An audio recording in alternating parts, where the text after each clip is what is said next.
is to have the flag bearership election first.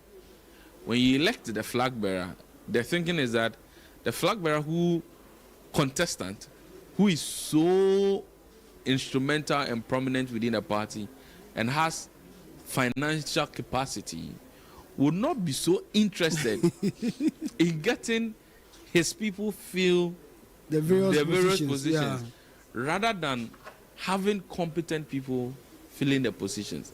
And so the monies will rather go into the organization of the election than rather getting people to vote for him. Because what used to happen in the past is that if you are a presidential candidate, you need to sponsor candidates at the polling station level, to the national level, to constituency, to regional, to national. And so you would have spent a lot of money.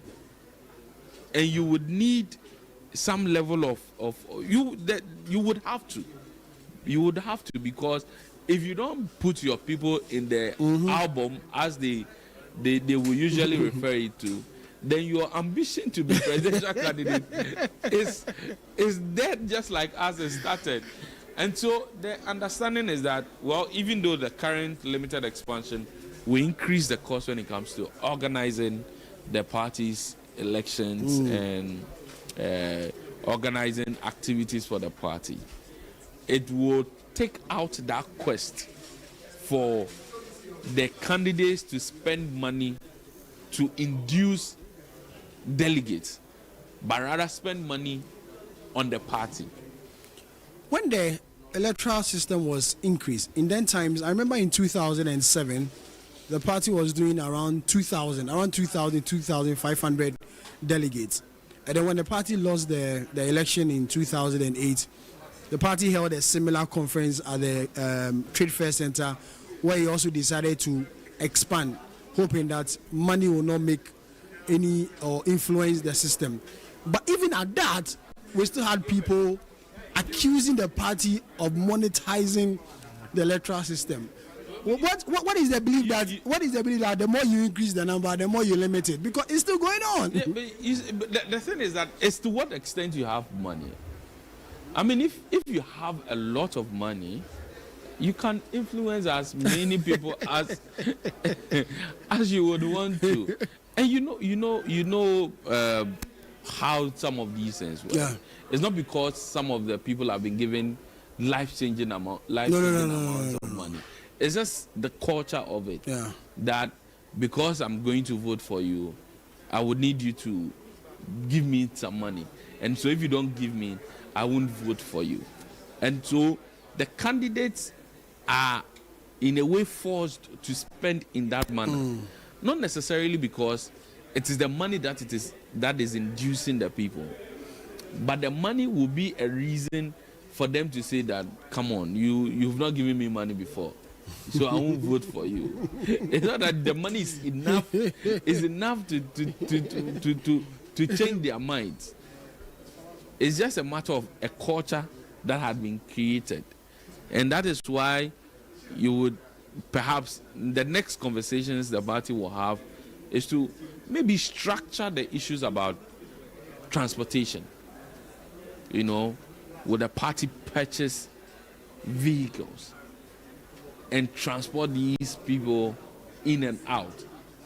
The money that you will be giving to individual delegates, use it to purchase vehicles, so that you won't have a candidate giving out money.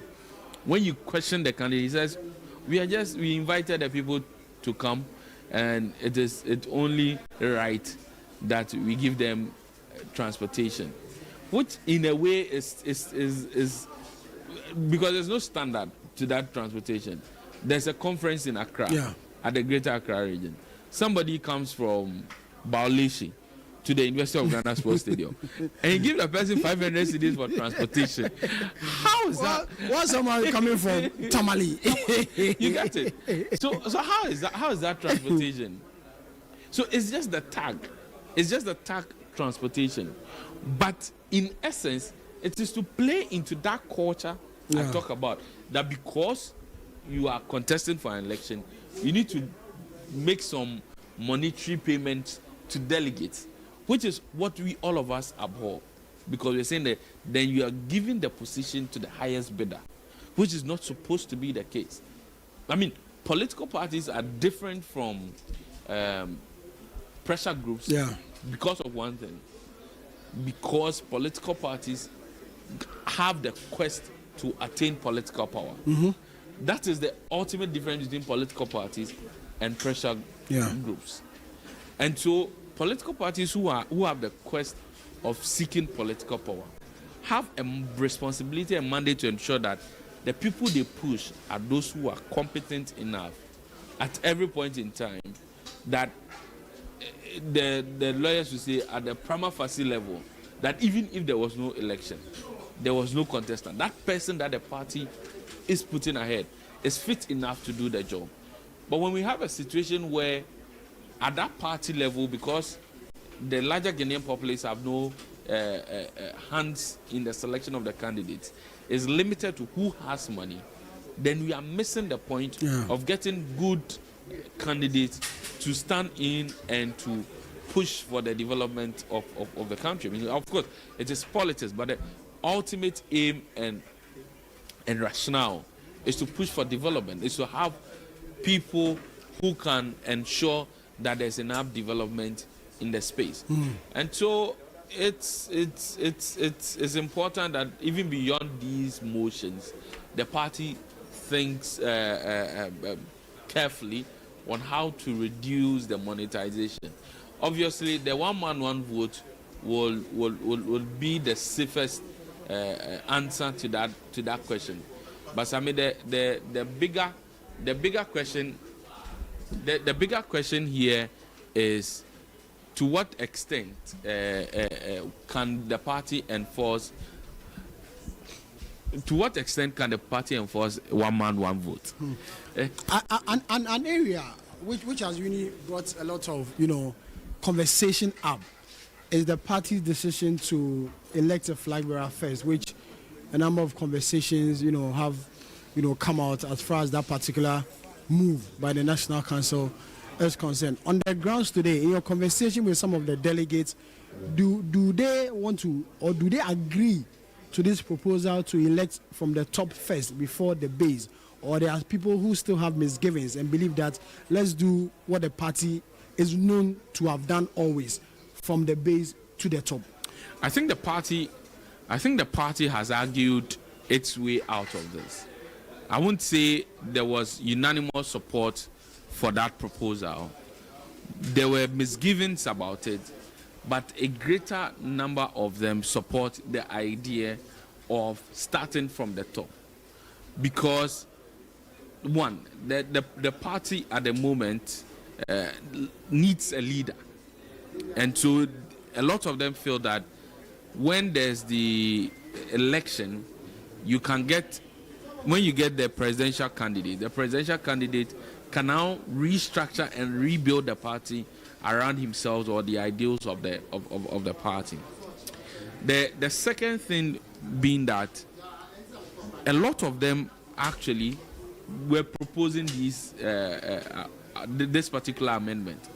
The only issue is that it is not being put before the National Conference. It's not being put before the National Conference because the party, after looking at its constitution, came to a realization that this is a decision that the National Council can on its own take.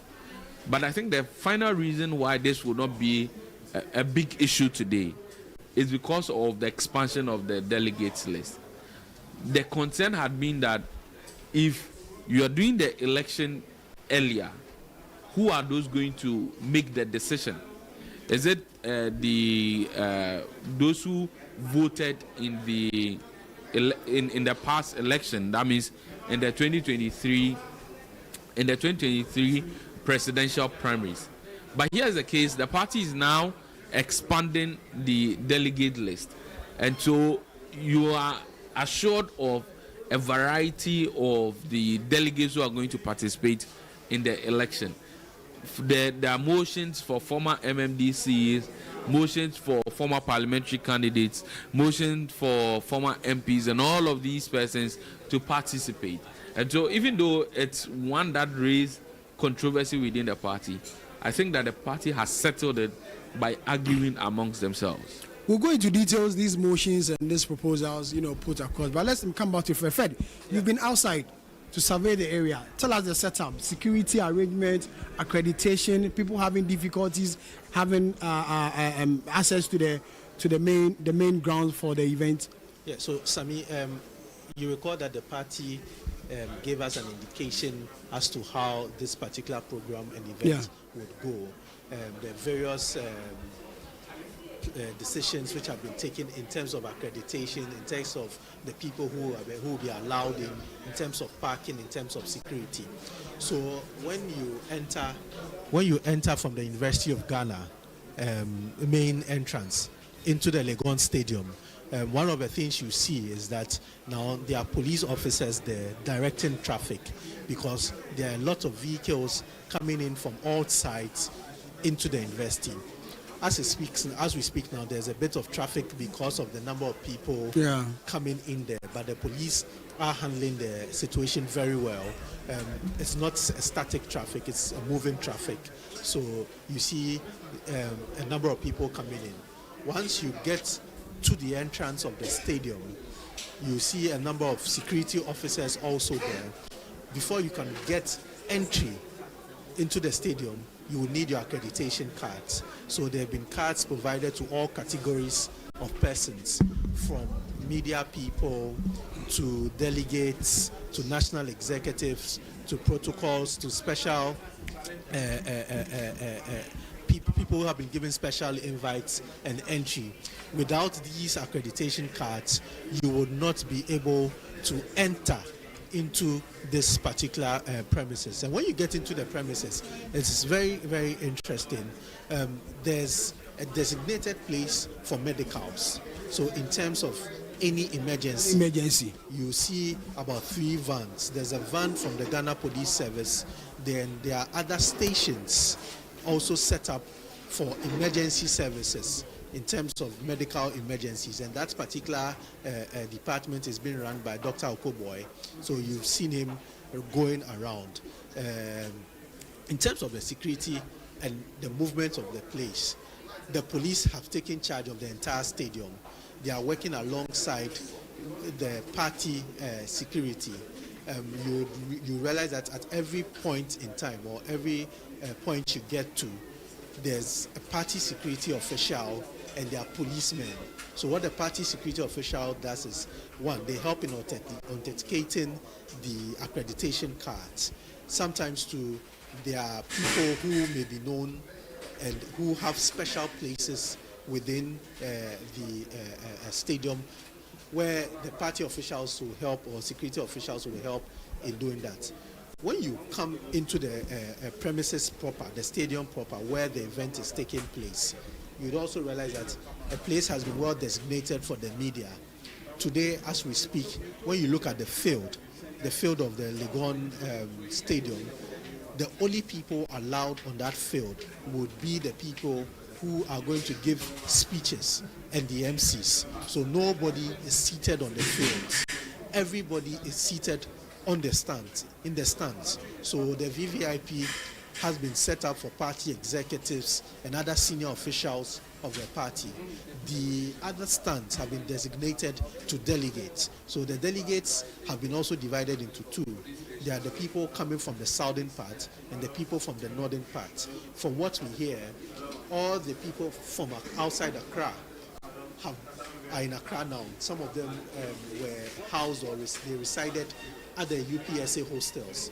Others were sent to Anakazo in Mampong. Okay. What we are told is that the people at Mampong are from the southern part of the country, and the people who were housed at the UPSA are from the northern part of the country. As we speak now, none of the buses have arrived for the delegates. We are told that they're expected to arrive in 30 minutes. At dawn, between 4 and 5 a.m., went around that areas, you realize that their buses were ready, the drivers were ready. All they were waiting for is for the delegates to come out and they'll be transported into the stadium. The days where the speeches would be given is ready. If you could hear, They are doing sound checks and other things. So as we speak now, everything it's in place. All we are expecting is for the delegates to come in, is for the executives to come in, and all the other people who will be needed for this function to start to come in. As we speak now, not all have come in. We are waiting for them. You're still listening to Citi 97.3 FM, our live coverage or extensive coverage of the NPP National Delegates Conference, where the party is hoping or seeking to amend portions of its constitution to make what the party describes as better or in a better position to wrestle power from the NDC going into the 2028 general election. The NPP believes that amending portions of its constitution will give the party a better feel, a better feeling as far as the wrestling power from the NDC is concerned. So this is our live coverage. We're coming to you live from the University of Ghana Sports Stadium at Legon here in Accra, where we are told that over 6,000 delegates of the new Patriotic Party will this morning, going into the afternoon or perhaps in the evening, may be in a position to adopt over 56 motions put before the party as far as amendment of the NPP constitution is concerned. The first time the NPP made an attempt or in recent time was in 2019, but that did not happen. But the last time the NPP amended the constitution was in 2017. And so in 2019, the NPP made another attempt to do so at the Kumasi Baba Yara Sports Stadium in Kumasi, but that did not happen. Today at the University of Ghana Sports Stadium, the NPP believes, and which the chairman of the planning committee, former member of parliament for Bekwai, former first deputy speaker of parliament, Joseph Osewutu, has told us that the party will be in a position or are working towards amending the constitution, all the 56 motions that have been tabled for conference to consider or otherwise in the party's reform and amendment of its constitution is concerned. God being good enough, we've chanced upon the motions that will be tabled before conference for them to be adopted by conference. And so Hansen Ajimai and myself have been given copies of these motions that will be tabled before conference. And if you look at the booklet containing, these motions, we have 56 of these that the party is hoping that conference will be in a position to adopt. And then if you look at the booklet, it tells you the members of the amendment committee. So you have the deputy majority leader, Madam Patricia P.J. Kojo Opon Kroma, member of parliament for Afuasia Iribi. We have Dinah Asunoba Dapa, former deputy attorney general and minister of justice. Honorable Ebenezer Gilbert Nina Neti, former member of parliament for the Ablekuma Central constituency. You have Makafui Wonyo. You have Dr. Antoinette Chibudako. You have Idi Nurudin, who was the secretary or is the secretary of the committee, and you have Dr. Ekuya Mwakwa. So these people were the members of the appointment, the amendment committee, and it was chaired by Frank Davis, chairman of the amendment committee, and also the chairman of the legal committee of the NPP. In all this, so Fred and Hansen will take us through one motion after the other, and what the party or what conference is expected to adopt or otherwise as far as this whole exercise is concerned. So I'll start with you, Fred. What is motion 1? So motion 1 says amend Article 1 of the Constitution to include the party's motto, symbol and colors. The reason is the absence of the party's motto, symbol and colors in the Constitution is an obvious omission and ought to be rectified. The party's motto, symbol and colors must find expression in the party's constitution. So they are saying that in the party's constitution, you don't find a symbol and a motto in there. Exactly. So right now, it should be a part of it. Colors. So the party's colors are red, white, and blue. And then the symbol is development in freedom. No, the symbol is the elephant. The elephant, okay. And then the motto is development in freedom. So these ones are not in the party's constitution. So it will find its way in there. It will find its way. I mean, I think it's routine. I mean, if you look at Ghana's constitution, of course, just that I don't think the colors of Ghana are in there. But that doesn't really matter. Our values, doesn't our really values matter. as a country, what we stand by, are in the constitution. But doesn't really matter. I mean, just a matter of certainty. Just the optics. Yeah, just if you're doing. Somebody can come one day and challenge the party and say that these are not your colors. These are not your Colours colors. used to be right. So they want to make it a part of the constitution, so everybody knows that the colors are blue, white, and red. I think it speaks to how broad perhaps the committee considered the reforms and the issues to be considered. But of course, this you may think is trivial, but I think that they might have pondered over it and looked at standard constitutions which have inputs for some of these things. And this is a party that is seeking to re-imbibe in its members the values of the party. Mind you, they've put in place the Patriotic Institute. And so I'm sure one of the documents that people who go through the Patriotic Institute will be asked to learn will be the party's constitution. And it is just important to make sure that the party's constitution will have an all-in-all understanding of what exactly is to happen as far as the NPP is concerned. If you pick the party's constitution, at least you should have a fair idea of who really the party is. I'll come to you now. What is motion 2 saying? Motion 2 talks about the amendment of Article 3, Clause 7 of the party's constitution. Amend Article 3(7) of the Constitution to give the power to recommend suspension of a member or an office holder pending disciplinary action against him to the appropriate disciplinary committee rather than the executive committee. The amendment is necessary to ensure justified suspension of party executives elected and appointed by executive committees only upon recommendation by the disciplinary committee pending disciplinary proceedings against such officers. It is the disciplinary committee that shall recommend suspension having regard to its preliminary findings. And I think that this should be read together with motion 3. Motion 3, which is to amend Article 4, Clause 3, Subclause 7 of the Constitution, is to allow for a complaint against any constituency or regional officer, whether elected or appointed, to be filed at, in the case of constituency officer, at the Regional Executive Committee, and in the case of regional office, the National Executive Committee. So the amendment seeks to achieve fair and equal treatment or handling of disciplinary matters involving elected officers and appointed officers who are at the same level of the party by providing that they should be dealt with by the same disciplinary committee.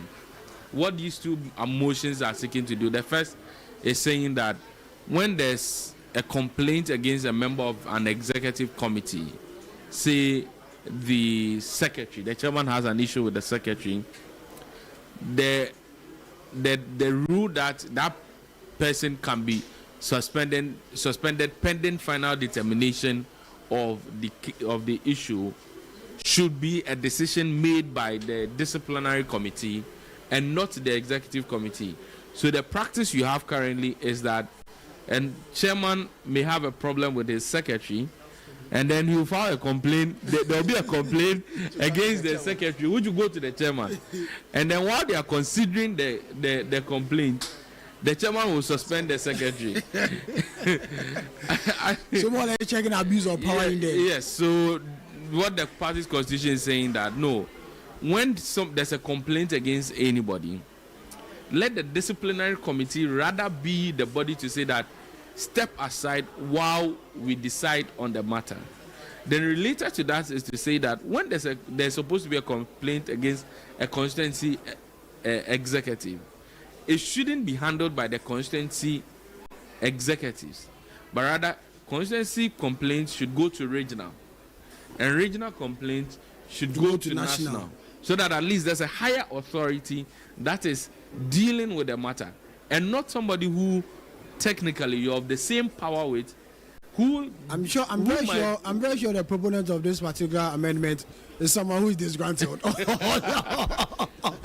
suffered from a similar situation. I'll be surprised if it comes from members of a disciplinary committee, appeals committee, because usually they see a lot of these things. There are a lot of challenges, and to resolve some of these things, they decide that it's proper we put in measures to curb this than always having to solve this issue from the lower sides up there. So I think I don't think it's just from the person, but it's also from I would also believe it's from people within the disciplinary and appeals committee.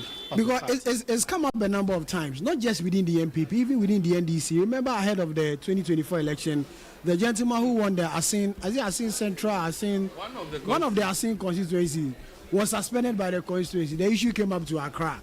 And then Johnson, they said he get here and the rest said, no way. And the guy went ahead to win the seat for the NDC. I think that the constituency chairman at the point was even suspended in that particular because of that decision.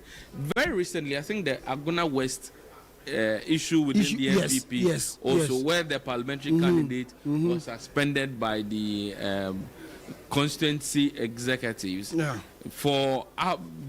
and the matter had not been concluded yet. And so I think that this particular proposal goes to the heart of it. I mean, just before this is the Aguna West issue, where a constituency executives had issues with the parliamentary candidate and decided on their own to go ahead to take their own action, not to suspend him of his position or to even suspend him from the party momentarily until the final determination of the matter. And so I think that this clarity at least will bring some sort of certainty when it comes to disciplinary matters. But apart from certainty, it brings some level of trust. At least when you are at the constituency level and your matter is being heard by a regional executive, a regional body, where you know that the regional body may not necessarily have interest in happenings in the constituency, you would trust the findings of the body. But here's the matter, it happened in the constituency. Okay, the secretary had issue with organizer. There's a complaint. Constituency chairman is the one chairing over the matter. But the constituency chairman's best friend is the secretary, and you, the organizer, are supposed to face. As an organizer, you're supposed to face the constituency chairman. You won't trust the process, and so that level of don't suspend, let disciplinary committee deal with it, but don't let the complaint shouldn't even be dealt with the committee that you're of the same level with. If you're a constituency executive, shoot it to regional. If you're regional, shoot it to national. If you're national will deal with it. Fred, what does motion 3 say? We're on motion 4. Motion 3. So has it read motion 2 and 3? Okay, so motion 4. Let's go to motion 4. Motion 4 says Article 5.6. Amend Article 5.6. 5.6, okay. So amend Article 5.6 of the Constitution to adopt the Electoral Commission of Ghana's demarcation and cluster of electoral areas. The EC's electoral area systems are predetermined, bereft of controversies, and involves more polling stations than the party's demarcations of electoral area. The current provision in the party's constitution is that where polling stations under electoral area exceed 10, an additional electoral area may be created. This lack of certainty and has triggered misunderstanding in the creation of some electoral areas. The adoption of the EC's electoral area system cures any such misunderstanding or perceived mischief. Let's add motion 5, which is also connected. Motion 5 says Article 6, new provision. Amend Article 6 of the Constitution to provide an electoral area executive committee structure made up of 5 members who shall be all elected, comprising of the electoral area chairperson, secretary, organizer, communications officer, and electoral affairs officer. The current system requires limited expansion to allow for increased participation and support in the management of the electoral areas. A 5-member committee enhances operational capacity and ensures a more inclusive and structured approach to supervising polling station activities. So when we look at the NPP constitution and that particular amendment they wish to, put through, when we look at the Article 5.3 that you mentioned, It says the constituency organization shall include the electoral area, which shall be next on the hierarchy of polling station. And then the fourth says the polling station executives in each electoral area shall elect the electoral area coordinator, who shall be a member in good standing for at least 2 years. And then when you look at the Article 6, as you mentioned, it says there shall be a polling station executive members of 5. That is chairperson, secretary, organizer, youth organizer, and women organizer, whose duties shall be stated in the NPP constitution to act as polling agents when appropriate, responsible for house-to-house campaign, to act as agents during voter registration and cleaning of the register, among others. So this is the provision in the NPP constitution that people want, or party members want it to be amended. So for me, I think this motion is very important. Yeah. Because you see, when you align with the Electoral Commission's electoral area system, it makes it easier for you to run the constituency. If, for example, in a constituency, the Electoral Commission has 6 electoral areas, and you, the party, have 4 or 7, there's a challenge in terms of even coordinating the affairs of these electoral systems, electoral area systems. So once you align with the Electoral Commission system, you know that there are 5 in every constituency, or there's a 10 in this particular constituency. It makes it easier for the party to run the affairs from there. It doesn't bring a lot of clashes, because when there are more or less, there's the tendency of having clashes amongst the committee members or the officers in charge of these electoral areas. So this will resolve a lot of these things. The issue of the number of people from 1 to 5, the electoral area is quite a huge number. Looking at the number of polling stations. I stand to correct you, but I think 10 polling stations becomes 1 electoral area, right? Currently, that is the arrangement. That is the arrangement for the NPP. Okay. But the Electoral Commission has its own arrangement. Okay. Where in some instances it has more than 10 polling stations. Okay. That become the electoral area. Okay. And that is why the amendment is seeking to adopt the demarcations by the Electoral Commission. Okay. Fred, go ahead with submission. So, as I said, that's when you look at numbers in terms of the electoral areas or polling stations. Sometimes when you have one person having to manage about 10 polling stations, it becomes a challenge. It becomes a challenge because your concentration will be divided. Yeah. Your attention will be divided amongst 5. And you are the only person. But with the committee, you could actually divide the polling stations amongst yourself, so you could coordinate them properly. Also, in terms of decision making and direction, usually if you have one person always giving direction, there's bound to be some issues. Yeah. So when there is a committee where you deliberate and then you decide to come to a consensus, that's actually better. So for me, I think this particular amendment will serve the party well. Hopefully the party members will adopt it. And it also gives an opportunity for members of the party at the lower level to have participation in the running of the party. In the running of the affairs of the party. The more numbers you have who are given leadership roles, it gives opportunity for people to serve. You know that when you perform, there are roles for you to perform, to do in the party. You can take up roles which would encourage a lot more people to work hard to reach this. Because from electoral area, you may now look at going into the constituency. So it gives an opportunity for people to have leadership experience within the party. So for me, it's a good amendment. Has it? Now, I mean, you look at the organization of the party. When at the polling station level, even sometimes elections are not held. Yeah. Because they just appoint the people. And that is why usually you have a problem with the album, as they usually put it. And so at that level, there's always even the allegation that sometimes the people don't even live within the area. They live elsewhere. And yet they are police station executives in areas they don't even live within the vicinity. And that is a very base of the party. I mean, if you are reorganizing and you're able to reorganize your polling station executives, there are about 40,900 polling stations. Yeah. 5 executives each. If accepted now, 7 executives each.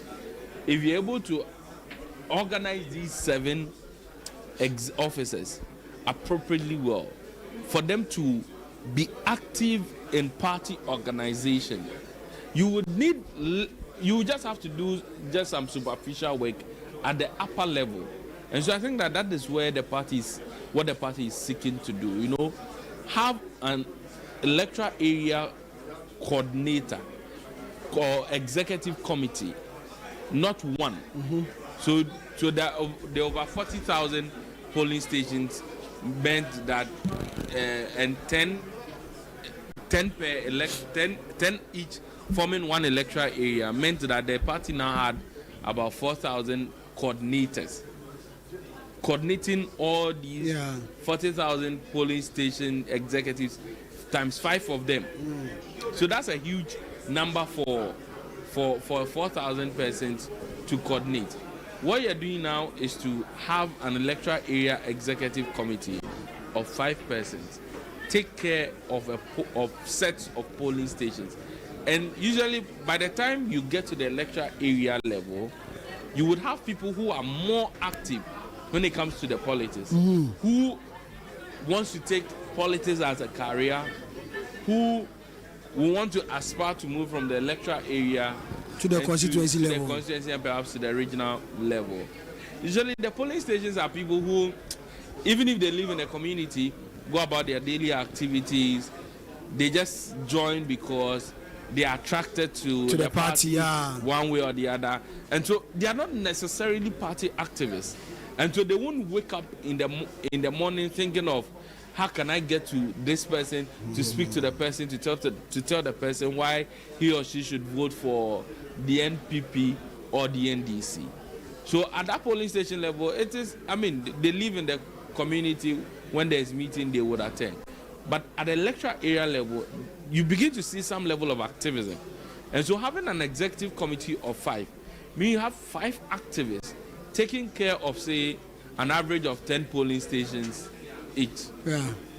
If each person takes 2 polling stations, and you're able to maximize the organization at that level, then your message and your issues will get down to the people well than the current practice that is being done. And I think that this will be one of the motions that may receive the highest form of support. What is the next motion that the party is likely to consider? So that is motion 7, right? Yeah, but before we go to the next motion, I think it's important to contrast this with what the NDC has. So the NDC has polling station and has ward. So they don't have a coordinator like the NPP has, but they have a. So the NPP is seeking to, in a way, do what the NDC has been doing, which is to have a committee to coordinate various polling stations. Motion 7 says amend Article 6.1, 7.2, 9.1, 10 clause 7, subclause 3 of the Constitution to split or decouple the position of research and electoral officer at the constituency, regional and national levels of the party. So the amendment brings the needed focus and attention to each of the 2 responsibilities. Also, it is not every researcher who understands electoral matters and vice versa. Therefore, separating the positions and appointing people with the requisite expertise to occupy their respective positions will inure to the party's benefit. I think it's straight up. I think it's a good motion. So Evans Nimako will not hold the positions of director research and elections. So there will be a separate director of research and a separate director of elections. I think it's important for the organization of the party, and it's important that political parties invest more in research. In research, yes. Some of the problems they face can easily be dealt with if there's enough non-biased, objective research into happening.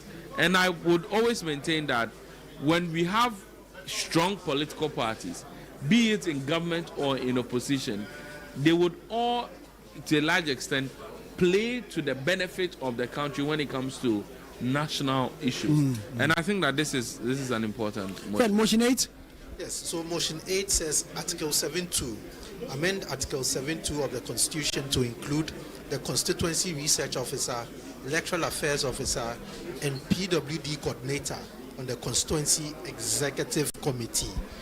This represents a limited expansion of the Constituency Executive Committee and seeks to promote inclusivity and broader participation in party activities at the constituency level.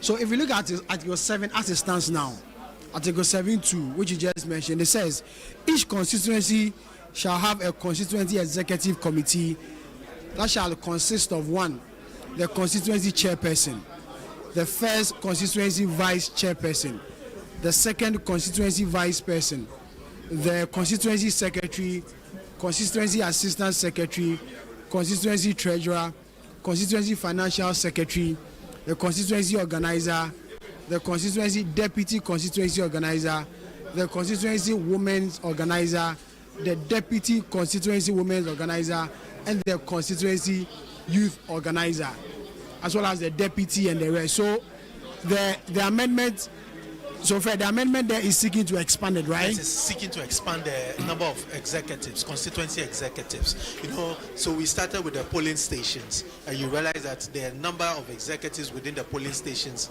have been increased. The electoral area has been increased. The party now is also seeking to increase the numbers at the constituency level. And when you listen to the explanation, it wants more participation. As we spoke about earlier with the polling station, the more people you allow to go into leadership roles gives more experience to party people, also encourages people to aspire to get to these positions. So they put in a lot of work at the lower levels, and that's very important for the party. You're still listening to Citi 97.3 FM, our live coverage of the NPP National Delegates Conference, coming to you live from the University of Ghana campus, especially the University of Ghana Sports Stadium, where the NPP is seeking to amend portions of its constitution. Already we've seen a document which the party is circulating. As far as the amendment is concerned, 56 of these motions have been put forward for conference to adopt or otherwise, as far as the NPP's constitution or review or resetting of the party and reshaping it for the election 2028 is concerned. The Greater Accra Regional Chairman of the NPP, Divine Otu Agon, has joined us to also run us through some of these amendments that the party, is seeking to undertake as far as today's exercise is concerned. Chairman, thank you very much for your time. We are in your region today. What's the feeling like? My regards to your cherished listeners and viewers, and thank you, Channel 1, Citi FM. So far, you've worked so well with us. Thank you. Appreciate Thank you that. very much. Yeah, so finally the day is here. We've done all that we need to do in terms of our delegates coming from the regions. We have received all the delegates, with the exception of Greater Accra. All the 15 regions, their delegates, were received into residence yesterday. Okay. The cooperation from them has been very good. Security arrangement has been wonderful. As you can see, the stage here is set. Actually, we are expecting that by this time they should be in, except that you understand there are some... The Ghanaian time, eh? Not even that. That's not even the problem. But as much as we try to keep the presidential hopefuls and then also those who have ambition to become national officers away from the delegates at this time, so that we'll be able to start early, since we have a lot of work to do as far as the 56 motions are concerned. They've been able to sneak their way in and they are engaging them. That's what is causing the delay. Oh, really? Yeah, that's what is causing. So these aspirants are meeting the delegates, some of them. You should expect. I mean, they want to take advantage. No, if you don't need them here, you have to travel all the way to their regions.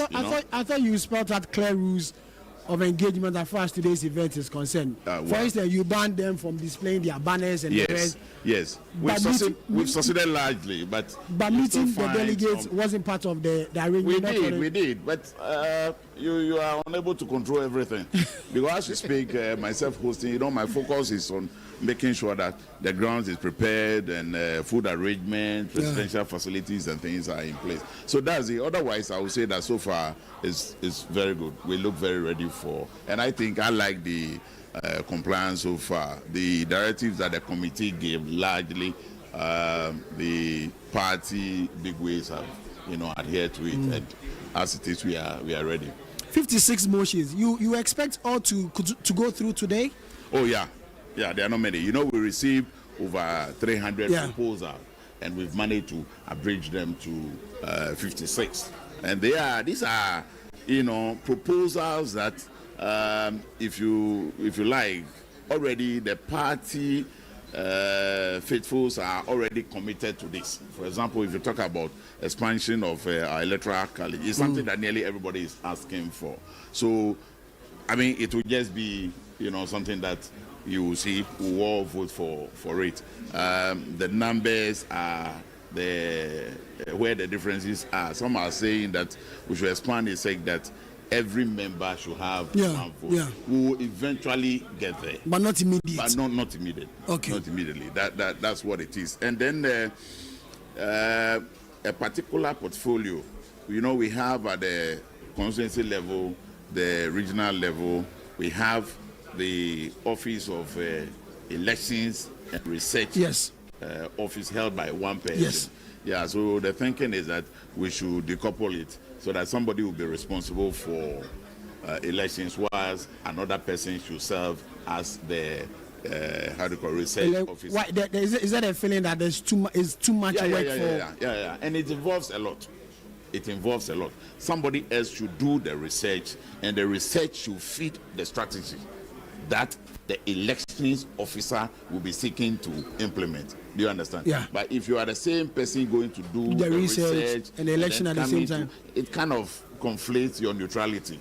Because if you go and come and you are saying that the thing must be A, and at a meeting, somebody thinks that, oh, well, it's good, but can't we do it, B instead of A? Because you are the same person going to implement it, then your position appears a bit of a... And this, I think, largely everybody accepts it. The other area that appears to be a bit of, after the polling station, 5 officers, you move to the electoral area coordinator. Yes. It used to be 1. Yes. But this time, the proposal which has been, put into motion here is that we should increase it from 1 to 5. To 5. So that it will and be make it a committee. A committee of 5. And then they would, look at the activities. They will supervise the activities of the polling station. These, among many others, are the motions that will be moving today. So I believe that because these are issues that have been discussed within the circle of the party over the years, it should not be difficult for the party conferees today to accept it, and then we move on. And then one thing that is of interest is that as we speak, the motions have been given to virtually every, participant in this conference. Okay. So by this time, they have all read through it, and they know the 56 that we have. So it's not like you are now coming to listen to it, get to understand it. You've been given the opportunity. First of all, the proposals were sent to every, constituency for the constituents to read and understand. So what has been short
97.3 Citi FM. You're listening to our live coverage of the NPP's National Delegates Conference, which is happening at the University of Ghana Legon Stadium.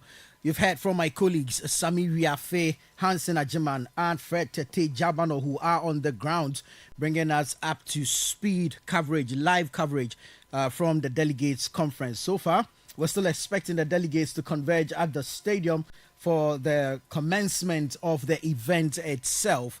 But the party is seeking some reforms and amendments to its constitution. We know that there are about 56 of them, 56 motions that will be looked at during the delegates conference today.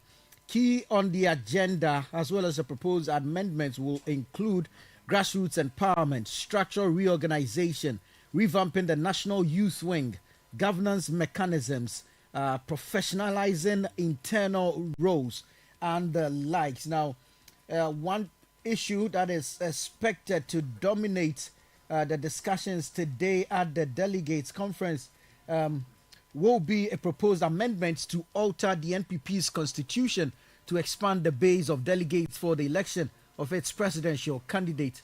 This will be one of the critical issues, even as over 6,000 delegates converge on Accra for the National Delegates Conference. Richard Mensah, head of programs here at 97.3 Citi FM, is still in studio with me. We've heard from the guys on the ground. It looks like preparations are set now, basically waiting for delegates to arrive for the official commencement of the event. There was a conversation with the Greater Accra Regional chairman of the NPP, Divine Agohum. But let's look at the amendments that the NPP is seeking to do. These 50 motions, or 56 motions, that are expected to be deliberated on today. First off, I mean, the party is seeking to reunite and, of course, rebuild. And it's important that it starts from the grassroots. And so if you look at proposals, including the expansion of polling station executive committees, and the establishment of 5-member electoral area committees. Really, what is the party seeking to do? Is it to deepen grassroots participation because they've identified a challenge from there? I think they are seeking to do two things. One, identifying with their values, which they seem to agree that they've shifted from it, owing to what happened in the last election. Right. And then two, for the reason they've given, that is many of their people didn't go out there to vote. I think they are seeking also to widen their base at the grassroots so that they are able to capitalize on that when it comes to numbers for elections. If you look at the whole scenario about it, you compare it to that of the NDC. So NDC polling station executive, then they have wards as well, which deals with the micro areas and all that. The NPP doesn't have that polling station, and then they end there. I think for now, some of the conversations or the proposals I've seen from people within the party is to ensure that they broaden the base and then increase participation for those kind of people, because there's the increased realization that with the participation of those at that level, they would be able to engineer and garner the needed votes when it comes to national elections. At the base of all this, to me, is Article 12 of the NPP's constitution, which deals with selection of presidential candidate. So if you read the article as it stands now, what it tells you is that the other executives would have to be selected before the presidential candidate, but they are seeking now to review it, or they are seeking to revise it so that they will be able to do the other way around, that is, elect their presidential candidate, and then going forward they elect all the other national officers. So Article 12 for now is very, very paramount in my own opinion, is very, very paramount to the whole exercise of today, which is the extraordinary conference. Look, the constitution of the NPP has evolved over time. Look, if people will remember, heading into the 1996 elections, there was similar concerns based. It was similar to this one. So in 1994, they had to. There was a whole conversation, and the youth wing in particular championed it. That look, then there's a need to do particular things. So at that time, the confusion was about holding the presidential elections, that is the electing their presidential candidates, the primaries in August 1995, as against a proposed September same year or early the following year, which would have been the year of elections. And the youth wing, including the young executives forum then, were very, very vociferous about that and all that. Very well. Let's go back to the University of Ghana, where my colleagues are standing by to bring us up to speed regarding the NPP's National Delegates Conference. Our live coverage of the NPP National Delegates Conference taking place at the University of Ghana Sports Stadium at Legon here in Accra, where the NPP will be seeking to amend portions of its constitution. We are told that 56 motions have been put together or put on a table before conference for possible adaptation or otherwise in the NPP constitution. Just a while ago, we spoke to the Greater Accra Regional Chairman of the NPP, Divine Otu Agon, who took us through some of the amendments and the rationale or the reason behind the party's decision to amend those specific provisions within the NPP constitution. We are told that over 6,000 delegates of the NPP from across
This is still our live coverage of the New Patriotic Party NPP's National Delegates Conference, which is happening today at the University of Ghana Stadium here in Accra.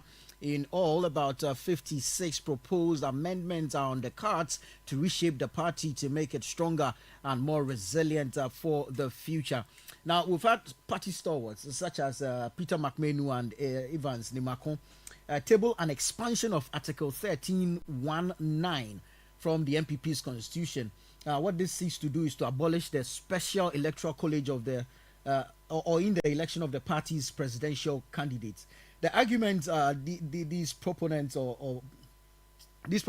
make is that per its composition, the special electoral college shouting is not representative, and the happiness and the singing that we've seen, which always characterize of presidential primaries that never serve the purpose of minimizing undue contestation. And so the proposal really is that all members of the National Council, the National Executive Committee, the Regional Executive Committee, the Constituency Executive Committee, Electoral Area Coordinators, Polling Station Executive Committee, the National Council of Elders, and National Patrons of the party should be part of the expanded Electoral College. Now, if you look at the rest, you are looking at past national directors who are NPP members, members of parliament, past national officers, 15 delegates from every external branch, founding members who are signatories to the registration documents of the party at the Electoral Commission, one TESCON representative from each recognized tertiary institution, and all card-bearing ministers and deputy ministers,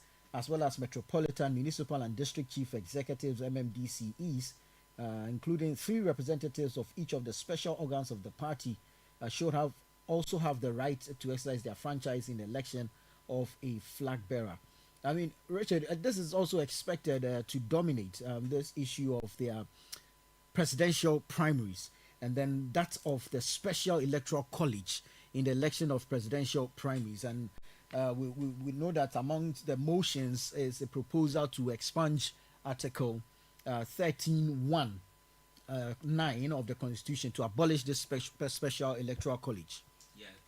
So, like I said, all this emanates from Article 12, which says that the election of the party's presidential candidate shall be held not later than 24 months from the date of the national election.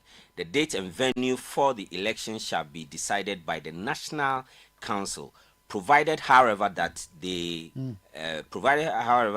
National Council may, on appropriate occasion, vary the date. So this is what has happened, that the National Executive Council has varied the dates now, and they think what should be done. At the heart of this is the fact that they want to do the top to bottom approach. Now the special was that the Article 13, which deals with when they can select. When this came about, the explanation then was that, look, we have in 2007, 2006, 2007, we had a large number of groups going for the primaries, and it affected the whole thing. Right. So I remember in Legon, we covered it in Legon, when he had to take the concession of Alan Tremantin. Unlike that, they would have gone for another round to determine who was the overall winner and all that.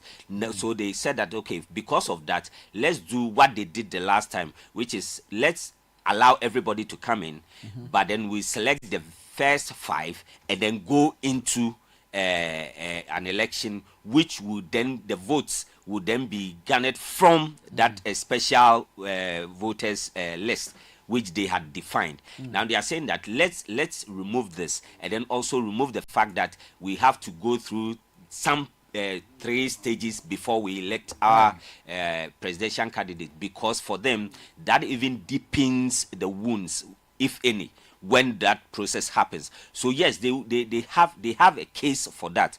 Looking at the tempo and then the temperament of the delegates in terms of what has happened so far, I think that the whip system has worked, because really, actually, like I said early in the morning, you are not expecting them to come and make the decision on the pitch today. Right. I believe they would have been whipped in line to understand the processes. So those of them, and they were bused. So those of them, the regions came in their own buses. They were housed and same places as in where the regions are. They are able to interact amongst themselves. They were housed in the same places. I'm sure by now they would have gone through the processes and agreed on whatever they want to do in terms of where the votes count. So I don't think it's going to be a dragged issue as well. So I see this kind of amendment as something, if it will go through, then it's been agreed already. So we are going to use the void votes, and then just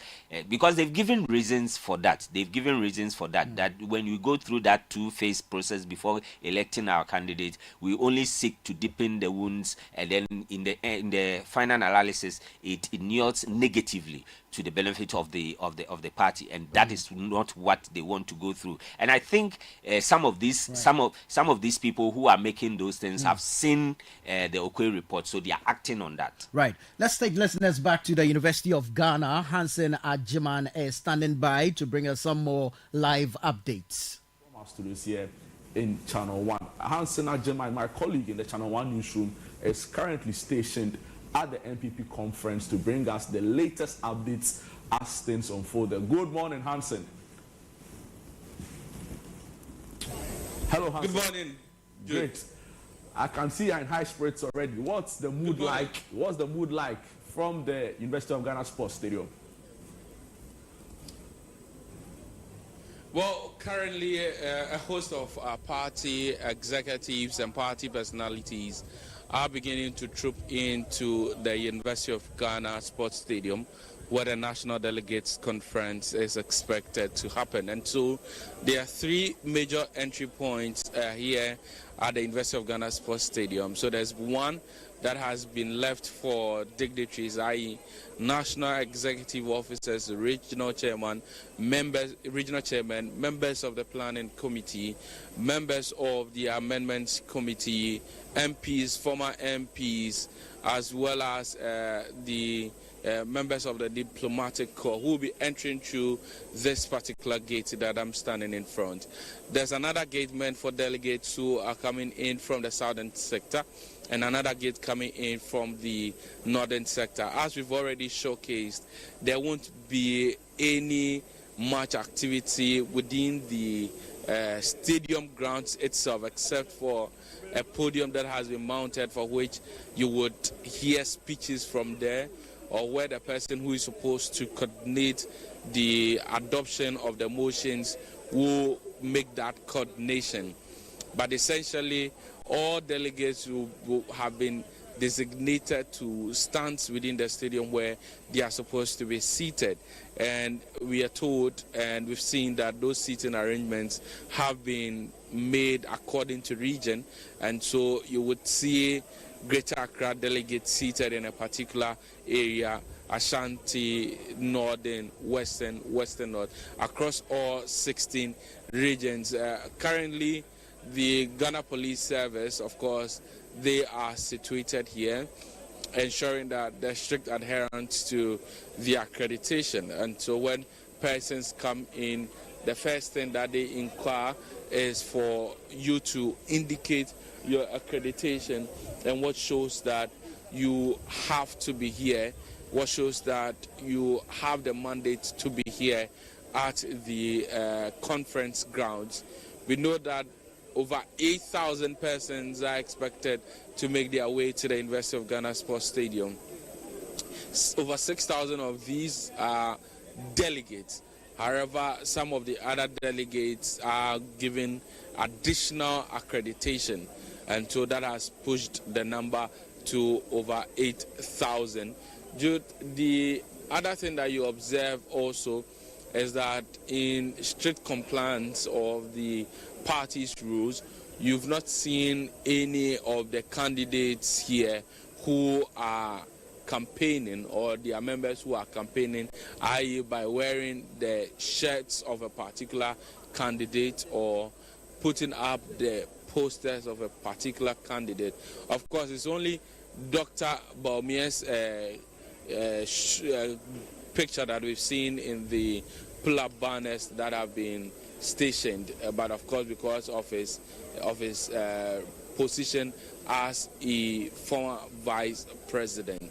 But you can see in a short banners of Professor Dubuahen, of Stephen Ayinsu's team, of Justin Frimpong, the General Secretary of the NPP, Dr. J.B. Dankwa, Kofi Abrefabuzia, as well as Dombo, all of these indicating to the NPP that it honors its heroes, it honors its founders and people who've made the NPP what the NPP is today. The agenda today mainly is to ensure that the party adopts the 56 motions that have been carefully selected by the Frank Davis Amendments Committee.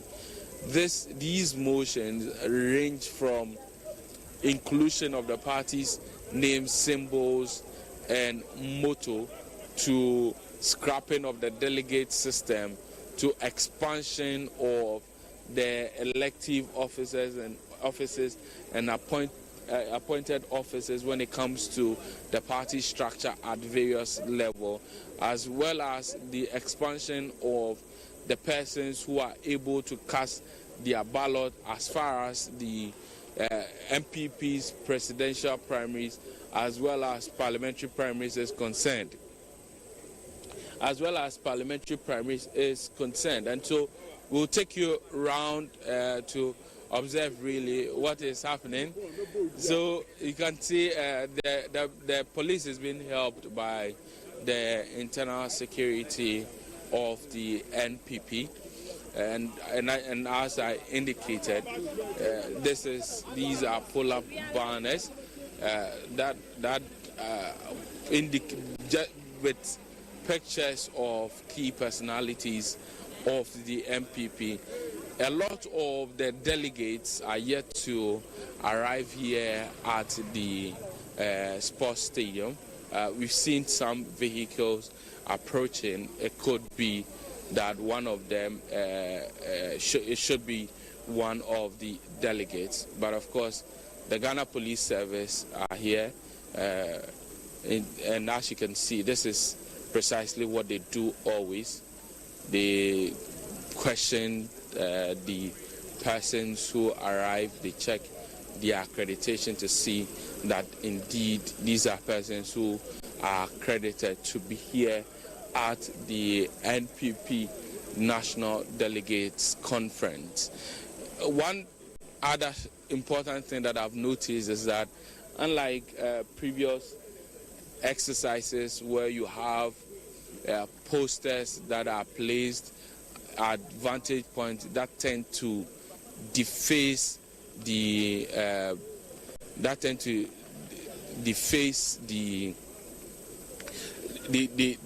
grounds, you are not seeing anything like this. I think in your shot is the Honorable Obi Amwa. His vehicle has just pulled up here. Let's try and see if we can get to speak to him. He has just arrived here at the NPP conference grounds. He is a former member of Parliament, a leading member of the New Patriotic Party.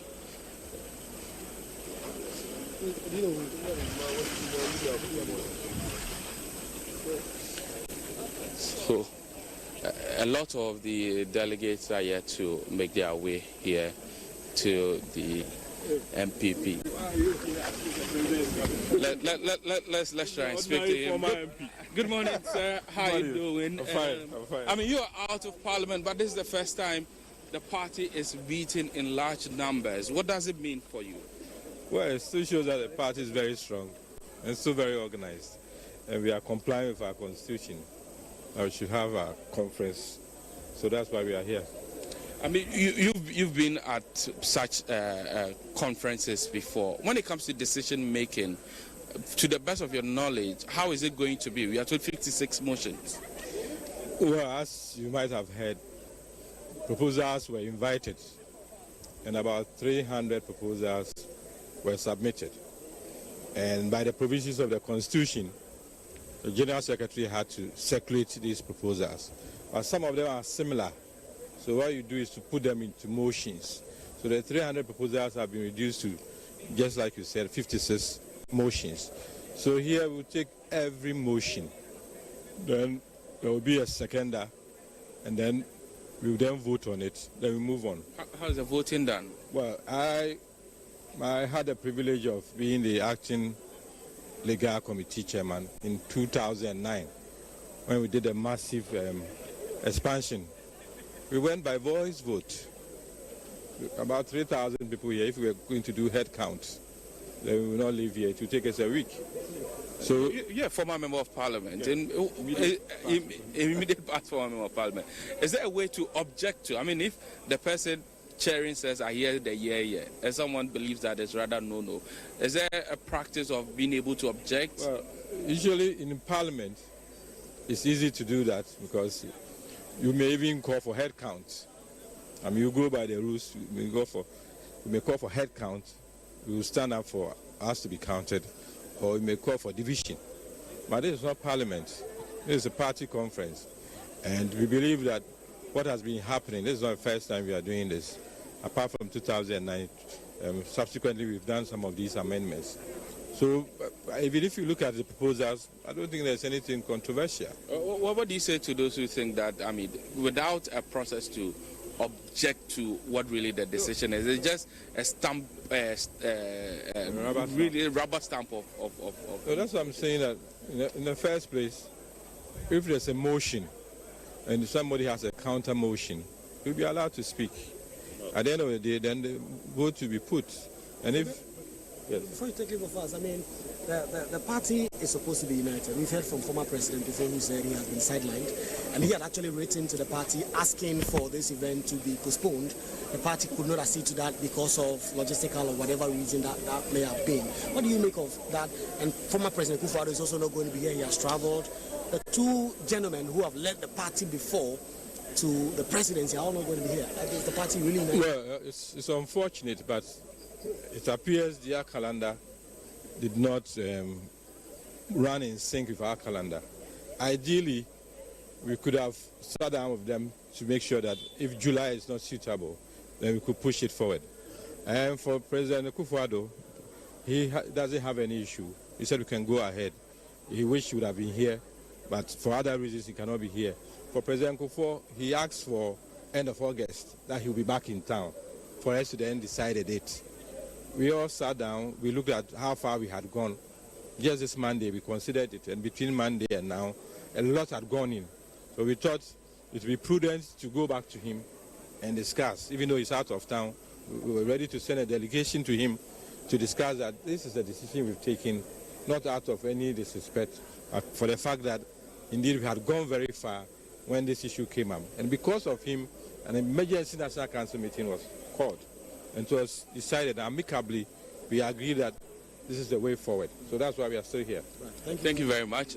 So that is the Honorable Obi Amwa, a former Member of Parliament. He's making his way out, and I mean, it's just some minutes after 9, and more of the delegates are beginning to make their way here to the conference ground.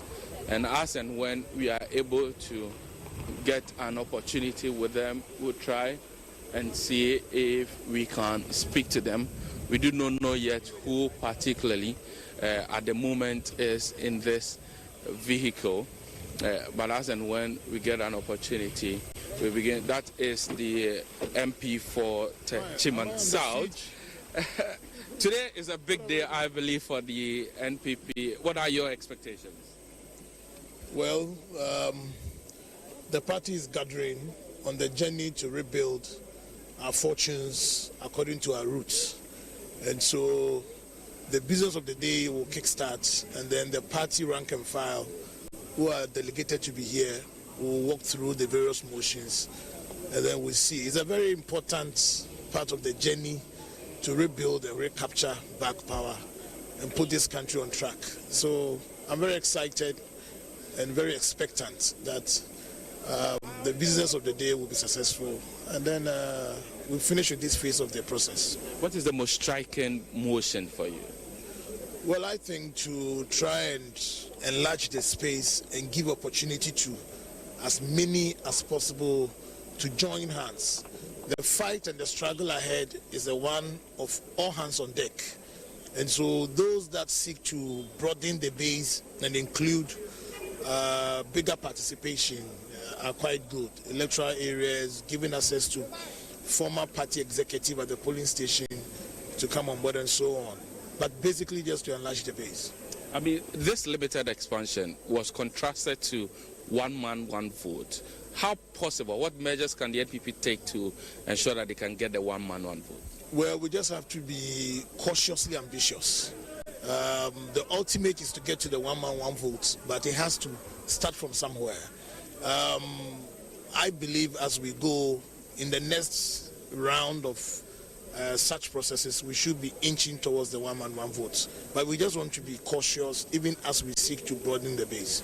Do you think that this limited expansion will bring the efficiency needed for the party to organize effectively at its base? It surely will change the status quo. I mean, it will bring in much more hands. So we expect to have a better position now than the previous. Thank you very much. That is the Honorable Martin J. Mensah Kotsa, the NPP MP for Chiman South. he making his points known. He thinks that this is an all-important exercise that would inure to the benefit of the NPP. For him, the decision of the party to actually expand the delegate list as far as the elections are concerned is one of importance to him, because at the end of the day, to him, a lot more people will have to be involved in the decision-making process. We've seen from afar the Greater Accra Regional Chairman of the NPP. Let's speak to former MMDCE for the... that should be a Snafu South, if not a Snafu South. The Honorable Poku Edusei. Former MMDC, there's going to be a motion for you to participate in the election of the presidential candidate. Did you make an input? Did you send a proposal? Do you know where this motion actually emanated from? Yeah, you know, MMDCs are also stakeholders of the party in the various constituencies. And a time has come for us to also have a voting right in selecting leaders of the party. So we all came out with a proposal. We sent, and the committee deemed it fit to also bring it on board for the delegates to also affirm.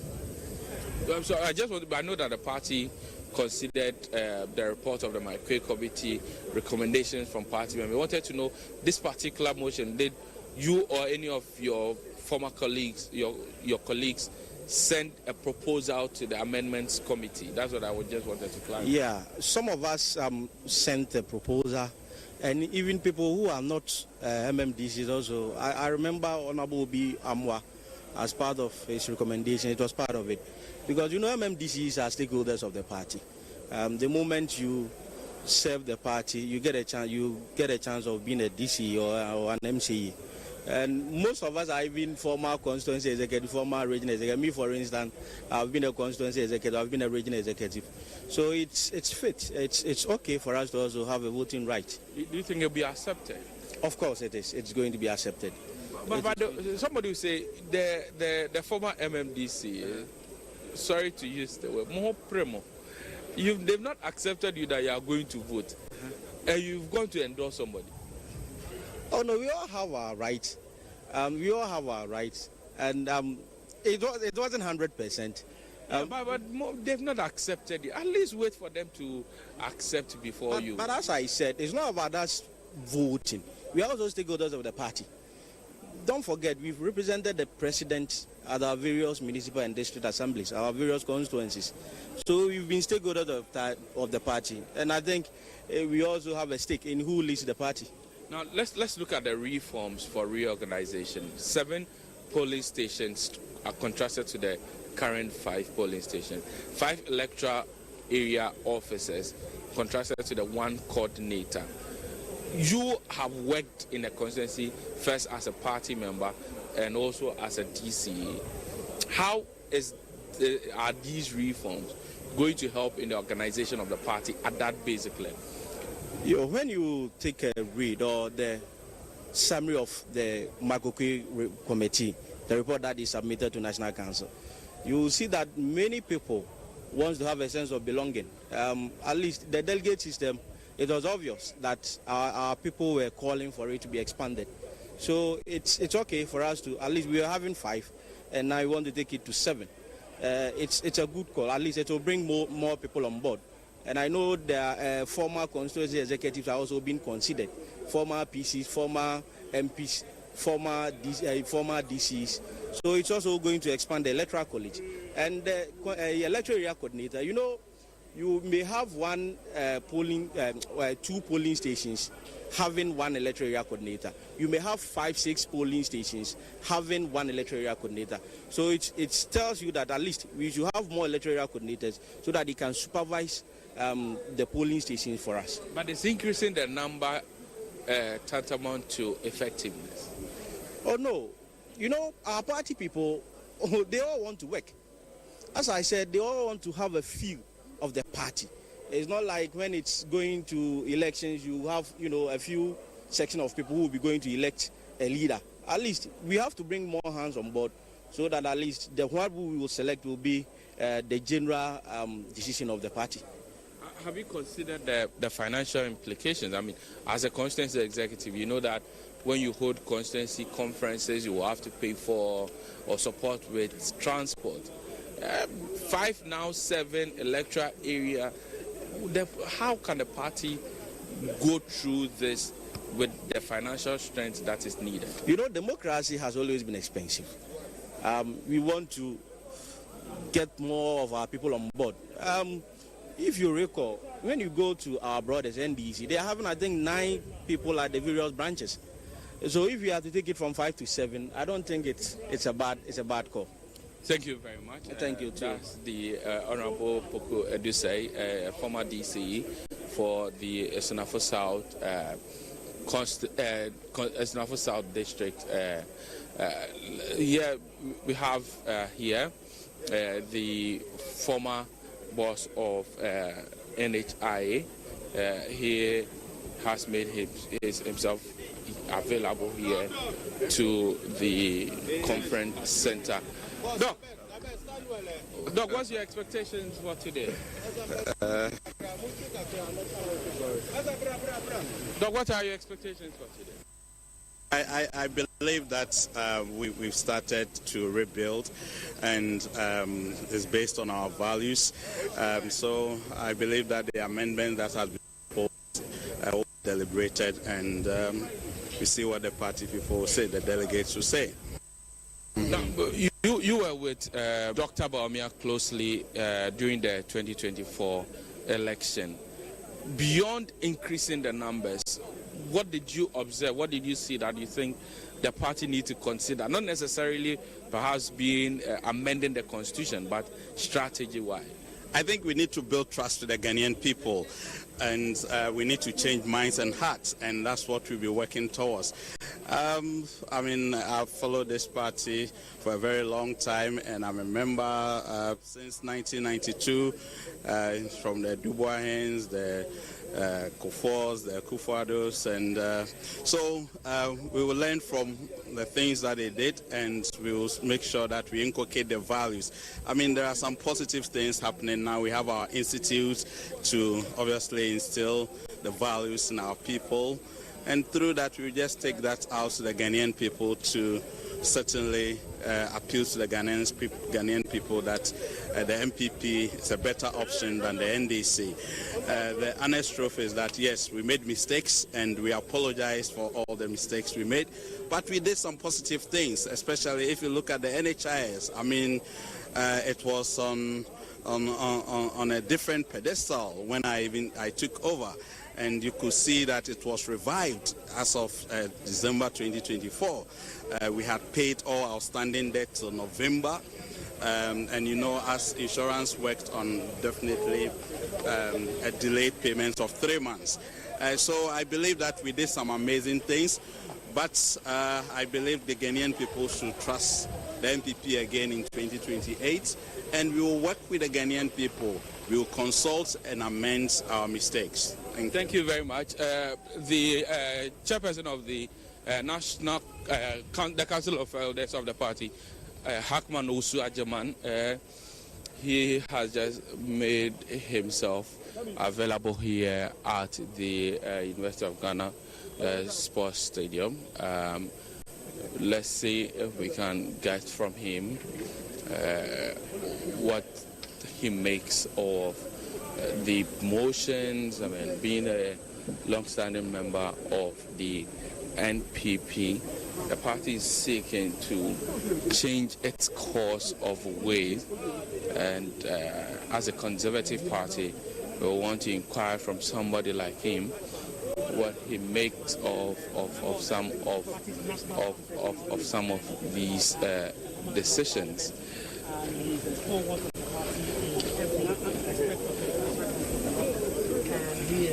Said this is a conservative party, but we've seen a lot of motions that appear to differ from how it usually does its stuff. I wasn't listening here. Sorry, I didn't hear you. I said that this is a conservative party, but we've seen that there are some of the motions that are deviating from how you usually do things. At the National Council level, with people like you who have been long-standing members, how are you taking some of these proposals?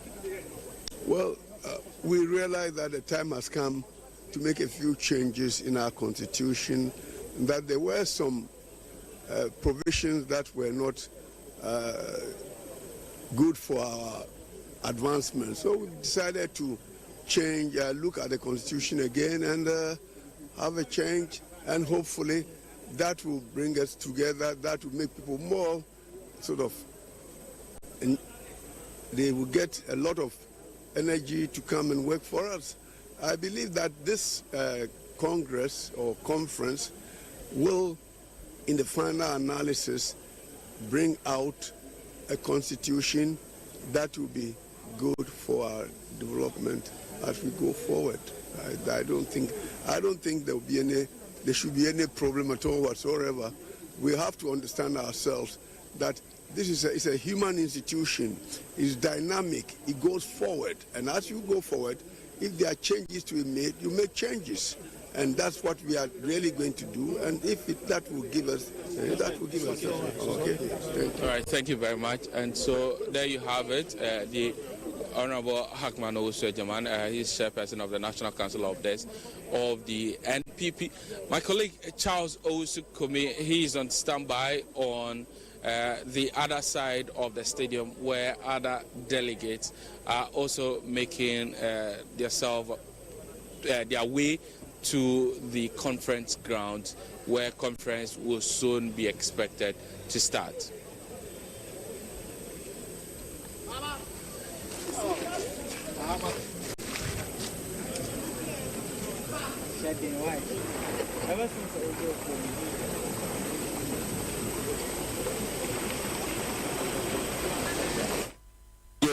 Are trooping into the conference ground.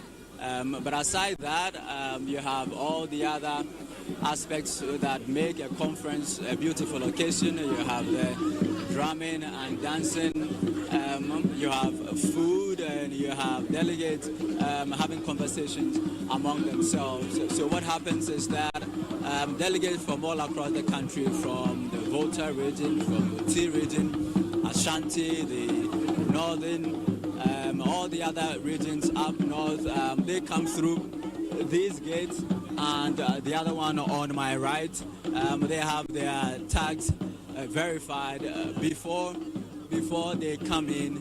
And here you have the hello Ellen, how are you? Very vibrant within the NPP. Very vibrant within the NPP. We'll be having conversation with her pretty shortly.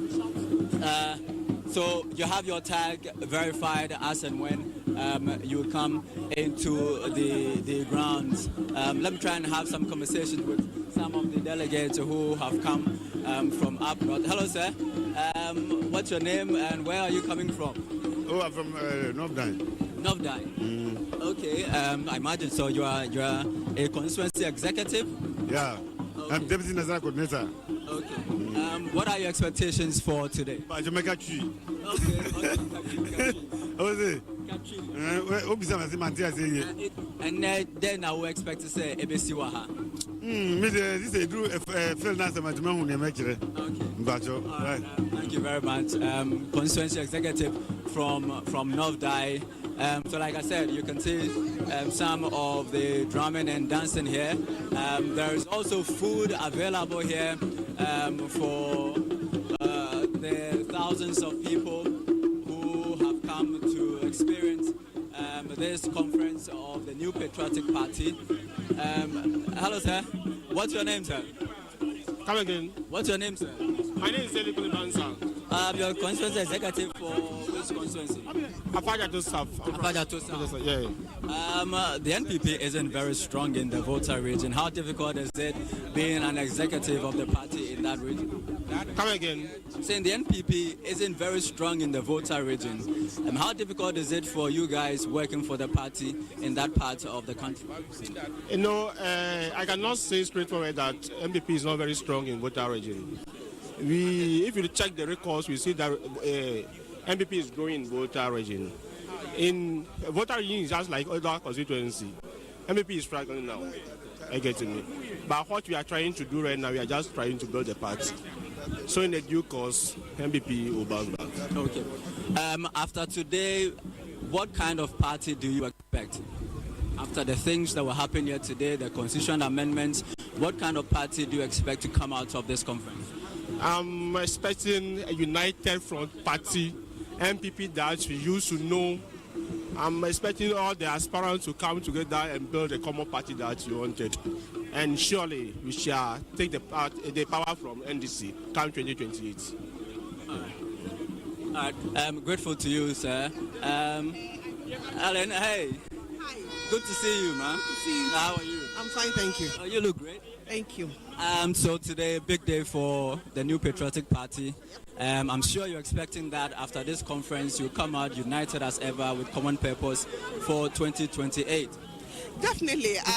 This conference is part of our rebuilding processes, and this is the beginning of getting into building the party, putting it together, and getting ready for election 2028. Today we are here to do election constitution reforms, and then how we're going to go ahead with the rest of our programs for the next 4 years. So definitely by the time we're done, we expect that as a party we'll come together with one purpose and move on. Obviously the government in power is not doing what is expected of them, and we as an opposition should be a strong opposition to actually put them on their toes, and that's what we intend to do.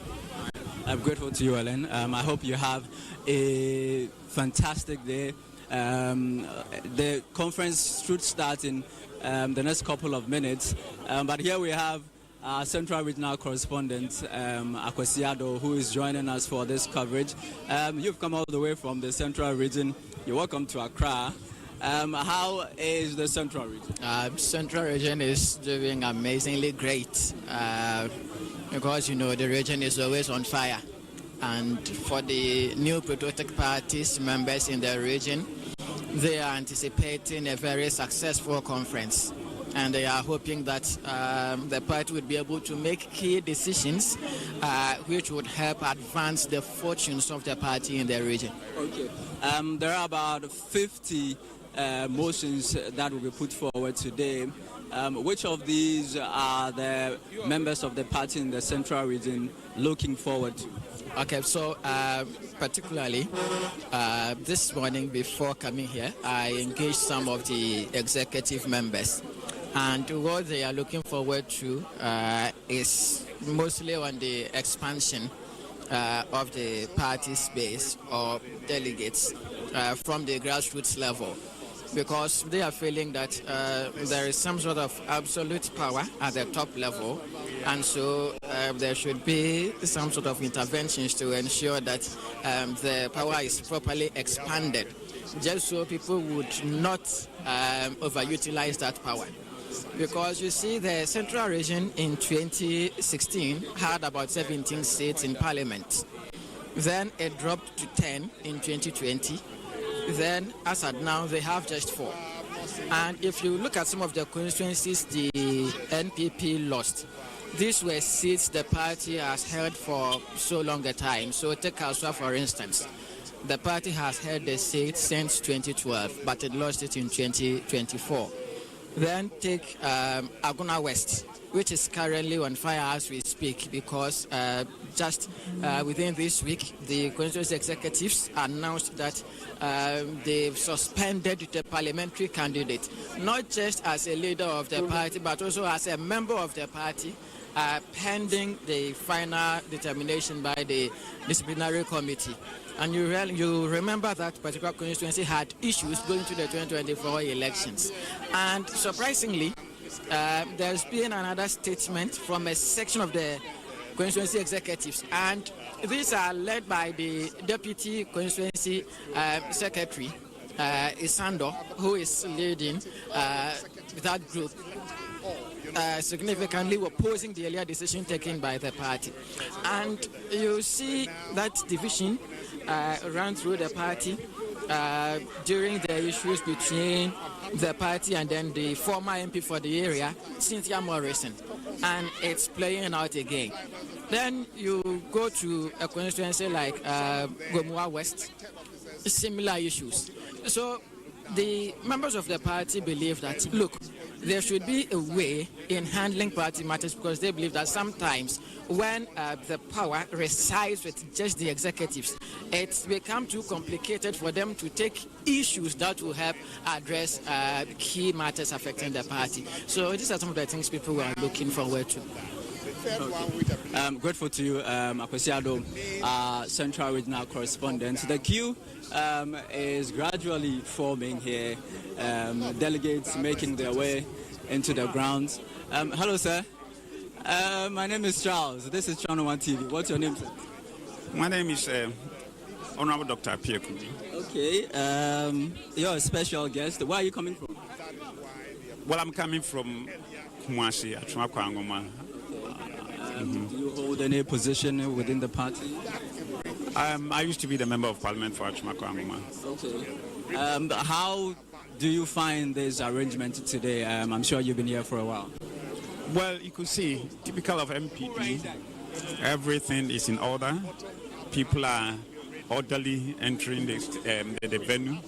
And I'm impressed about the arrangements, and I believe that everything, they've planned it very well. We do not know what goes on afterwards.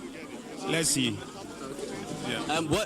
There are about 50 motions to be put forward to be either affirmed or rejected. What are your expectations on these motions? Well, as far as I'm concerned, I heard there were more than 50 motions that were tabled, about 350, and it has been whittled down to about 50. Well, I don't know the specific motions that are contained in the 50 list. Let's see what is contained in the 50 list will include the most important elements that will drive the party forward, that will energize the grassroots, that will pull all of us together.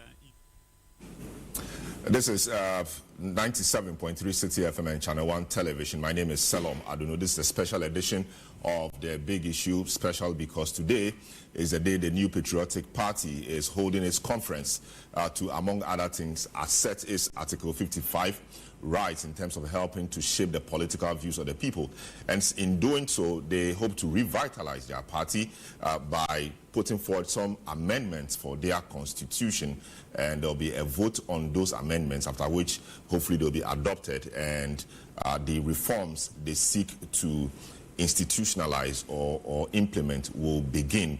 They are doing all of this in order to reposition the party for election 2028. The party feels that 2028 gives them a very good opportunity to wrestle power from the National Democratic Congress, which was voted into office on December 7th and took over on January 7th. This is some 7 months or so in office. A number of things they are seeking to do. There are about 56 amendments they are seeking to breeze through today. Over 6,000 delegates are there. So today we are scattered all around the University of Ghana Sports Stadium, where our team is, and indeed where the event is taking place. This is the place to be.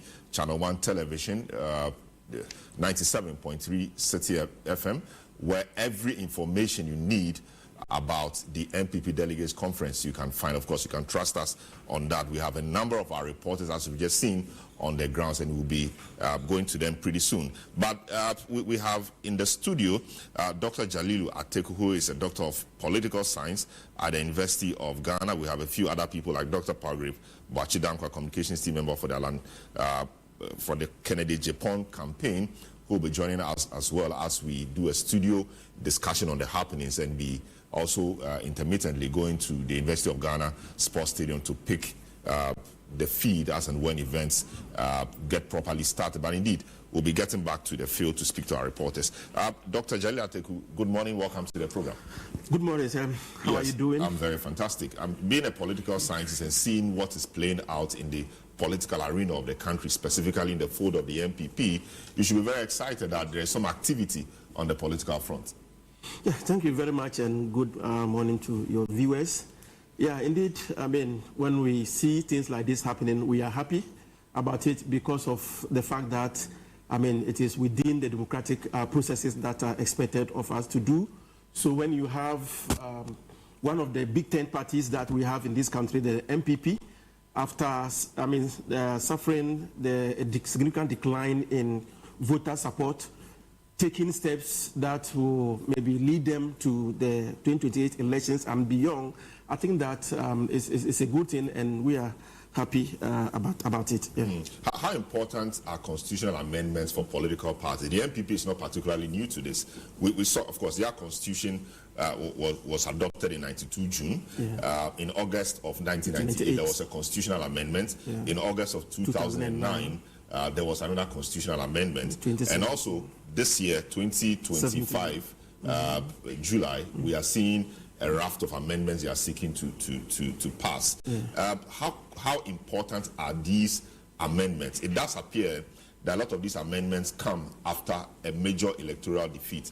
98 because of the 96 loss, 2009 because of the 2008 loss, and this one because of the 2024 loss. How significant are these amendments to the future fortunes of the party? Yeah, I think it's important because after, especially like you indicated that, I mean, most of those happen after, I mean, they have lost. I think there was one in 2017 December, right? That wasn't after this. Okay. But the point is that after that massive loss, you need to reflect, right? You need to do some introspection, trying to find out what actually happened, I mean, over the past campaign period, or years campaign period and all that, to that loss.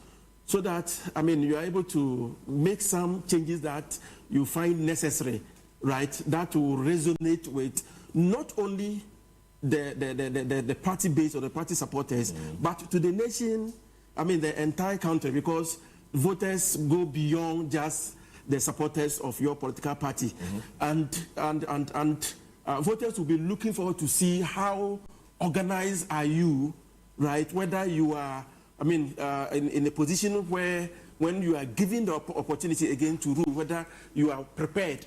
So I think that, I mean, it's important that after such an incident, sometimes it may not even necessarily be just about even losing, right? And sometimes after major elections, right, you need to look at some of the things. Even if you have even won, there may be certain things that happen that you would have flagged, and then after that, you do some self-introspection and see the reforms, changes that you'll be able to introduce.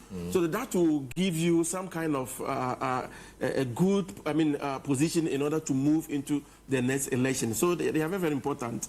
Yeah. Let's look at some of the amendments quickly. One of the key amendments they'll be seeking to have done is in respect of Article 12 of their party. That's the election of the presidential candidate. But even before that, they are seeking also to expand the base of the Electoral College. We have complained in the past that because of the nature of the Electoral Colleges the political parties use for their campaigns or for electing their presidential candidates, the process becomes very monetized, so that the influence of money becomes very huge, which we do not like. Seeking to expand the base of the party, many people think will reduce the influence of money, because how many people can you really bribe to win compared to if the college was very small? So now they're seeking to expand the polling station executives from 5 to 7, and that will cut across the whole over, is it 30,000 polling stations across the country? That's quite a significant number. How important is this expansion of the base? And some similar things will be happening at the constituency level too. How important are these to the internal democratic credentials of the NPP? Yeah, I think that is very, very important, right? And for some of us spoke about this, because when you limit, I mean, the voting to some specific people, right? It gives just some people, because voting is a process where you have, I mean, it's one of the ways people can actually hold their leaders accountable. So when you expand, it means that you are deepening the democratic processes. And that is why for some of us criticize some of this. In fact, I'm even looking forward to a point where all the registered members of political parties will be allowed to exercise their franchise, to vote, to elect their leaders. Because if people are making contribution to the party, right, you must give them the opportunity to vote. So deepening the democratic processes is very, very important. I think the NDC tried to expand that in 2016, and they complained that, I mean, there were some infiltrations and all that, right? You know, normally political parties will have ways of, I mean, making complaints and all that. But I think political parties, we should be looking forward to expanding the electoral base, not just limiting to... But even, let me prove that. Even that claim that people infiltrated the base, how tenable is that? That can be addressed. How tenable is that? In fact, let's even take it that, yes, people infiltrated into it, right? These are, I mean, it's a system, right? So once you identify that, you put in necessary mechanisms to be able to address it, right? So you give... I mean, you give the voice to so many people. So once people are members of your political party, they make contributions, dues, and all of that. So you just have to expand it, give them the opportunity to also exercise, I mean, their right or to elect their leaders, right? And when you do that, like you indicated, it means that it will reduce to the barest minimum about people buying fridges, buying TVs, giving them money, and what have you. So it will even help. I mean, the leader, those that are contesting, right? Because, you know, I mean, how are you going to bribe if every person is allowed to vote in the NPP primaries, for example, right? So it means that it will help them to save a lot, and then they'll be able to channel their resources better to prosecute an effective campaign in the election. Yes. Let's look at Article 12 of it now. Election of presidential candidates. The NPP, after the 2008 defeat, where in 2007 we saw about 17 of their candidates running for power, they think that, you know, fragmented the base and that created some disunity, etc., in the party. And so the solution to that, which came after another conference like this, was to introduce another layer called the Super Delegates conference, where the number will be whittled down if it is more than 5. So that going into the real presidential primaries, you have only 5 candidates. But now they are seeking to remove that because perhaps it's been counterproductive. What's your thinking around that? Was it necessary in the first place? And did that really contribute to the disunity they talk about? What do you think around that? I do not think. I think what they want to do now is a position that I support, right? Because if you limit, now you establish a kind of electoral college system where you have just about 1,000 people, right, who vote, and then the first 5 people will now be cleared, right, to contest. The most important, I mean, the most viable, and which is largely in tandem with the democratic process or deepening democracy, for me, is just expanding the electoral base. So if they are taking that out, I think that is a good thing. That one is far better than just limiting it, I mean, to some people to just select maybe about 5 candidates, and then those 5 candidates will be presented to them. They should allow, and these are NPP members, they know their leaders, they know what their leaders stand for, right, and all that. They can assess them, right, so they should be given the opportunity to elect. So if people, it's also a way of limiting some of the candidates, which in my view is not good. So once it is open, the most important thing is that they go through the necessary vetting to ensure that they satisfy all the constitutional requirements and their own party's constitution. So once they are cleared, right, they should be allowed to vote, whether they are 20, whether they are 25, and whatever. The delegates will definitely elect one person. So for me, in my view, I think that they did all of this against, you know, fragmentation or disunity in the party. We saw the Alan Nanado, you know, matters in 2007, and how they claim it affected the election in 2008. So the solution to that, in their view, was to sieve it, perhaps forgetting that normally it's the guys at the top who cause the division, because they become 2 strong poles.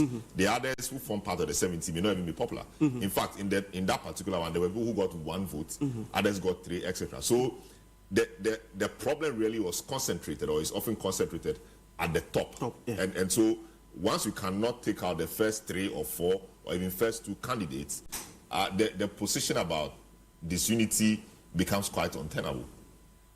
Well, for me, I think that when you even do that, right, so let's assume that they have maybe 12 candidates, right, and after that, you just sieve and then you pick 5, leaving, I think 7, right?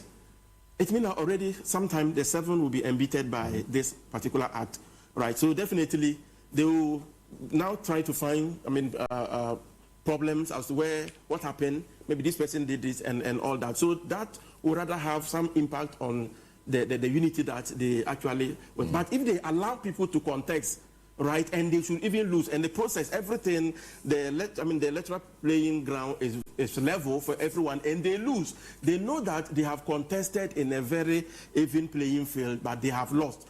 In that sense, it means that they will be willing to support whatever processes that will unfold. They may decide to pitch camps and all that.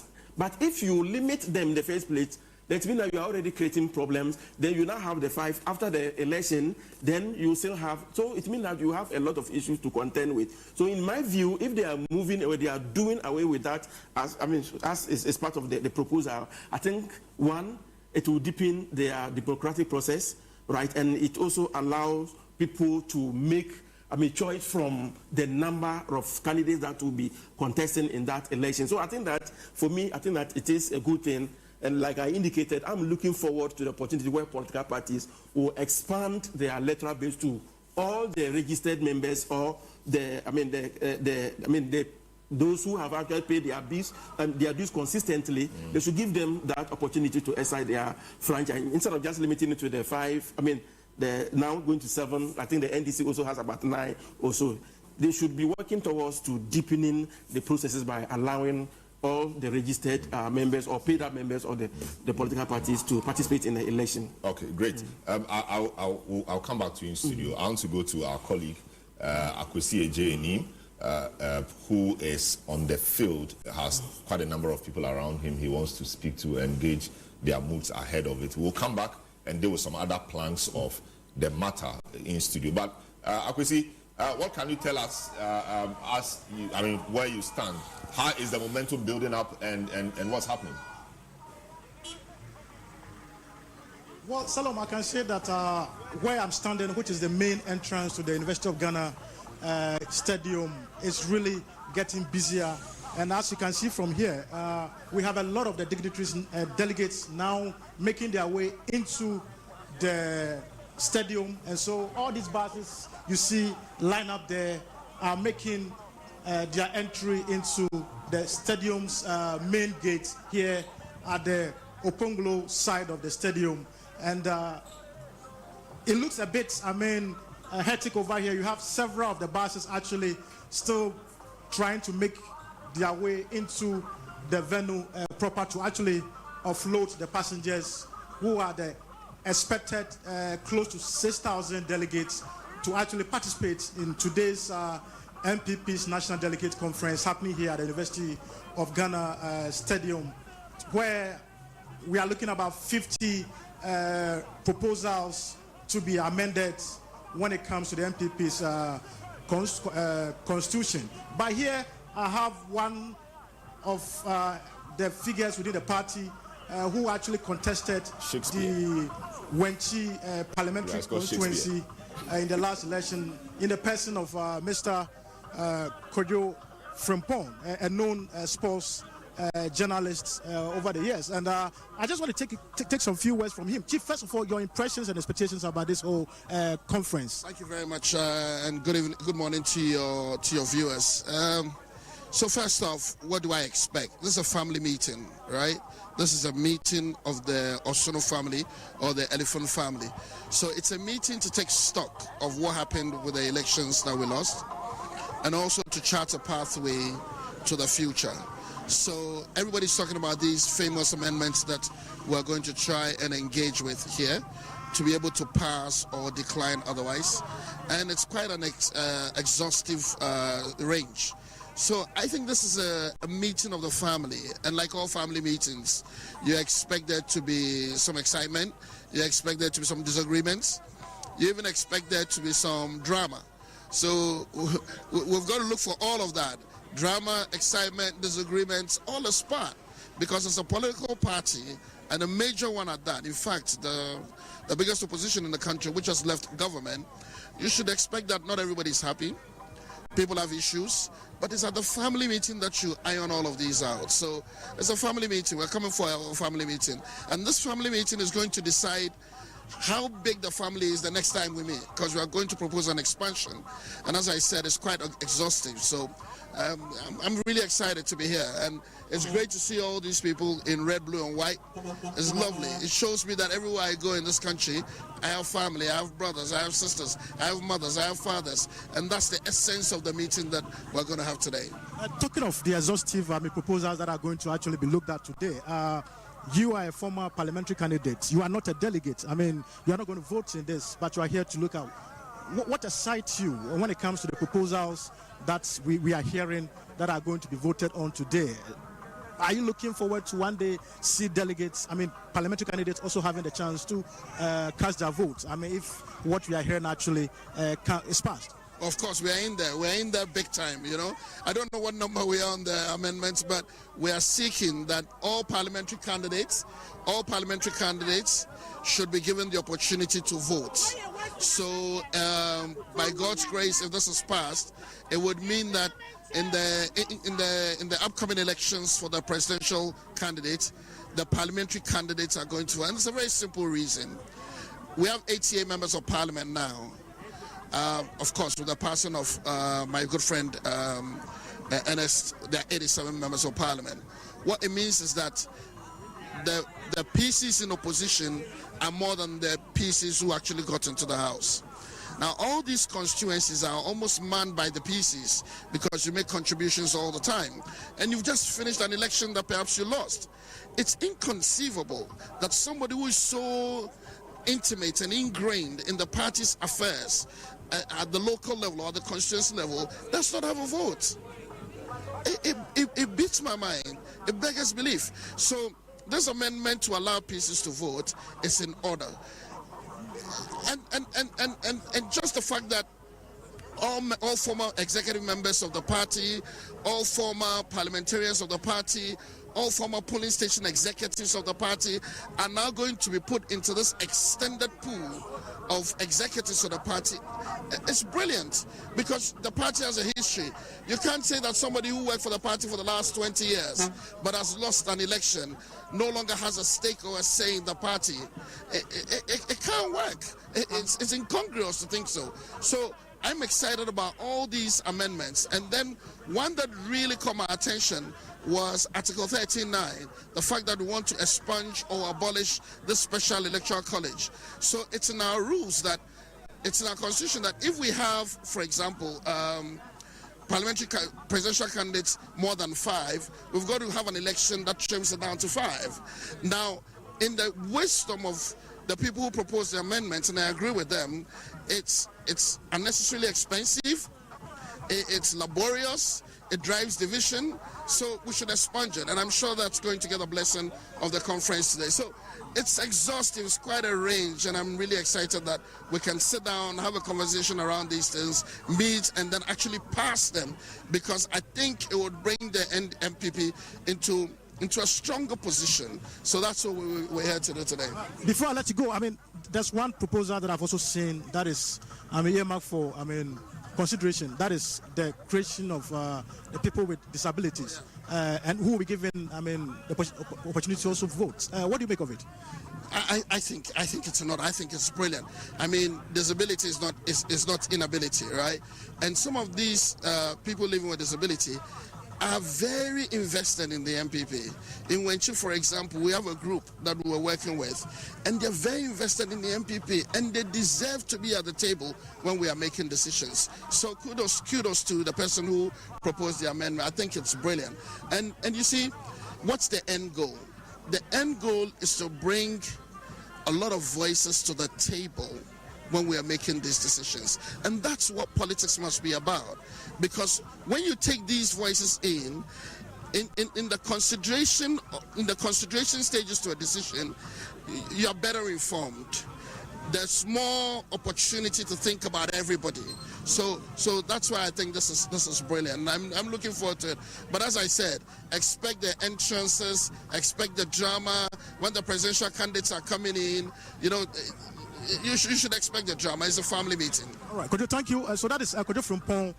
He actually contested for the... Oh, by the way, just before I go, we've got all the people from Wenchi. We've got a group from Wenchi. Right. Can you please wave to the camera? All right, Kojo, thank you, and all the best. All right, so that is Kojo from Pong. He actually contested as the NPP's parliamentary candidate in the Wenchi constituency, but lost.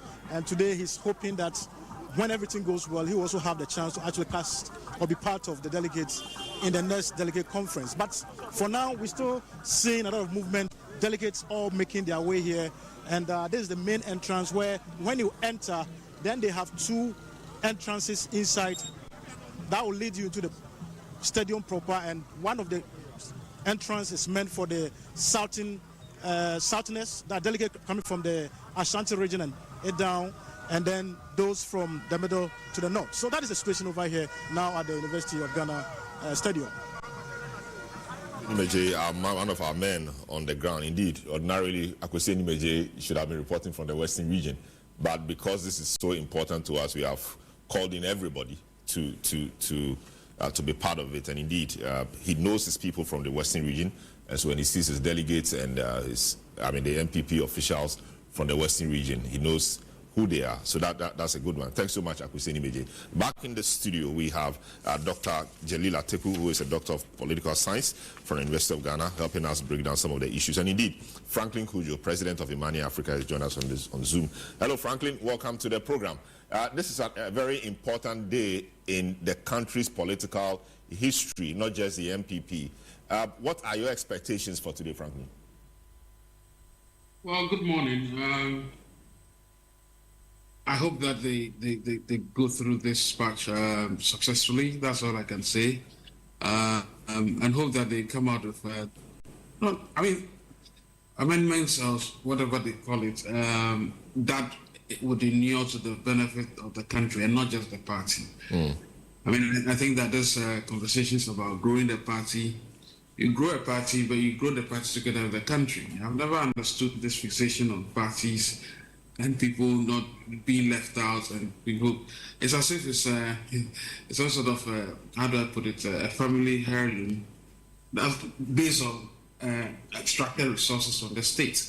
So I hope that they are organized, and we can only wish them well, really. Some of the, will you say that any of the proposals,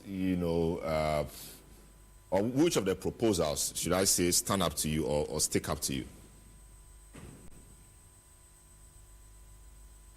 Look, this whole idea, how do I even put it?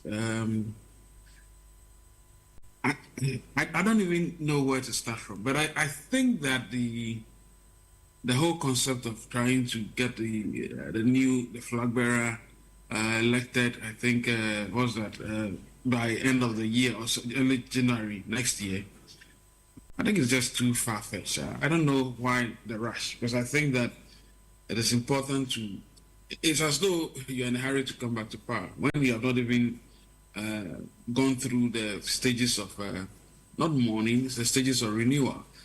I feel that that's true. The whole thing is rushed. There seems to be no head and tail in the whole organization of NPP. I don't know how something like that could come up to be a suggestion. I don't know who dreamt about something like that. But hey, it's a democracy, so whatever they want to do to themselves, well, we wish them well. That's all I can say. I see. Nice one. So just hang in there. Doc, one of the major issues prior to this conference has to do with the proposal for top-bottom approach instead of the bottom-up approach, where now the same conference that elected Dr. Bawumia in 2023 or so, or 2024 for the 2024 election, is the same one to do another election. People think that because the election of the presidential candidate is what creates the division, if you do it now, you have a long time to heal wounds, and even in the next contest for constituency and polling station executive, etc., who will form the delegates, the bitterness in there and the division, which is often occasioned by the future quest for election of presidential candidates, will be missing. And by the time they finish with that process, the party will be united with a figurehead that can fight the election and take on the NDC properly. Shouldn't that be a good approach? Why are some of you commentators not pleased with a top-bottom approach rather than, supporting it? Right, in fact, when this issue came up, we spoke about it. For me, I wasn't, supportive of that decision. And the fact that there are some advantages when you are electing presidential candidate first, all right? And then there are also some advantages when you are electing the, national executives and other decisions first before presidential. But at the end of it all, first, you just have to look at the situation, the situation in which the political party finds itself. If the political party is in, a position where there are no issues, and then you are going to elect a flag bearer, for example, like maybe you have a sitting vice president, and then where there are no issues, and you know that mostly the party will want that person to continue, all right? That one, there may be some minimal issues, and therefore when you elect a flag bearer first, fine. But in situations where you just lost election, right? If you look at I just talk about the fact that they have experienced significant decline in the voter support, right? There are issues of, party unity, okay? Just even thank you to look at the issues that came up with it. So it means that, the acrimony is so significant, the tension is so significant that you don't rush to elect a flag bearer. Apart from that, you have lost the election, right? You need to look at the structure of your political party, because if you don't prepare the structure, right, very well from the base, so that you have a very strong, pillars on which that candidate who will be elected to lead the party can stand on. It's just like a house. If the pillars are weak, and then you roof, most likely that it will collapse, right? So in my view, I think that decision that they will elect the flag bearer in 2026 January, right, also before other decisions, I think that if they can still reconsider that decision, but I don't know whether it is certain part of the some of the amendments that they want to have. But in my view, this particular thing, I don't think that it will help them. I was thinking that looking at the situation, look at the where the party is, right? What is the level of the unity? So you need to address those things first before thinking about electing the flag bearer. So that when you have everything well structured, you elect the flag bearer. That flag bearer will stand on a very strong, solid structure and to prosecute election effectively. I'll come back to you on the tension you mentioned. But Franklin, one of the other matters which came up before this conference has to do with the personality of John Agyekum Kufuor. He's seen largely until recently as the most successful president who has come from the Dankwa Buzia stock. Of course, that quality or that record has been largely equaled by Nana Akufo-Addo, who has also done 2 terms. So he doesn't stand in that alone. Nana Addo has done 2 terms, and he's also done 2 terms. But largely, he's seen as a senior man and one of the most successful persons in the party. He asked for a postponement of this conference, and that was turned down. And I think he had some issues that if there were elders in the party, then he should count as one, and that he doesn't think he's gotten to a place where his views could be ignored, his mind and his memory still intact and all of that. But the request he made was premised on things which were not very justifiable. For example, he says he wants to be at the event, and because he will be traveling, they should postpone it for about a month so that by which time he will be back. But we can't build a party around personality and such excuses. What do you make of the comments he made about he being sidelined, especially as he anchored that on the fact that he wanted to be at the conference and that was turned down generally? Franklin. Yeah, you may want to unmute Franklin. Franklin Kudu is president of Money Africa. Okay, so great. if I got your question right, Solom. Yes, I can hear you now. All right. If I got it right, You're asking that the older statesman, former President John Ojukwu before, has suggested that this conference or whatever what's it called? Is it a conference or? It's a conference. All right. This conference must be postponed because there are so many lingering issues that must be dealt with. Unfortunately, he was calumnized, somehow almost jettisoned and insulted. But I think that's the beauty of democracy. I mean, I'm not saying that they should insult him or just told him off. I think it is important to listen to wise counsel. And if he said the things that he said, and I suspect he's coming from a standpoint of, how do I put it? He's coming from, he's coming from a place where I suspect he's seen it all, you understand? So it's a bit difficult to take him out or take him on the way some people did. I want to believe that with time, we'll come full circle and appreciate why I say that. I also feel this whole thing is rushed, and I don't know. Frankly, I'm not. I hope that they come out stronger. That's all I can say for now. Because clearly speaking, this whole thing was not just. Look at the way they handle the applicable stuff. For instance, I mean, one party says, the General Secretary says, don't go and vote, and people in Parliament say, well, let's go and vote. Complete disorder, complete disorganization, and I don't know. I hope that I pray that they come out well, successful. Great, Doc. I'll let you have a stab at the Kufuor matter. But earlier you mentioned the fact that so much tension in the party, and you think that they should have resolved those tensions first before moving on to the next stage, which is election of the presidential candidate, rather than doing it in the fashion you describe as rushed. But they have said that the tension is often because of the prospect of electing a flag bearer. So the flag bearer people influence the process. So you realize that even at the polling station, constituency, etc. levels, the executives are divided. So that is the elephant in the room.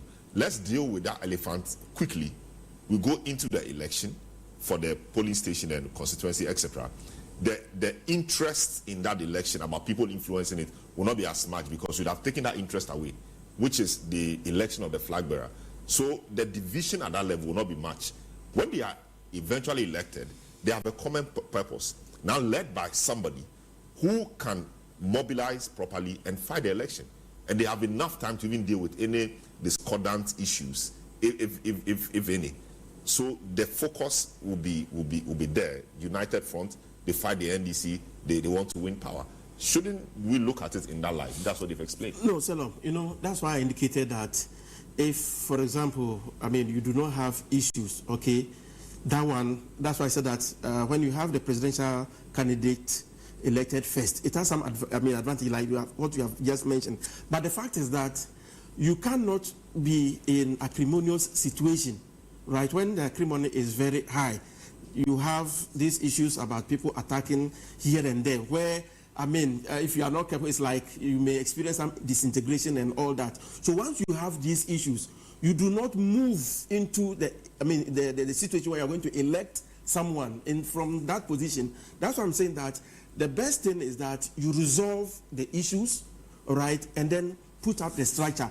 When you are able to do that, and then you go to elect the candidate, and the processes, when you establish those processes, they should be very fair, free and fair, right? So that when people lose, they know that the processes, the level playing field, they have contested, they have lost, and then they will support.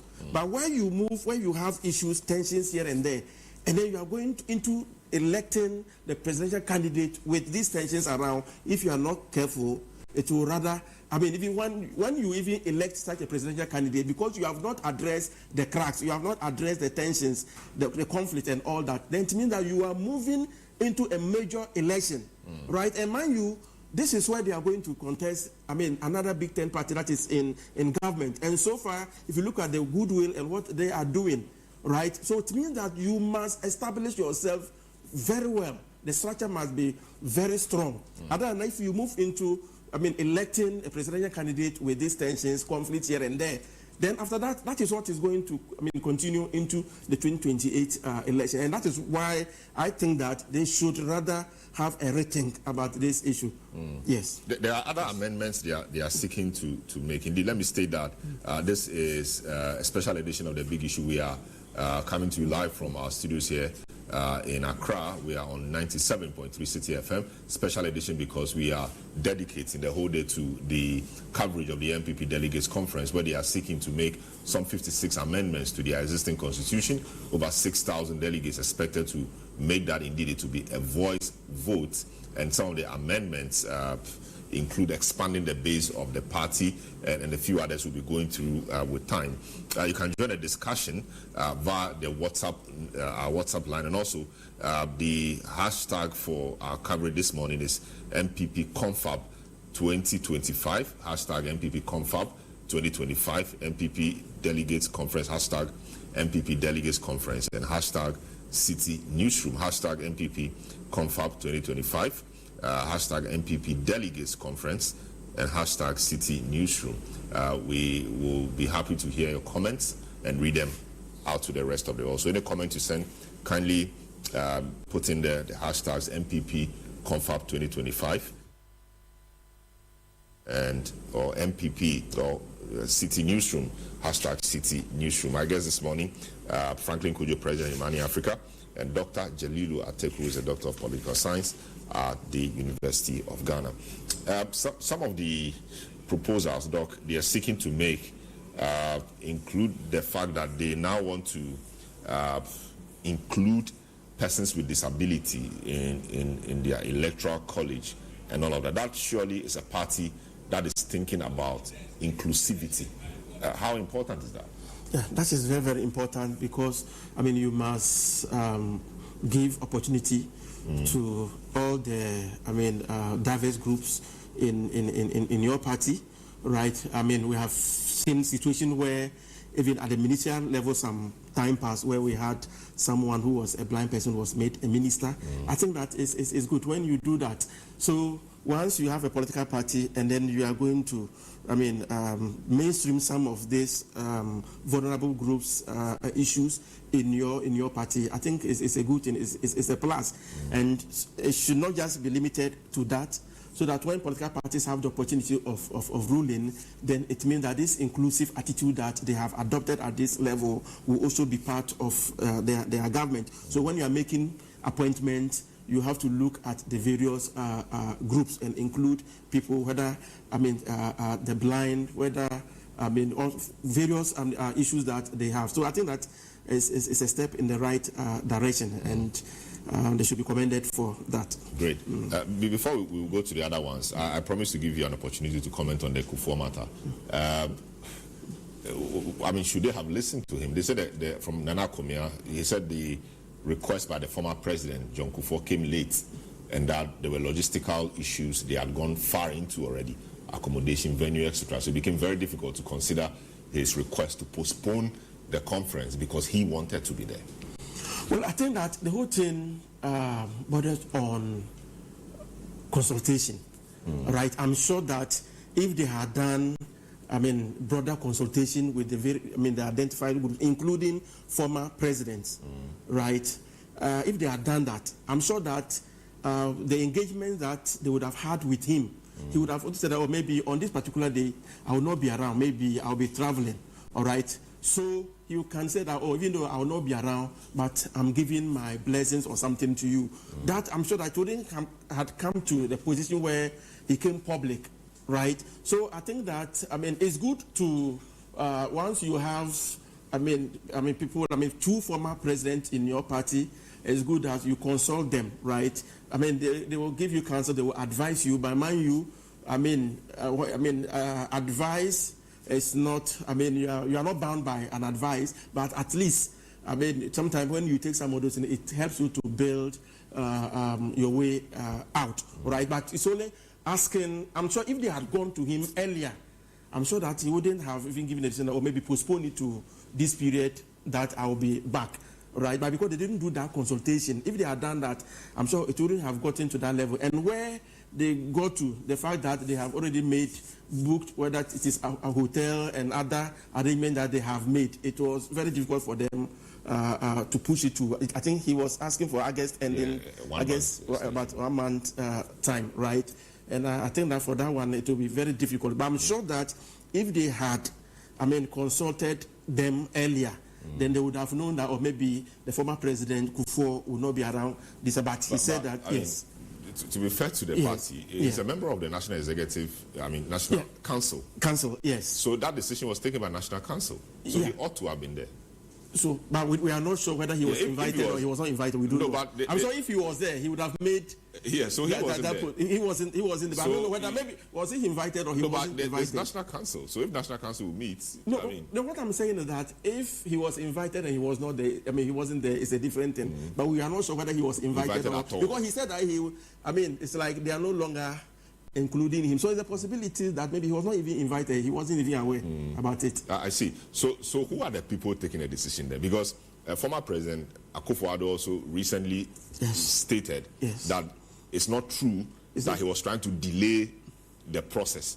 So it means that the two former presidents appear to have some slight issues, even though Akufo-Addo has said that it's not true. But so who are the people taking the decisions? If the two key people, former presidents, are not the people influencing the process, then who are the people? The party executives?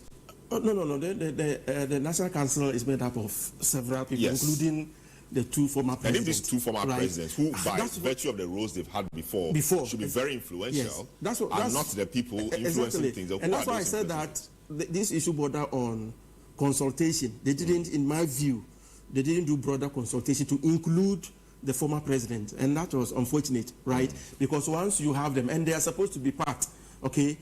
If you listen to President Kufuor, for me, it's suggesting that maybe he was not even maybe invited for that decision. And President Kufuor has been attending, functions here, and even though he's in the wheelchair.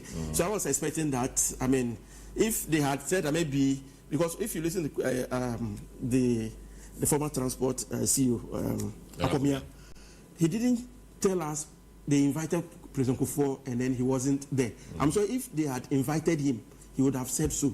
So it means, in my view, they didn't actually do that broader consultation. And I think that moving forward, they need to address some of these issues, because these are two key persons in their party. And if they are ignoring them, right, because at least even though they are old, but they are wise, and then he said that he still remains the President Kufuor that. But did it appear that this thing he said is something he had wanted to say a long time ago? Because, we've seen him involved in one or two things. The very last rally of the party, I think he was there.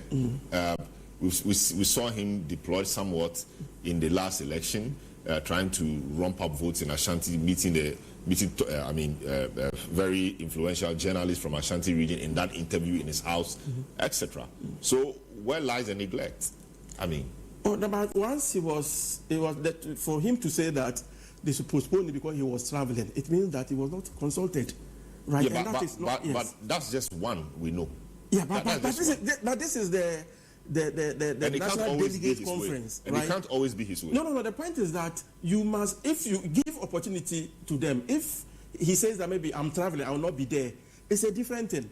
But from the look of things, you can realize that he was not informed about it, or for him to also make any suggestion. Because if you're going to take a decision, people will say that, maybe let's have it in July. Others will say, let's have it in August. Right, but if he had been given that opportunity as a member of the council, all right, he would have maybe suggested that maybe I will not be around, and maybe there may be some other people who could have also said that. Oh, so why won't we let's have it in August? So in what I'm saying is that once he came out, and then from Nana Akufo-Addo, even though he came, he also denied. It means that how come sometimes some information travel here and there. Right? If there was nothing, he wouldn't have come to deny about it. So, but the most important thing, what I'm saying is that I think that this issue border on the level of their consultation.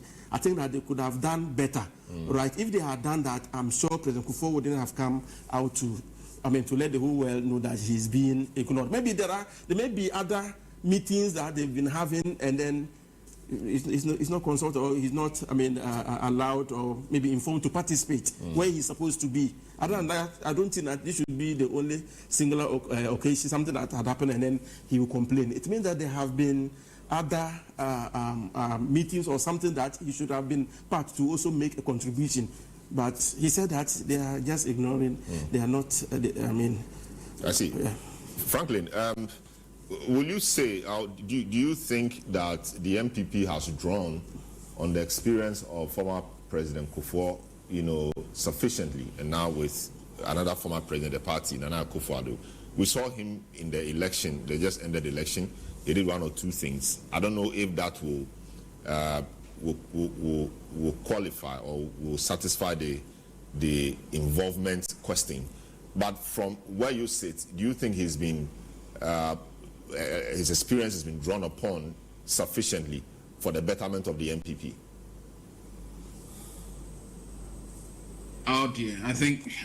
Could you please repeat that again? Sorry, yes. This time slowly. Yes, I'm saying that.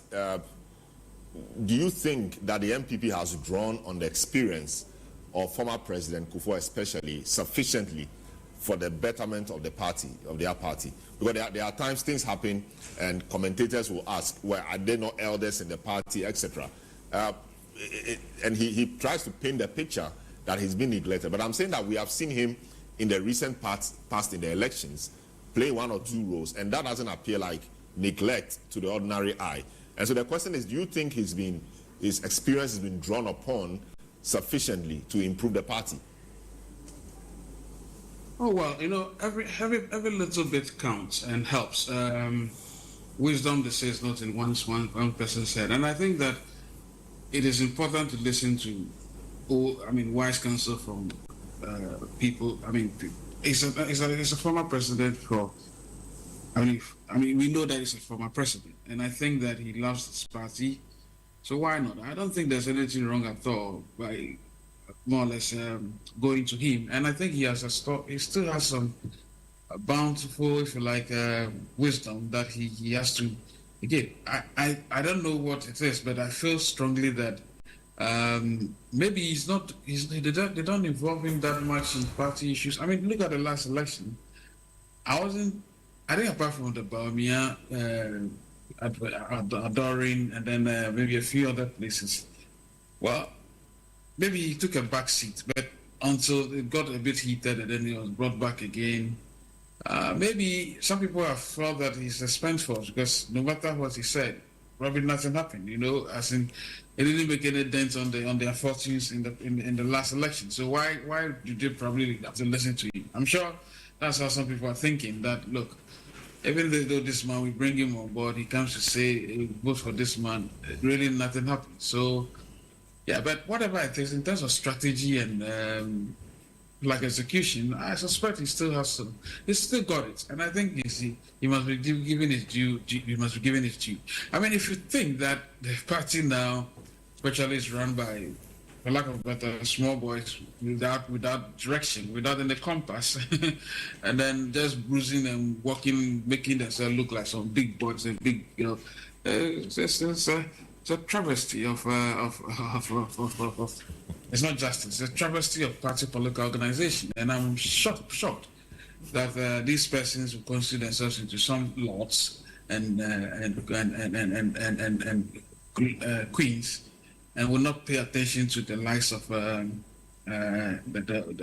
Kufuor. Either way, look, they still need advice. They still need some guidance. They still need some shepherding. Otherwise, that decision, I still maintain, that decision not to contest, coming from the secretariat of the party, was one of the most, excuse my language, senseless orders ever to be given by a party that is going into election. And they could have won that election. Did you know how close it was? They could have won it. So what advice, who advised that? Which person in the party actually spoke and was listened to rather than the likes of before? It speaks volumes. If there's a way they're going to go into the next election, they're already lost because, I don't see how they are organized and, I mean, you fortified the thought. I think they should, anyway, as I say, I hope that the confab would eventually lead to some sober minds, and then somehow some good will come out of it. But as it is now, I'd rather this really probably regroup quickly and then start giving us serious alternatives to the NDC. As I speak now, there's none. I've not seen any. There's no single statement the NPP has made, which sounds to me that they are actually do understand what hits them, and then they are probably ready to take the reins of power in the next the foreseeable future, at least as far as 2028 is concerned. I see. We've been joined in the studio by Dr. Pargrive Boachidankwa, who is a team member for the Kennedy Ejipon campaign. Pargrive, good to have you. And welcome a member of the NPP. And of course, but once you're a member of the Kennedy Ejipon campaign, then obviously a member of the NPP, of course, and a member of the NPP. He used to be the government spokesperson on governance and security when things were good, when he was in power. All right, good to have you. Have you been to the Legon Stadium I have. yet? I have. Salam, a very good morning to you, and let me greet my colleague Doctor and greet Senior Franklin Kujo and greet your viewing public. I've been to the University of Ghana grounds. I was there yesterday when the plans and preparations were ongoing. This morning I've been there together with my senior colleague from the office, Senior Charles Bisu, and a few of the operational guys, just to be able to see where the sitting arrangements are. Our candidate is ready as well to join the conference this morning. I can see that we are in some very serious situations as a political party. If you listen to all the political scientists and you listen to the social commentators, you can clearly see that we are in some big trouble, and all is not well.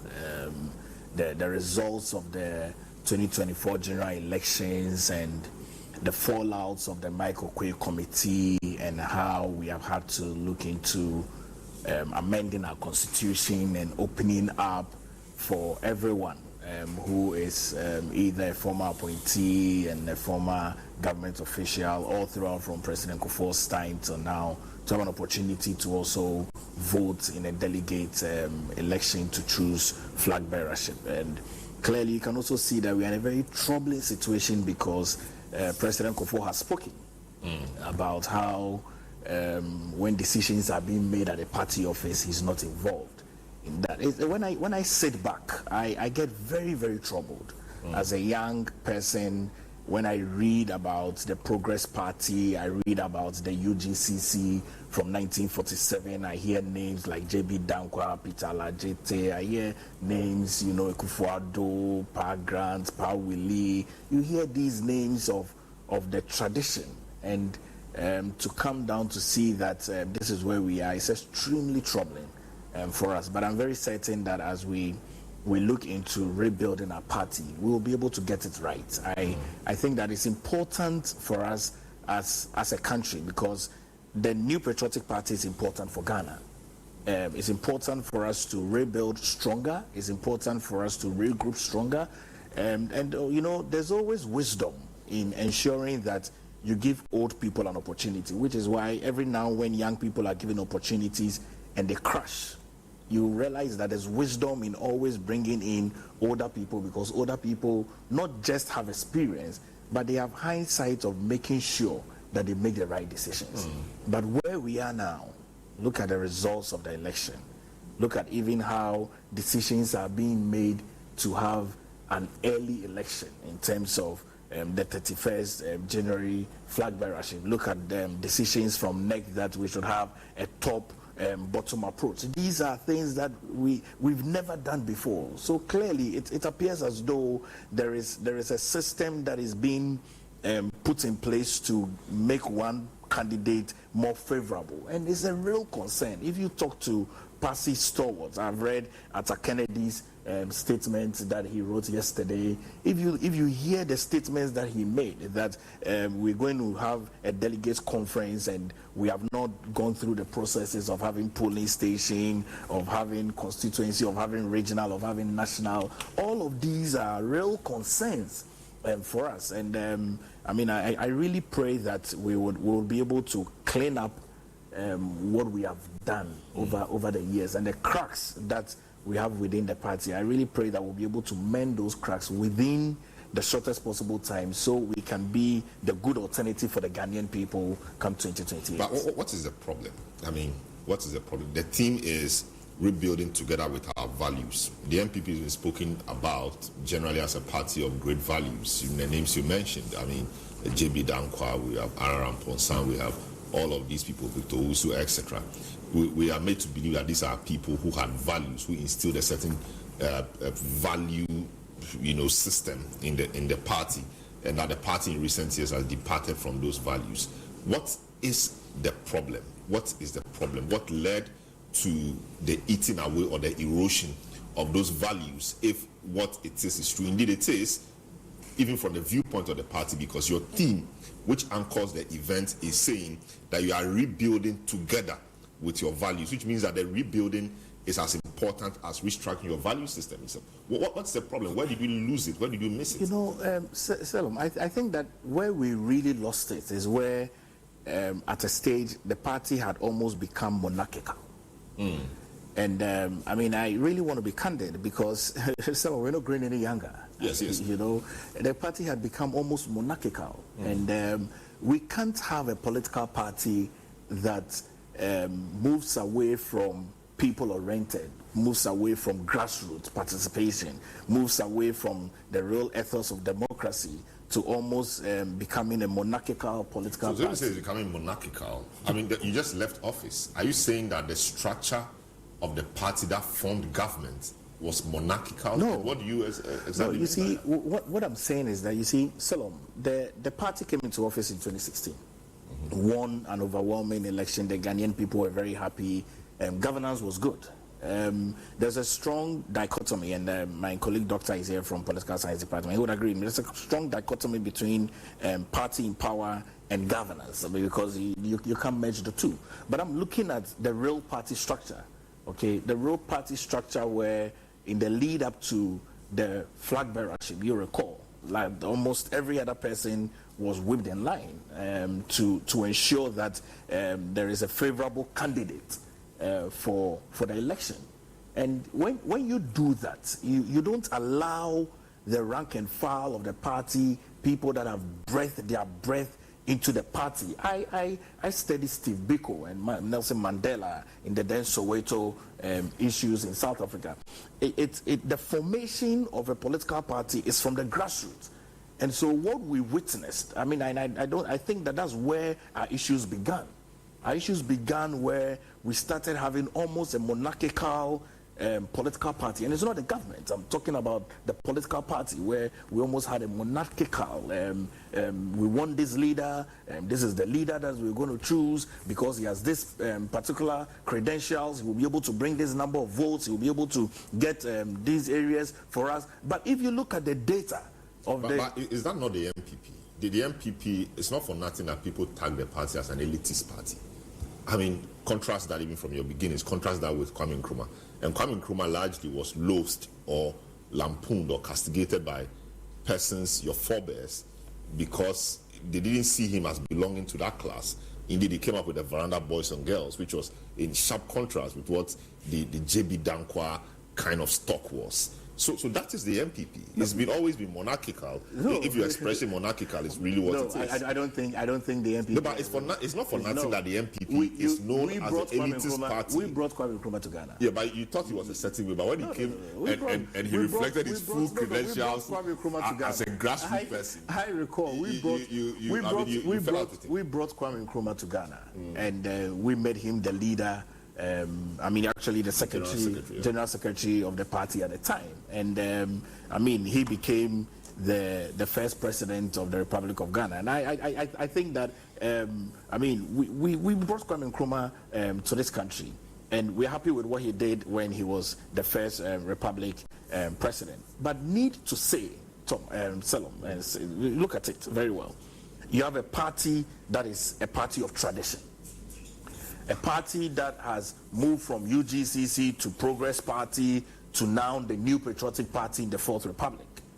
UGCC, which is the United UP, yes, UP, party, exactly, and all of that, and the yes. UP, the Dombo Buzia, absolutely. Was that not monarchical? Was that not monarchical? No. You see, when I talk of monarchical, I'm talking about it in the modern understanding area of it. You're using your definition of monarchical.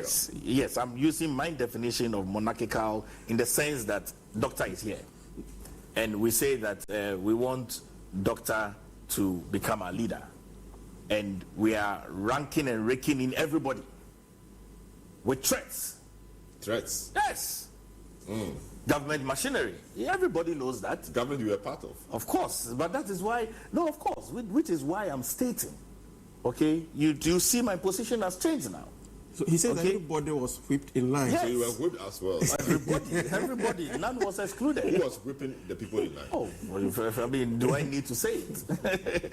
You understand? I don't need to say it. But clearly, the leaders of the party now, the elders of the party, are not happy with the state of the party. I cannot come to terms to Phantom, and this is my personal opinion. I cannot come to terms to Phantom why President Kufuor will make these statements that he's not being consulted. Everybody will wish. So who is running the show? Everybody. Nanado also said a similar. People are accusing him of plotting to get a thing. You read the statement extended. You read the statement of President Nanado Dankwa Akufo-Addo. I sent him a message yesterday, and you read the statement. Reply? Oh, of course, I talk to my uncle every now and then. You know, I am very concerned. Your uncle was a monarch. No, that's not what I said. Okay. Don't put words in my mouth. No, I'm just, you said monarchical. There was someone at the so I'm just finding out. No, but then who is the leader of the party? The leader of the party is Stephen Intim. Good. Is he the monarch? Please, leave me here. Okay, Salom, leave me here. Don't put me in a casket and bury me. I hear you. We don't do a funeral. Yes, please. I'm not there yet. You know, I'm just trying to explain the situation, okay, of what we went through. Because we went through a situation where now we're almost gasping for air as a political party. When you read Jim Collins' book, How the Mighty Fall, our defeat in the 2024 election is a clear sign of how we have fallen as a political party. We need to rebuild. In rebuilding, you learn lessons from it. So you don't need to have that what word should I use? You don't need to have that liking skill, okay, of what brought us here and represent the same thing into a rebuilding process that would supposed to give us victory in 2028. Because we want power. The purpose of a political party is to win power. That's what even President Kufuor said when we launched the Patriotic Institute at the headquarters, that the purpose of a political party is to win power. If you don't win power, what's the purpose of a political party? It's not a social group. It's not a club. It's not a church. It's to win power. And so in rebuilding, in rethinking, you hear what the Ghanaian people want. The Ghanaian people are always stating, bring Kennedy Japan. I hear it. Yes, I hear it. I'll tell you something, and this is truth. Yesterday, you are hearing from other people. No, yesterday, Salom, I'll tell you one truth that happened. I was at University of Ghana. I went to the night market, and I met a young man, a former TESCON member. He said, Doc, I've joined the other side. A former TESCON member said, Doc, I've joined the other side. The other side means what? Which is the NDC. Oh, okay. Oh, yes. He said, Dog, I've joined the other side. You can imagine how my heart sank deep. But then he said, Dog, I've come to you because I have always known that you are very nationalistic in your view and your opinion. And I want to consider you still as a mentor in this process. And hear what I told him. I told him that when I look at the political youth, which is the TAIN and the TESCON, I'm concerned because we are not giving the young people an opportunity to be innovative. What do I mean by innovation? Innovative in the sense that when I was a younger person at the University of Ghana, I was innovative in my thoughts, regardless of the political party that was in power. I could state my views. But now, if you are a young person in the university, you can't state your views objectively and be innovative about it because you are either in TESCON or you are either in TAME.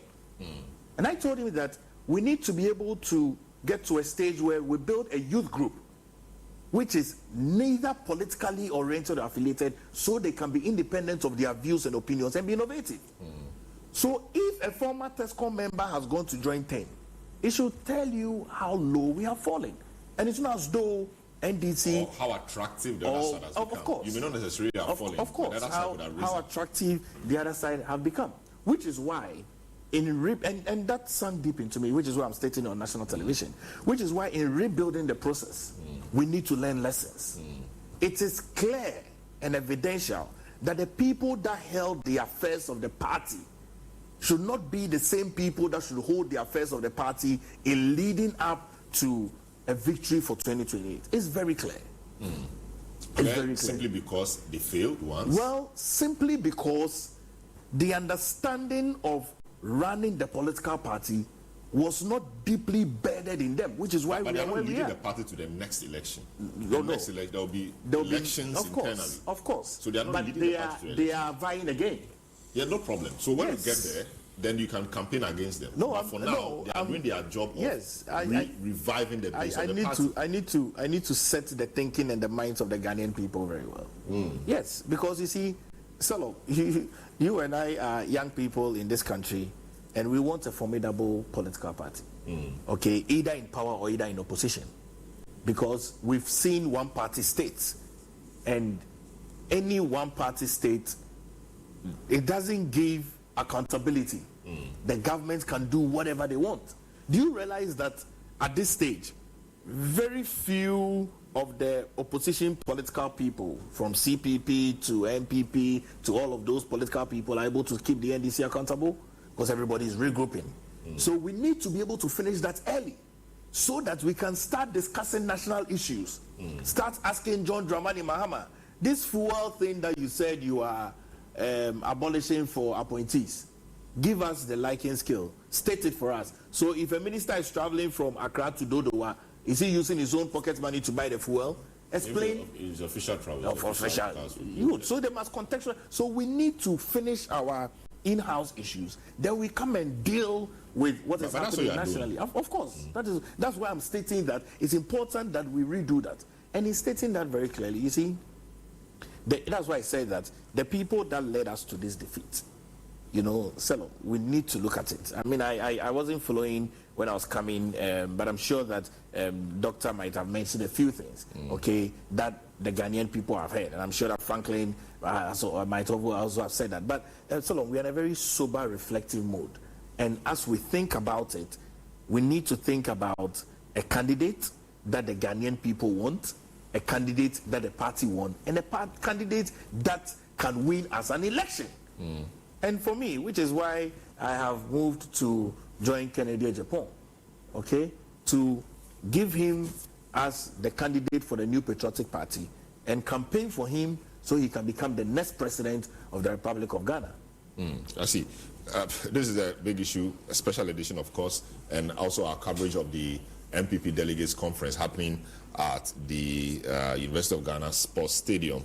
The hashtag is hashtag NPP Confab 2025, hashtag NPP Delegates Conference, and hashtag Citi Newsroom. Include these hashtags in your comments to us, and we'll be happy to share them with the rest of the world. My guests, Dr. Pablo Bachidankwa, you just heard, is a team member for the Kennedy Japan campaign, and of course a member of the NPP. Dr. Jalil Teku of the Political Science Department of the University of Ghana, and Franklin Kujo, President Imani Africa. We were looking at some of the amendments.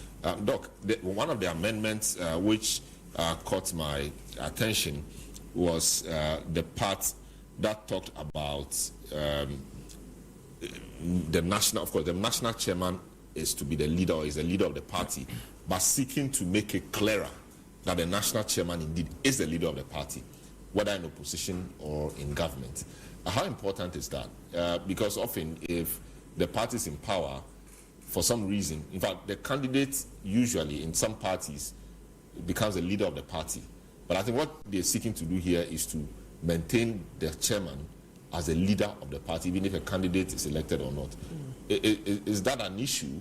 And how important is that for them to deal with it if it's an issue? Well, I think I do not see maybe any issue with that. But, I mean, if they have a president who is from the party, even from how it is, that president will still be the leader of the party. So now they just want the link to separate, I mean, the two, so that whether you are in government or in opposition, the national chairman remains the national chairman. I think that is okay. I think it's not any big issue because, I mean, it will just allow the national chairman to continue to function as such, whether he's in opposition or he's in government, right? And also that will also, I mean, limit the party responsibility on the president, so that he will focus on, I mean, executing his mandate as the president of the republic. So I do not see anything much. So you are on the ground. You are a party. You are a party person. The NDC, CPP, they all have their systems. So why should the candidate not be the leader of the party? Because it becomes his election, even though it's a party election. Why should the chairman continue to hold the role as leader of the party, even if a candidate is elected and the president is elected? So, Chairman, I'll do it this way, Senor Salom. An SRC president is still a student of the university and not the head of the university. Okay? So, you are a member of the political party. You rise up to become the flag bearer of the political party. But you are still a member of the political party. And then there is a national chairman of the political party. That must be the leader of the political party. When you move into government, because you are the government in waiting, you must focus on the governance of the country, whilst the leader of the party, which is the national chairman, leads the party.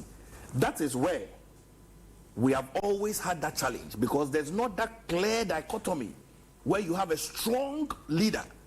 Because you see, it is the political party that gives you an opportunity to come and govern. There is no way anybody can become president of this country, especially with all of what we have, without forming a base. So NPP, you come into office, you become the president of the Republic of Ghana. The political party has an interest to win the next election, because political parties exist to win elections. If we make you the president, the leader of the political party, you could run the political party into a ditch, because your focus is divided. You are looking at the governance of the country. You're also looking at running an internal structure of a political party as a vehicle. You can't do that. So I'm glad with this amendment that we are doing, so that there's a clear dichotomy, which is why we need a strong leader as the leader of the party. You need a strong chairman. Strong chairman means what? Values. You need a chairman who can tell the president in the face. That is determined by the delegates. That's determined by the delegates. During elections. During elections. So if the delegates decide to vote, quote unquote, a weak person, that is what has brought us here. Salom, you've asked a very good question. That is what has brought us here. Because there is no leadership. Salom, look, let's be real with ourselves. My PhD is in business leadership. When you're a leader, you must be a strong leader. You can't be a weak leader. In fact, it's neither here nor there. And it's not in the middle. You are either a strong leader or you're a weak leader. Finito. You understand? So when you're a leader of a political party like the New Patriotic Party, or like the NDC, you need to be strong. You need to be able to tell your government in power that this is wrong, because it does not augur well to our political party. Does the NDC have a strong leader? Oh, I think the NDC has a strong leader. It's Edun Ketia. It's a very strong leader. Oh, it's Edun Ketia. Very strong leader. Really? Yes. I see. Yes. No, because you see, Chairman Edun Ketia has been with the grassroots, a former member of parliament, a former minister. He's run through. So he understands the political party. Okay? So today in cabinet, give an example. When Chairman Edun Ketia sits and gives an opinion of what he feels will be good for the NDC, he will state it to President John Dramani Mahama, clearly, unequivocally. And President John Dramani Mahama must adhere to it because he is involved in the politics of it. So the NPP needs a strong chairman. Was Freddie Blair a strong chairman? I think Freddie Blair did quite well. He brought us into the 2016 election. And remember, Freddie Blair was a CPP man. Freddie Blair was the first deputy speaker.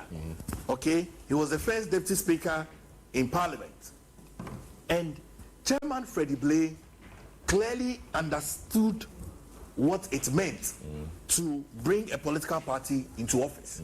And in cabinet, even though I wasn't a cabinet minister and not a member of cabinet, I could assume that in cabinet, if there is an issue, the chairman of the party would put the president and say, Mr. President, I think that with this issue, we need to look at this because it affects our political party strongly. But is this not theoretical? Because the president is the man everybody works up to. Like, everybody wants to impress, everybody wants to catch his eye and everything. We've seen instances, rumored of course, where presidents have orchestrated a defeat of national chairmen or have planted candidates against them. If you are a national chairman and you don't want that situation, you also have to be a stooge to the president there. So who creates it? If you're a strong leader and the president who controls the affairs of the state or governs the affairs of the state and who is quote-unquote the most important person in the party, and he wants to get you out because you are frustrating him, you'll be in trouble. So you have to play up to him. Salom, if you want your organization to work, you must agree to disagree. I mean, but it's a fact that we've seen presidents. Of course, we have. Plot to get national chairman out. We have seen that. We have seen that because, and I mean, at the time, I wasn't heavily involved in the day-to-day affairs of the party, but we have seen that, and I've heard that. Okay.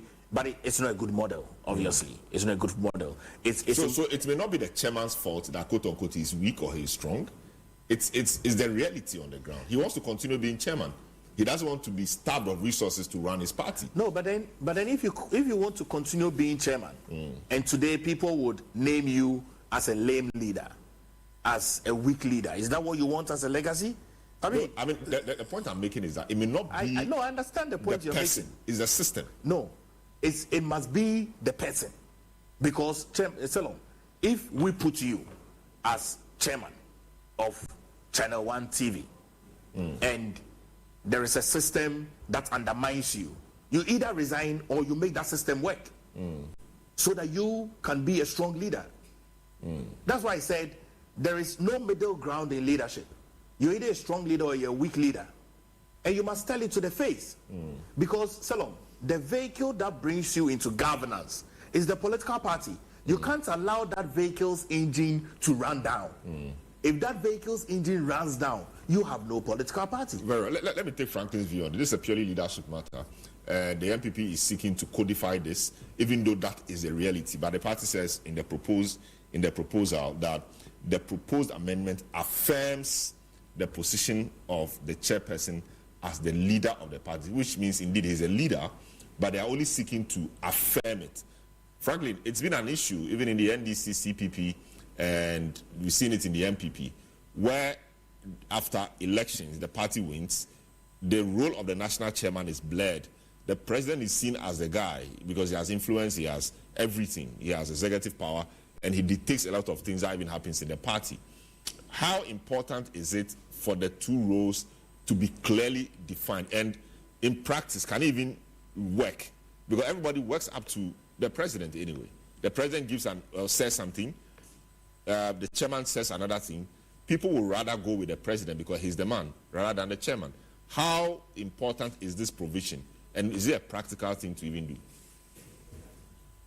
Well, I mean, when you do battle together, it's just important that when you win, the spoils of war must be shared accordingly. And the spoils of war here would mean that decision-making for the sustenance of the party itself must also be grounded in common sense and some sort of unanimity. Well, it's a political organization, it's a human organization, so you expect that there will be some differences, especially when the president starts fielding his men and women who are supposed to deliver the job. I'm sure that Chairman General Mosquito may have had some concerns about certain appointments John made, and I'm sure, you could see sometimes he's making certain statements or taking certain decisions, and then you realize that there's some sort of shadow box, right? These things are expected. It is only when you do not regard each other, you do not have respect for each other. That's when it degenerates into the kinds of things we are seeing right now. And of course, if you have a very weak chairman, then clearly that's another matter in its entirety. So for me, I think being a unique human organization, the political party, the ones we have here are just like a voracious people who they don't, you know how they make their money. It's all contracts and kickbacks and all of that. They don't even care about party people contributing their quota. Paragraph, I'll be surprised I'll be interested in knowing how much. Maybe you do contribute nicely, but as an stated fee, people become beholden of the party or entitled to the party because they contribute, and their contribution is seen as the reasons why they have to speak. If they had that type of organization and that respect, I suspect that some of these things we see would not be experienced. Maybe this also speaks to the issue of party political financing. When a few people know how to raise money and a few people know how to get the big money backs, they don't care about anybody else. But if it was a very properly organized party where everybody's views mattered, because according to the dues you pay, not necessarily the quantum of dues you pay, then you would have seen that these are political parties. As we speak, these are not political parties. These are bandits that come together, organize this, kill the resources, take away as much as they can, share it, and then later they claim. That's why every time after an election, there are all kinds of problems. Of course, in this case, in the case of the NPP, you also saw it was just clear dereliction of duty. But again, you could see that those who made money are probably quiet now and just enjoying their loot. Well, I won't say they loot. I mean, enjoying what the sports that they make. But so I'm just trying to let us all think clearly. As my suggestion. Yeah, the question you asked is a very important question. How come there's there's some sort of trouble after elections? And I think it traces it back to the way the party itself was organized, the way the relationship between the chairman and in this case the flag bearer. As I say, it can degenerate into whatever we don't want to see, or the things we are seeing right now. But in most of the cases, I think that the reason why there's always bitterness and open acrimony after elections is simply because the party hierarchy at the time, those who lead the party, did not have regard for the rest of the members of the party. Otherwise, why would anybody say that according to how much they contributed, then they should be given a voice? I understand that, it makes sense, but your suggestion may not necessarily be the most important. You should allow people to voice their concerns and opinions. I'm just saying that this way of relegating people's opinions because they did not matter in the party is the same thing you experience when you see a party loses power and there's no direction, no sense, because those who control the money are few and in between. So it's something we need to study. And whenever we talk about party political financing, I don't think we've spread our tentacles towards this particular area. That's why, for me, I'll never suggest that the state should fund any political party. Political parties are supposed to be entrepreneurial. They're supposed to be going out there and seek people's votes. It's like they are campaigning based on their ideas. Why should you give them money to do that? I think they should be able to organize themselves. The state can make it easier for them to make campaigns, maybe pay for TV ads and all of that, but not the thing to make money, not the organization. It's the only reason. That's why the parties are the way they are. I fear that if John leaves and he's not deeply rooted in the party, I mean, he's not. How do I put it? His arms and legs are probably not deeply rooted in the party. The same thing will happen. I must say though that the NDC is a bit more organized than the NPP, because the NPP, will be a cratchy. Everybody feels big. Will be a big. With that type of lack of discipline in terms of recognizing anybody who contributes, those who contribute in terms of their suggestions to the party's organization, you have a pandemonium on your hands, which is what you're experiencing. That's quite an interesting one. Dr. Pesawai sends this message. So the NPP needs a deep moral and ethical reflection on its posturing, philosophy. Sorry? So I'm taking a message and seeking your view. The NPP needs a deep moral and ethical reflection on its posturing, philosophy, governance style, and even its conduct in opposition. When done well with deep commitment, a constitutional amendment might not even be necessary. The party's problem is one of a leadership crisis and moral bankruptcy. They are seeking a constitutional amendment, but this message is saying that when the philosophy, governance style, and etc., and all of that, when they are in position, are properly put together, they may not even need a constitutional amendment. And he says that the problem of the party is one of leadership crisis and moral bankruptcy. I want you to put this together in the context of the theme of the event, which is rebuilding together with our values. Talking about the values, that everybody is a crutchy, leadership crisis, etc. And, you know, what the party intends to do. How critical is the value system of the party? All right, if I got you correctly, and there's a delay with my feedback. I'm sure it's the broadband that is giving me trouble here. But listen, I got a bit of what you said, and I think I can crystallize the my answers clearly. You're asking about the value system. Someone must have sent a text suggesting that as in they are in opposition now, their value system must be in sync with their, if you like, their principles and whatever, and then maybe become more organized and whatever. You know, ethics aside, I suspect that the party itself has long abandoned its principles. You know, this is supposed to be a center-right party.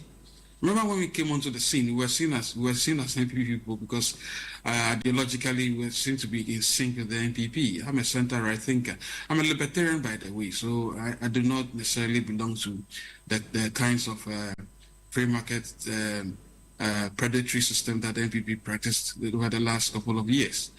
But having said that, I think the value systems unfortunately are lost. That's why when I was happy to have heard that they've established what's called the Patriot Institute, I wanted to take some lessons there, probably teach a few lessons, and how to organize a center-right party. Because seriously speaking, you know, a center-right party of that nature must respect every decision, how to call it, must have due regard for members, must believe in property rights, not property appropriations, that is honest acquisition of property and dispense with same, must believe in limited government, not the kinds of government Kufuor organized. I mean, can you imagine 120-something people? And I was wondering whether this man has become a socialist or a communist. Because I don't think Nadu actually was a center-right person, was he? He has never been, really. He has socialist tricks. But having said that, I think the party was supposed to be organized, uniquely organized on the issues of private enterprise and private ownership of resources, with the state having a little role. Unfortunately, what we've seen is just the other way around. People just come and grab and silence everybody. Parliament just told us, and we all saw it. We knew it. I mean, there were times I was called to the Jubilee. I didn't go again because I felt, what was the sense in going to sit around talk to people who don't listen? I see. Sorry? Yes, I see. Interesting points there. Let me take another. Oh, yes. Yes. Yes. Let me learn. Okay, do. Yeah, so, yes, as I was saying, I mean, there were times I felt that, well, I guess, who mentions they kept calling me as a member, I'm good. Because I felt that it was a time waster. I mean, you go and complain about a minister, clearly you could see that this minister is misbehaving. And you complain openly, and then you go and talk to them in the quiet. What they do is that you are there, they bring the minister, and then they bring you as well, and they say, well, the two of you should talk about it. That's not leadership. That's not respect for what I call different opinion. But anyway, people experience it differently. And I'm saying that you can't run a party like a monarch. And that's what this party like a monarch, a party that is supposed to be built on the principles of, if you like, not even democratic centralism, a party built on the principles of free speech. Freedom in development. Is that not the motto of the NPP? Development in freedom. Yes, but when it is then done backwards, then we get that people get bitter. And I'm saying that part of the reason why NPP has gone through this party is simply because of the way we organize our political parties in this part of our world. Political parties are just appropriations by the heads of basically in sync with big business people They come in, they do whatever they want to do, get their share, and then leave the party and leave the country dry. Those are the things we should stop. And I think that until we organize our parties alone. Very Hello? well. Yes, I'm with you. Thanks so much. Okay, great. So we'll go to the Legon field right now. My colleague. Sorry, you want me to land, or are you speaking to someone else? No, I thought you landed. I'm sure there's a delay in the connection with you. There's a delay, yeah. Yes. So I thought you landed quite well. So I'm just moving on. Are we okay? Right. Yes. That's fine. Okay. That's okay. Thank you. Okay. Paragraph is the guy to listen to this time around. I mean, you guys need to build your party. Snatch the party away from these goblins and even like people who are just interested in appropriating resources for themselves. That's not development. That's not a party. Yeah. That's banditry. Good. I agree 100%. Well, he says he agrees with you. Albert Koshiga is criticizing your characterization of leadership as weak or strong. He lists a number of leadership styles: transactional, autocratic, laissez-faire, participative, etc. And he's saying that what you have said is confusing to leadership students. But we will delve into that. Let's go back to the University of Ghana Sports Stadium, where our man Akwesi Animeje is on standby to help us have a sense of what's been happening so far. Hello, Akwesi. What's happening? When is the event starting? Are the dignitaries arriving? What can you report? Well, Salam, what I can say is that, I mean, delegates and dignitaries are still making their way here onto the stadium as we speak. And as you can see, all these vehicles are carrying dignitaries and delegates who are still making their way onto the stadium. I must say, the initially advertised commencement of the proceedings here at the National Delegate Conference of the NPP was actually 10. And as we speak, it's past 11. And delegates are yet to actually sit down for the exercise to actually commence. But a while ago, I saw the Deputy National Communication Director, Mr. Kokro, passing by. He's in a rush to actually get in there to see how things are going. But for now, I can say we still have several of the delegates yet to make their way. But I have one of the delegates here, Mr. Labi, who happens to be one of the senior communication directors in the Western region, here to tell me what today means to him and his expectations of the day. Chief, you're welcome to Channel 1 TV News and the big issue. Thank you very much. Your expectations of today's exercise so far? To me, what do you make of the exercise so far? It is a very wonderful occasion today, because the defeat that visited us in 2024 has been so huge that everybody that is a true member of the New Patriotic Party has become so disoriented. And so this is an exercise that is supposed to revive the NPP spirit in us. For example, having been here, I have seen other members of the party that I have known from other regions and other constituencies. So once we hobnob and then we share the pleasantries and all that, it is beginning to revive. And then we are also going to use this opportunity to usher in 2028, even though it is far away from now. But the NPP spirit in us is beginning to re-energize. And so this is going to be the basis to catapult us into victory 2028. I guess the bigger expectation is that when whatever is expected to take place here goes well, then it will help with the re-energizing of the party. We know they've put down some 50 resolutions to be considered for amendment. What are your take on these resolutions that I mean proposals that have been put forward? It is my prayer. As we speak now, there are so many factions within the party. You are a media person, and so you are privy to the goings on, and the fact that the factions are at each other's throat as we speak now. But I believe that this top-bottom thing that is supposed to be considered here, I am praying that delegates should accept it. Because when that happens, and then early next year we are able to choose our leader for 2028, we will have time to reconcile the party so that by 2028, the whole party will be united against whoever, or united behind whoever the party will choose as the candidate for 2028. So it is my prayer that delegates should accept. That is the most important thing that to me matters in today's exercise. So it is my prayer that delegates should just accept this particular one, so that by early next year we should be able to elect our leader, by which time, I mean, we will have enough time to put the NDC on its toes going into 2028. These proposals that are meant for consideration at the conference, you as a delegate, have you seen all of them? Not all of them. I haven't seen all of them. I have to be frank. There are many, but there are specific ones that are more important than others. You understand? And so I am of the opinion that what matters is what I have just told you. Yeah. So it wouldn't be difficult for you taking a decision on these proposals when they are called? It will depend. It will depend. But like I have told you, the most important one is selecting the leader for the party, and I pray that delegates will accept that particular one. That's what is more important to me than the others. All right. Thank you, Mr. Labi, who happens to be one of the communication officers from the Western region, speaking to us as a delegate, and he knows what he's actually going to say yes to when it comes to the consideration for the proposals made. I also have an officer over here. Chief, what's your name? Tell us where you're coming from. My name is Emmanuel Akwa. I'm coming from the Western region. And are you a delegate? No, I'm a former regional communications director, so I'm here to offer my support here. How do you feel about the fact that you once served the party, but today don't have a right to vote? That is why we are here, and I think that the theme for this conference is refreshing, rebuilding together with our values. And one of the things we'll be considering is to allow some of us who have been former regional executives to have the power and the opportunity to vote.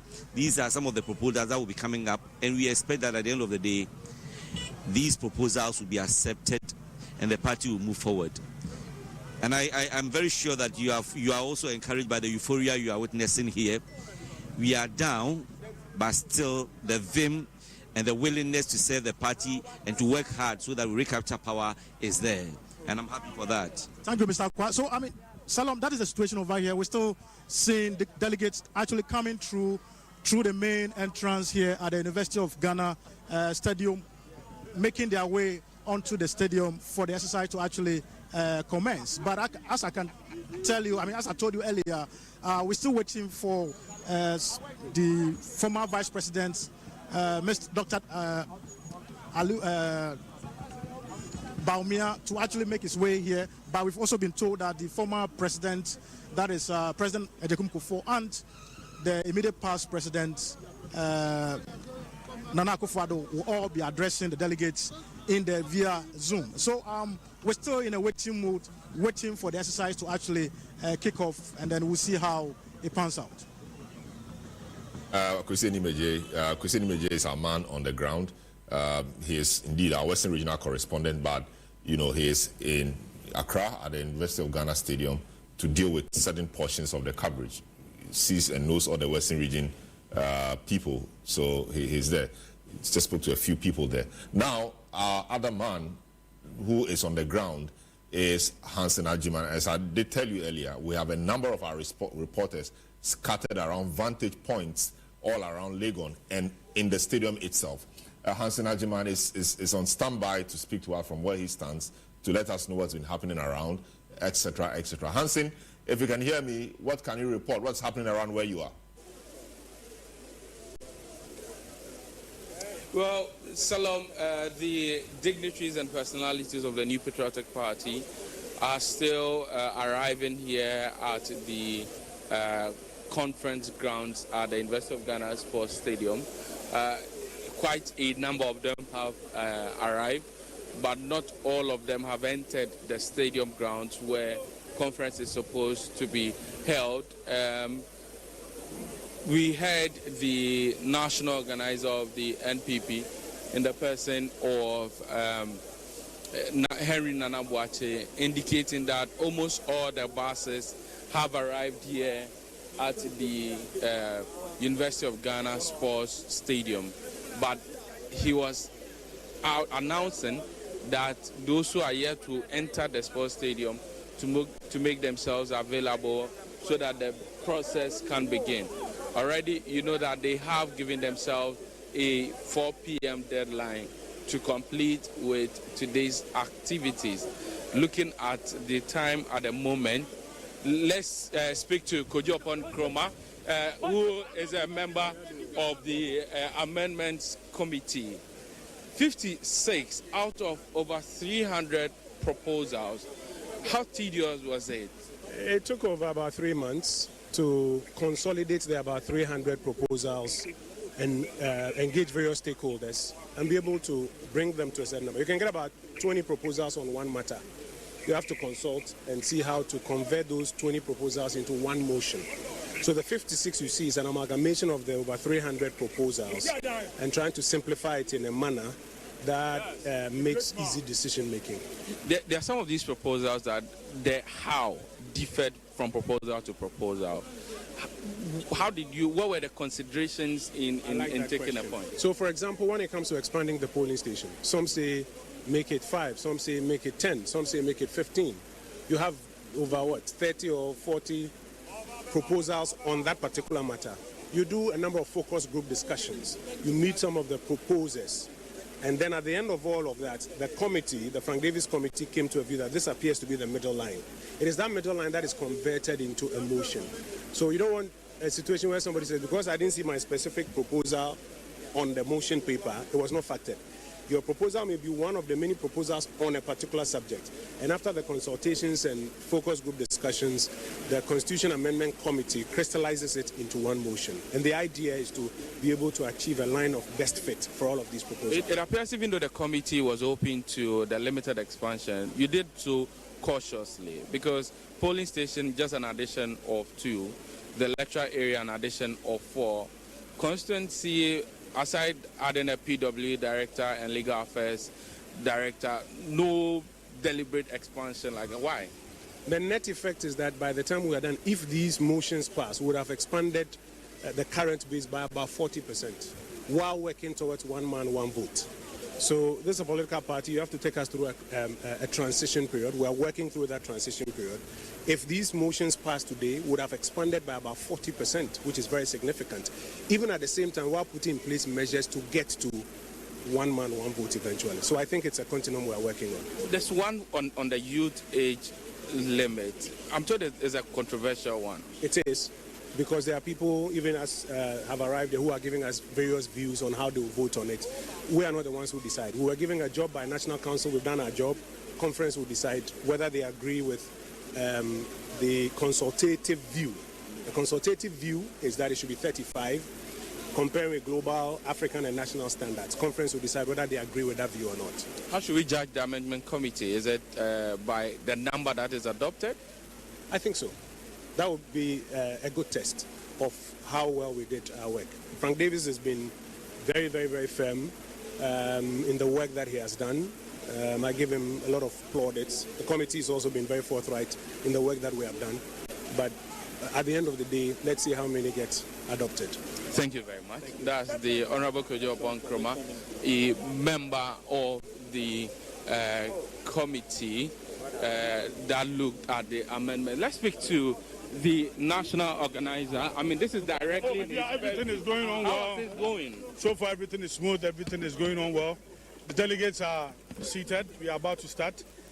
We heard of some congestion at the gates. We've gone to work it out, the security people. So we are happy. Everything is set. Media, I know you are happy. Security is tight. And we know we are going to have a very successful... We heard you say earlier that almost all the buses are in. What is the update now? Are all the buses Yes, in? all the buses are in. What was causing the delay or maybe the smooth flow of our people would be maybe the exit and then an entry point. That is what we've just gone to sort it out, the security people. So as I speak, it looks like the place is getting filled up. So we are happy. Very soon you are going to commence. We've been told of a 4 p.m. expected end time. Is that still realistic at this time? Let's see. I don't want to say anything. Let's see how the program is. But I know immediately we start, it is going to be a smooth flow and then coordination of the events, and then we are going to do it. Thank you very much. Thank you very much. That is Henry Nana Boakye. Let's speak with Salam Mustafa, the National Youth Organizer. Let's start with that controversial one. 35 years for National Youth Organizer. That means that you won't be able to even contest as National Youth Organizer again. First and foremost, it's a very controversial one.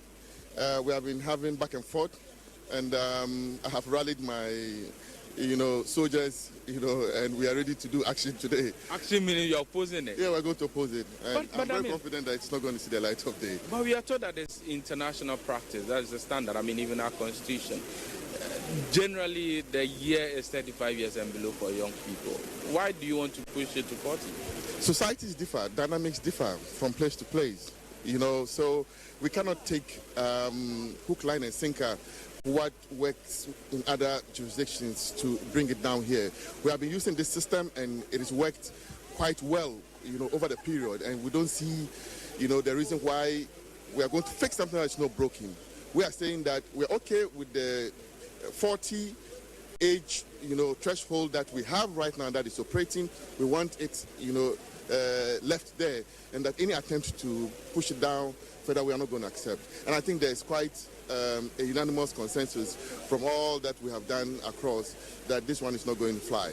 Did your office send proposals directly on how to? Yes. Were some of these proposals accepted, and can you? Yes. We are looking at expanding, the delegate base of the youth wing.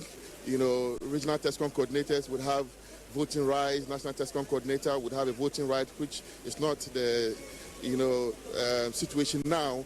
Also, patrons don't have, a space as far as delegates conference is concerned. And all that, proposals have been made, and they are going to, I'm sure, receive a resounding, resolution today, and they become part of our structure. One person from the women's wing made a proposal that the women's organizer position should be made an independent secretariat instead of the special wing it is now. Is the youth organizer position at a point, will you think that it should be made an independent secretariat so that you don't report to the national organizer? In fact, when you look at the operationalization, of the special wings, essentially they are secretariats. So it's neither here nor there. That's how they are in effect. So I have a national, youth wing administrator and a whole lot of, other supportive staff. So it is a secretariat on its own. And that's how the constitution of the party designs it. It is more or less a semi-autonomous, but still subservient to the party. And I'm not sure that it's anything new that the women wing are proposing. And, it makes work seamless and efficient. And I'm sure that it will enhance the efficiency of the women's wing. Thank you very much. Thank you. Salam Mustafa, the National Youth Organizer of the NPP. Earlier we spoke to Kojopon Nkrumah, who is a member of the Amendments Committee. We also spoke to Henry Nana Boakye, who is a member of who is a National Youth Organizer. Let's speak to the former Member of Parliament for Yendi. How are the people of Yendi doing? Yendi is fine. What is their message to their national hierarchy while coming? Of course, today is a special day. It's an amendment of our constitution, and it's a great day for us. It's going to make the party more stronger, more ready, more united to recapture power in 2028, inshallah. Former members of parliament now have been given, per motion, if accepted, will be given a mandate to participate in the election of the presidential candidate. Yeah. How important do you think this? We are yet to get the approval. Today it's a motion, and a motion is yet to be approved. So if indeed it's going to be approved, obviously why not? We play a critical role in shaping the leadership structure of the party. So obviously it's an important expectation that we are expecting that today we should be able to do that. But beyond making former MPs vote, how best do you think the party can utilize the expertise of former MPs to the benefit of the party? Of course, former MPs play a critical, not only former MPs, but political parliamentary candidates. And I believe that former MPs still have a stake in the decision-making process of the party. And the party looks a bit, people feel a bit sidelined. So if we rope in these former MPs who obviously have a role to play, it will inure to the party's inclusion of all stakeholders in the party. You have the Honorable Farouk Aliu Mahama, who is the former Member of Parliament for YND, speaking to us on what he makes of the proposal to allow former MPs to participate and to vote for the presidential primaries. And so all is almost set here at the University of Ghana Sports Stadium, where delegates are expected to vote on a motion. And so dignitaries continue to arrive. We must say that Kwabena Japan, he has arrived. We've not cited Dr. Mahmoud Bawumia yet. We've not cited Kennedy Ohene Ejapon yet. But let's cross over to Charles Owusu Kumi, who is stationed at another entrance here at the University of Ghana Sports Stadium, to get feed and updates on how delegates from that end are also arriving at the University of Ghana Sports Stadium for this all-important exercise.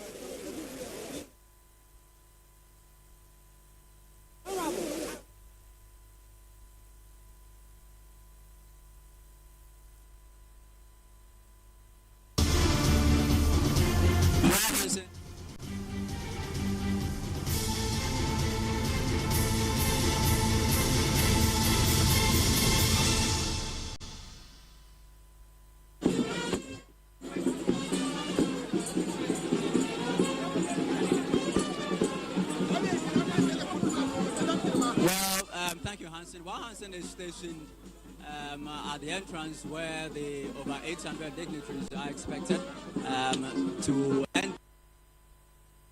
We are stationed at two major entry points where the over 5,000 delegates coming from across the regions will be entering the stadium. Earlier, there was a bit of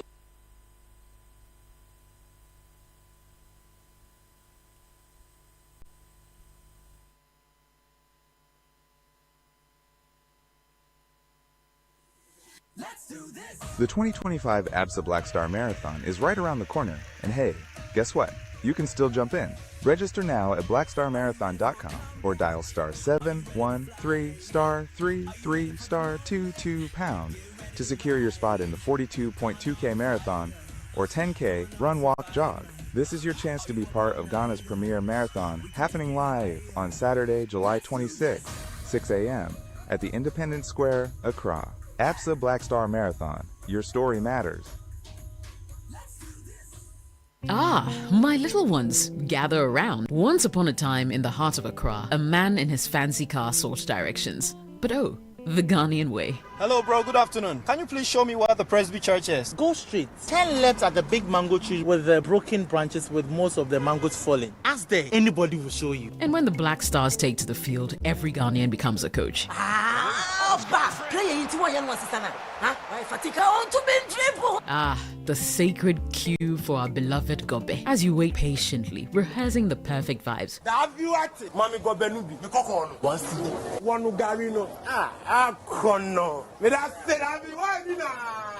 These, my dear ones, are some few moments that make our Ghana truly special. And as we share these stories, let us also remember a plate of lele rice, connecting our hearts through the flavors of our culture. Special moments are worth celebrating with lele rice. Lele rice, yenimno fritite. This advert is FDA approved.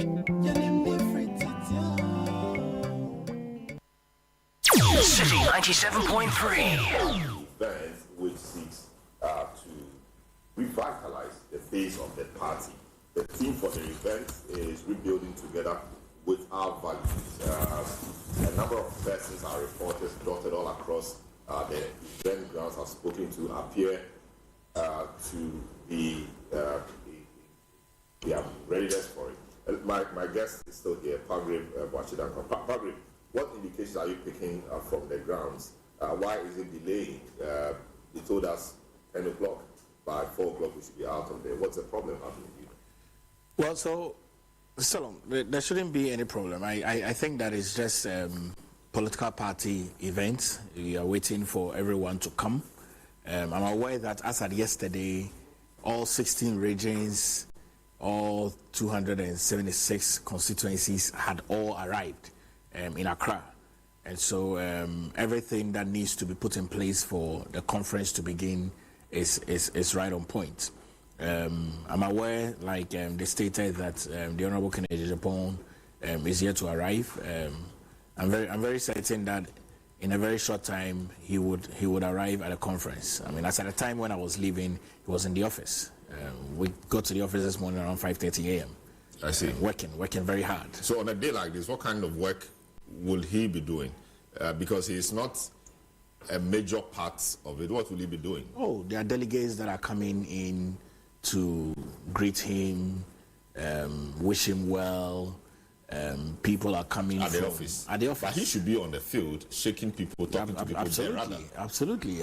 He's going to be there. I mean, I've been told that Baumia is not even there yet. So, but Baumia is senior. He is vice president. Vice president. I mean, I think that once the party goes into opposition, the former vice president, so he has a place around the table. No, of course, Kennedy has a place around the table. No, but in that hierarchical order. Yes, no, but I'm trying to say that once the party goes into opposition, Salom, really. Yes, no, but at the foot of the cross, we are the same. Great. Let's go to Enim. Akwesi Enim, what can you report? What's happening right now? So stay on them. Akwesi, if you can hear me, where are you and what's happening there?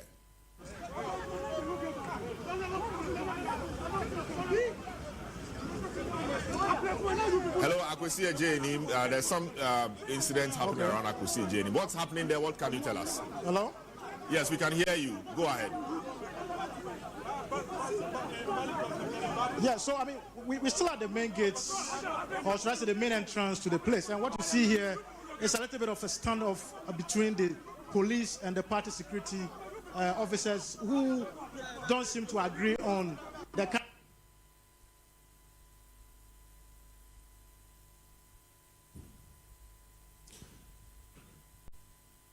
police don't actually see it that way. And so the situation has actually created some kind of, a little bit of confusion between the party security and the police. In fact, the situation has actually led to this traffic we see over here. A while ago, we had vehicles moving in and out, but right now, all this traffic you see over here has been created between the police.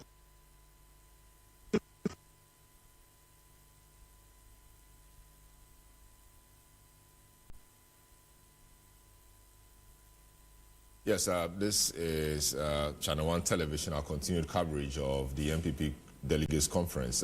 Some technical or network connectivity issues there. Our man, Akwesi Ejenim, on the ground was reporting of an incident. We lost him briefly. We wanted to have him restate what the issue was, but it did appear there was some, or it does appear that there is some confusion, not confusion, but some standoff, he put it, ongoing there. We'll get to the bottom of that. But it does appear that there's quite a bit of a hold up in the program, because we were told that by 10 o'clock the event will start. It's some 30 minutes to 12, and the event is yet to be called to order. The initial anticipation was that by 12 o'clock, by 4 o'clock, the event would have been ended. Let's go back to Akwesi Ejenim and hear what he's been talking to the people about. The preparation so far. What do you make of the preparation so far? Oh, so far, I think everything is in place, and I'm quite impressed by the way it's been organized. Quite clearly, a lot of thought and effort have gone into it, and it's working very well. I'm sure you are very much aware of the proposals that have been put forward. We've been told about 50 of them that are going to be considered today. What do you make of these proposals, and is there any of them that strikes you? And do you think these are proposals that will help in rejuvenating the party?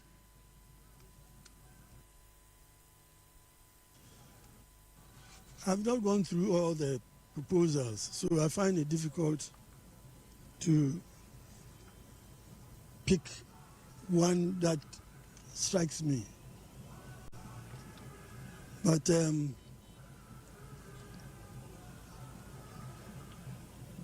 let me say that the thought behind the proposals are good. The only thing that we need to do is to ensure its practicality and ensure that it will achieve the purpose for which it was brought, particularly bring unity to the party and makes us the winning team. It's all about power.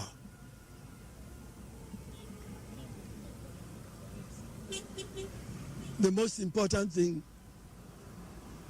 is how to get power and be the person or the group that distributes the resources of the republic.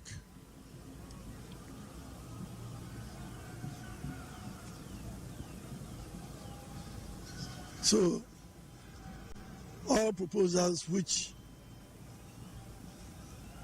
will lead us to power are supported. There's a debate about this top-down, down-up, election of our, national officers. What do you make of it? People are saying that this current proposal basically pushes for a top-down processes. What do you make of it?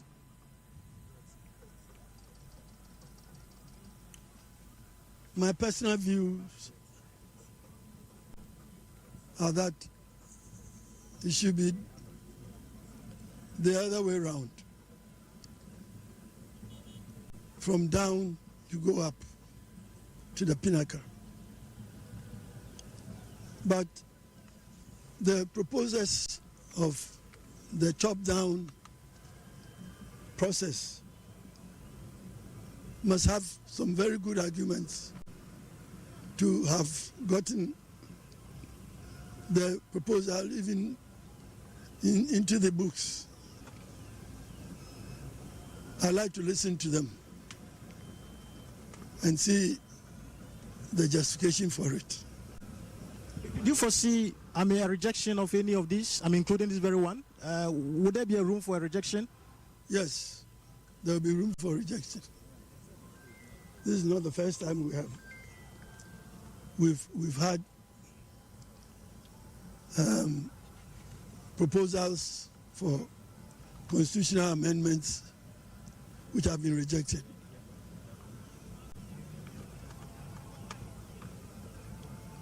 When we went to the trade fair site to debate the increase of delegates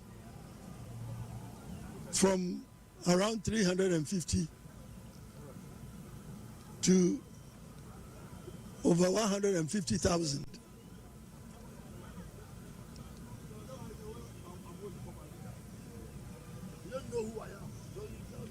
The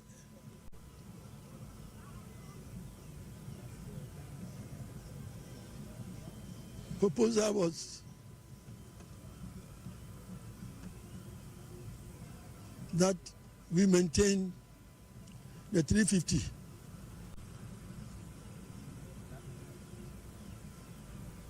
Now, that proposal was massively rejected.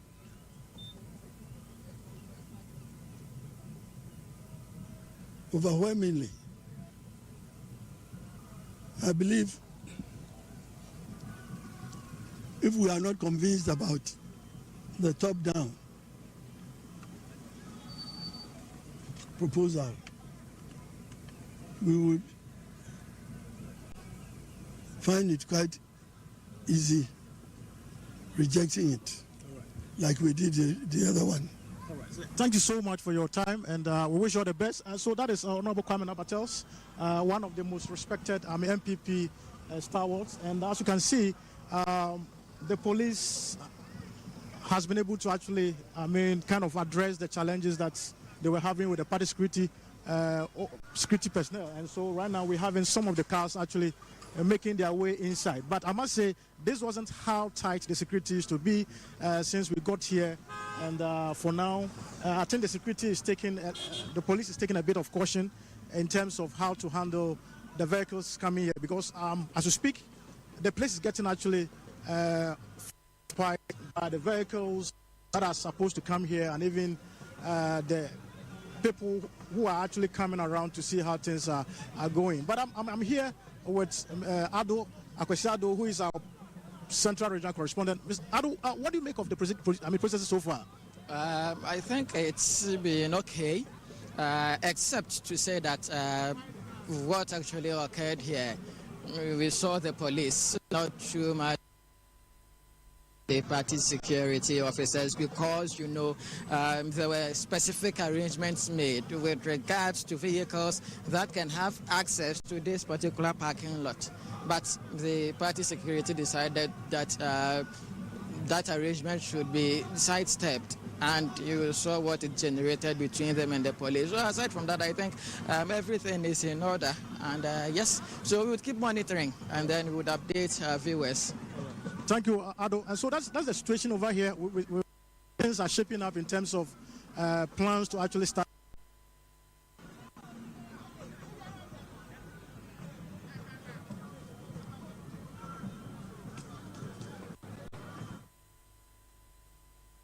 So, all right, so that's our man, Kwesi Enim, there, speaking to the Honorable Kwame Nabatel's very distinguished member of the NPP.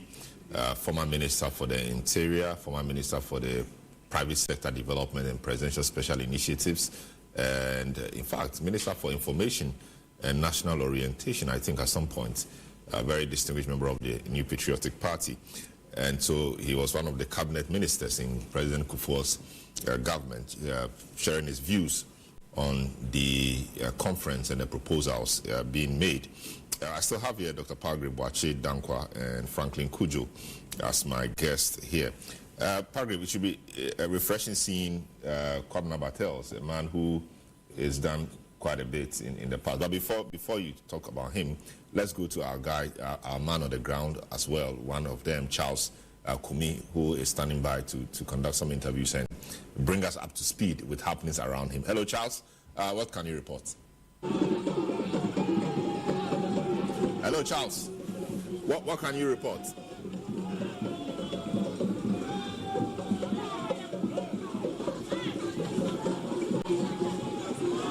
Charles Kumi doesn't appear to be hearing me, but he's on standby, as we can see on the screen. This section of the stadium, in football parlance, this would be what we call the popular stand, where all others except the dignitaries go through here to enter the stadium. Now, just a few moments ago, former Member of Parliament for Botiano English, a man from the Honorable Slaitete, just walked in with his entourage and just entered the stadium. Also with another former Member of Parliament for Tema Central, the Honorable Yves Hansen. Delegates keep trooping in. I can count about many of them who have come here since morning.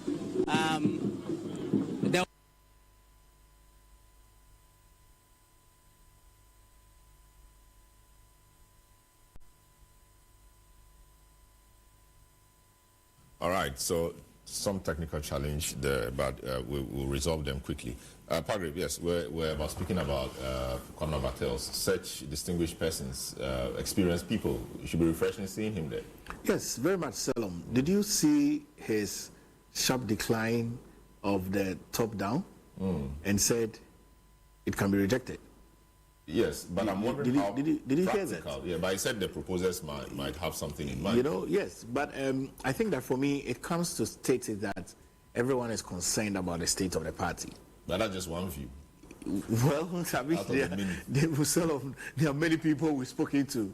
We've had multiple conversations. People have called in, all the way from Axim to Zebila. People have called in, and they have all expressed same opinions and views about this. And yes, it's really very refreshing to see that the people that brought the New Patriotic Party into power in 2000 still have the party at heart. Because really, we don't want a generation to arise that do not know the history of the party. And so to see Senior Battles on the grounds, who himself had a daughter who was a former MP, you recall, Sheila Battles in Parliament. So that's Abdulkumanov? Yes, Abdulkumanov. She lost the primaries to Ekwefriye. Okay, so it's really very refreshing, and it's important. And for he us himself was MP for that area. Yes, he was MP for that area. At the time, I'm sure it wasn't demarcated as no, it was together. Area. Yes, he was a member of area. Parliament for that area for quite a number of for a very long time. You know, so it's refreshing to see him, and it will be refreshing to see a lot more of his colleagues because party opinion in there is a struggle. And, but they've all been around, and people have called for elders of the party to speak, but they've been quiet. Elders don't keep quiet. Elders speak. You know, when we were young and we used to go to the village, those were the moments where it makes our grandparents very happy. You know, because then we have come and we are engaging them, and they are correcting us and speaking to us and molding us, and that is why we are where we are today. And so I think that the elders in the party do speak. We just hope that the young ones in the party will listen when the elders speak, because when young ones want to have their way and they don't listen to the advice of the elders, sometimes you have some of these collateral damages that we find ourselves in. But I'm sure there are a lot more people will come in, as you have seen. People are trickling in bit by bit. I'm sure there are times that we're giving to some dignitaries, as we were discussing earlier on particular times that they can work in. So it's going to be a very interesting conference. The reason we don't want them to go into tomorrow, because it's all money.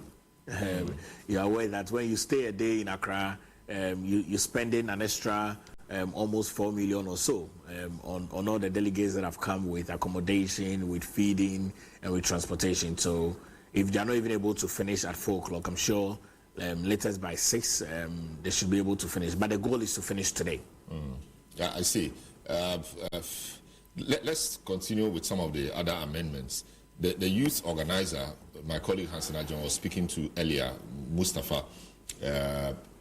I think he was saying that the amendment to bring down the age of the youth group to maximum 35 will not fly, and that he's mobilized his people to reject it.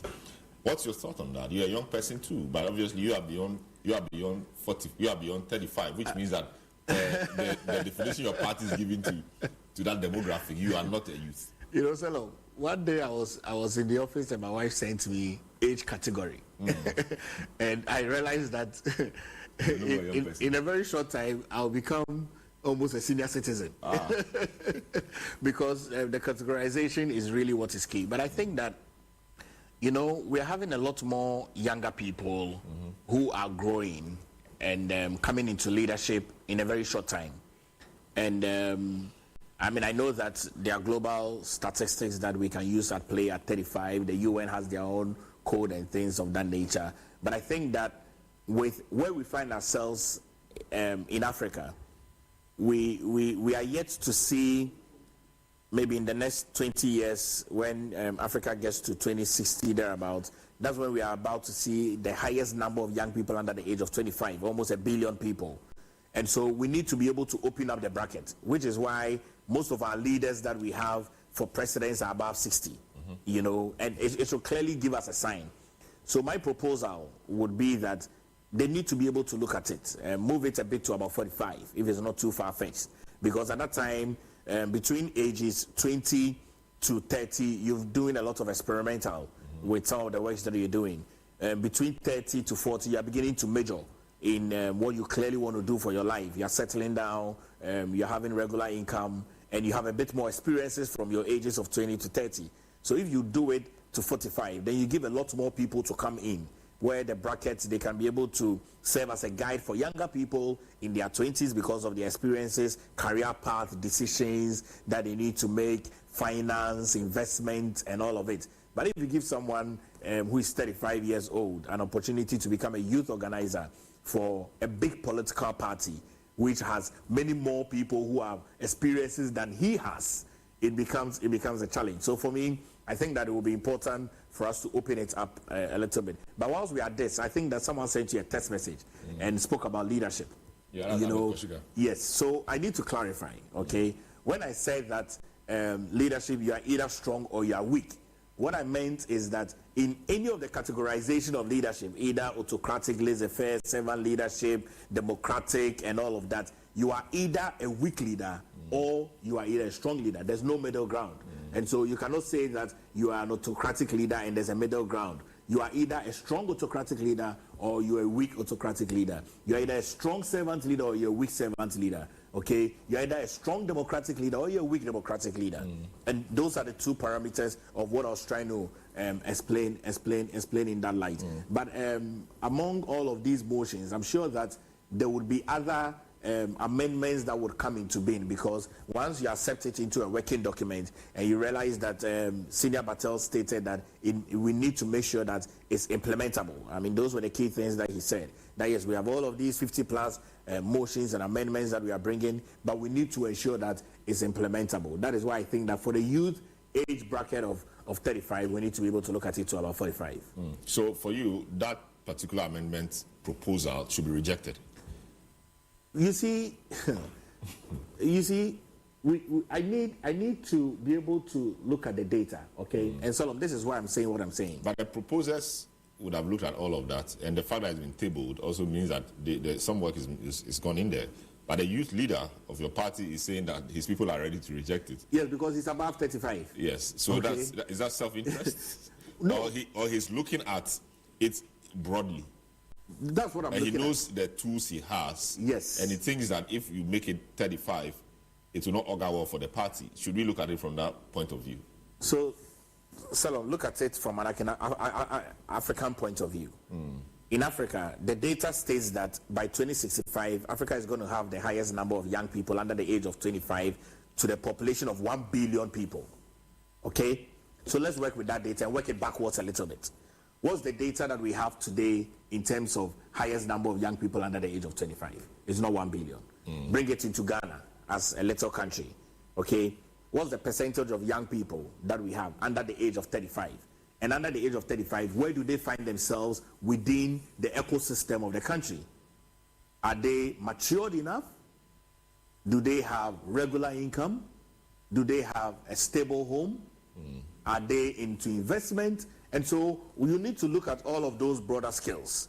When you look at those broader skills and you are bringing a big brother as a youth organizer for a country that has 2/3 of the population as young people, has he got a maturity to be able to handle it? Has he got expertise to be able to handle it? Has he got a network to be able to handle it? You need to look at all of these like and skill, which is why I'm sure that Salam is looking at this. But I mean, if the party feels that we need a younger person because in the universities, they have young people who are TESCON presidents.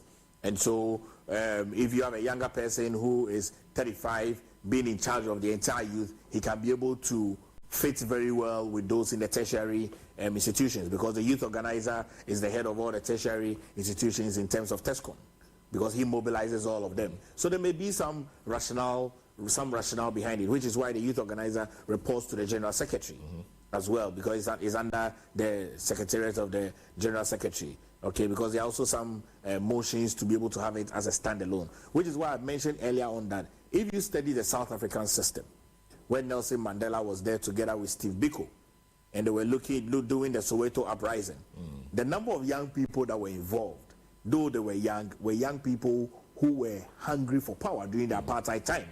They were young people who caused change. And so if you want your political party to be very vibrant, you need young people who can be able to effectively cause change and make sure that they are nationalistic in their thinking. I see. Franklin is still there. Franklin, talk to me about this youth characterization. 35 appears standard globally, but the youth organizer just told us a couple of minutes ago that his people are ready to reject it. And Palgrave is making an argument for the African case. What should we do? Should we go with an African case where maybe we push it to 45 as the upper limit, or we go with the global, which is what the NPP is seeking to do, to cap it at 35, so that if you are beyond 35, you are no more a youth, you are an adult in the party? Are they suggesting if you're above 35, you can't contest this for the position? Yeah, so that's what it means then, because you should be a youth to be able to contest. You should be at least 35. At most 35. All right, well, I don't know the basis for which that decision was taken. It's not a decision yet, but the amendment was suggested. But I would think that once we are growing, don't forget that, I mean, these days people grow faster in terms of the brain. People eat better these days, and so there's no stunted growth in terms of people's height and in terms of people's ability to think and reflect more. There's a lot of good food around. So, look, people develop faster. And I'll be surprised that someone who is 20, 25 to about within 30 cannot become a youth leader. I mean, look at Macron. Macron became president at what age? Was he not 30-something, 32 or something like that? Yeah, I think mid-30s, yeah. Yeah, so we cannot be. I don't know who is suggesting this thing. You know, people tend to do this thing to reflect their own sort of limitations, and so somehow you can understand. But it's a suggestion, so and I think that they should kick against it. But it doesn't make sense. It flies against science, flies against. I don't think. No. Frankly, they actually want. I think they are in line with what you are saying. They want to reduce it to 35, so that if you are beyond 35, you are no more a young person.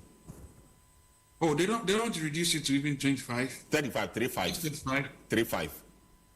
No, they should go below 35. I mean, that's the point I'm making actually. I mean, what makes you think that if you're 35, you're much wiser than a 22-year-old or 20-year-old? Yeah, so it's a band. So it means from maybe 18 to 35. That's a youth bracket. If you are 36, oh, that's what they're saying. Yes. Up to 35, not above 35. No, so up to 35. 35 is the upper limit. 18 obviously is the lower limit. Oh, of course. Then that's fine. I mean, I thought it was the reverse. I'm sorry. No. Should have stated it much clearer. If it is from 18 to 35, that's so much better. I mean, if you can, even if you're 40, you can still be considered. But 35 is a decent number, and I think it's in keeping with the times. So there's nothing wrong with that at all. Yeah, again, because of the way we develop here, especially within political parties, you don't want just anybody to pretend that it's older, and so everyone else's views does not matter. I think 35 is a decent age at which that the youth leader should be. I mean, I think that's a good age, really. There's nothing wrong with that. And again, it's in keeping with all the arguments I made earlier, that between 18 and 35, you're actually that mature. Because now we eat good food, and we grow, our brains are much developed better. And it's in keeping with international norms, by the way. So there's nothing wrong with that. I'll be surprised they kick against it if they did. But again, well, it's a democracy, so somehow you expect it. Having said that, though, I think the issues around party organization are very important. And again, the reason why 35 may be a limiter, may be suggested to be the limiting rule, is it because of the means of the persons or what? Is it that they want somebody with means? Because in this country, you can still be 35 and still be living with your mother and father. And so that's another thing that matters, I'm sure. It's sort of the things that you want to consider. But however it is, I don't know what went into it, but look, we should aim higher. We should be growing our democracy rather than trying to stunt it by suggesting that people need to be much older before. But look, I know that there's nothing wrong in old age. There's nothing wrong, especially if you're lucid and still making sensible decisions. But look at Cameroon. Don't they have a much younger man there? He's going for the sixth term, right? He's 29. Is he 29? 92. Is that even? Yeah, 92. In fact, 92. Yes, 92. After this time, he'll be 100. Because he has had 8 years term, so he'll be 100 after this election. But that's the point, isn't it? Why are we doing that? If we look at this guy we are hailing in Burkina Faso, 90% of the AI things around him are not true, by the way. I'm sure you know that. Yes. BBC, yeah. But again, it's useful and people like it. Look at when it came to this inauguration. The whole crowd was agog with joy and laughter because they like the guy. I mean, he's cast in the mode of Sankara, isn't it? We want our youth to be able to rise up to the occasion, but they must be wise and make sensible decisions, right? Not seizing pride, saying that the Electoral Commission should be disbanded and he's suspended elections for 5 years. That's what he's done in Burkina Faso. I don't know whether that comes with youth. That clearly is banditry. I don't know, but look, this age thing is important, but we should not say that the 35 should be raised any further. Look, 35 is fine, and let's allow people to blossom. So, I see. There's an interesting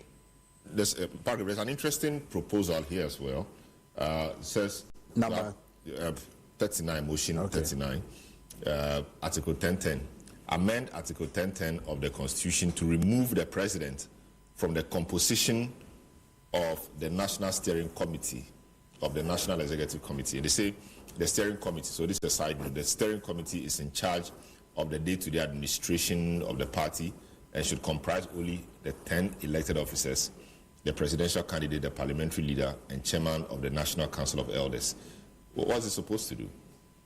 If you have a president and he's part of the National Steering Committee of the National Executive Committee, does it spoil anything? That you need a constitutional amendment to take him out. So, Salom, I've been raising the argument that the SRC president is still a student of the university. And so, when you are president of the republic, you're still a member of the political party. Okay? And so, when you have the chairman as the leader of the party, and the leader of the party is sitting as the chair, leading the affairs of the National Executive Council, you as president must be interested in the governance of the country, which includes everybody who is not a member of your party. And I think that is ensuring that whoever becomes president of the party does not wield or yield so much power over the political party, because if the leader of the party is the president of the country and is yielding so much power, if the plane is going to crash, it will all crash. And I think that is to be able to minimize the influence of the government over the political party, because when you are not in government, all you have is your political party. And so treat it well like you would treat your nephew or your niece. I see. There's this other one too, which seeks to consolidate power for the General Secretary. I'm not sure, I don't know. So, 38, motion 38, amend Articles 1073 and 10.8 of the Constitution to provide that the National Treasurer shall report to the General Secretary.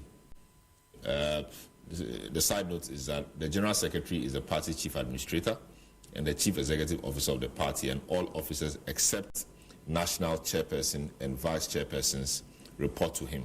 The amendment aligns with the administrative structure of the party. Before, who was the treasurer reporting to? So the treasurer reports to the general secretary.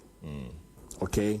And there's been issues there, because the treasurer is the one who manages the finances of the political party.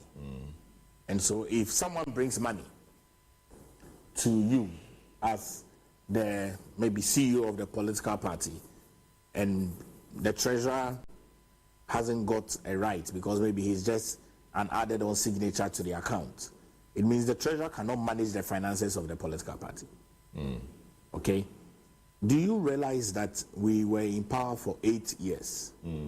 And do you realize that the political party has no resources to run the operations of the political party, such that at the beginning of the year, people needed to go in and give donations for salaries to be paid, including the Honorable Kennedy Depon went in to give 1 million And this conference that is being organized, people are bringing in their widow's mite for the party to organize a conference. Honorable Kennedy Japan gives 4 million. Okay, Dr. Baumia gives 6 million, and on and on and on. So if you look at it very well, you need. That's why I talk about strong leadership. Okay, whichever category that you find yourself along the 15, 18 types of leadership that is available. Okay, such that the treasurer has full control as the exchequer of the political party, and it's not as though monies cannot be accounted for. I'm told that the national treasurer has been calling for the 2024 campaign team to come and account. And I'm also told that the response has been that he didn't give the money to them, so they won't account. Really? That's what I hear. Okay, so if you don't decouple it very well, and because all of them are voted, those are the issues. Yeah, but now they want to put the treasurer properly under the general secretary so that he reports to the general secretary. No, it's not right. Oh, it's not right? It's not supposed to be so. It's not supposed to be so? Yes. It's not healthy. It would create a lot of issues. Okay, it would create a lot of issues. It would give too much power to the general secretary. All of these are elected positions. No, but the general secretary is the chief executive. Yes, but all of them are elected positions. Yeah, but there were with the same electoral college. No, it doesn't matter. The positions were there, and you chose to go for another one. You could have gone for general secretary. So they are defining it. So if you go for treasurer, right before you go for it, you know that you report to somebody. But before that, let's go to the grounds and speak to my colleague Hansen Ajima, who is on standby. Hansen, what's happening? What can you report? So, Salam, it's all delegates of the New Patriotic Party arriving here at the University of Ghana Sports Stadium. We've still not cited Dr. Mahmoud Baumia. We've not cited the Honorable Kennedy Ohene Ejapon, but some party executives, former party executives are here. In our short is Moses Abo with some of the party's internal security. We've seen a car approach, and soon we will check to see who exactly is in, but more members of the New Patriotic Party are making their way here to the conference grounds. Let's speak to private legal practitioner Lennon Ananieje to look at some of these reforms and what he makes of it. The argument has been made that because the style of voting do not allow for somebody to object to whether the yes have it, the no's have it, then it is not democratic enough. As a lawyer, what do you make of that?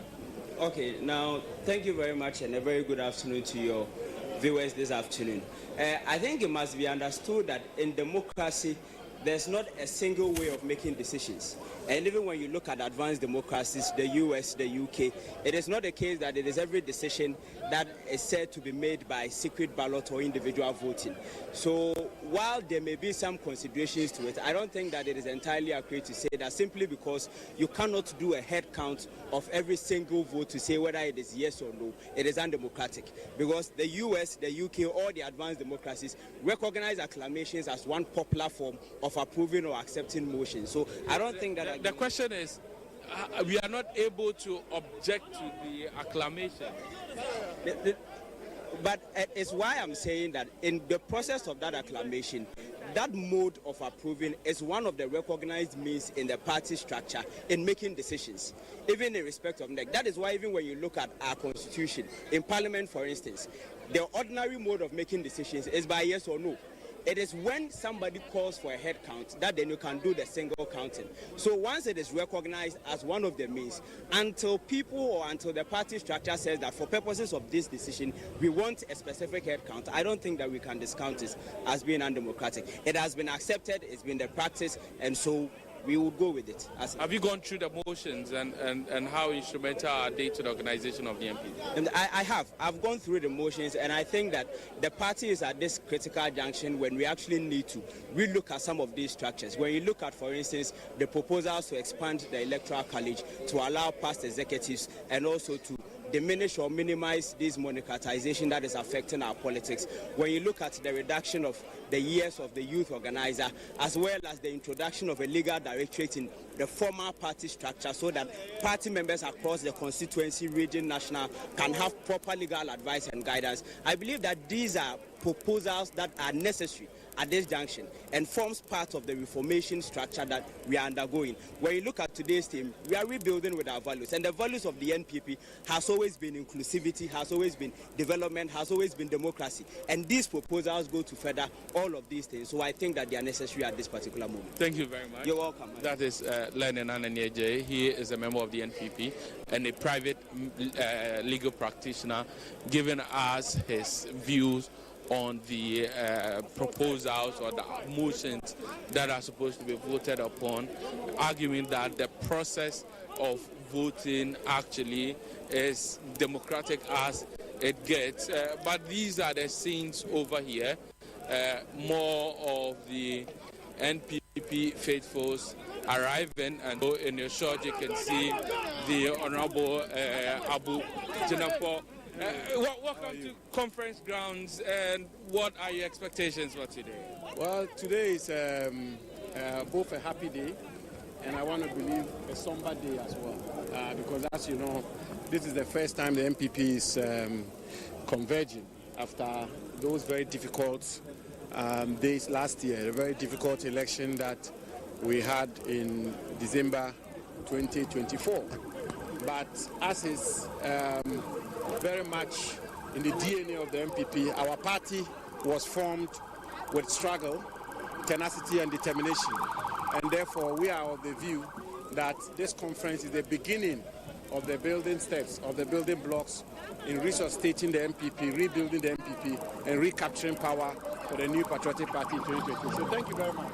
Thank you very much. And so there's an indication that another personality is making his way here to conference ground. We've just seen that some motorcades have made their way to the conference ground. As I've indicated, we've not spotted the former Vice President, Dr. Mahmoud Bawumia, also the Honorable Kennedy Ohene Japan.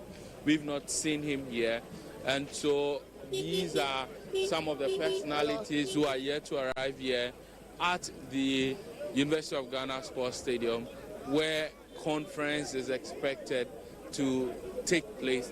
We'll draw near and try and see some of the activities that are ongoing ahead of us. This is the main entrance to the conference room. The NPP today a decision to amend its constitution, a decision to review some of its provisions to ensure that the party is properly organized to effectively capture political power. The theme of the conference is rebuilding together with our values. We do not know who is actually being brought to the conference grounds at the moment, but this is one of the entry with all the pomp and pageantry that may be characterized that we've seen so far. Previously, all we've seen is that the people will just make themselves available at the conference ground, but there seems to be some more euphoria about the entrance of this particular personality who we are yet to We have been told that this is Dr. Bawumia. So this is Dr. Bawumia, so the former vice president, the 2024 presidential candidate of the New Patriotic Party. He has just made his way here to the conference grounds. It's very interesting, even though the party has indicated that nobody should campaign at conference grounds, and yes, these persons have not put on any attire to say that they are supporting a particular candidate. What we are hearing so far and the commentary that is going suggests that these are persons who support Dr. Mamudu Bawumia.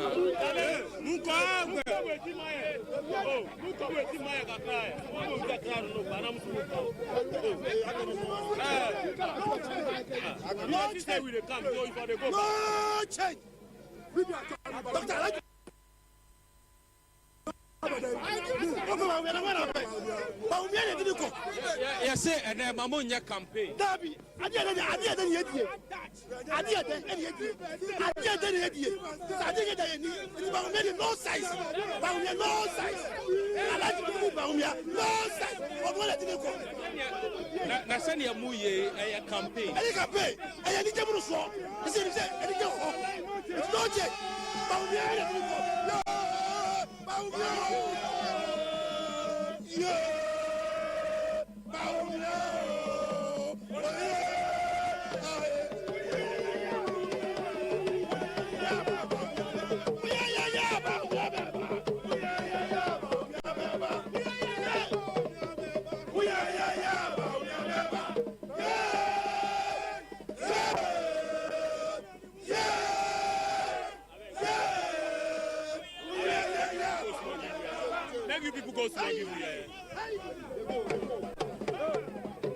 So we're still coming to you live from the NPP conference ground here at the University of Ghana Sports Stadium, where Dr. Mahmoud Bawumia has just made his way to the conference ground with some euphoria, and I must admit that so far this is the arrival that we've witnessed with some level of euphoria. And so I think Dr. Bawumia, he is yet to come out of his vehicle, but they are trying as much as possible to pave some way for him. We've seen the former Greater Accra youth organizer of the NPP, the person of Moses Abo. He is the one appearing to be leading the process at the moment to usher Dr. Bawumia into the conference grounds. The main agenda for today is for the party to decide on the motions seeking to amend portions of the party's constitution. The supporters who are here are trying as much as possible to pave some way for Dr. Bawumia as he makes his way out of the vehicle. But he's not stepped out yet. We do not know if he's coming alone or he is with his wife. But as a former vice president and as a former presidential candidate, he merits to be part of the NPP Delegates Conference. From all indications, he is going to contest in the 2026. Aside him, we know that Teddy Ohene Japan has made himself, he has also declared his intention to contest. Kwabena Ohene Kwabena Japan, he has declared his intentions to also contest. We know that the Honorable Brian Echampong, he has also declared his intentions to contest. As we wait for Dr. Bawumia to make himself here, the 2024 parliamentary candidate of the NPP for the Ablekuma Central Constituency, Jefferson Saki, is here. We've seen a lot of people arrive, but looks like this arrival has come with some form of euphoria. Was it planned? No, it's never planned. I mean, this is the immediate past former Vice President of the Republic of Ghana. And so it's obvious that for an annual, national delegate conference like this, his entrance, obvious. So it also speaks volumes of perhaps his record as Vice President of the Republic of Ghana and whatever he did, for this country. But I'm certain that with what we are seeing today, the much talked about this unity within the party is something that is going to be a thing of the past, obviously because of the kind of unity and enthusiasm that we're seeing among all within political opponents of our political tradition. This is the new patriotic party. This is how we do our things. When there is contest, there's always fierce competition, and when one leader is elected by the party, we all rally around the flag of the new patriotic party to ensure that that person gets into the victory that we are expecting in 2028. There's a motion for former parliamentary candidates yourself to be able to vote in the presidential primaries. How welcoming is this motion? I think it is something that all parliamentary candidates are very excited about, not exclusive to us. Obviously also, former MMCs, MMDCs, as well as former members of parliament. I think it is very important also because we are basically leadership of the grassroots of our party, and so this opportunity that has been given to all past parliamentary candidates is basically going to re-energize the base and ensure that whatever work they've been doing is something that actually becomes a success for the political tradition. Thank you very much.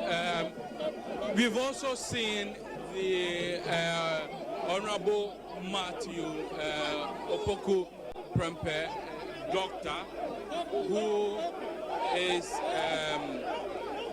was a running mate for the NPP in the 2024 election. Some scaffold ongoing here. A photographer has been hit in the face just by way of creating some space for Dr. Matthew Prempeh to be able to enter the conference grounds. Some scaffolds we've seen so far. So we've seen Dr. Matthew Opoku.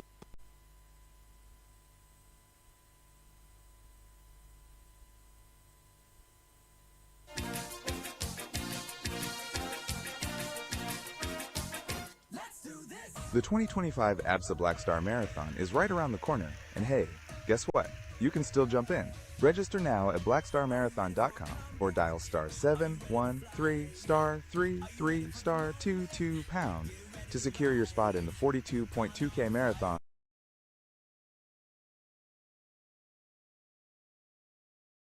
Live on Saturday, July 26, 6 a.m. at the Independence Square, Accra. ABSA Black Star Marathon. Your story matters. Citi 97.3. Among them being the fact that President John Dramani Mahama does not have a second term now. He's currently in his second term, and so the NDC will bring a new candidate, and that gives them a good opportunity to slide it all out rather than 2032, which will mean that whichever candidate the NDC brings in 2028 will have a second term in 2032, which will be more difficult in the views of some NPP people. We go back to the field, to the grounds itself, and my colleague Sami Wiafi, together with the team, are there, and they have a number of people they'll be speaking to.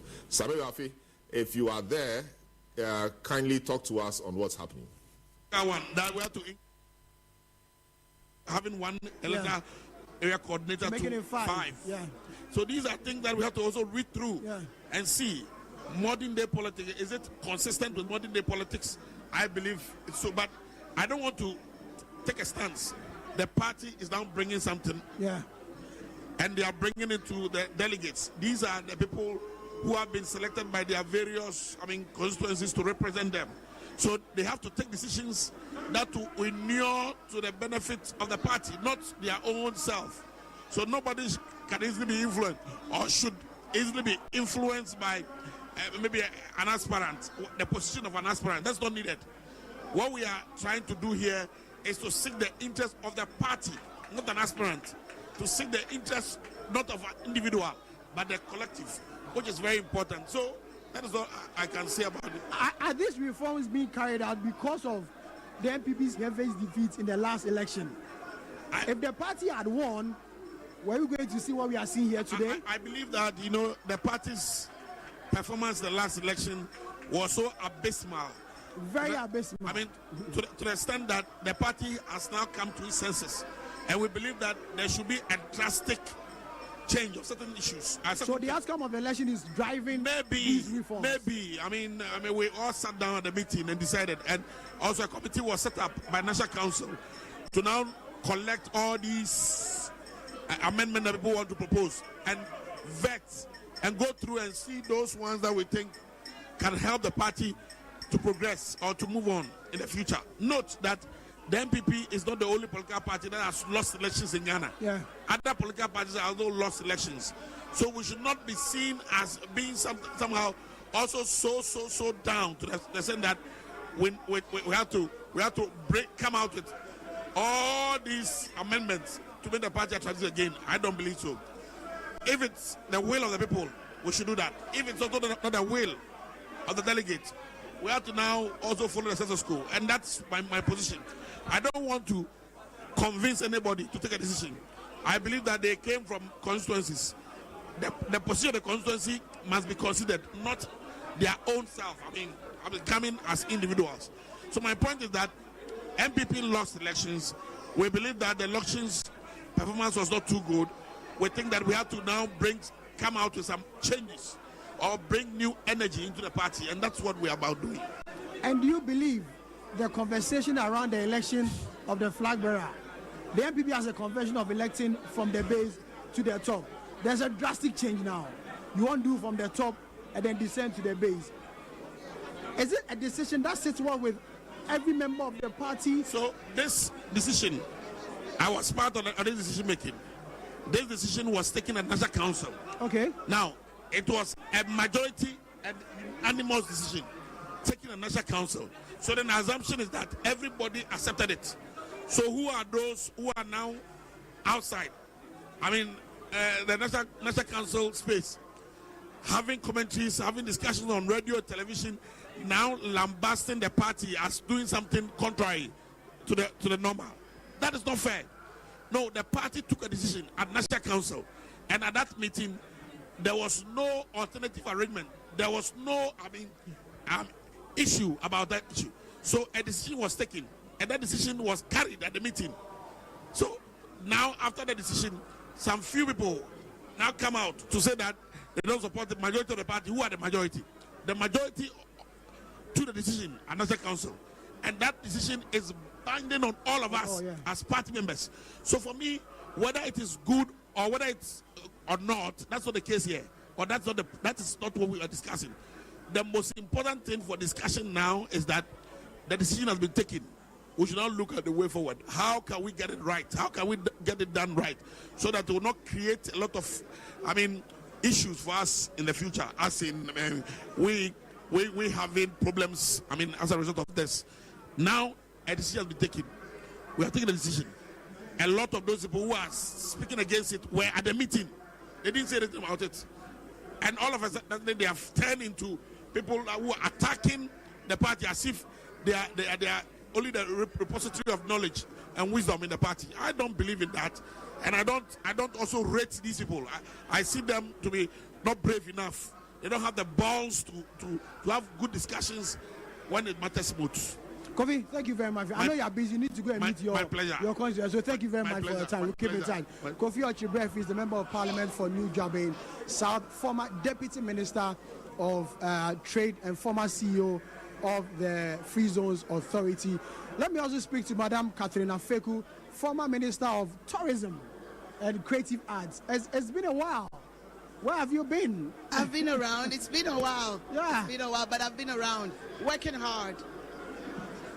First of all, your observation, general observation. I think there is a general excitement and anticipation of what's to come for 2028. Looking at them, I'm sure you've seen these amendments. Oh, of course, I've read it all. You are excited about them? Most of it, all of it, to be honest. But my interest is in Article 15.3, which is allowing all the women who has voting right to vote. Every woman who's here, who is an executive, must or should be encouraged to vote. So 15.3 will not only focus on just the 2 women and deputy, but every female delegate should be allowed. And also, when we expand, all former appointees who are female, former members of parliament, that affects me, former executives, former appointees from MMDC to ministers to members of parliament. I think it will give an organic voice for the women in general. As I am aspiring to be a national women's organizer, I would rather see this to prove that representation is real. There are many who say that won't this come at a cost to the party, the expansion? No, rather without the expansion, the cost will be graver. So you need to have the base expanded, so you will hear the majority of the people making a decision that will impact women and in general the party's well-being. I think democracy always comes at a cost, so you cannot cut this cost. It will be more painful if you don't allow more people to participate in the selection and the approval of whoever leads the party. The last time NPP made an attempt to amend the constitution was 2019 in Kumasi. It didn't succeed. You expect that today will go on successfully? Times have changed, and I will take you back. In 2010, I was one of the people who was the MC at Trade Fair. We used to have only one delegate to select the presidential candidates, but we were able to pull through and expand it to 5-5. It did work. Not every single person agreed, but majority carried the vote. Such as 2019 was in Kumasi, there was a lot of chaos and we did not get through. But times have changed. After the loss in 2024, I think the introspection, the party itself rebuilding through our values would make us be resolute to change the status quo. So we go into this conference hoping and praying that the expansion will take place and more voices will be added to the Electoral College. Is the NPP rushing through this because of what happened in 2024? I don't think it's a rush. We've been home for the last 7 months. Would the NPP had conducted reforms in the party if he had won? It was inevitable. It was inevitable. It has nothing to do with every party, every church organization. Because the argument is that just group. 6 months after losing an election, you are carrying out an amendment. And so what is wrong with that? Many people will say that. Who are these many people? Rushing through. No, who are these many people? Political commentators, ordinary Ghanaians. Well, they are not delegates. They are not delegates, so we have to listen to the delegate. This is coming from the Michael Quay running around the entire country, picking voices and opinions, collated. That's what has informed the Frank Davis recommendations, and the collation of these amendments are coming from the grassroots. The rank and file of the party are talking, but the ultimate decision will be made here.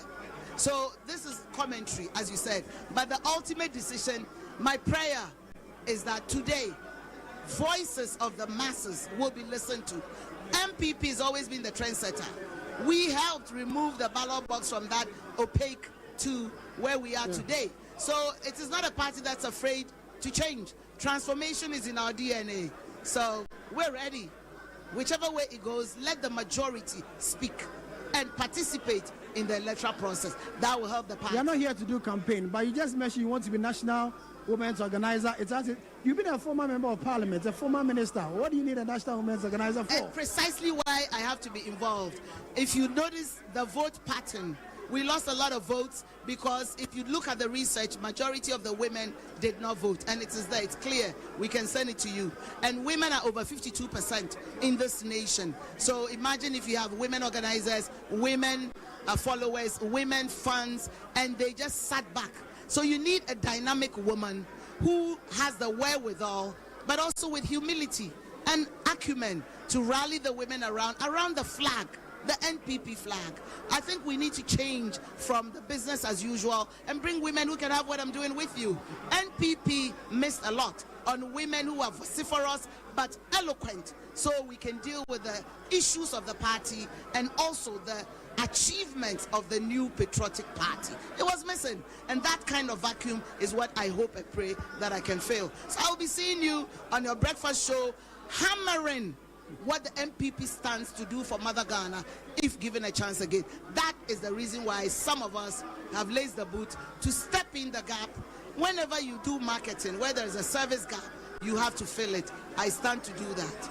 And I'm very hopeful that the rank and file will listen. We need more voices in the media circuit for women. Definitely, we'll give you a platform as we'll give other other content when they want to. Thank you very much, Catherine. Thank you very much. And send my message to Avle that I greet him. I will do that. Bernard is a good friend. Thank you. But engage us, encourage us. We will. So we'll give you the platform. On women, like we've given you the platform. Exactly. Now. More, you expect more from us. Thank you. Thank you. Catherine Alfeko is a former Minister of Tourism and Creative Industry, a former Member of Parliament as well. And she is one of the individuals advocating for some reforms within the new patriotic party constitution.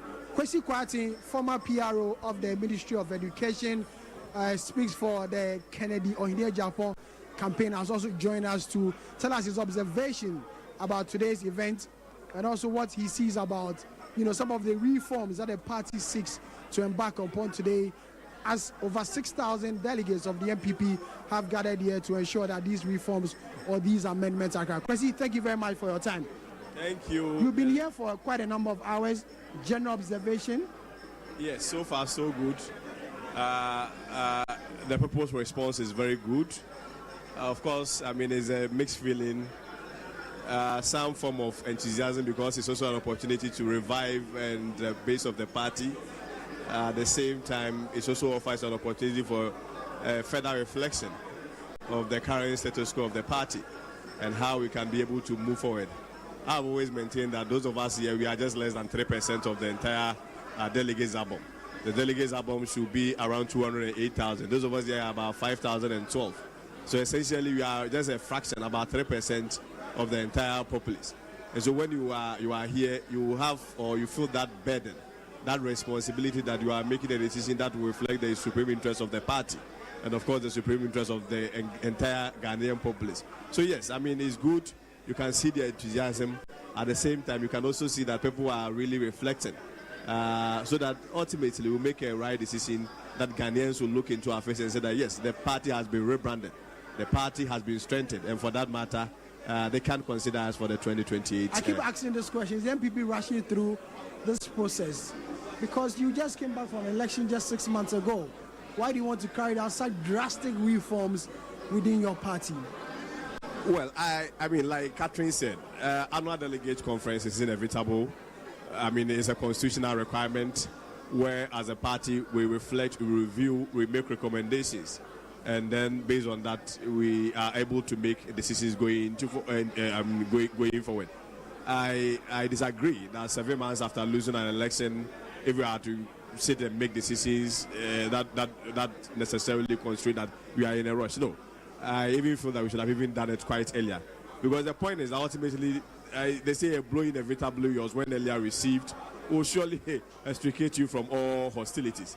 Whichever we were going to do it, the annual delegates conference, whichever would have come on, opportunities like this brings all of us together. We make the decisions early, we write decisions early. So far as the decisions are good, it doesn't matter which time you are making it, even if it's 1 month after elections, 2 months after elections. The most important thing is that we set critical decisions are very good and they are very necessary to be able to strengthen the party, revitalize the base of the party, help us to go back into regrouping, re-strategizing so that we'll be able to come back stronger.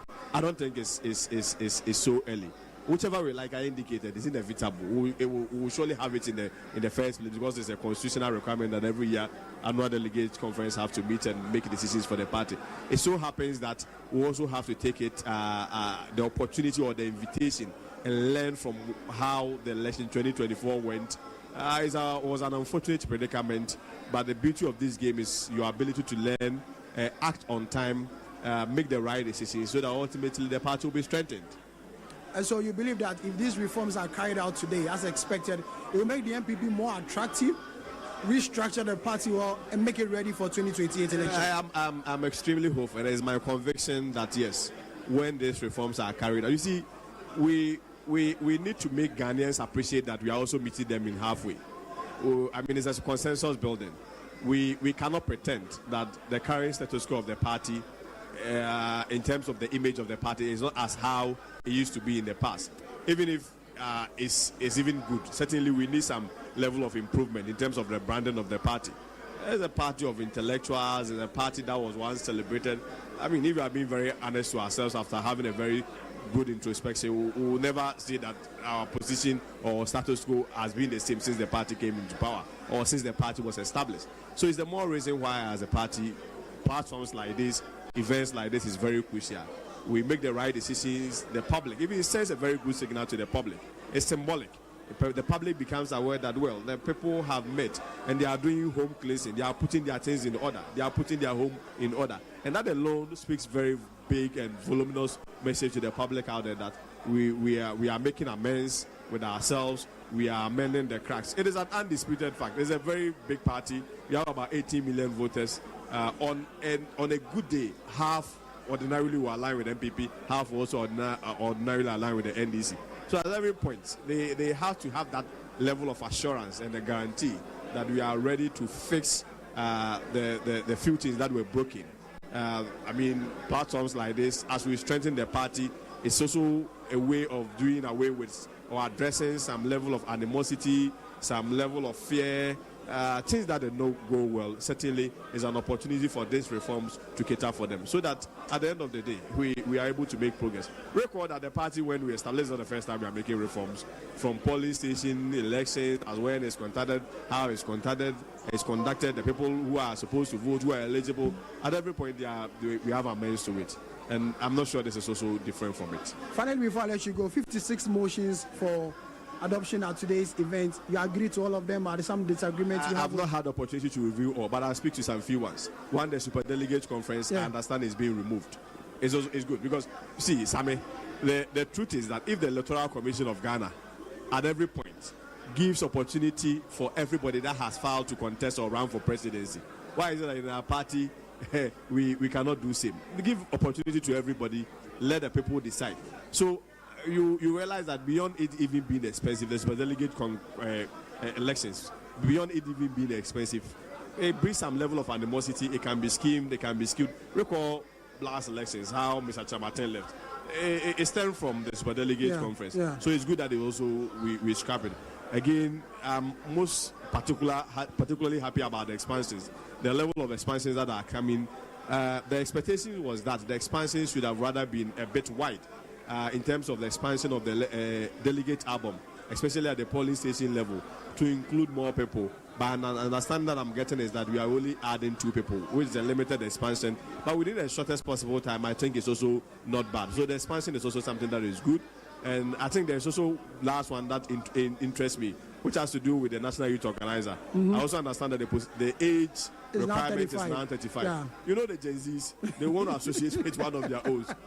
So if I sit here and I'm not within those brackets, it's very difficult for them to come closer to I'm sure that will be an issue for contention because there's no clear definition as to who are youth. The UN has its own definition. Other organizations also have. So I don't know how the party may want to. Yeah, but the party can. I mean, that's a proposal. So the party then elects to have a definition of who a youth should be, which is also very valid, a valid point to make. That's why it's a proposal. Ultimately, if the party people decide that that's what they are going by, so be it. But Sami, in ending, our emphasis from the Canada Japan campaign and the Canada Japan campaign is that every decision that we make as a party, we also have to be mindful that first it has to reflect the aspirations, the intentions, the motives, the goals of the over 200,000 police station executives that we have. The base, the grassroots. That's what we believe that, because they have sent us here. They gave us the mandate to come and represent them here, ultimately, because we are serving them. Beyond that, every decision that we make as a party should also reflect the interests of the entire Ghanaian populace, so that we become once again attractive, we become a formidable force ahead of 2028. And even beyond 2028, at least we become a very good opposition party to be able to put the government into check. And for me, that is our major concern. Kwesi, thank you very much. We'll talk indefinitely.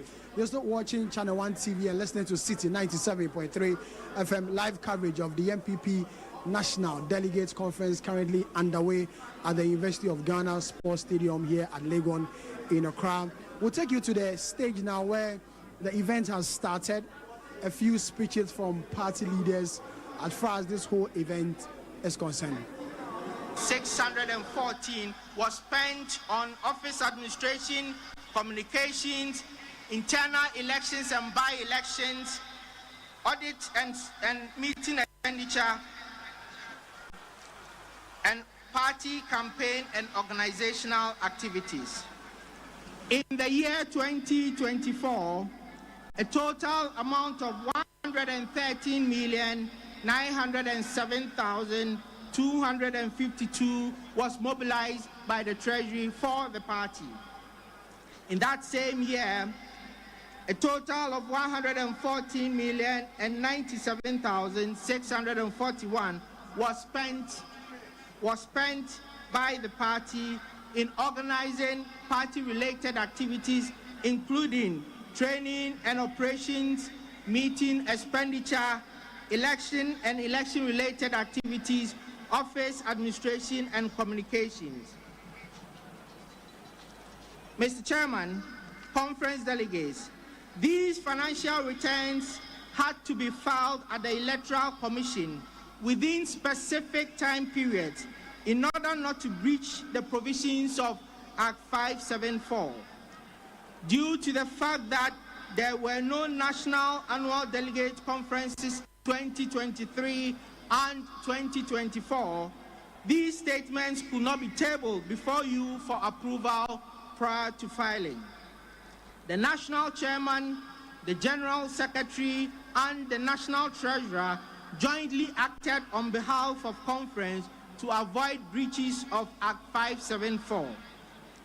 I am therefore seeking the retrospective approval of conference to ratify the decisions taken on behalf of the National Annual Delegates Conference by the National Chairman, the General Secretary, and the National Treasurer.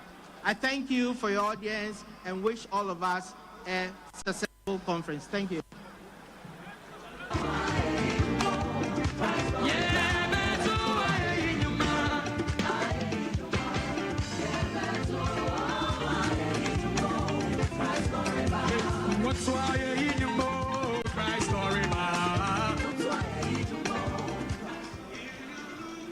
Thank you, National Treasurer,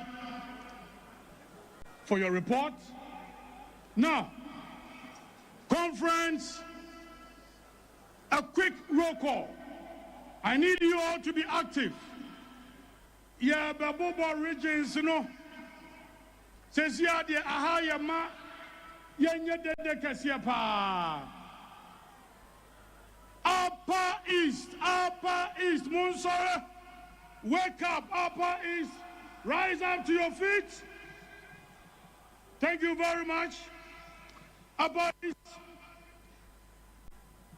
Upper West, where are you? Anthony Namo and your people. Thank you very much. The Vice President's region, Northeast, are you here? Northeast, are you here? Thank you very much. Northern region. Northern region. Thank you, thank you, thank you. Chairman Samba and your people. Now to Savannah region. Prof. Kalimonia and your people. Savannah region. Great to have you here. Yadamwase. of a Yanko Bono East Region. Chairman Ivy, Bono East Region. Thank you, thank you, thank you. Of a Yanko Kwame Bafu Abronya Region. Bono Region, where are you? Thank you very much. Western North, Chairman Ben Amma and your people, where are you? Western North. Great to have you here. Yadamase. The President's Region, Eastern Region, show your presence, where are you? Eastern Region, show your presence, where are you? Thank you. That is the President's Region. Chairman Jeff Kunedu and your people, we thank you very much. To Oti Region, Chairman Dapa and your people, Chairman Evans Dapa and your people, thank you very much. Oti Region, we can see you. Great to have you in here. Chairman Makafui Wanya, Volta Region. Thank you very much. Thank you very much. I like the energy. Thank you very much. Western Region. The best come from the West. Western Region. Chairman Indetia and your people, where are you? Thank you, thank you, thank you very much.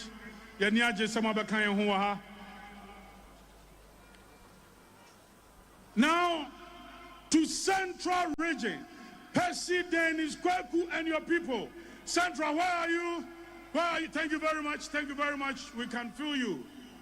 Thank you. Now to the heartbeat of the New Patriotic Party. Ashanti Region! Ashanti Region! Ashanti Region! Bernard, NC, West Yako, Chairman Wantoma, and your people. Thank you very much. Thank you very much. Now to the host region. To the host region. Chairman Divine, Otu Agohom and your people. Greater Accra, let us know your energy. Greater Accra. Thank you very much. Thank you very much.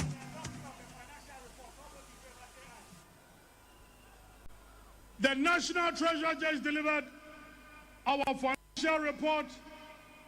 All those in favor of the motion, can I hear a big aye? All those who are not in favor, can I hear no? The ayes have it. Thank you very much. The report is adopted. Thank you, conference. God bless us all. Now, let's call for the party anthem to warm us up. Anytime you hear the party anthem, all must be on your feet. Thank you. All of us must be on our feet.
Let's wait.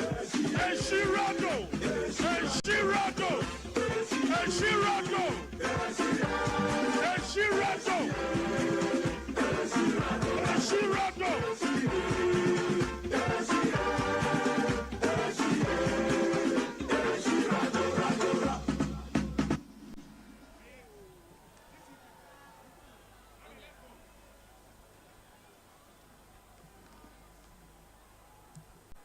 And now we shall listen to fraternal messages from other political parties.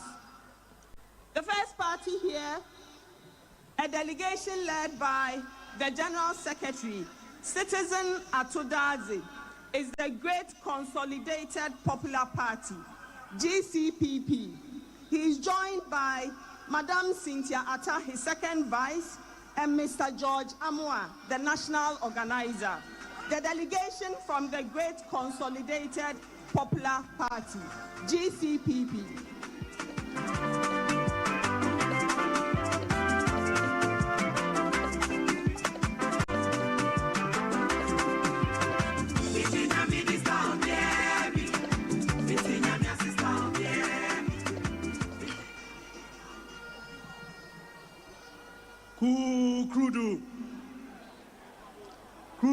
Krudu.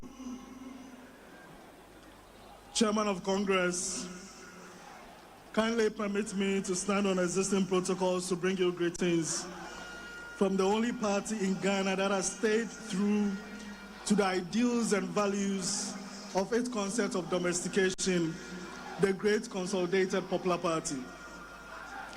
Our 2024 flag bearer, Dr. Daniel Augustus Latte Jr., also extends his heartfelt greetings to you all. Let me begin by congratulating the organizing committee for a great work done so far. Today marks a very important journey in the life of the NPP. Your conduct and decisions today will determine whether the party will continue a sinking path or change the trajectory as a formidable and united party which is determined to win power once again. Just as many Ghanaians, how a party moved from the battle is the Lord's to Mayekuntain, I would say, or Sisifianibi is a mystery.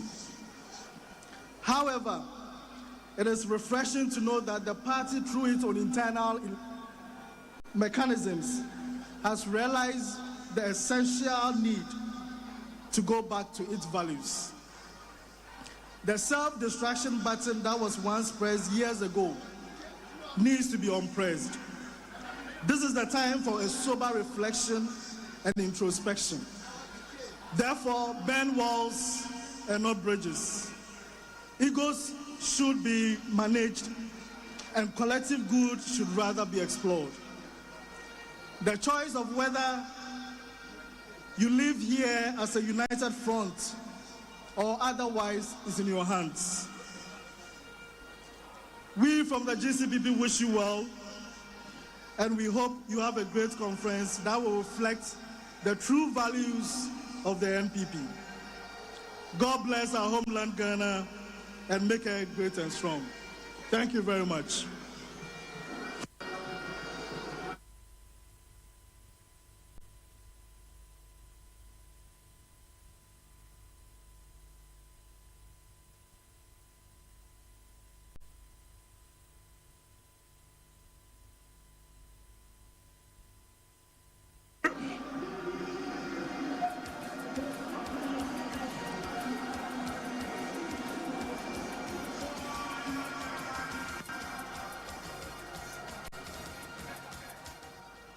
The 2025 ABSA Black Star Marathon is right around the corner, and hey, guess what? You can still jump in.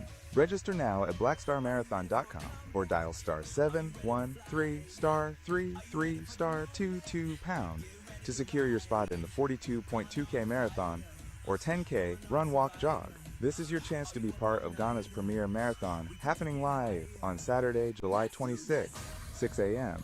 at the Independence Square, Accra. ABSA Black Star Marathon. Your story matters. Citi Citi 97.3. Thank you, Tescon. We now invite the delegation from PNC, People's National Convention. The delegation is led by their national organizer, Alhaji Abbas Nuhu. With him are Narita Mary Loga, who is the Deputy National Women Organizer, Mark Ewusi Akun, the National Youth Organizer, and Esther Osei Dansu, who is the National Women Organizer. We welcome the People's National Convention as they give us their fraternal message for our 2025 conference.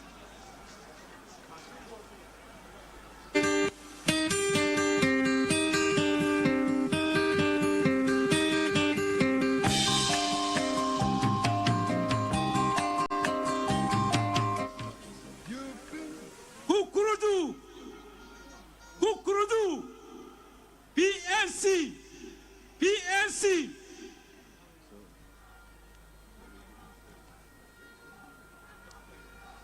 Mr. Chairman, permit me to stand on the existing protocols and extend fraternal greetings from the leadership of the People's National Convention, Dr. Edward Nasigiri Mahama, former Member of Parliament, Honorable David Apasara, and our current leader, Bernard Ambataye Lamona. Chairman of the New Patriotic Party, distinguished members of the National Executive Committee, delegates from across the country, invited guests, our hard-working ladies and gentlemen from the media. Ladies and gentlemen, on behalf of the leadership and membership of the PNC, I bring you warm and fraternal greetings on this momentous occasion of your annual Delegates Conference. We consider it a true honor to be part of today's gathering, a testament to our shared commitment to democratic growth, national development, and political tolerance. The New Patriotic Party has been a significant player in Ghana's democratic journey, and your continuous commitment to internal democracy, even amidst challenges, deserves commendation. Conferences such as this are not just an exercise in internal administration. They present the heartbeat of democratic consolidation in our dear country. The theme of unity, renewal, and progress that often accompanies such conferences is something we in the PNC deeply cherish and advocate for Ghana's needs for strong, stable, and hard-working political parties that can contribute meaningfully to national dialogue and development. And while we may belong to different political traditions, we are united by our collective desire to see Ghana succeed economically, socially, and politically. The People's National Convention is and will always be open to collaboration, mutual respect, and the spirit of democratic cooperation. As echoed by our leader, Bernard Ambataye Lamona, as an opposition political party, we are willing to collaborate if there is a clear demonstration of genuine commitment to working together with the NPP for us to better our nation. As you deliberate and take critical decisions that will shape the future of your party and potentially the governance of our nation, we urge you to do so with Ghana first in mind. Let today be a reminder that the democratic process is not merely about winning power, but also about building consensus, upholding integrity, and leaving a legacy for generations to come. Mr. Chairman, we also wish to express our concern about the recent violence associated with the Ablekuma North rerun of our elections. The recent rerun of the Ablekuma North elections and its associated violences exposes the weakness and shortfalls in our quest to make Ghana a country that prides itself as a beacon of democracy. Never should this act of violence resurface as we make progress in our democratic principles. We as a political party endorse the call for an investigation into all violence, including the 2019 Ayawaso West Wagon, the 2020 election violence that led to the death of innocent souls, that this violence must be investigated. Let us continue to hold the mantle of leading Africa as the giant in democracy. Mr. Chairman, we urge all stakeholders, including the government, security agencies, and political parties, to work together to ensure that our electoral processes are peaceful, transparent, and credible. We must learn from these incidents and take concrete steps to prevent future occurrences, promoting a culture of tolerance, respect, and peaceful coexistence. Together, we can strengthen our democracy and maintain Ghana's reputation as a shining example of democratic governance in Africa. We wish you a very successful conference filled with insight, unity, and renewed strength for the journey ahead. Long live the new patriotic party, long live democratic principles of Ghana. Thank you all.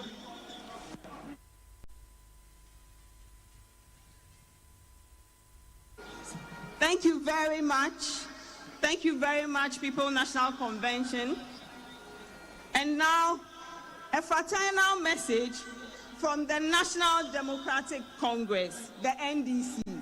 The NDC delegation is led by the Director for Logistics and Protocol, Ludwig Hiadi, and he is joined by Victoria Neymar and Mr. Theophilus Ketechai, the National Democratic Congress.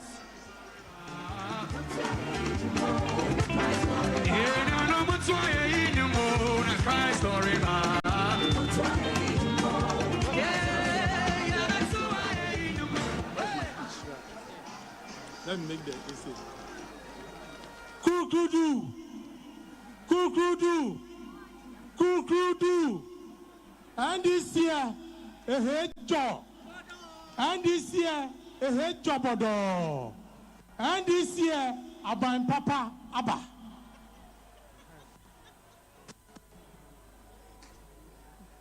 We want to stand on the existing protocol, but start by saying we had a nice love letter from the General Secretary of the New Patriotic Party inviting us as special guests at your conference today. But to our surprise, our brother Ahiagba detained us in a small room and only invited us out to come and deliver a solidarity message and go back. We hope that is not a beginning of a new direction.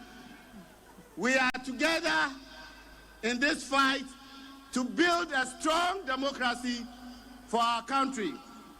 Distinguished ladies and gentlemen, the National Chairman of the New Patriotic Party, party leaders, party members, distinguished ladies and gentlemen, I bring you greetings from His Excellency John Dramani Mahama, the President of the Republic of Ghana and the nation builder, the National Chairman of the NDC, General Asiedrin Ketia, the General Secretary, Golden Fifi Kwete, and members of the National Democratic Congress. We want to take this opportunity to wish you well as you gather to reset your party in a manner as to play your role as a responsible opposition party. The country Ghana is going through a reset process. It is very important that we as political parties reset our ideas, policies, and programs. That is why we are happy that the biggest opposition party in our country is doing exactly that, to reset and play their role with constructive criticism to support the nation builder John Mahama to rebuild the Ghana we all want. Ghana cannot fail as a democratic state. We as the political class must leave a legacy for generations yet unborn. We can only do this when we continue to grow our democracy and create a country of opportunity for ourselves, our children, and generations yet unborn. Let us together as political parties and Ghanaians put our resources together in resetting our state institution and create a just country for us all. We hope after your deliberation at this conference, you will come out a stronger opposition party in your reconstruction effort. Unity is key. Ghana needs a stronger opposition party to enhance our democracy. We also hope that after this conference, your party will appreciate the importance of having two surviving former presidents among you and continuously, adequately consult them to help build your party strong. Don't alienate them outside the box. They need you, you need them to be able to bring a strong opposition party. We hope that after this conference, you live here united and not divided. God bless our homeland, Ghana. God bless the reset agenda of John Dramani Mahama. God bless our democracy, and God bless us all. Eyezu! Eyezuzu! Azankwa! Azankwa! NDC! Azankwa! Basha Mushe Yenina! Azankwa! Galamse! Azankwa! Yaba Baptist Petrol so Azankwa! Omobaye Azankwa! Boko among country President Mahama say Obaye Azankwa! Atro ene adada. Once again, let me acknowledge the presence of our young men, our Tescon fraternity. I can see you. You are duly acknowledged. Chairman Ousu Seche and your people, Ahafo region, you are duly acknowledged. We also acknowledge our hard-working, mighty minority led by Osahini Alexander Afenyo Markin. Osahini Alexander Afenyo Markin. We acknowledge your presence. Our external branches.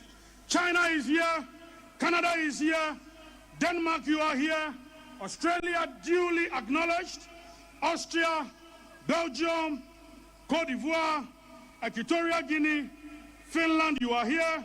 France, Germany, Holland, Ireland, Italy, Japan, Nigeria, Norway, Middle East, Qatar, Senegal, South Africa, South Korea, Spain, Sweden, Togo, United Kingdom, USA, Czech Republic, Hong Kong, and Russia. All our 30 external branches, you are duly welcome to this conference.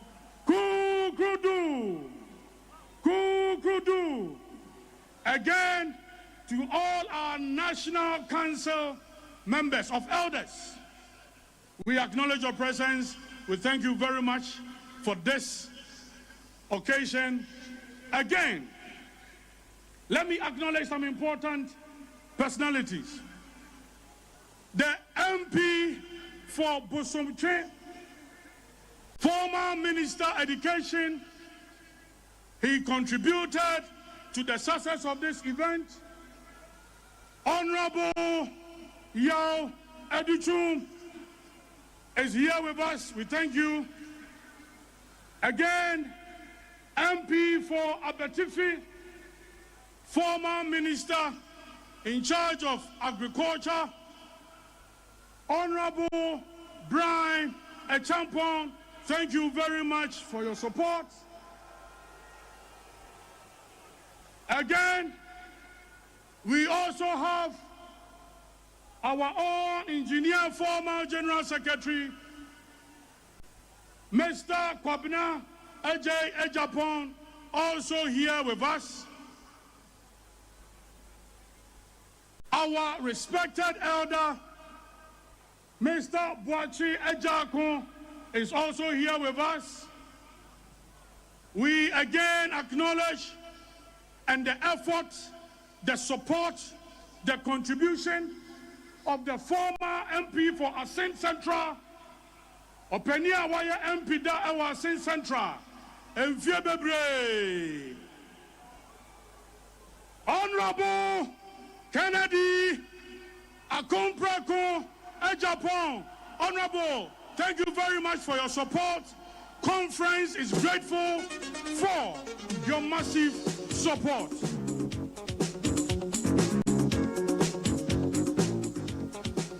Thank you very much.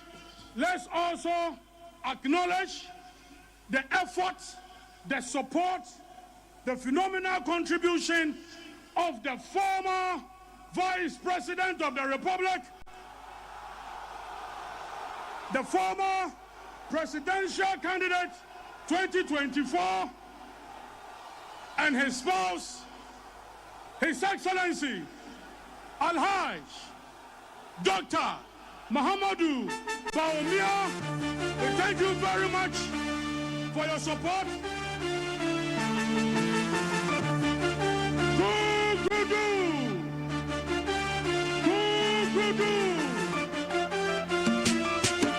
Don't just stand there and watch.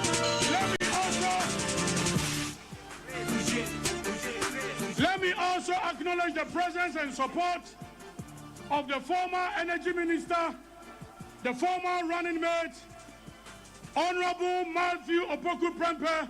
We thank you very much for your presence and support. We also acknowledge the support and contribution of the first ever female Chief of Staff, our own mom, Honorable Frema Akosia Frema Osei Opare. Mommy, thank you very much for your support. Former MMDCs, you are duly acknowledged. Former MPs, you are welcome. Former parliamentary candidates, you are welcome. Thank you.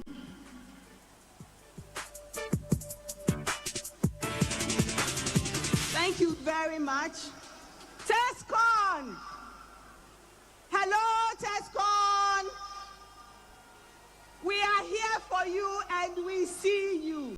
Thank you very much for representing from all the over 200 institutions across the country.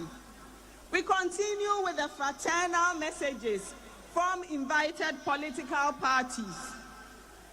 Let us welcome the Liberal Party of Ghana, LPG, Madam Sophia Apalu, Mr. Jerry Owusu, Mr. William Ano, Mr. Kwesi Ameyao, and Miss Emanuela Sesi.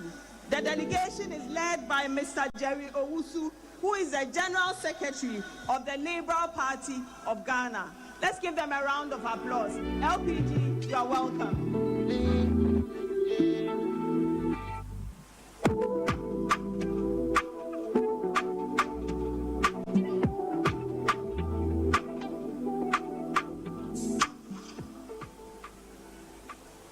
Good afternoon.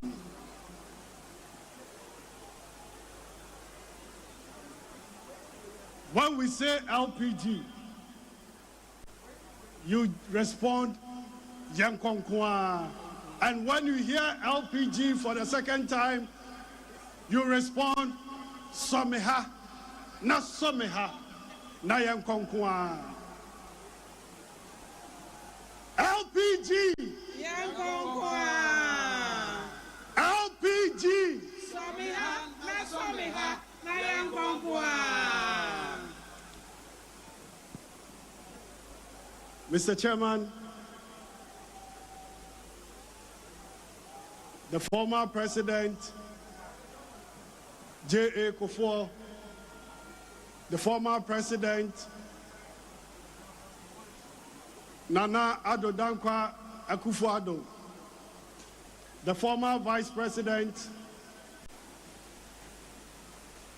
Dr. Alhaji Mahmudu Bawumia, and all protocols duly observed.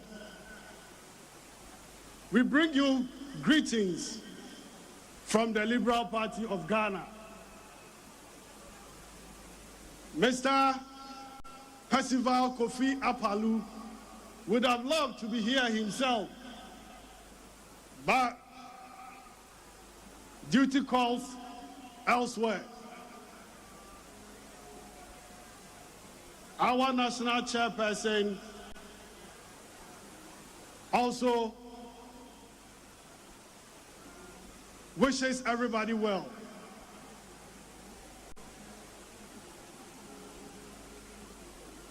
NPP, this is not the first time being in an opposition. We know you've been responsible opposition party, and we know you continue to be responsible. This day is a great day. We are wishing you well. We wish the conference ends smoothly so everybody goes home safely.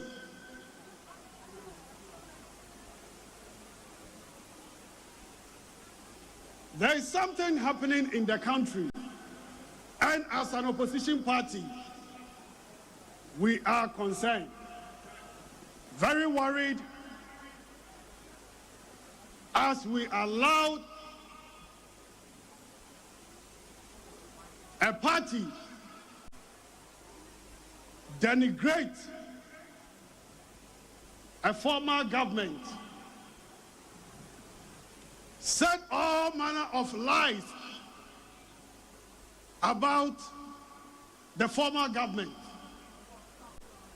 Things are happening now. Things are really happening now. And I'm urging NPP as the major opposition party to stand up, because people lied against you and your appointees. I have not heard anything about what is really happening with Delight Founding from the National Cathedral that the NDC intend calling it National whatever Cultural Center.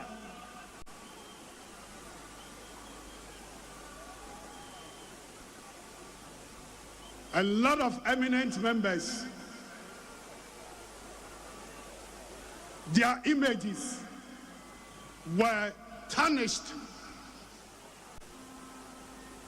and we sit aloof and watch while Deloitte said they have not done anything wrong.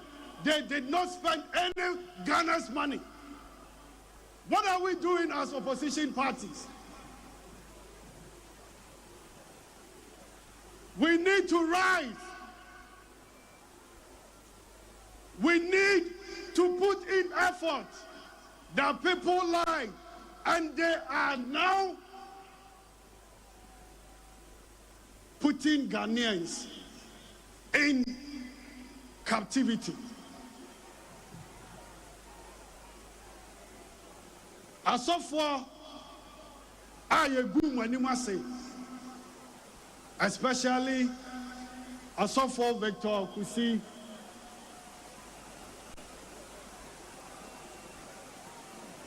Papa fa NDC for one nature omo na omo nim dia na omo ye.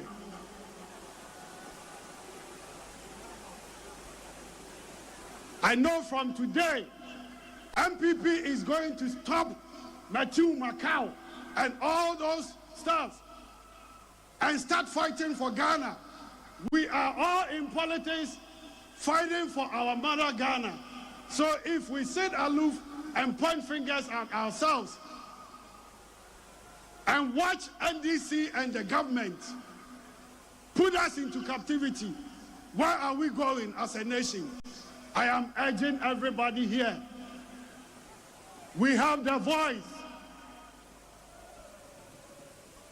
Let us not be afraid of what happened at Ablekuma. Not.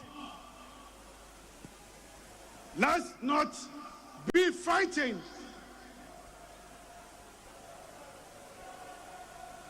The voice of the people is the voice of the Lord. We will match them as opposition parties, and we will not be afraid. They might have whatever number, they might think of whatever they intend doing, but will not materialize. Let's not forget what they are doing with our Chief Justice. We need to be more vocal. God bless our homeland, Ghana, and make it a great nation and a strong one. Yadam Wasi.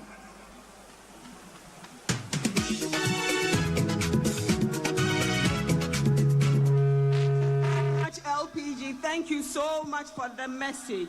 And finally, we are the new patriotic party. We are a center-right ideological party, and we are supported here today by the Konrad Adenauer Stiftung and the Christian Democratic Union from Germany. We welcome on stage Anna Vasefov, the country representative of Konrad, and Dr. Joseph Damo, the program director, as they give us their well-wish message.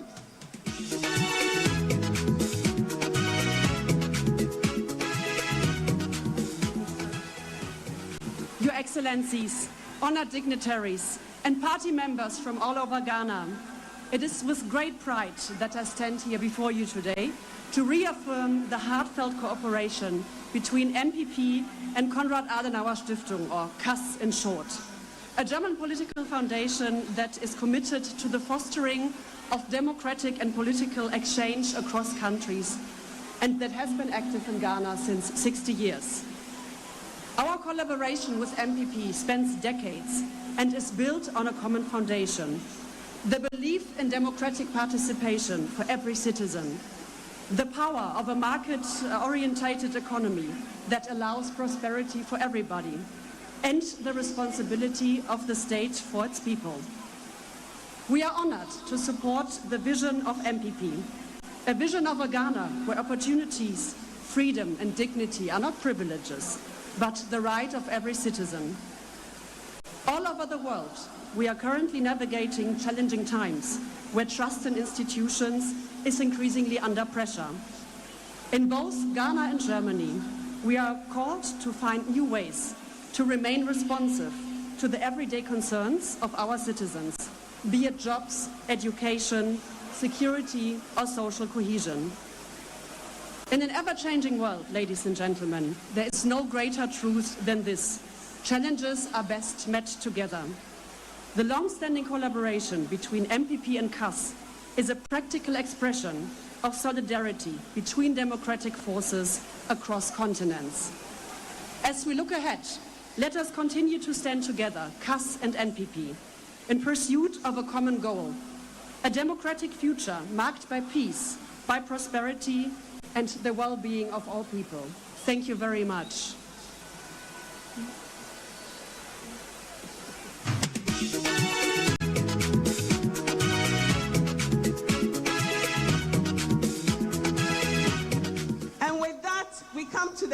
of the messages from all our well-wishers. Thank you, Conrad Adenauer Stiftung and the Christian Democratic Union. Next, we have messages from internal personalities. I hand over now to my co-MC, the interesting, amazing Henry Nanabuachi. Thank you very much. Kukudu! Kukudu! Thank you very much. Now we will receive a message from the young, dynamic General Secretary of the New Patriotic Party, your General Secretary, my General Secretary, everybody's General Secretary. Justin Frimpong Kodia is the General Secretary of the New Patriotic Party.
Chairman for conference, our revered acting Vice Chairman, Chairman Dankwa Smith-Bute, Your Excellencies, the former President J. Kufuor, and former President Nana Dankwa Akufo-Addo, Your Excellency, the former Vice President Dr. Alhaji Mohamedou Bawumia, and your spouse, Her Excellency Hajia Samira Bawumia, members of Steering Committee, members of National Executive Committee, members of National Council, our dear delegates of the annual Delegates Conference, our revered minority leader, our members of Parliament, our revered National Council of Elders, distinguished ladies and gentlemen, I'm here to present the state of our party to delegates. We went into our elections in 2024. Our hope, our prayer was for us to win the elections. But as the will of God is not the will of man, we couldn't win the elections. After our defeat, the party never sat down. The party, through National Council, the second highest decision-making body of the party, constituted a committee referred to as the Elections Review Committee, chaired by Professor Aaron Michael Quay, to go around the country to inquire from the rank and file of our party and to ascertain the reasons why we couldn't win the elections in 2024. The committee completed their work and reported to the National Council somewhere in April. The committee made several recommendations, some involving amendment to our constitution. And based on that, the National Council, which is the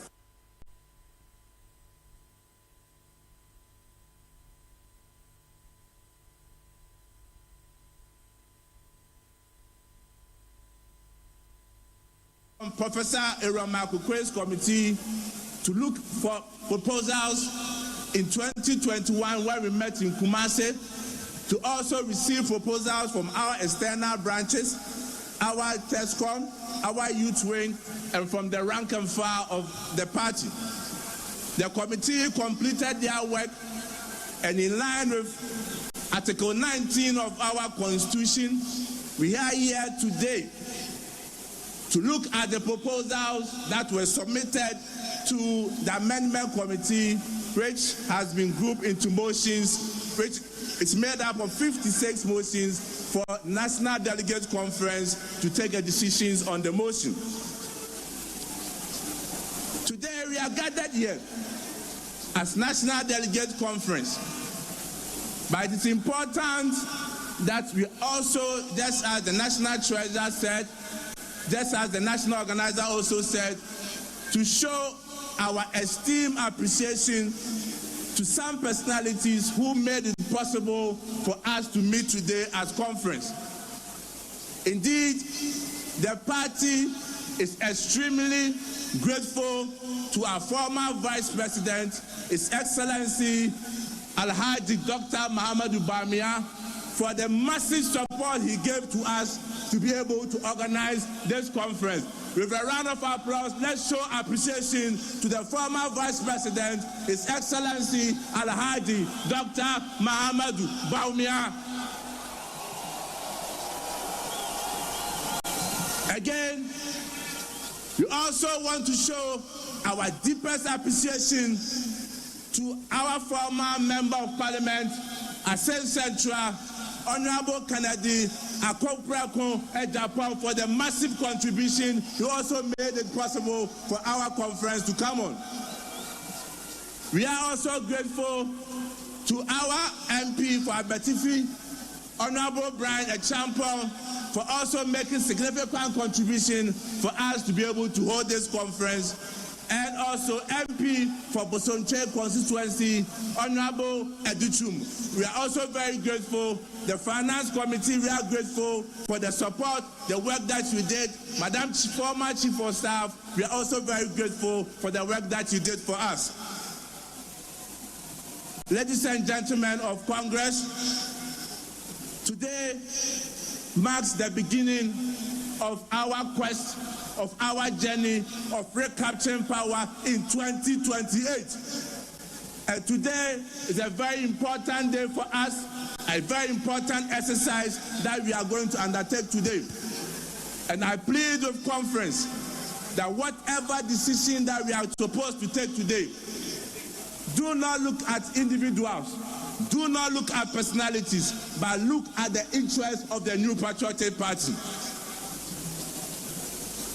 As National Council took several decisions, I report to conference that the National Council, after several deliberations, several engagements, several consultations, have come and given the directive that on January 31st, 2026, the party shall hold its presidential primaries. And we know it is something that is fully supported by conference. It is for good reasons that as a party, as we prepare for the 2028 elections, we need to quickly do away with all our internal elections so that we will have enough time to unite as a party and prosecute the agenda of winning the elections in 2028. Ladies and gentlemen of the conference,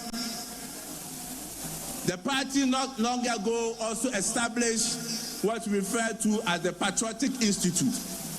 And the Patriotic Institute is a game changer for our party. An institute that is going to train, give orientation to all the rank and file of our party, for us to appreciate and understand the history of our party, our ideology, and also to equip our communicators on how to communicate effectively and disseminate our information to the whole country. Not long ago, the National Executive Committee of the party, they satisfied with the decision by the Electoral Commission do a rerun in some 19 polling stations in Ablekumanov, decided to boycott the whole election process. And as the party took their decision, it was done for good reasons. Because National Executive Committee, upon all the informations, the evidence that was adduced at NEC, came to the firm conclusion that indeed the NPP had won the elections at Ablekumanov. We had all our scan copies of our pin sheets in the 281 polling stations, which gave us a clear winning of 414 votes. And therefore, we were surprised that the Electoral Commission decided to call for a rerun. On principle, we felt that it was a wrong decision and it's a bad precedent being set by the Electoral Commission. And this is very dangerous for our future politics and future elections. Ladies and gentlemen of Congress, one area that the party is very, very, very serious about is discipline in our party. Let us all understand that today we are national officers of the party, we are members of parliament, we are members of council of elders, but people have occupied these positions before. And therefore, those who have intentions of aspiring to lead the party, be it as flag bearer, be it as national officers, we must understand that our individual interests cannot override the supreme interest of the New Patriotic Party. And therefore, any person who has any intention to lead our party must respect the structures of our party and must respect authority of the New Patriotic Party. I call on you, conference, that the party has clearly given directives. And until we officially open nominations for aspirants or aspiring aspirants to go around the country to convince and talk to the rank and file of our party, let us continue to deny people from coming to our regions and our constituencies. Because we must be a disciplined party, and anyone who wants to lead the party must also exhibit discipline. Today, as I indicated, is going to pave the way for us to have victory in 2028. And as a party, we must look each other in the eye and remember who we are. We are not broken. We are not defeated. Neither have we lost. We are builders. We are dreamers. We are fighters. We are servants of the Ghanaian people. So I ask you today, what is our purpose? Why do we gather here? Why do we wear the blue, red, and white colors of this party with pride?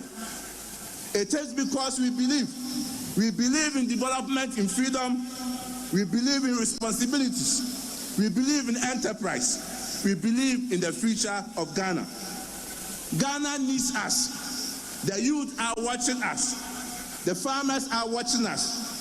The traders are watching us. Let us fight as one body with one identified vision and ambition to make sure that this abysmal performance from the NDC government, Ghanaians are looking for alternatives. And Ghanaians want to come back to NPP.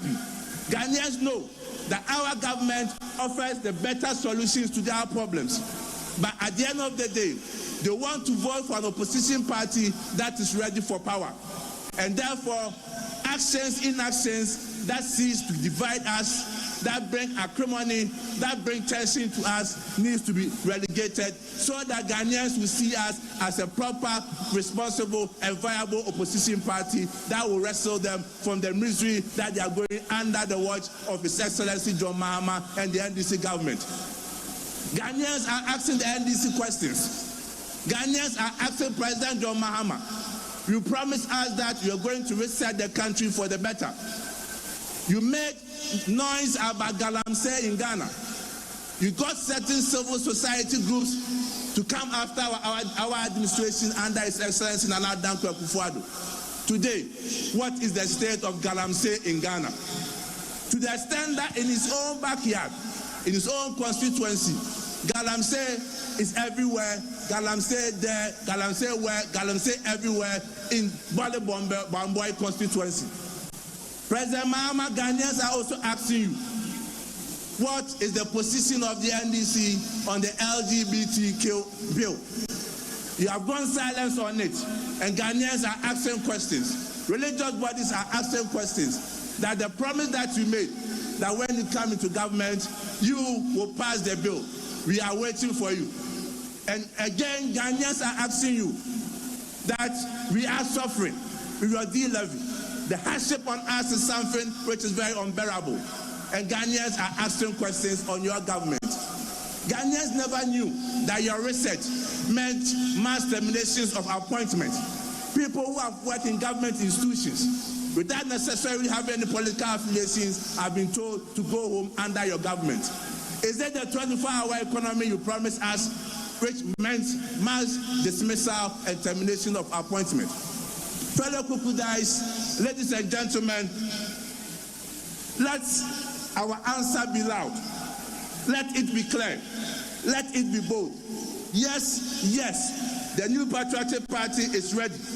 The new Patriotic Party will use this conference as a tool in our attempt to recapture power in 2028. And with a united front, devoid of individualism, I can assure you, I can tell you that in 2028, victory is coming. In 2028, the new Patriotic Party will win the elections. In 2028, Ghana will see the new Patriotic Party in the helm of affairs. Thank you very much, and God bless us all. On your feet, let's do it together. Very energetic message from the General Secretary.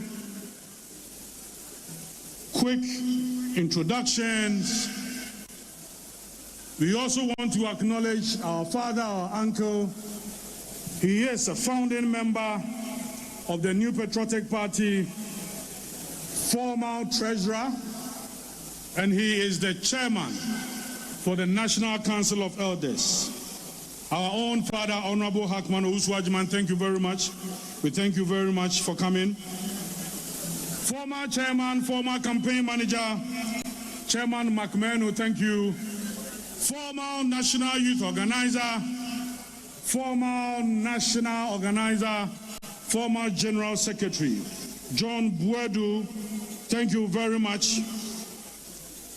Former national chairman, Honorable Freddie Wasmer-Wuble, and the longest serving leader in parliament. He was a minority leader, he became a majority leader. Honorable Osei Che Mensa Bonsu. Honorable Osei Che Mensa Bonsu, thank you very much for gracing this occasion. National Second Vice Chairperson, Madame Rita Talata Sobaya is here. National Third Vice Chairperson, Alhaj Masawudu. Chairman Buga Buga. Chairman, thank you very much for coming. National Nasara Coordinator is here, Alhaj Aziz Futa. And again, the National Youth Organizer, Salam Mustafa, is also here. Kate Jamfua is the National Women's Organizer. National Treasurer just delivered his reports. Again, before I call on the next speaker, let me acknowledge the leadership in Parliament. They are doing an excellent work in Parliament. Led by the Osahene Alexander Afenyo Maken, we have the Deputy Minority Leader as our own mother, Honorable Patricia Apeje, MP Asokwa. Chief Whip, MP in Sanwom, is also Honorable Frank Ano Dompre. Deputy Chief Whips, Honorable Habib Idrisu Tolon and Jerry Ahmed Shaibu Weja. On that note, let me welcome our leader in Parliament, the leader of the mighty minority, the man who is doing so well, the young man making waves, Honorable Alexander Afenyo Markin, to give us a message from our parliament. Honorable Kwamina Afenyo Markin, you are welcome to deliver a statement from our parliament.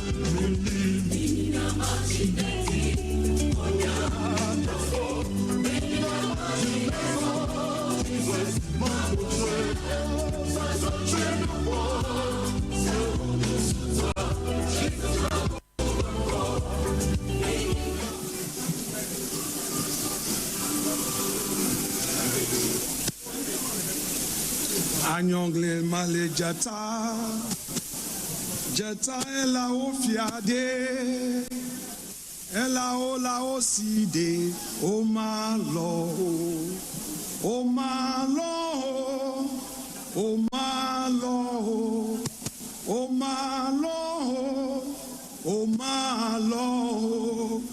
Anyangle male jata, jata ela ofiade. Elao lao side o malo.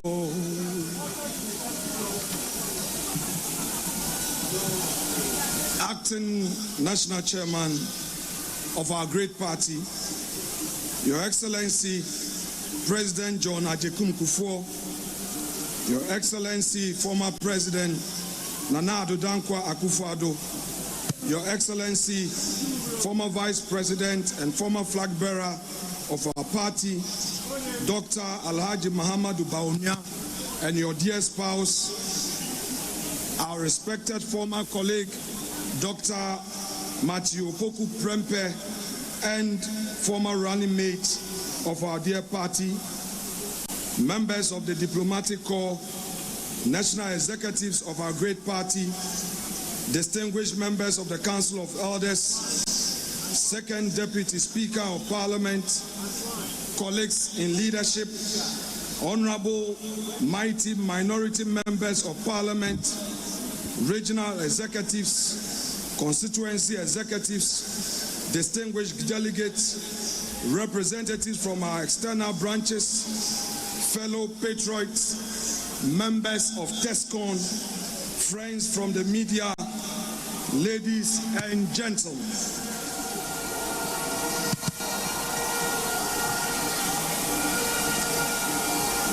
Let us recall the piercing wisdom of our revered former President John Agyekum Kufuor. It is better to be a cleaner in a party in power than the General Secretary of a party in opposition. These words echo with urgency today as we gather in the shadow of our 2024 defeat. A loss that stings, not because we failed, but because Ghana is now paying the price for trusting the NDC's hollow promises. Barely months into their tenure, the NDC's betrayal is glaring. New levies on fuel have spiked pump prices, crushing ordinary Ghanaians. Their pledge to end Galamsey has collapsed into chaos. The president calls it a national emergency, yet refuses to declare a state of emergency. Their vow to reset our nation has become a brazen assault on our judiciary, starting with the shameful vilification of our Chief Justice. Their promise of change, a sham, with schemes afoot to funnel our mineral wealth to their cronies. Worst of all, the questionable Ablekumanot rerun, where NDC-affiliated tax attached our candidates, Nana Ekwe-Afriye, former MP Hawa Kumsin, and journalists expose their willingness to trample democracy with violence. The message is clear. NDC is a failure. Ghana deserves better. Our 2024 loss exposed our cracks, internal rifts, faltering resolve, and a message that didn't connect. Yet this defeat is not our end. It is our crucible, fortifying us for the battles ahead. You must channel this moment of disillusionment into a movement of renewal, turning pain into purpose. Let me share a story that should humble all of us. In 2005, a democratically elected leader stood at the gate of American embassy in New Delhi, holding a valid passport, but facing an insurmountable barrier. The United States had denied Narendra Modi a visa, not for any criminal conviction, but because the world had judged him guilty. Imagine that moment of profound isolation. Here was a man who had won the trust of millions, yet reduced to persona non grata on the global stage. The humiliation was complete. The path forward seemed impossible. But Modi made a choice that day that would define not just future, but the destiny of his party and some 1.5 billion people. Today, that same man commands audience at the G20, addresses joint sessions of the United States Congress, and leads one of the world's most growing economies. Recently, he visited our republic and addressed our parliament, stating, "True democracy promotes discussions and debate. It unites people. It supports dignity and promotes human rights." I couldn't agree more. Modi's journey from global pariah to world statesman offers us, the NPP, a roadmap from our current wilderness to future victory. Modi's resurrection began with a revolutionary principle. In a nation fractured by castes, religious, ethnic, and linguistic differences, he declared, "All the citizens, all the voters are my countrymen." Fellow patriots, look around us this very afternoon. Look at the divisions that have sprouted like weeds since our defeat. We cannot, we must not allow 2024 to become the year that destroyed the NPP. From this moment, we speak with one voice. We move with one resolve. We are not Achim, Ashanti, Fanti, Mamprushi, Gonja, Gan, or Ewe. We are NPP.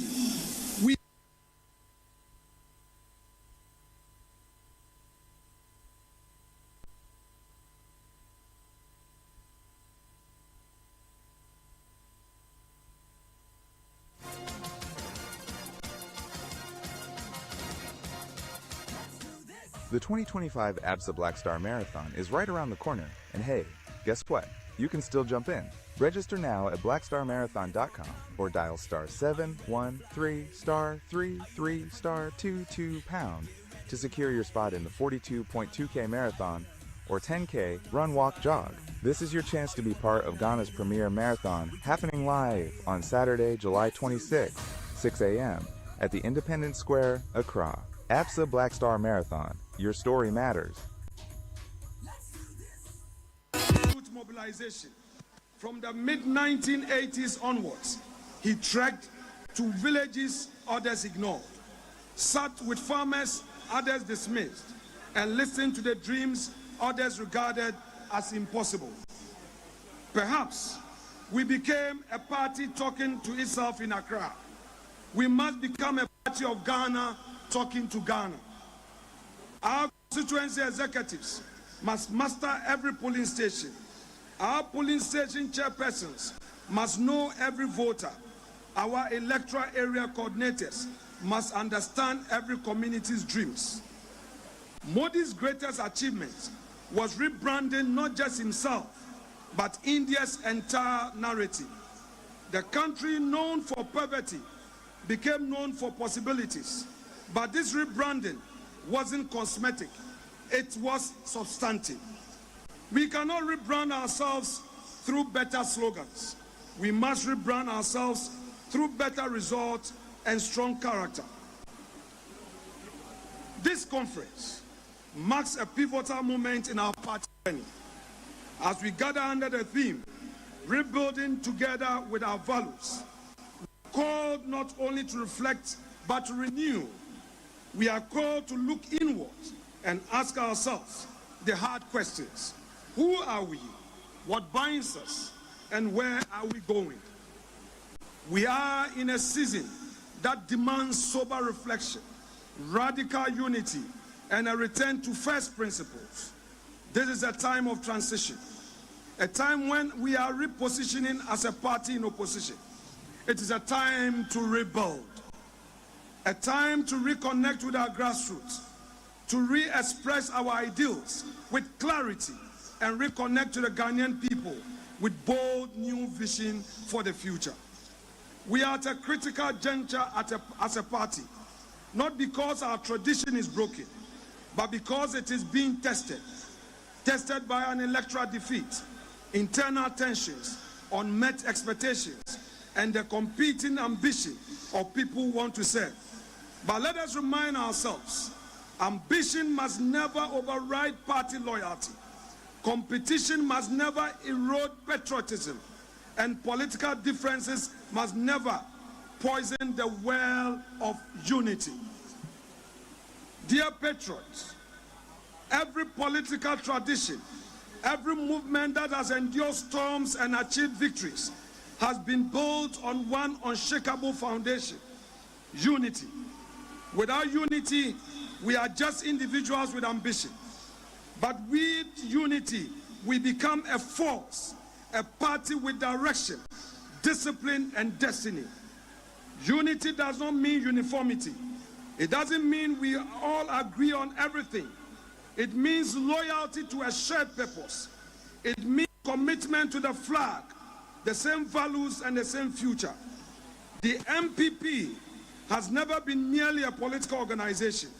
We are a tradition built on the sweat, sacrifice, and convictions of patriots who came before us. Patriots who believed in liberty, human dignity, the rule of law, and the boundless potential of the Ghanaian people, realized through the active participation of the private sector. These values must be our compass, especially now. For us as a party, the Modi story is instructive.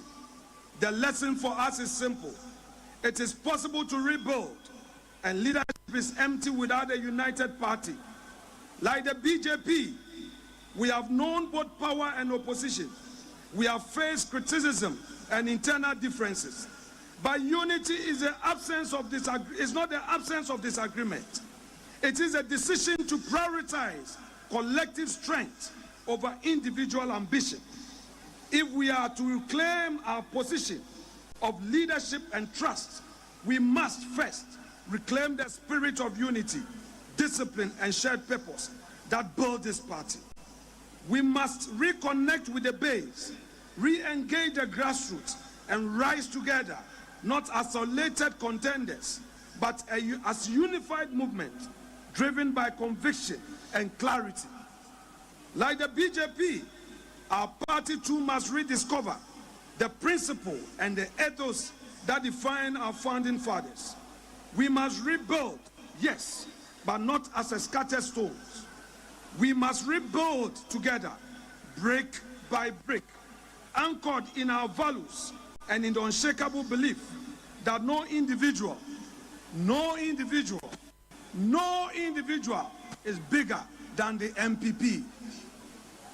That belief must reflect our tone, our language, our strategy, and most importantly, in our posture towards one another. Internal discord, suspicions, and disunity cost us. We must learn from our losses, and we must do so quickly. And I ask again, what are our values?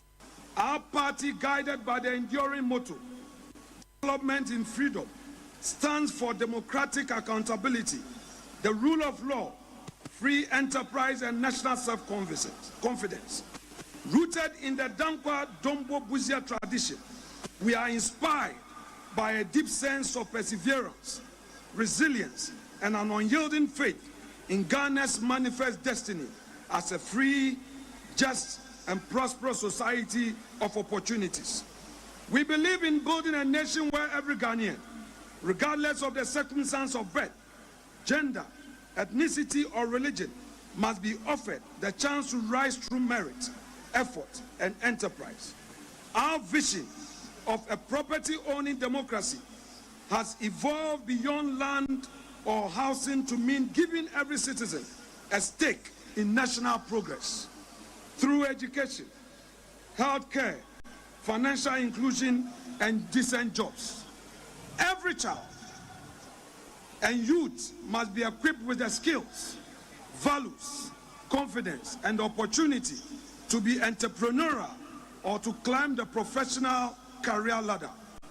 From rural development and bold social interventions to industrialization, the NPP remains committed to inclusive growth, law and order, and empowering all Ghanaians to shape their own destinies in a free society. We believe in inclusive growth that lifts farmers, teachers, traders, and students together. We stand for law and order, the bedrock of peace and progress. We uphold democratic accountability where leaders serve, not rule. Because in this party, we believe Ghana's greatness lies in the hands of her people. Your sweat, your courage, and your dreams. In freedom, you, the Ghanaian, are the author of your destiny. This is our covenant. They are the binding principles of the NPP. The NPP has never been a party of despair. We are a party of destiny. But that destiny will slip from our hands if we allow disunity, bitterness, anger, and self-interest to consume us. Let us end the hate campaigns and the subtle sabotage. It is time to choose unity over evil and party over self. If we fight one another, we will end up falling together. But if we fight for one another, we shall rise together. We have known victory and defeat. We've made mistakes, but we are not a broken party. We are only a battle-tested party. We must not allow current challenges to blur our vision or break our ranks. Yes, we have differences. Yes, we've made mistakes, but we must never forget we are what we stand for and where we are going. Let this be a reminder. No matter how talented a leader is, they are nothing without a united, disciplined, and visionary party behind them. That symbiosis, leader and party rising together, it's what we must seek to achieve. No individual can make it alone. Everyone needs the party. Since the NDC government assumed office in January, we've witnessed a very disturbing development. Intimidation of our party members and a dangerous trend of persecution of our leaders and supporters. These attacks are not random. They are strategic attempts to weaken us, but they will fail. They will fail because our response will be unity. Our motto moving forward from today should be touch one, touch all. When one of us is touched, all of us must rise. We are one family, and the strength of our family is its loyalty in crisis. If we choose unity over ego, purpose over personal ambition, no force can ever stop us in 2028. When we are united, no external force can divide us. But when we are divided, even our strength can be used against us. Rebuilding does not mean avoiding or overlooking our differences. It means confronting them with maturity. It means refusing to let factions become permanent fractures. It means calling each other back to the center, the core which brought us this far. Your servant in Parliament hereby assure you through me that the NPP caucus remains resolute We are not retreating. We are strong, united and committed to the values and ideologies of our party. We shall continue to defend the legacy of our party in Parliament, hold governments accountable, and show the Ghanaian people that we remain the better alternative. To our aspiring candidates, let this be a season of sober reflection. There is room for all of us at the table, but there is no room for selfish ambition. Let us rise above the temptation to win at all costs and choose instead to serve at all costs. Delegates, the future of our party rests in the choices we make today. Let us choose unity over division. Let us all rally around our elected leaders and reignite hope among our base. To our grassroots, you are the lifeblood of this great tradition. Your sacrifices, your patience, and unwavering loyalty have kept us afloat in seasons of triumph and in valleys of loss. And so to you, I say, hold on, do not lose hope. We shall rise again. The elephant has only stumbled. It has not been defeated. You have never given up on us, and we, your servants in Parliament, will never give up on you either. And to our youth, you form the majority, and your energy, your voice, and your ideas are not just welcome, they are essential. TESCOM, this is your moment. Stay grounded to our values. Stay focused on the bigger picture. Know that the future of this party belongs to you, the TESCOM youth, and our youth scattered all over the country. Learn from the elders in Parliament. Don't insult them. Engage them. Absorb their wisdom and grow with a strong conviction of our party and what it stands for. That way, you can also lead with clarity, build with purpose, and sustain the NPP legacy that has been entrusted to you. It is time to stop feeling sorry for ourselves. Yes, we lost 2024 elections in a big way, but let us be clear. This was not a defeat born out of failure.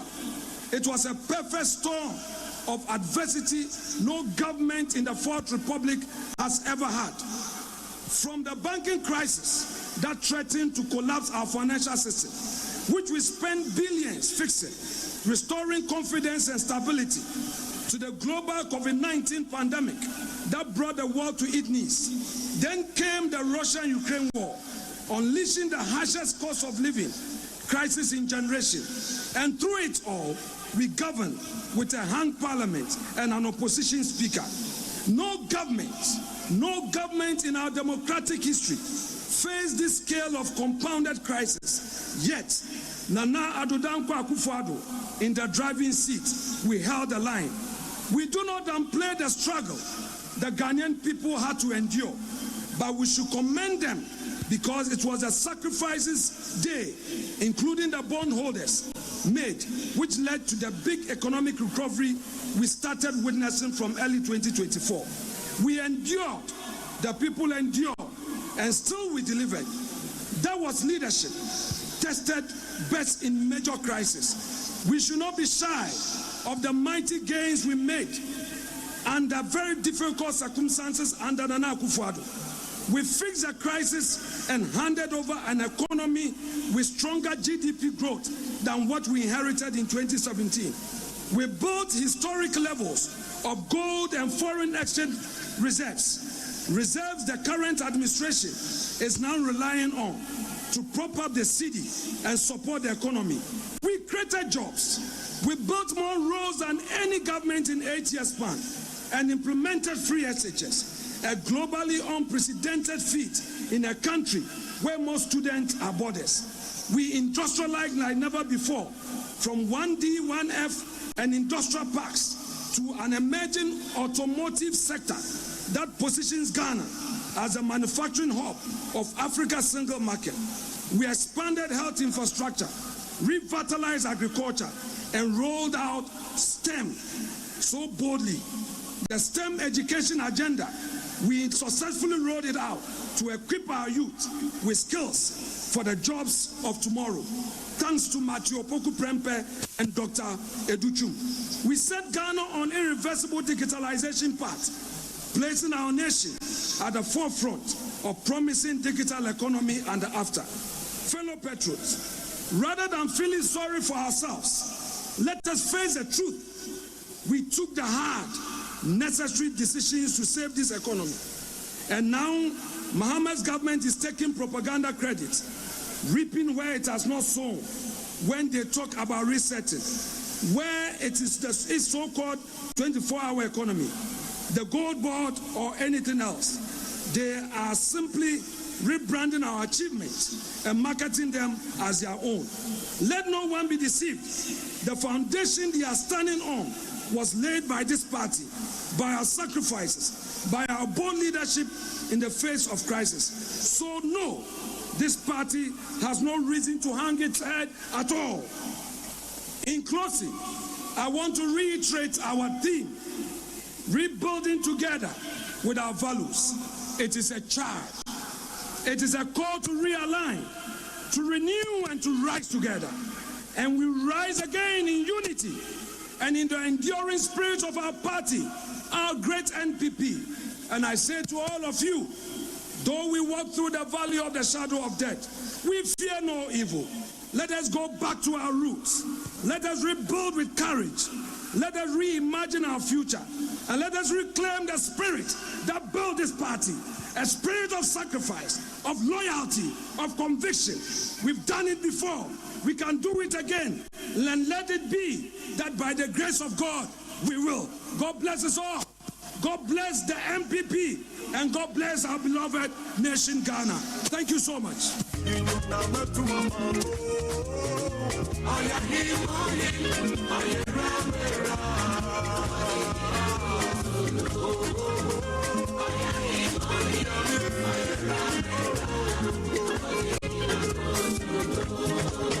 Thank you very much.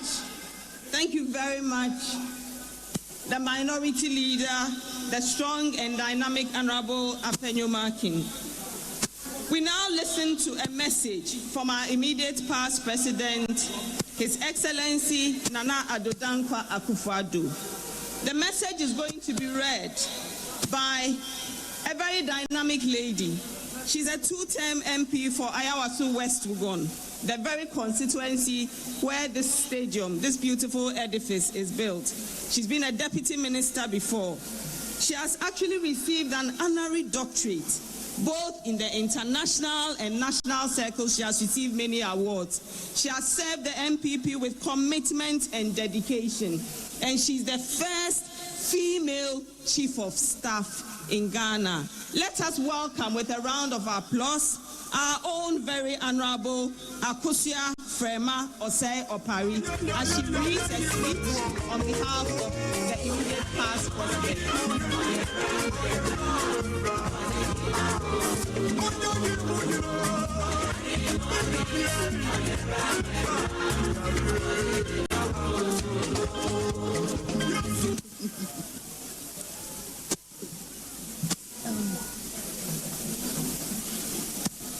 Bring it down.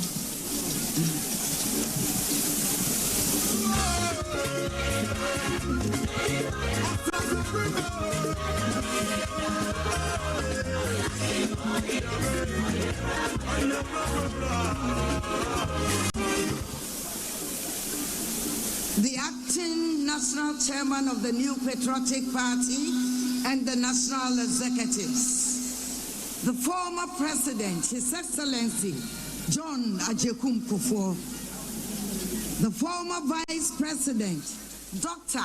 Alhaji Mahamadou Bawumia, and spouse, Hajia Samira Bawumia, the minority leader and members of parliament, members of the National Council and members of the Council of Elders, representatives of political parties present, the diplomatic corps, former ministers of state and other government appointees, regional executives, constituency executives, members of TESCON, members of conference, distinguished ladies and gentlemen, I read you the message from His Excellency Nana Addo Dankwa Akufo-Addo.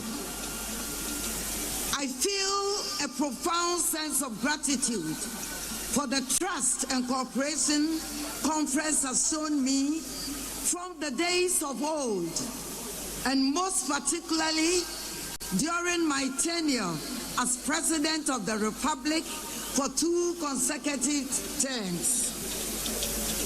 It was a great privilege to serve in that capacity on the ticket of our ever-capable New Patriotic Party.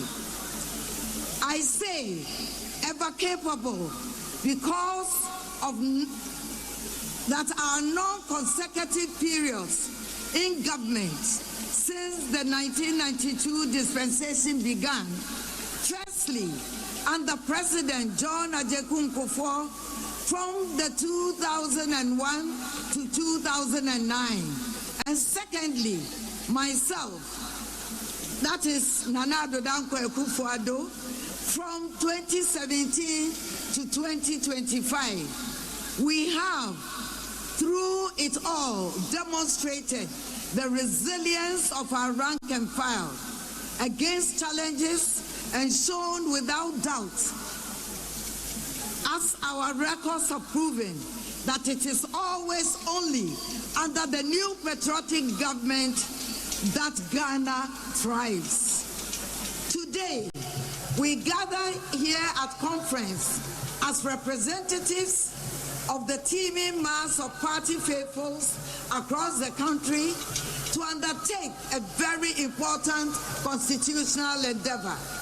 As delegates, it is important to remind ourselves that this crucial representative function for and on behalf of our people transcends being physically present here. Wherever we are from, though we convey here at the University of Ghana, this esteemed institution of learning and history, the acquired sentiments of despair and doubt of the people we are representing today, we most importantly carry their sentiments and expectation and hope.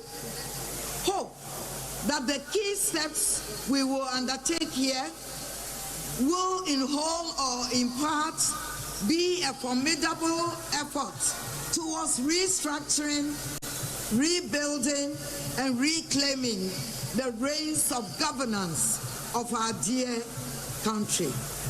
And that whilst the path will not always be easy, we will remain deeply proud of the progress made at every step, the lives we touched, and the hope we inspired.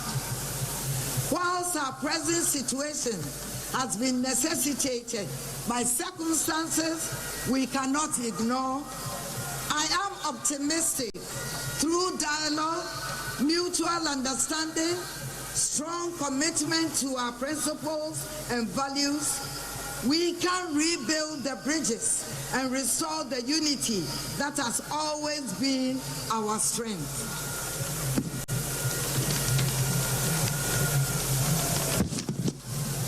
Fellow delegates, conference must reflect what we want all to know, that ours is not just a political party, it is a family. And as is typical of every family, we must find ways to reconcile differences and ensure that every member has a place at the table and is up and ready to be counted. We must unleash inherent energy amongst our youth with enough focus on adequate use of our structures like the recently inaugurated Patriotic Institute to empower them and offer them the opportunities to grow. They are no more the future, they are the present. Their energy, innovation, and resilience must be the driving forces behind our progress on this rebuilding journey.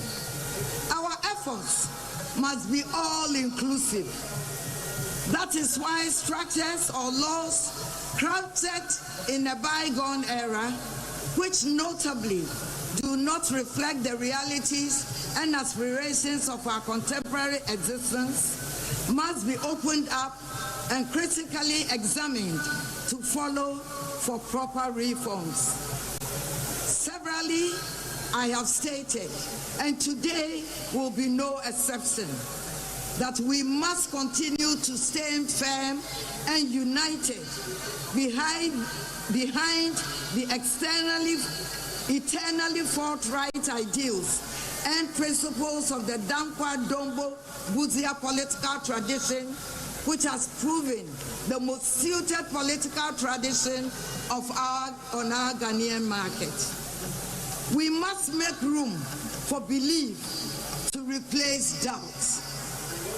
For it was out of nothing that our illustrious forebears found purpose in a melting pot of scenic salt pond to bear what has over the years transformed into the formidable political ticket we have in NPP. Our conduct, therefore, throughout this period will either reinforce the confidence of the Ghanaian people in the NPP or draw them away from us. Accordingly, I wish us all at the National Annual Delegates Conference, I wish you well and hope that the deliberations will be fruitful.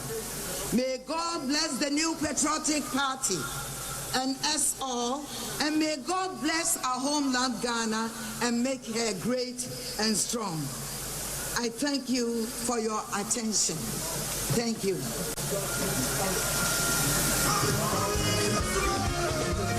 Thank you very much.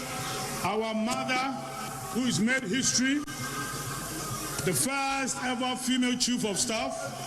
Thank you very much. Ma Nyame Nhyira. Thank you, Ma Nyame Nhyira. Okay. Who has the leadership qualities necessary to protect and move forward this extraordinary nation in the next chapter of its progress? Who can lead us to take the next bold steps toward the prosperity and general well-being of every citizen of Ghana? The first focus for those of us in the NPP is 22nd December 2007, when the party's 2008 presidential candidate will be selected by the National Congress. Last week, I completed my nationwide consultation with the rank and file of the party. The renowned water testing exercise, soon described by our national chairman. The of all 230 constituents of the country in the Upper East region on Sunday, 23rd, 2006.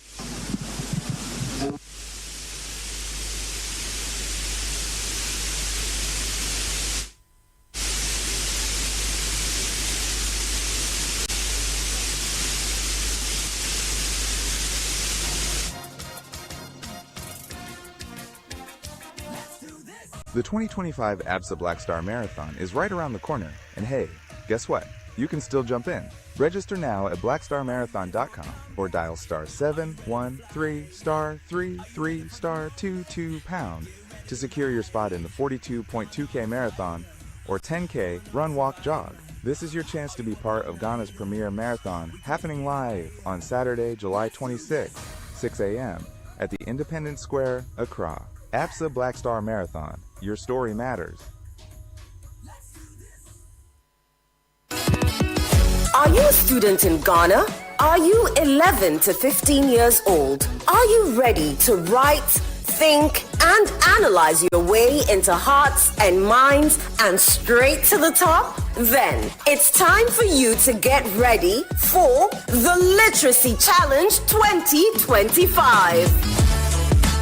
For level 1, this year's big essay topic is, in not less than 600 words, discuss the effects of climate change on agriculture in Ghana. What challenges do these effects create for individuals, families, communities, and the nation? Suggest practical solutions to help all Ghanaians mitigate these challenges. Your essay must be in your own handwriting. It must be endorsed by a parent or a guardian. Add your full contact details. Deadline, Saturday, 26th July 2025. Submit entries to the front desk of Channel 1 TV or Citi FM, or mail to P.O. Box GP 14123 across Central. If you make it to level 2 and go on to win level 3, you will win 10,000 Ghana cedis cash, a glitzy trophy, and bragging rights as the most outstanding all-round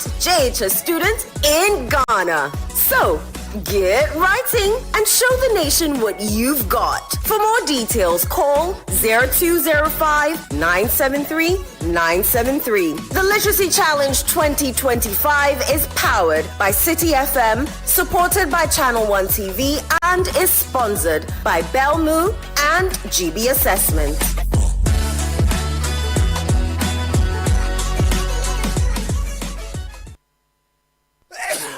Why do you allow cough, cold, and flu to ruin your happiness? You need Samalin cough syrup. Samalin cough syrup will relieve you and your family from coughs, cold, and flu. Samalin offers a whole range that provides relief for the entire family. Insist on your Samalin in pharmacies and over-the-counter medicine sellers. Samalin cough syrup from Danex iTin Starwin PLC. If symptoms persist after 48 hours, consult a physician. This advert is FDA approved. You know, listen guys, one day an old lady inherited a huge sum of money. Her family worried about how to break the good news to her. They feared that the sudden good news might give her a heart attack, and so they decided the family doctor, who was experienced in delivering such news, should be the one to tell her. And when he did, surprisingly, she smiled. Relieved, he asked, "What are you going to do with all that money?" She replied, "I am going to give you half." The doctor rather had a heart attack. Can you imagine? People are often surprised when we put them first. At First Bank, that's what we do. We put you first. Experience the gold standard of banking with First Bank. Open an account today and enjoy our user-friendly mobile app, quick banking via *894#, convenient shopping with our Visa Prepaid and MasterCard, and more. All designed to serve you better. First Bank, you first. Slowly, don't rush, don't stampede, thinking that is the way to find solutions. No, we are dealing with all due respect, very wise electorates. And then, as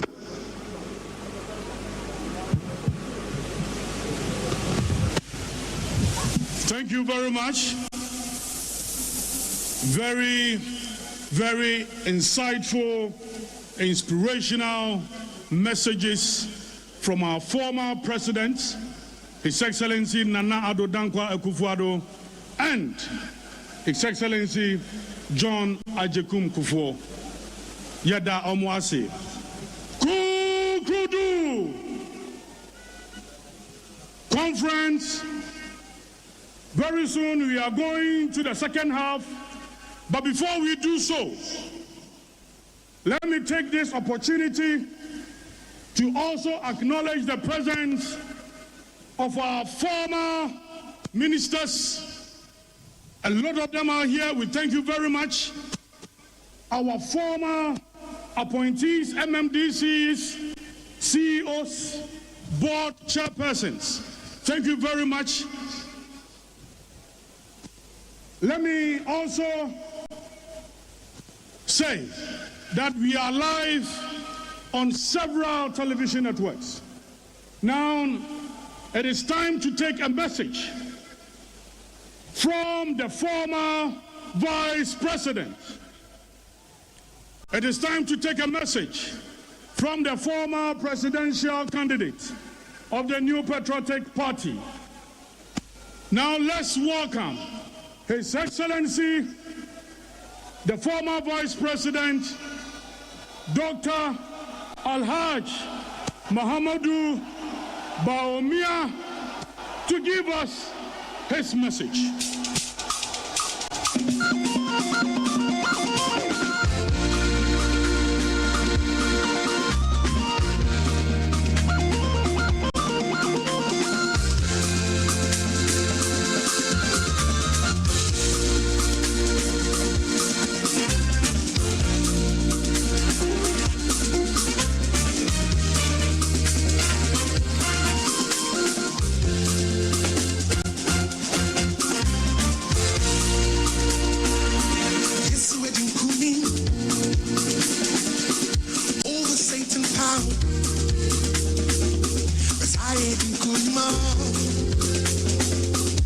I'm an overcomer. Yes, we're in Kunima. Yes, you are in Kunim. Over Satan power. Over Satan power. NPP, you're not in Kunim. See, I'm an overcomer. I say yes, NPP. Yes, you're not in Kunim. Yes, you're back on one bomb. Yes, you're back on one bomb. I'm an overcomer. I say yes, we're in Kunima. Yes, you're in Kunim. Over Satan power. Over Satan power. Zion is in Kunim. I'm an overcomer. We are overcomers. Hosanna. Jesus, our strength is in the Lord.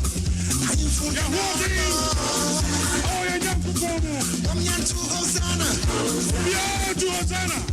Jesus,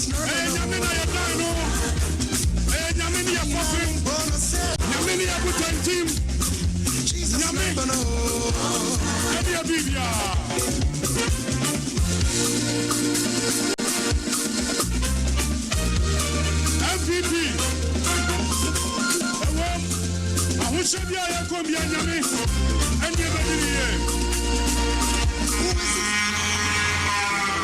Thank you very much.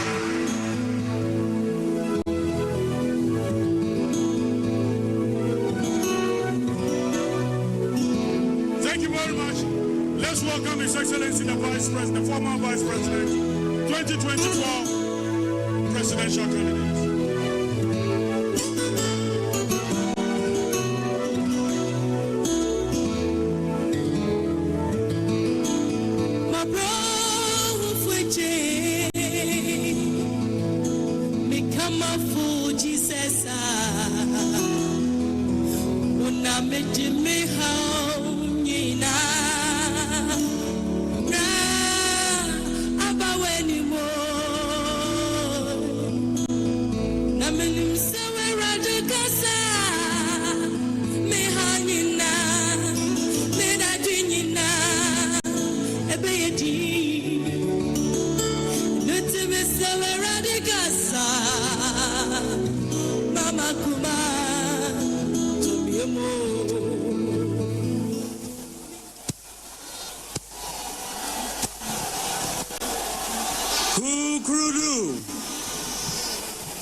National Chairman, Acting, the General Secretary,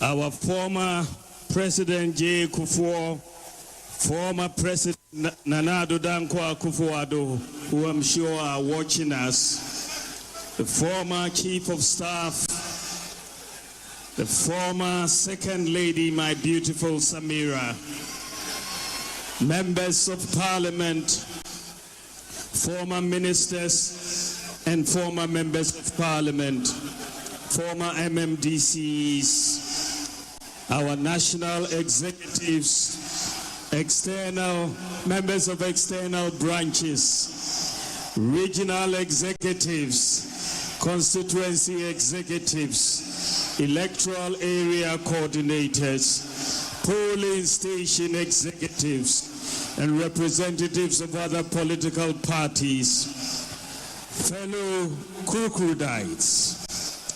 Kukrudu.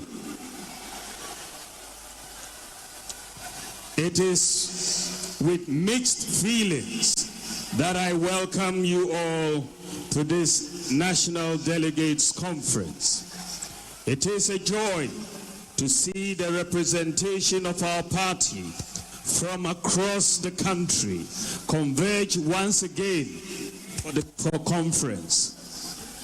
I, however, would have wished that we would have been doing so under different circumstances. Yet, still, I am filled with hope that as we reflect and reorganize, we will soon be given the opportunity once again by our countrymen and women to serve and assist in rebuilding and transforming our nation. Kukrudites, the task ahead of us is one that we have to conduct with diligence and measure. In times like this, we should be focused on strengthening our bonds of unity and reinvesting in the ties that bind us. Our foundation and our strength has always been in building a united party. We have been the party that has over the years built the broadest coalition of citizens, not just to win, but to govern. We have been the party that has over the years offered hope to the largest diversity of our peoples. Under our tent, it has not mattered where you come from, whether you are Sefi, Fanti, Ewe, Ashanti, Gadangme, Krobo, Dagomba, Wala, Dagati, Konkumba, Frafra, or Mamprusi. It has not mattered what religion you practice, whether you are a Christian, a Muslim, or a traditional African religious practitioner. It has not mattered whether you are rich or poor, or whether you are formally educated or not.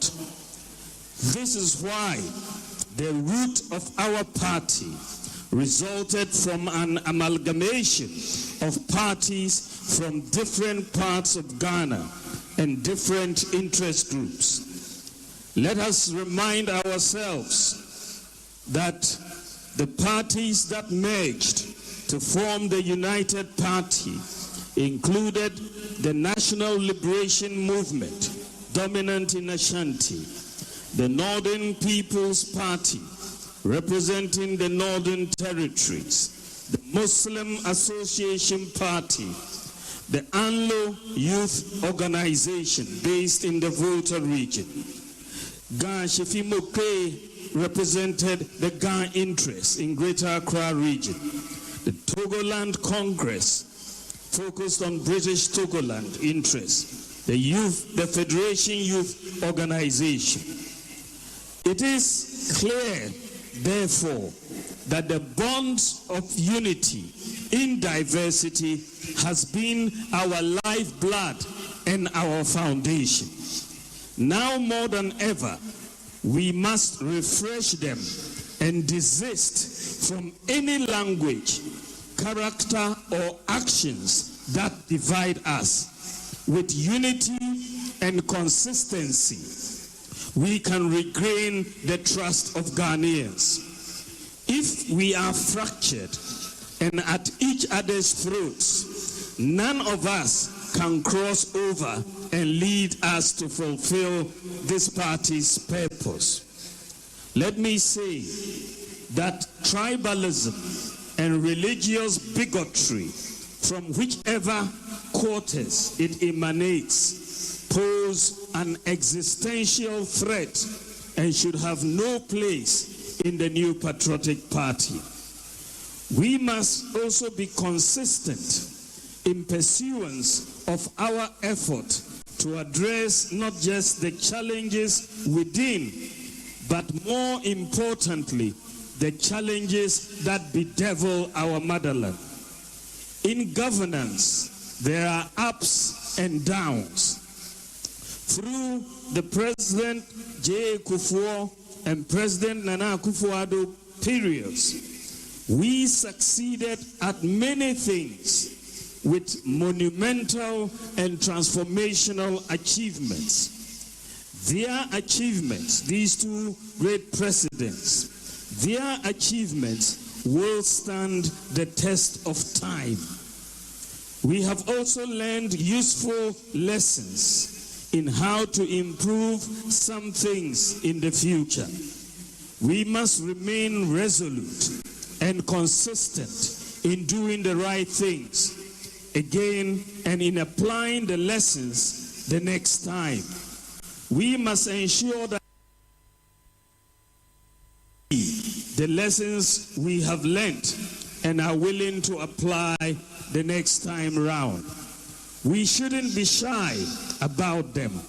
It is then that our fellow countrymen and women will give us another opportunity to serve.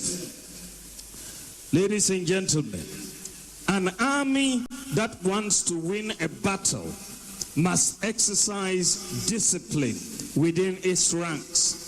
Too often, when we are yet to choose leaders, indiscipline, unacceptable language, and unpardonable behavior become the order of the day. In the end, when internal competitions are over, the attacks we would have launched on ourselves become fodder and ammunition which our opponents use to attack us. We experienced it in the 2024 campaign, and we should not let it happen again a second time. This is why I call on all Kukrudites to stop internal attacks now. Let's stop the internal attacks now.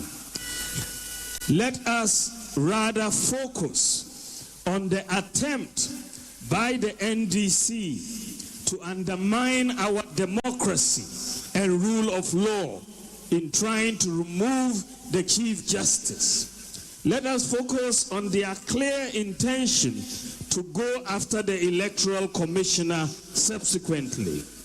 Let us focus on the violence and thuggery their hoodlums carried out in the recent Ablekuma election, in full view of the police and cameras. I again call on His Excellency the President to bring the perpetrators to book and to remind them that the elephant never forgets. No matter how long it takes, we will prosecute the perpetrators when we assume office in 2029, inshallah. To the leadership of the party, I ask that you be firm and crack the whip so that discipline is maintained within our ranks. It is with discipline, humility, lessons learned, and the pursuit of a common good for Ghana that we can become the refreshed party we desire. Finally, in all our decisions today and in all our actions towards the reform process, let us be guided by the rule of what is in the best interest of Ghana. At dawn on December 8th, 2024, as I prepared my remarks to concede the election of 2024, my singular focus was on what's in the best interest of Ghana. I am fortified in my heart that as politicians, we should always be guided by what's in the best interest of Ghana at all times. What represents the best example to Ghana's children? What is in Ghana's best interest will always be in the best interest of the NPP. We cannot ever go wrong with that. Let us showcase it more and more as we reflect and rebuild. I have no doubt that notwithstanding the challenges ahead, of which there will be many, if we are united and disciplined and work hard, we will win the 2028 presidential and parliamentary elections by the grace of God. It is still possible. I wish us all a successful annual Delegates Conference. God bless you. God bless the NPP, and God bless our homeland, Ghana. Salamu alaikum.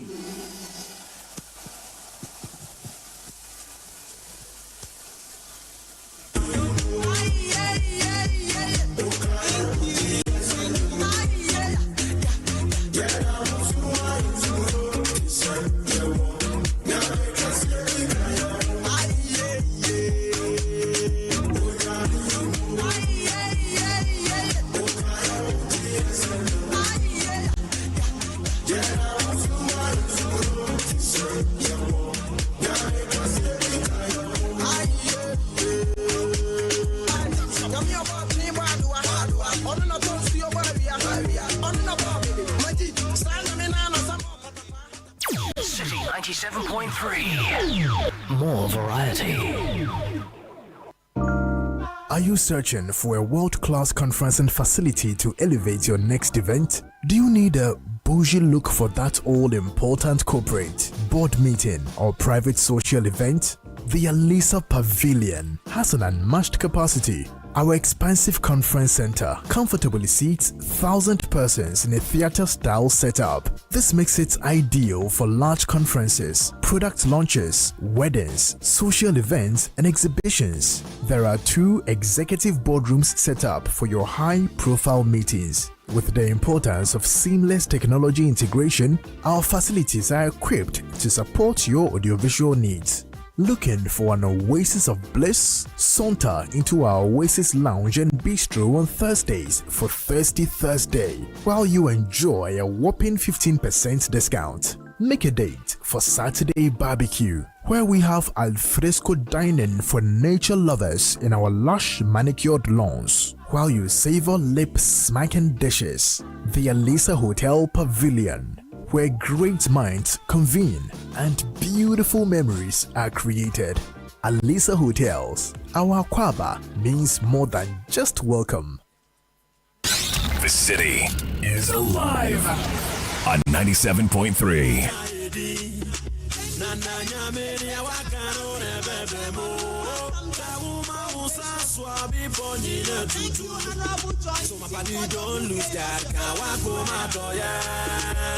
Everybody singing hallelujah.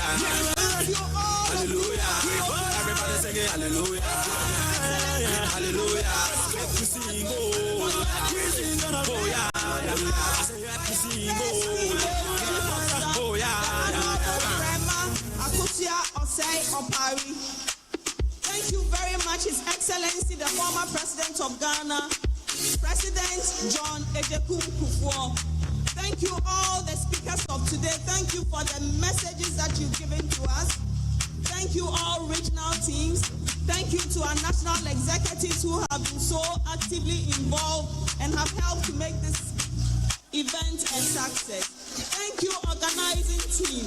Thank you all of you who have contributed in various ways to make this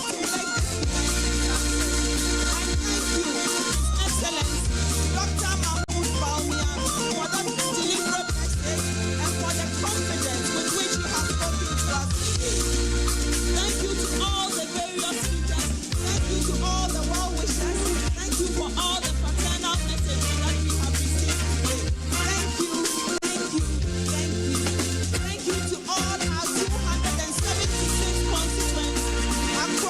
country who are so well represented here today. Thank you for traveling from all corners of the country to ensure that the 2025 Delegates Conference is a success. Thank you for all your efforts. We are so grateful. Without you, there would be no conference. Thank you to our honorable members of Parliament.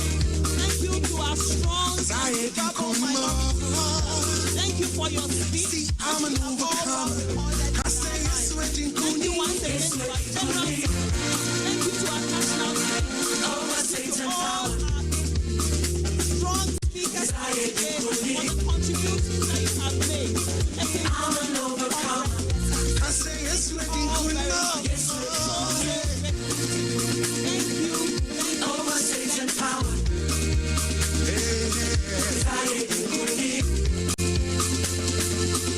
I'm an overcomer. I'm into Hosanna. I'm for Hosanna. Jesus Narbano. I'm for I'm into Hosanna. Jesus Narbano. I mean, I won't burn a set. Jesus Narbano.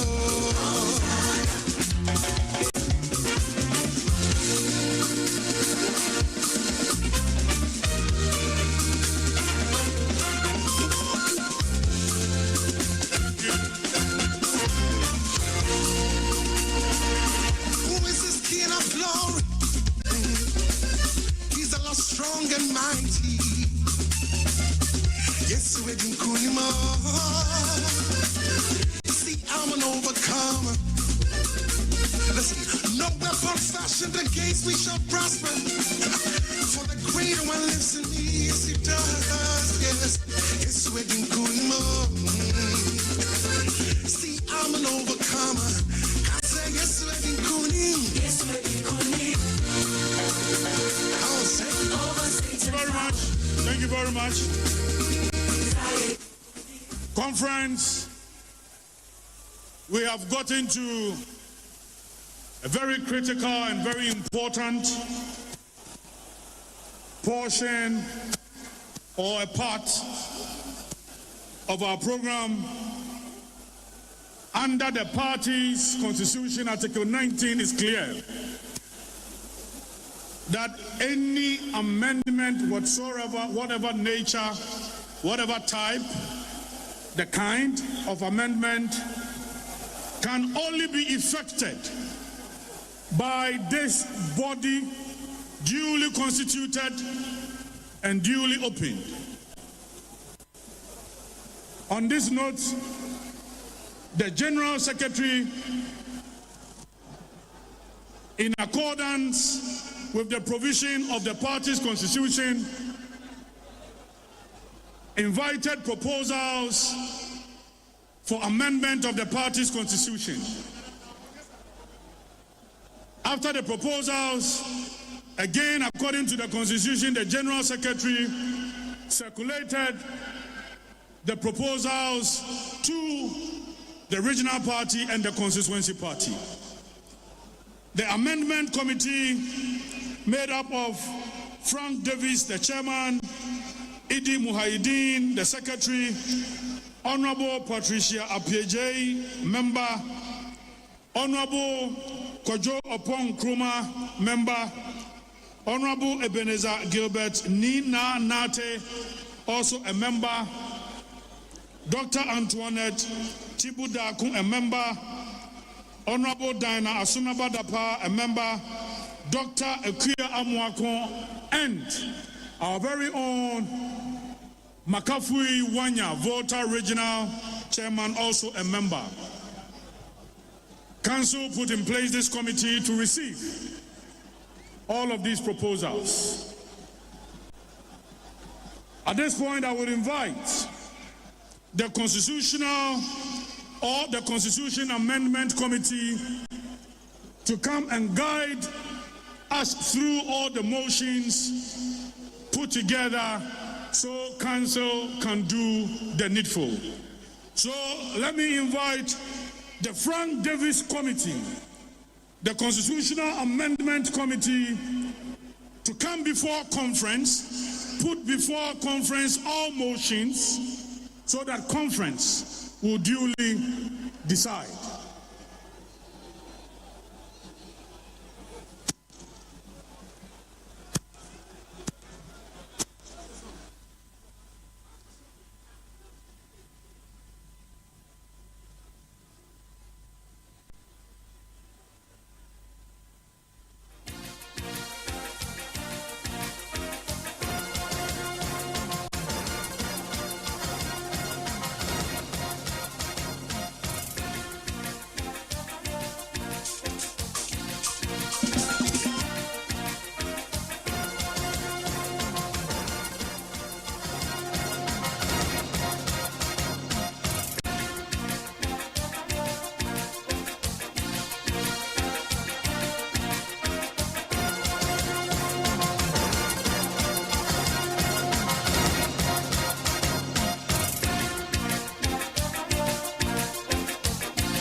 Party faithful,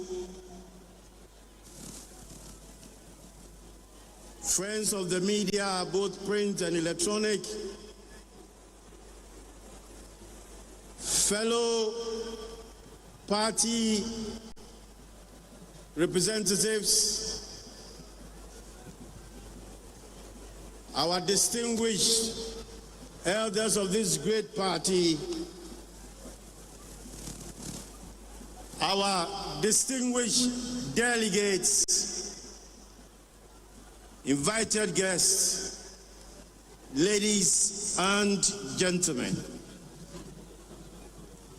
This obviously is the climax of today's engagement, the 2025 National Annual Delegates Conference of this great party, the New Patriotic Party, NPP. Distinguished party faithful, in keeping with the tradition of the New Patriotic Party and in line with the spirit of the party constitution, the National Council of the party, at this meeting on April 16, 2025, constituted a 9-member Constitution Amendment Committee following the submission of the report of the Professor Okwe-led 2024 Election Review Committee. The committee, which was subsequently inaugurated by the National Chairman on April 25, 2025, had the following composition. Dr. Ekwia Amwakun, member. Honorable Ebenezer Gilbert Nina Nate, Dr. Antoinette Tibudakun, Honorable Diana Asonabadapa, Honorable Makafui Wanya, Honorable Kojo Opon Nkrumah Esquire, Honorable Patricia Apiaje, Idi Muhayedin Esquire, Member Secretary, and of course my good self, Frank Davis Esquire, Chairman. The terms of reference of the committee included to identify provisions of the party constitution that require amendments in order to give effect to the recommendations of the Michael Quay Election Review Committee, to work on the recommendations of the 2021 Constitution Review Committee chaired by Honorable Alexander Afenyo-Markin, to receive proposals from party members and identifiable groups for amendments to the party constitution, to categorize the proposals into various articles and clauses for ease of reference, to make appropriate recommendations to guide the debate at the National Delegates Conference. In line with the party's tradition and the letter and spirit of the party constitution, particularly Article 19, the General Secretary, by a formal communication dated April 25, 2025, requested party members and identifiable groups who wish to propose amendments to the party's constitution to submit their written proposals to the Office of the General Secretary or send same directly to the committee via an email address set out for that purpose. Consequently, the committee received over 300 amendment proposals, both in hard copy and via the official email address. In pursuance of its mandate, the committee critically examined these amendment proposals, considered the Afenyo-Markin-led Constitution Review Committee, as well as the recommendations of the Professor Okoye-led Election Review Committee for Constitutional Reforms. The committee then examined the provisions in the NPP Constitution in respect of which amendments have been proposed and the Constitution as a whole. While streamlining and categorizing the proposed amendments and the various articles and clauses, the committee made recommendations for their acceptance or otherwise.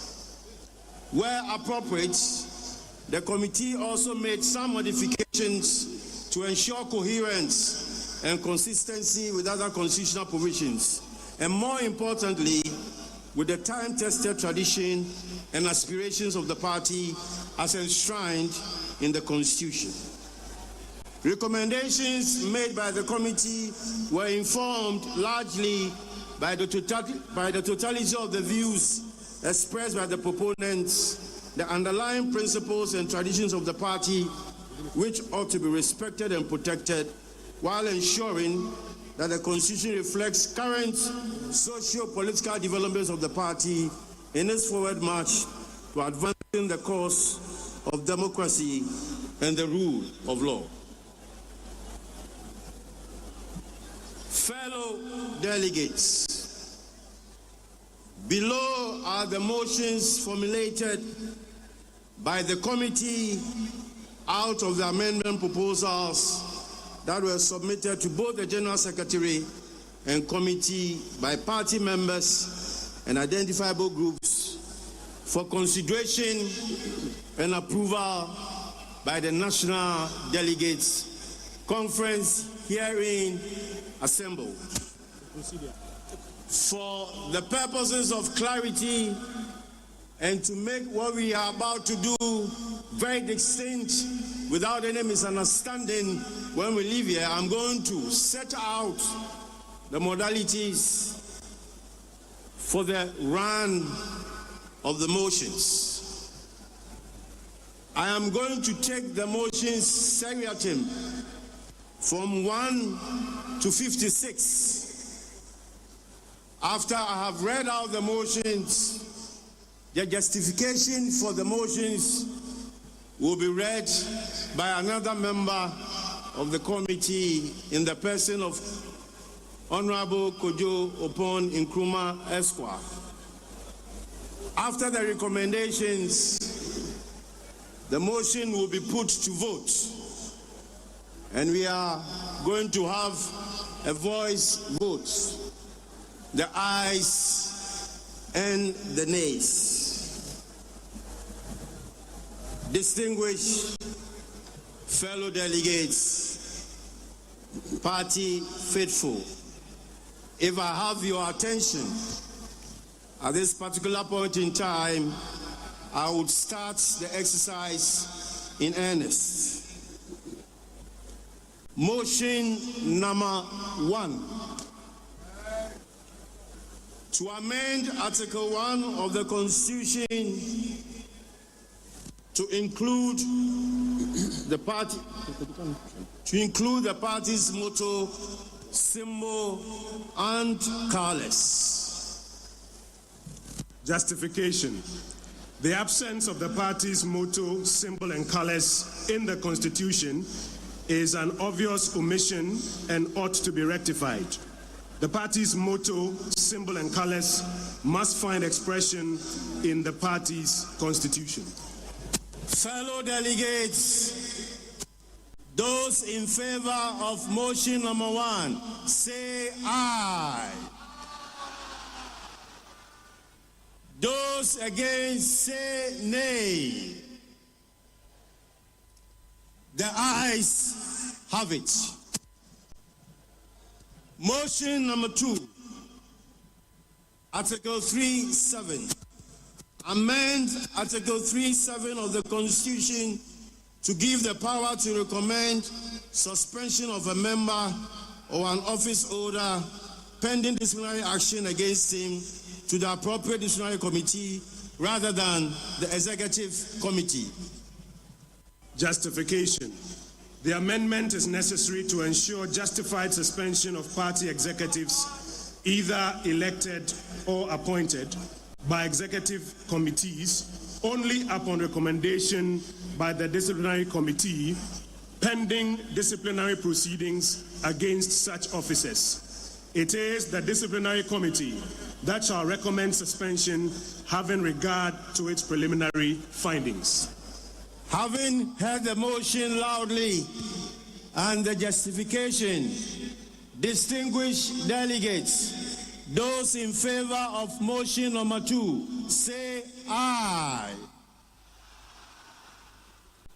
Those against, say nay. The ayes have it. Motion number 3. Amend Article 437. Amend Article 437 of the Constitution to allow for a complaint against any constituency or regional officer, whether elected or appointed, to be filed at 1 in the case of the constituency officer, the regional executive committee, and 2 in the case of the regional officer, the national executive committee. Justification. The amendment seeks to achieve fair and equal treatment or handling of disciplinary matters involving elected officers and appointed officers who are at the same level of the party, by providing that they should be dealt with by the same disciplinary committee. Having heard motion number 3, distinguished delegates, those in favor say aye. Those against say nay. The ayes have it. Motion number 4. Amend Article 5(6). Amend Article 5(6) of the Constitution to adopt the Electoral Commission of Ghana's demarcation and cluster of electoral areas. Chairman, the justification is as follows. The EC's electoral area systems are predetermined, bereft of controversies, and involve more polling stations than the party's demarcations of electoral area. The current provision in the party's constitution is that where polling stations under an electoral area exceed 10, an additional electoral area may be created. This lack of certainty and exactitude has triggered misunderstandings in the creation of some electoral areas. The adoption of the EC's electoral area system cures any such misunderstanding or perceived mischief. Motion number 4. Those in favor say aye. Those against say nay. The ayes have it.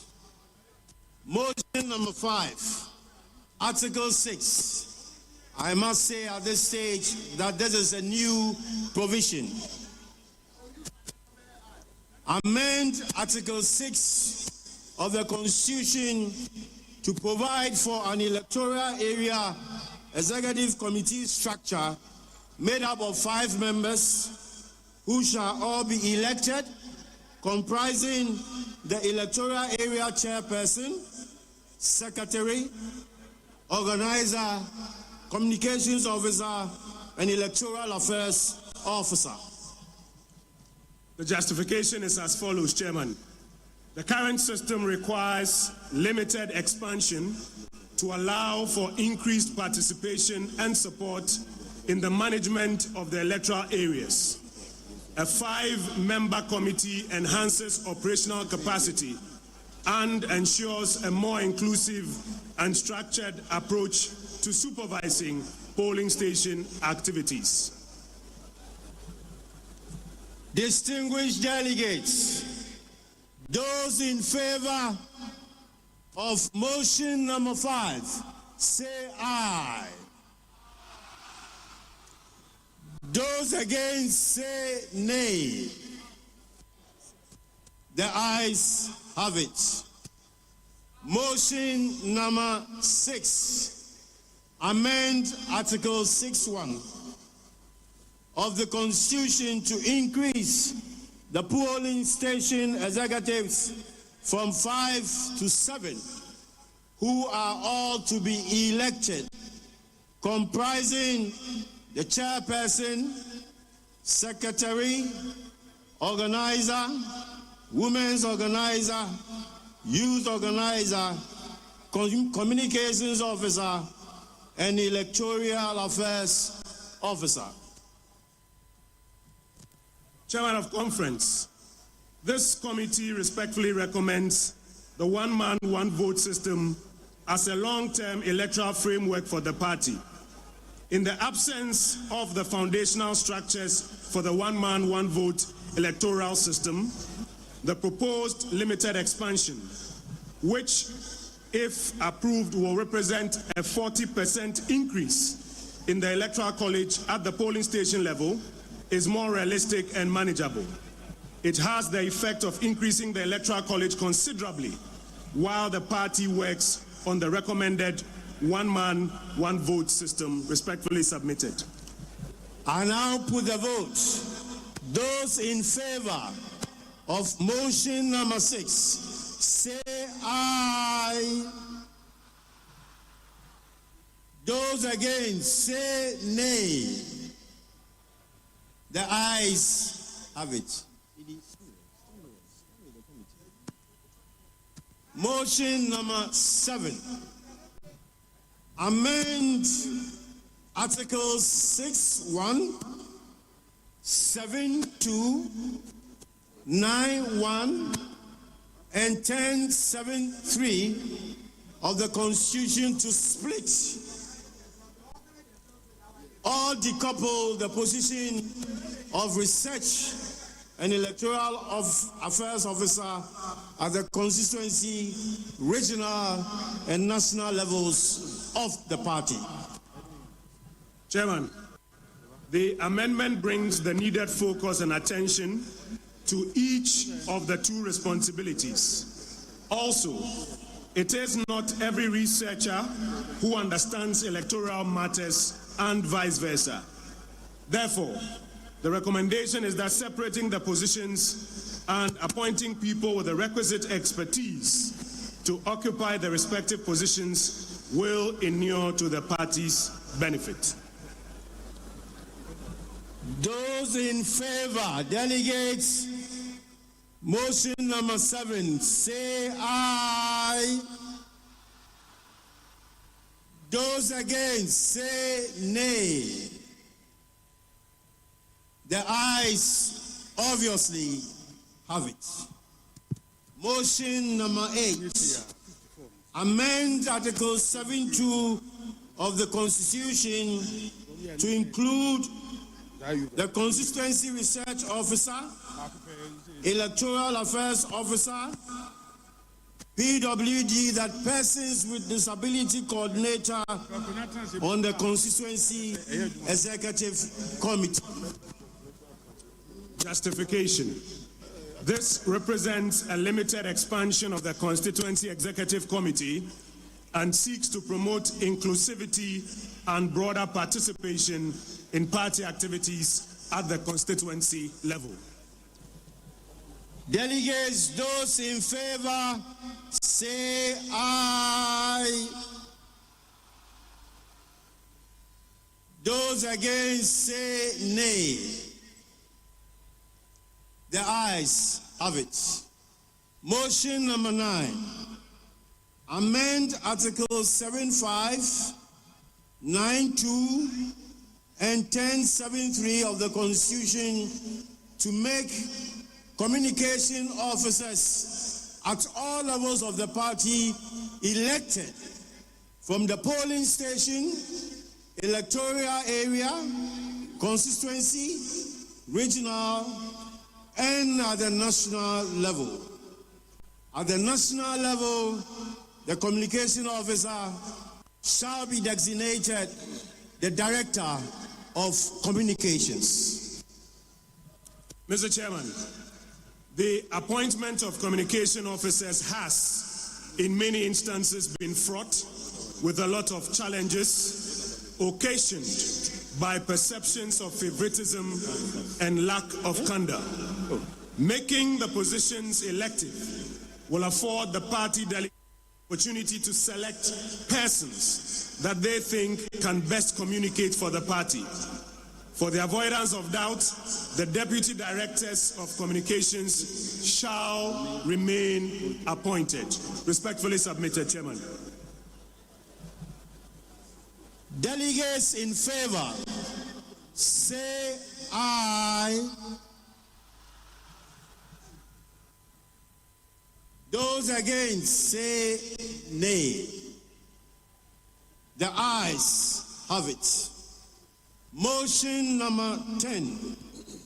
Amend Articles 7(10) and 9(7) of the Constitution to prevent party officers who get appointed into government from continuing to hold their offices. Justification. Party officers who are appointed into government should not be allowed to hold dual positions. So long as they have accepted the appointment to serve in government, it is recommended that they focus on their mandate in government and give opportunity for other equally competent party members to occupy their positions in the party. It is also in line with the provisions in Clause 10 of Article 7 and Clause 7 of Article 9, which are intended to ensure that government appointees do not hold constituency, regional, and national executive offices. Chairman, respectfully submitted. Delegates, those in favor of motion number 10, say aye. Those against, say nay. The ayes have it. Motion number 11. Amend Articles 726 and 924 of the Constitution to provide that any vacancy that may occur for whatever reason in the case of the constituency secretary and regional secretary shall automatically be filled by the deputy constituency and deputy regional secretary. Chairman, the recommendation is as follows. The deputy constituency and deputy regional secretaries just like the substantive constituency and regional secretaries are also elected by the same delegates at the same conference. The deputy secretaries should be able to occupy the positions of the substantive secretaries in the absence of the latter. Respectfully submitted. Delegates, those in favor, say aye. Those against, say nay. The ayes have it. Motion number 12. Amend Article 727 of the Constitution to give voting rights to national and regional officers at the constituency delegates conference at the constituency they hail from. Chairman, the amendment strengthens the connections between these officers and the respective constituencies they hail from, where they may also serve as patrons and source of logistical support. This amendment is also geared towards the proposed limited expansion of the Electoral College, pending the one-man, one-vote system. Delegates in favor of motion number 12, say aye. Those against, say nay. The ayes have it. Motion number 13.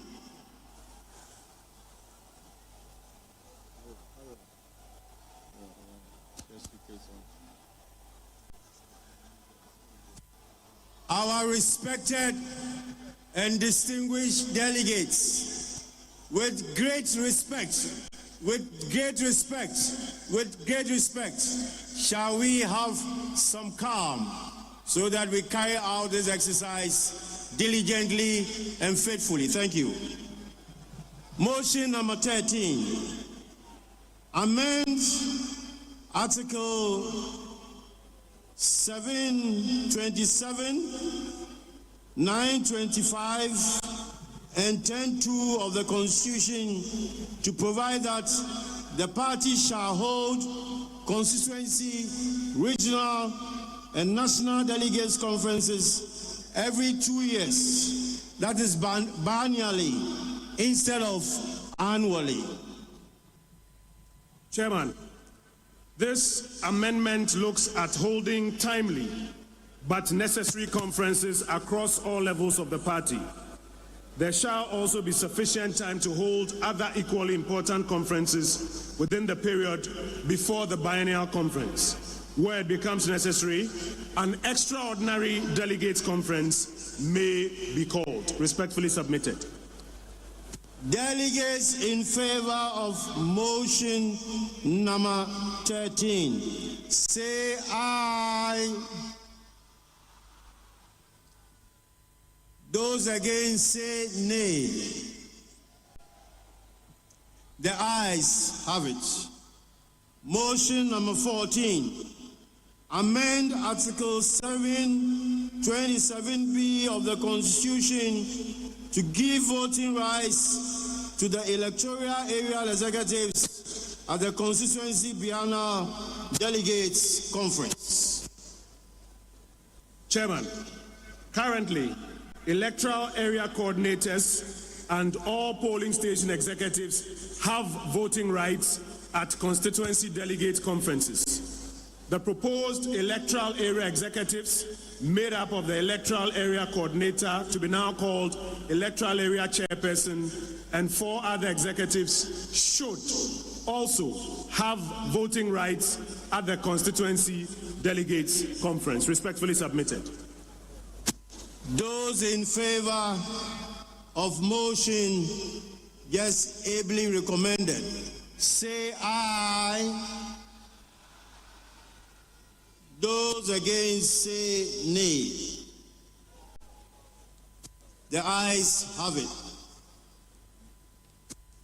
Motion number 15. amend Articles 729 and 927 of the Constitution to allow constituency and regional secretaries to present reports on the state of the party at the Constituency and Regional Delegates Conference with the prior approval of the Constituency and Regional Executive Committee, as the case may be. Recommendation. Constituency and regional secretaries are the administrative heads of the constituency and regional secretariats of the party, and it is appropriate that they present a report on the state of the party to the constituency and regional party, respectively, to the Delegates Conference, with prior approval of the Constituency and Regional Executive Committee, as the case may be. Those in favor of motion number 15, say aye. Those in favor, against, say nay. The ayes have it.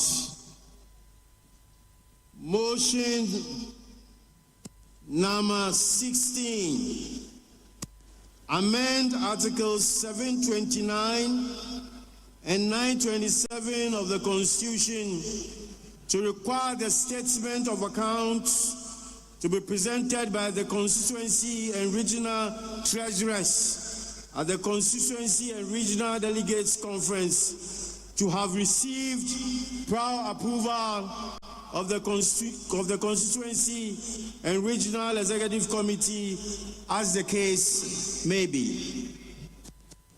This amendment allows the Constituency and Regional Executive Committees to scrutinize and give a stamp of approval to the statements before they are presented at the Delegates Conference. Respectfully submitted. Those in favor, delegates, say aye.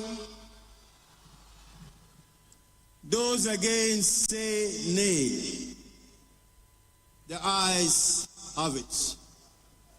Motion number 17, amend Article 7.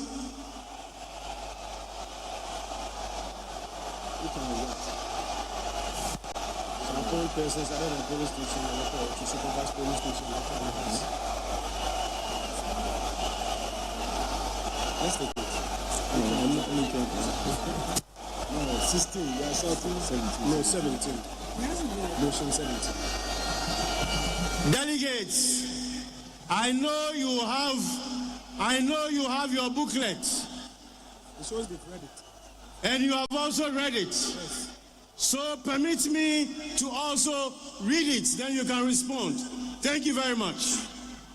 Motion number 17, amend Article 730 of the Constitution to provide that the Regional Executive Committee shall appoint persons other than polling station, electoral area, and constituency officers to supervise polling station and electoral area elections. Delegates in favor, say recommendation, sorry.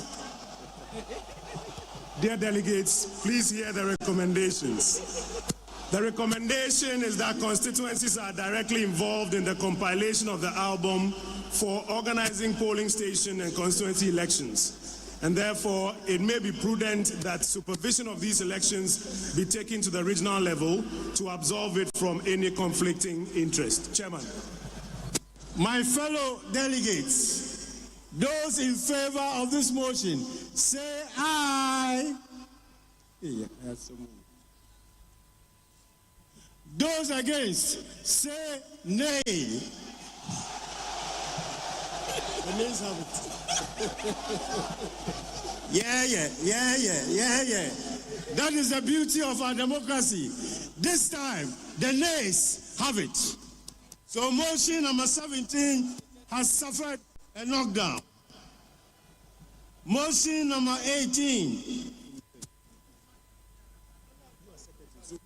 amend Article 8 of the Constitution to specifically provide that the external branches shall have 3 representatives on the National Executive Committee and 5 representatives on the National Council.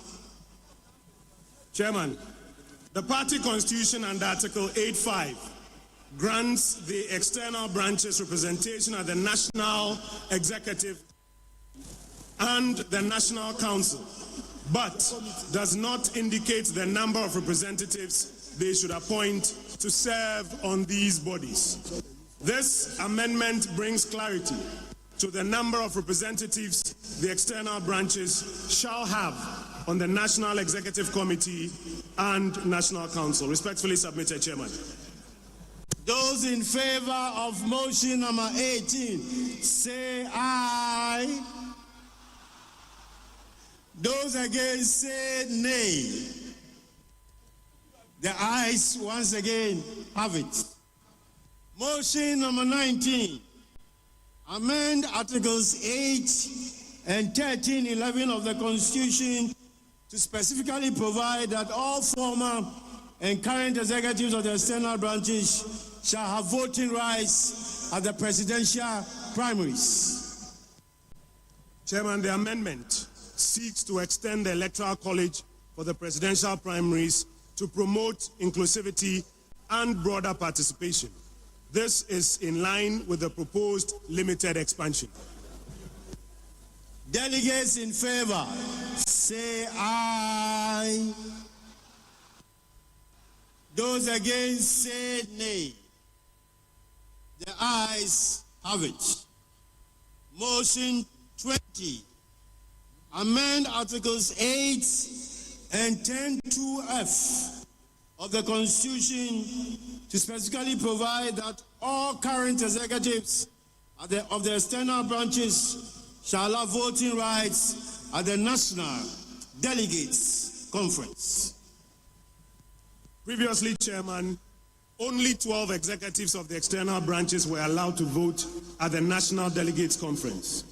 This amendment allows all of them to vote, promotes inclusivity and broader participation. The amendment is also in line with the proposed limited expansion. Those in favor of motion number 20, say aye. Those against, say nay. The ayes have it. Number 21, amend Article 9 of the Constitution to include Regional Electoral Affairs Officer, Regional Research Officer. At this stage, note the decoupling of the two. Regional Legal Officer, Regional PWD Coordinator, and the Special Duties Officer as part of the Regional Executive Committee. Chairman, this is in line with the proposed limited expansion of the Regional Executive Committee. PWD, I explained early on, is persons with disability. Those in favor, delegates, say aye. Those against, say nay. The ayes have it. 22, amend Article 9(1) of the Constitution to expand the composition of the Regional Executive Committee members to include constituency secretaries. Constituency secretaries are responsible for all administrative matters at the constituency level, and it is only proper that they are a part of the regional executive committees. Chairman, this is highly recommended. Delegates in favor, say aye. Those against, say nay. The ayes have it. Number 23 is a new provision, Article 9(1), amend the Constitution by inserting a new provision to create a regional steering committee composed of the regional officers, chairman of the Regional Council of Elders, and regional parliamentary caucus chair. The proposed amendment aligns with what pertains at the national level, where we have a national steering committee, which is the body in charge of the day-to-day administration of the party at the national level. The regional steering committee shall also be responsible for the day-to-day administration of the party at the regional level. The regional steering committee system shall facilitate decision-making at the regional level. Respectfully submitted. Delegates in favor, say aye. Those against, say nay. The ayes have it. 24. Amend Articles 9, 10, 2, and 13 of the Constitution to grant voting rights to the regional and national TESCON coordinators and the TESCON president from each recognized tertiary institution in the country at the regional and national delegates conference, respectively. Chairman, the regional TESCON coordinators are in charge of coordinating all the activities of TESCON in the various tertiary institutions within the region. It is only proper to grant them voting rights at conference, just like the executives whose activities they coordinate. The same principle applies to the national TESCON coordinators. The specificity on the TESCON president, and not just any representative of TESCON, avoids the usual challenge with validation of the representative from TESCON. Respectfully submitted. Those in favor, say aye. Against, say nay. The ayes have it. 25. Amend Article 10.2 and 13.11 of the Constitution to grant voting rights to the TESCON president, and not a representative from TESCON, from each recognized tertiary institution at the regional and national delegates conference. Chairman, the specificity on the TESCON president, and not just any representative of TESCON, avoids the usual challenge with validation of the representative from TESCON. Recommended. Delegates in favor, say aye.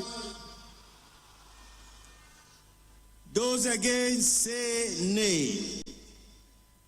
The ayes have it. 26.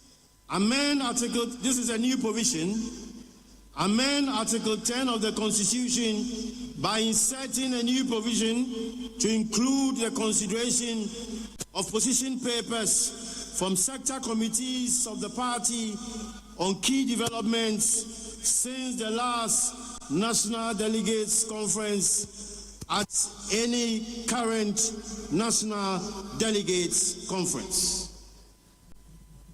Chairman of Conference, the proposed amendment allows the National Delegates Conference to not only focus on speeches and election of national officers where necessary, but to also consider and debate reports submitted by the party's sector committees on key national issues and to pass appropriate resolutions on same. Highly recommended, Chairman. Those in favor, say aye. Those against, say nay. The ayes have it. 27. It is also a new provision. Amend Article 10 of the Constitution by inserting a new provision to modify the composition of the sector committees under the National Executive Committee to include both members of Parliament and non-members of Parliament, as well as their functions. This allows the party to marshal its available best brains to serve on the various sector committees, whether or not they are members of Parliament. Recommended. Those in favor, delegates, say aye. Those against, say nay. The ayes have it. 28.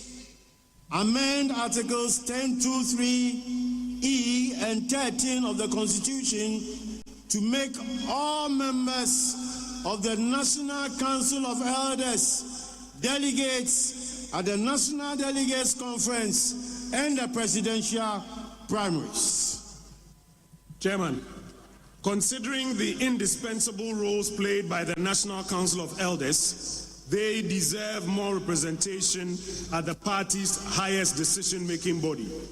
In any case, per Article 16, the membership of the National Council of Elders shall not exceed 30, out of which 15 are already members or delegates to the National Annual Delegates Conference. Motion number 28 is recommended, Chairman. Delegates in favor, say aye. Those against, say nay. The ayes have it. Motion number 29. Amend Article 10.3 of the Constitution to increase the representation of the National Council of Elders on the National Council from 1 to 5 members, including the chairman of the National Council of Elders. Chairman, the National Council of Elders is the foremost advisory body of the party and therefore ought to be adequately represented at the second highest decision-making body of the party. Delegates in favor, say aye. Those against, say nay. The ayes have it. Number 30.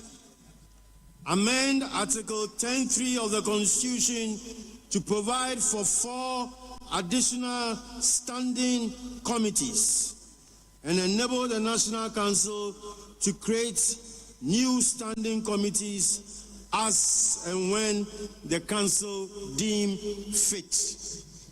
The new 4 standing committees shall be the Electoral Affairs Committee, Communications Committee, Political Strategy and Policy Committee, and Security and Intelligence Committee.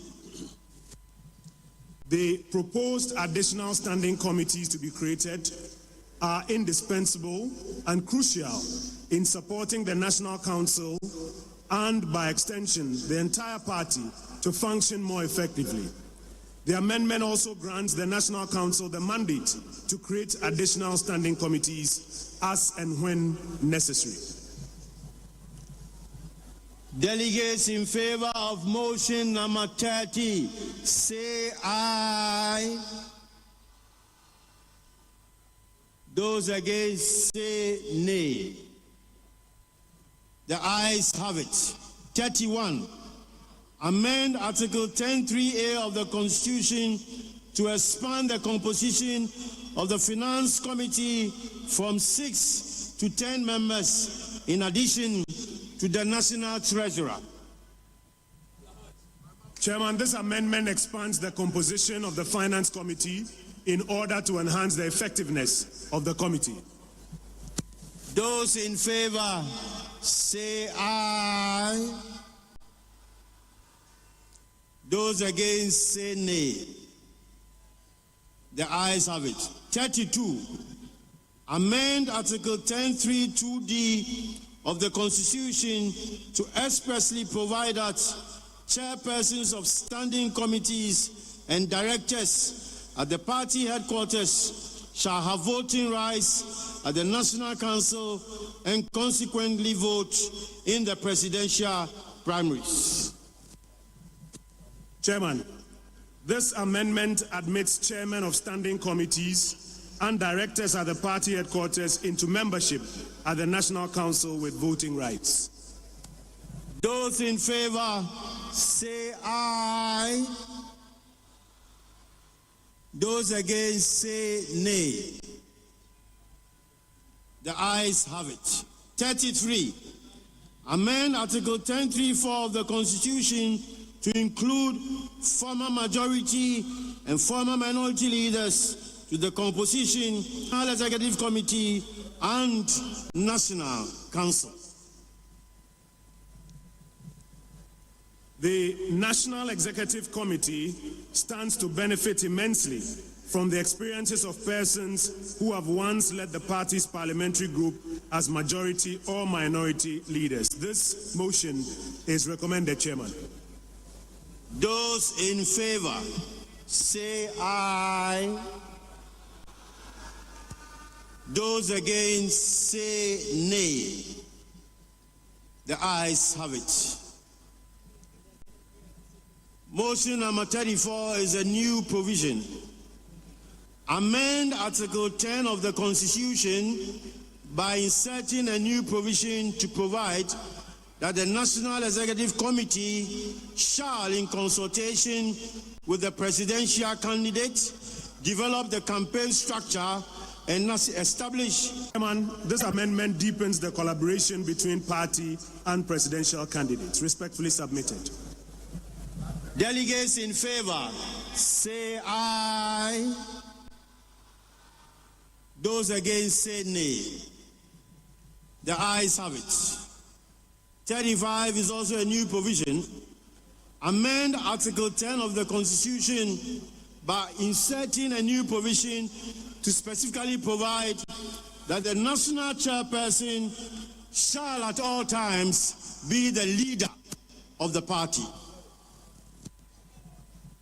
Chairman, the proposed amendment affirms the position of the national chairperson as the leader of the party at all material times. Respectfully submitted. Those in favor say aye. Those against say nay. The ayes have it. 36. Amend Article 10(5) of the Constitution to specifically provide that the national chairperson shall chair the party's campaign advisory committee.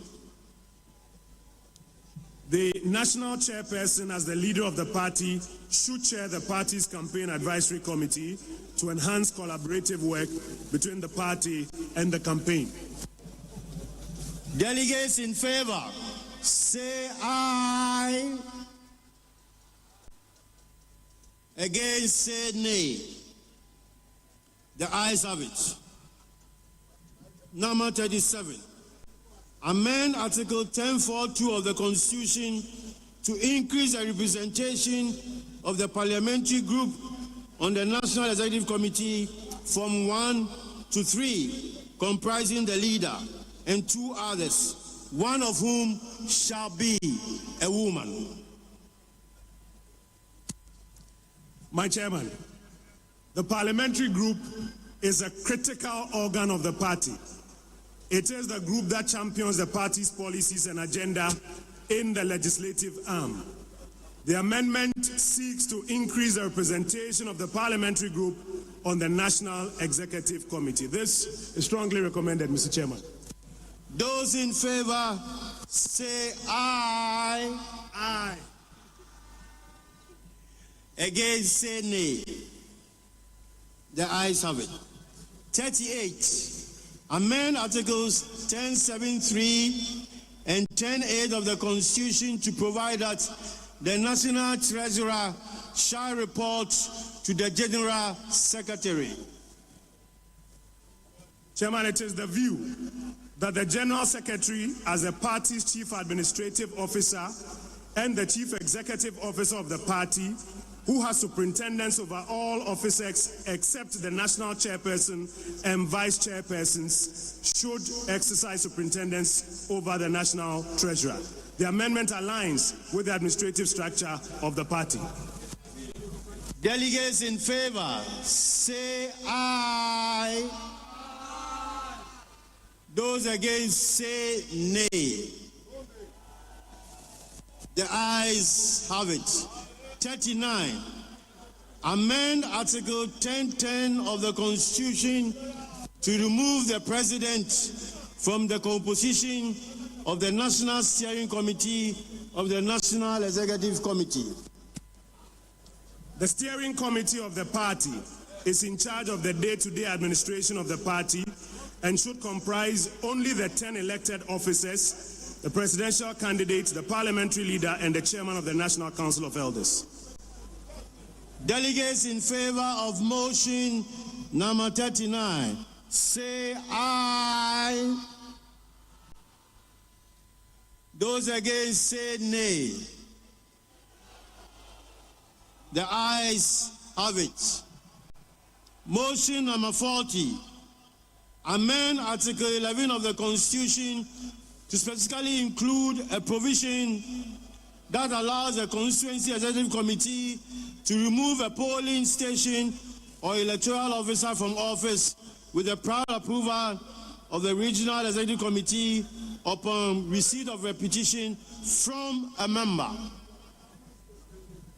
Chairman, the current Constitution has no provision on how polling station and electoral area officers may be removed from office. This new provision clarifies this. Respectfully submitted. Those in favor, say aye. Those against, say nay. The ayes have it. 41.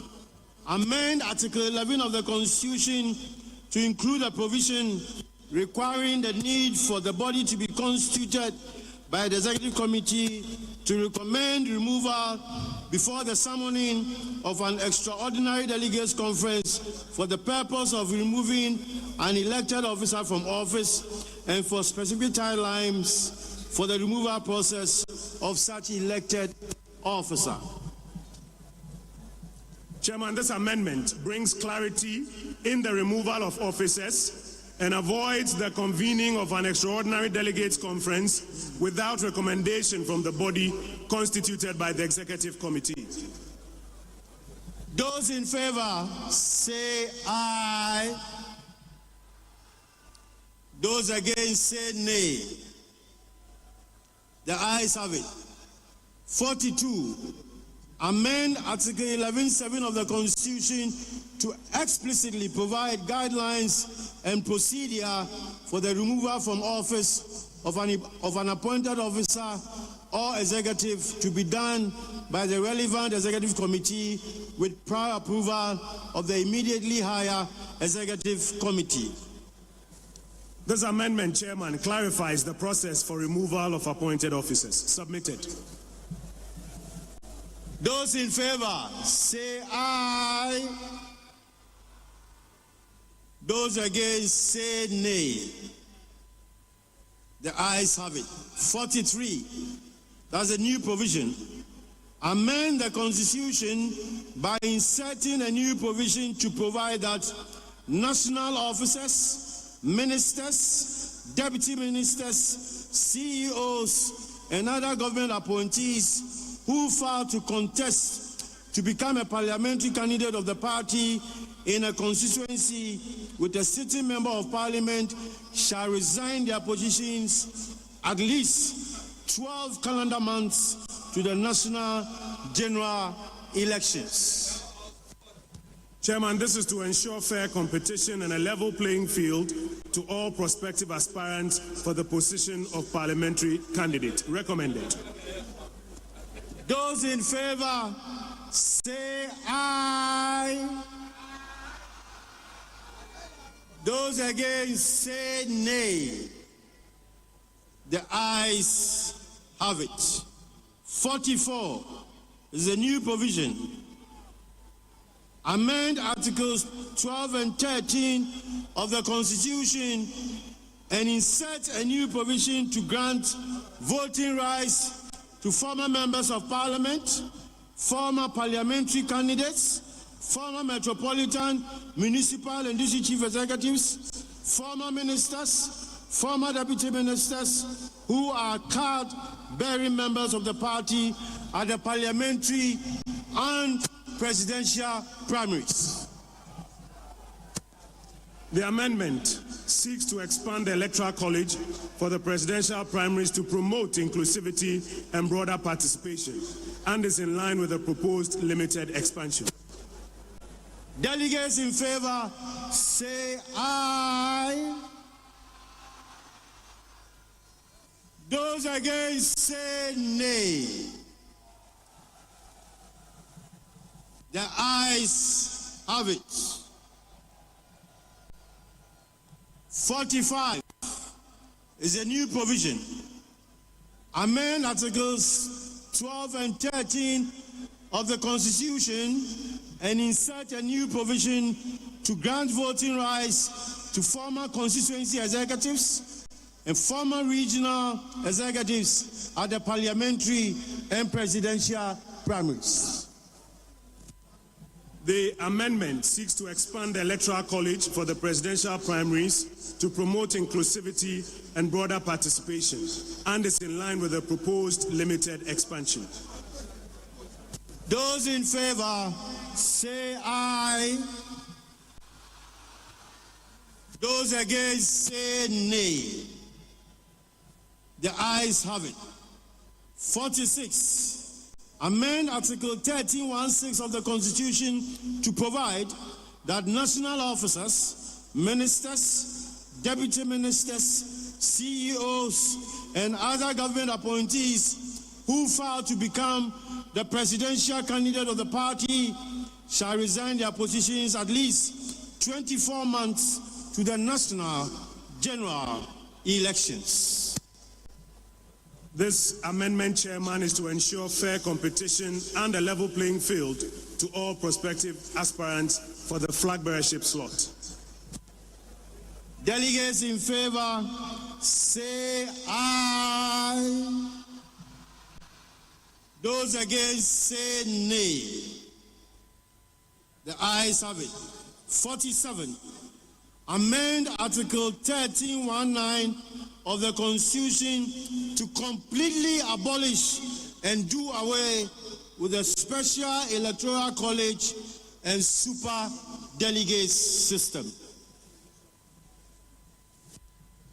Chairman, the special electoral college system, which was introduced in the 2009 constitutional amendment to shortlist aspiring presidential candidates, is believed to have outlived its usefulness. This is recommended, Chairman. Those in favor say aye. Those against say nay. The ayes have it. 48. Amend Article 13(4) of the Constitution to provide for the election of a presidential candidate when the party is in government to a date not later than 18 months instead of 11 months before the national general elections. Chairman, this amendment, if approved, will give the party's presidential candidate an extra 7 months to campaign before the general elections. Submitted. Delegates in favor say aye. Those against say nay. The ayes have it. 49. Amend Article 13(11) to grant voting rights to 5 members of the Constituency Council of Elders and 10 members of the Regional Council of Elders at the presidential primaries.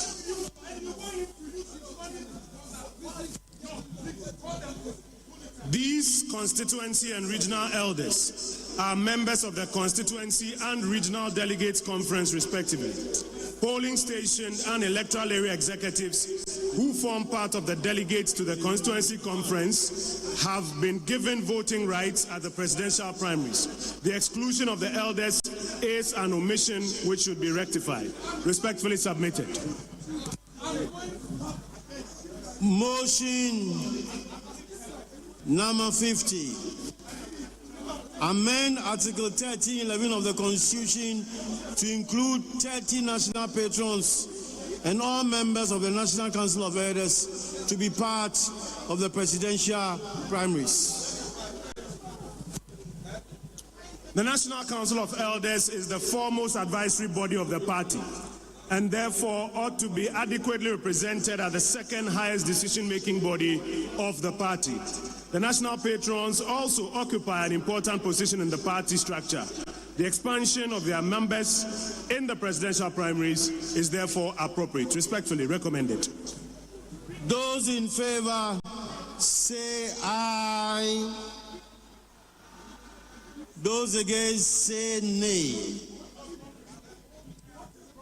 51. Amend Article 1311 to grant voting rights to 5 constituency patrons and 10 regional patrons at the presidential primaries. These constituency and regional patrons are members of the constituency and regional delegates conference respectively. Polling station and electoral area executives who form part of the delegates to the constituency conference have been given voting rights at the presidential primaries.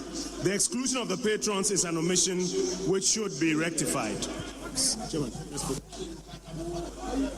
Delegates in favor say aye.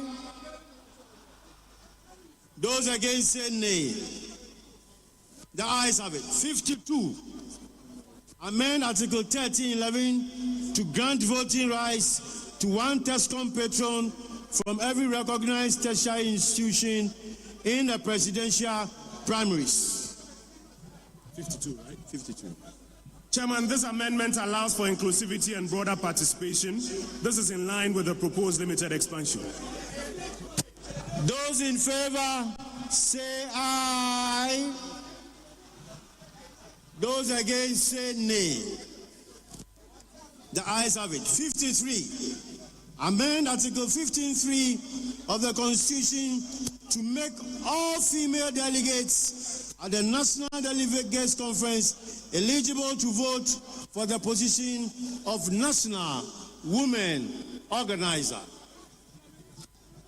Chairman, the current regulations on the election of the National Women Organizer is not inclusive.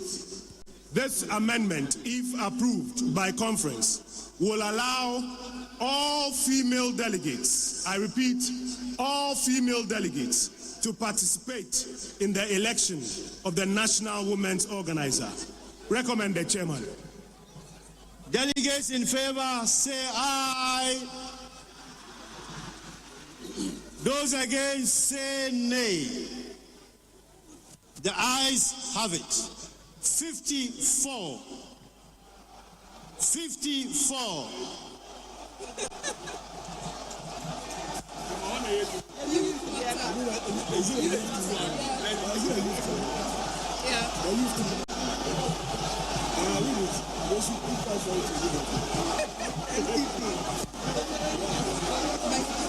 Delegates, delegates, delegates.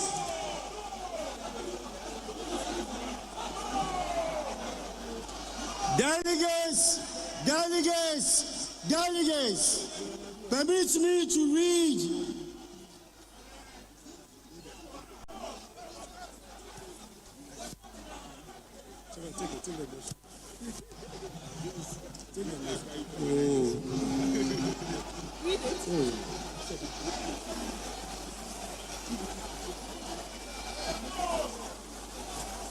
Hello, Mama Kromiyadi. Kromiyadi. 54. Amend Article 15(4) of the Constitution by defining youth in the Constitution to refer to a member of a party who is not above the age of 35 years.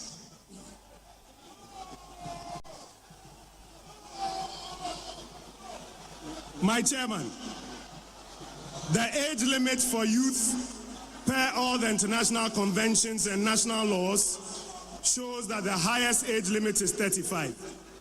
The UN puts the age bracket between 15 and 24 years, the WHO between 15 and 29, UNICEF between 15 and 24, the ILO between 15 and 24, the African Youth Charter between 15 and 35. In Ghana, the National Youth Authority Act, Act 939, defines a youth as a person between 15 and 35. My chairman, views on this motion are very divided. Distinguished delegates of conference, those in favor of motion number 54, say aye.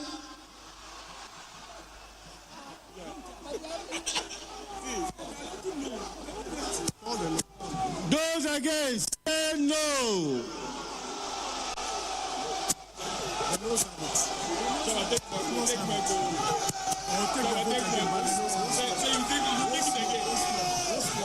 I will take this vote again. I am going to take this vote again. I am taking this vote again.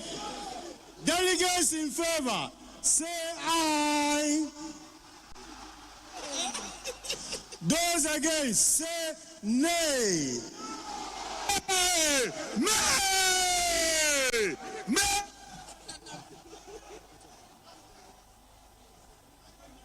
Conference. The nays have it. Meaning, we revert to the status quo, which puts the burden age of youth at not above the age of 40 years. 55. Amend Article 15(4) of the Constitution to make youth delegates at the National Delegates Conference eligible to vote for the position of National Youth Organizer. Chairman, the current regulations of the election of the National Youth Organizer is not inclusive.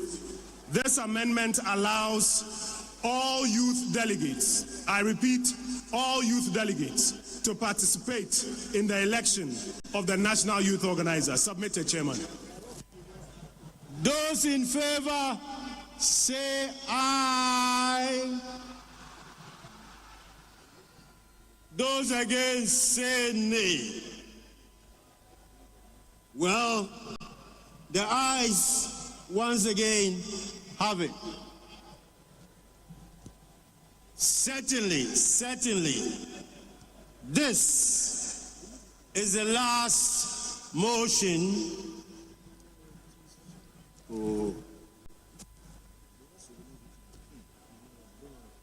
56. Amend Article 15(5)(d)(e) and related provisions that refer to national coordinator at all relevant levels. To refer to the national coordinators as coordinators as NASARA organizers. Chairman, by the nature of their functions, NASARA coordinators should be referred to as NASARA organizers, just as is done with women and youth organizers. Presiding Conference Chairman, General Secretary of this great party, before I draw down the curtain on this National Annual Delegates Conference, I I'll read. We didn't vote on this one. Oh, sorry.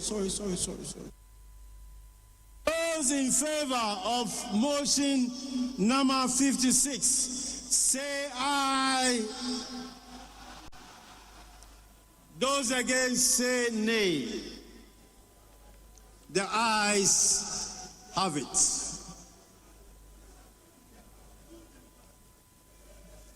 I will now, for the benefit of conference, read the sunset clause, which is ordinarily referred to as the transitional provisions.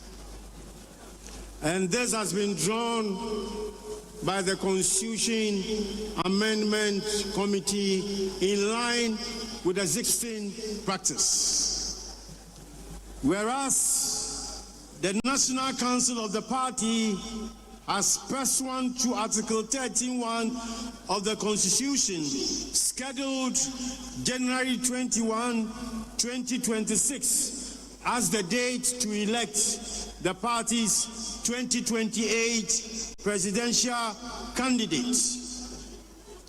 The National Annual Delegates Conference has on this day, the 19th day of July 2028, adopted the proposed amendment 2025, adopted the proposed amendment to expand the Electoral College for the election of the party's presidential candidate to include all former members of parliament, all former parliamentary candidates, all former MMDCs, all card-bearing former ministers, all card-bearing former deputy ministers, all former regional executives, all former constituency executives, all former branch executives, all the members of the National Council of Elders, the members of the National Council of Patrons, regional and constituency patrons, regional and constituency elders, and TESCON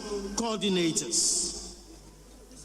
The National Annual Delegates Conference has on this day adopted a proposed amendment to expunge the Special Delegates Electoral College from the Constitution. The term of office holders in the party from polling station to the national level has not expired. I repeat, has not expired. Accordingly, the prospective members who are to be afforded the right to form part of the structured offices at various levels by elections shall have their rights held in abeyance until upon the expiration of the tenure of the incumbent office holders. Now, therefore, it is proposed that for the avoidance of doubt,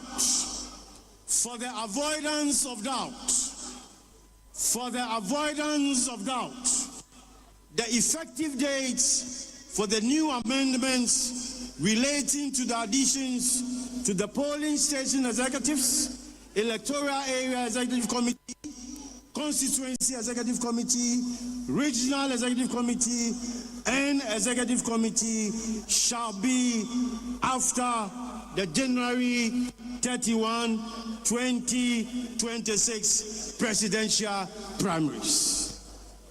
However, as adopted by the National Delegates Conference on this fateful day, and given the fact that the dates of the conduct of the presidential primaries have been set by the Constitution in accordance with the dictates of the Constitution, the provisions pursuant to the new amendments on presidential primaries, that is Article 13, particularly the expunging of the Special Electoral College and the expansion of the Electoral College for the presidential primaries to include former executives, former regional executives, former external branch executives, former members of parliament, former parliamentary candidates, former MMDECs, former card-bearing ministers and deputies, TESCON coordinators, party patrons and elders shall take effect immediately. Shall take effect immediately in order to give effect to the decision of the National Council and the National Delegates Conference in respect of the presidential primaries. This motion, which only seeks to bring clarity on the effect of the adoption of these amendments by conference on this day, is hereby moved for the consideration of conference. At this stage, distinguished delegates, those in favor and all in favor of this motion, say aye. Those against, say nay. The ayes have it. It is my desirable pleasure at this stage to say to conference that our duties as the Constitution Amendment Committee in respect of today's conference has come to a close. Nonetheless, it is instructive to notify all delegates that the preparatory work for the drafting of the new constitution or amended constitution pursuant to the adoption of these elaborate constitutional amendments would begin in due course. We thank you all for the support and cooperation afforded us. God bless all our distinguished delegates. God bless the great NPP party, and God bless our homeland, Ghana, and make her great and strong. And we shall always be bold to defend and resist the oppressor's rule. Thank you all very much.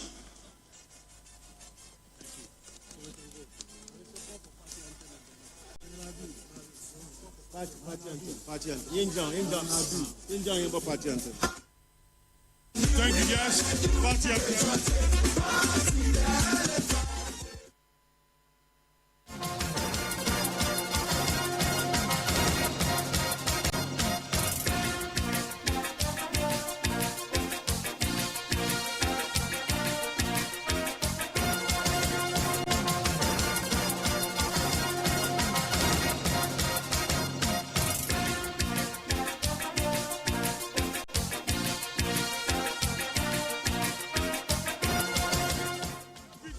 Minority Chief Whip will be here to give us the vote of thanks. Honorable Jerry Ahmed, sir.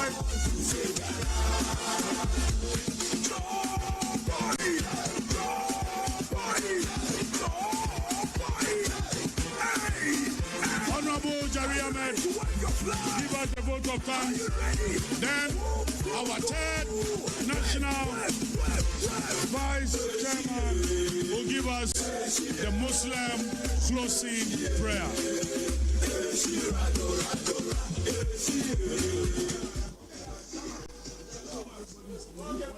The Honorable Acting National Chairman, distinguished representatives of the former presidents, the former vice president, national executive members, national council members, my respected minority leader, honorable members of parliament, the Constitution Amendment Committee, the Planning Committee, our hard-working delegates, invited guests, ladies and gentlemen. It is a distinct honor and a privilege to offer the vote of thanks at this landmark gathering of our great party, the New Patriotic Party. On behalf of the organizing team and the entire party leadership, I wish to express our deepest gratitude to all of you for your presence, commitment, and continued dedication to the ideals and progress of the NPP. Let me begin by sincerely thanking the representatives of our former presidents, His Excellency Nana Addo Dankwa Akufo-Addo, His Excellency John Agyekum Kufuor, for conveying their messages and solidarity with this conference. Their legacy continues to shape our vision, and we remain grateful for their enduring service to party and country. To our hard-working national executives, we commend your leadership and tireless efforts in steering the affairs of the party with vision and unity. A special appreciation goes to Greater Accra Regional Chairman, Chairman Divine Otu Agohom. We thank you very much for the warm welcome and the excellent coordination of this conference. Permit me to also extend a special commendation to the Constitution Amendment Committee and the National Planning Committee for their exemplary dedication and impactful work. Your contributions have been very good, and we are extremely grateful. We are also thankful to our invited guests, fraternal parties, and all stakeholders whose presence has added great value to this conference. To our gallant members of parliament, regional and constituency executives, polling station executives, TESCON, and the youth and women's wing, your energy, loyalty, and commitment are the heartbeat of our party. Thank you for your service. Let me also acknowledge the protocol, security, media, health, and logistical teams who have worked diligently behind the scenes to make this event seamless and successful. As we live here, may we be reminded that the strength of our party lies in our unity, our resolve, and our shared purpose to build a better Ghana for all. Once again, thank you all for making today a memorable success. May God bless the new patriotic party. May God bless our great nation, Ghana. Thank you all, and have a safe journey back home. Thank you.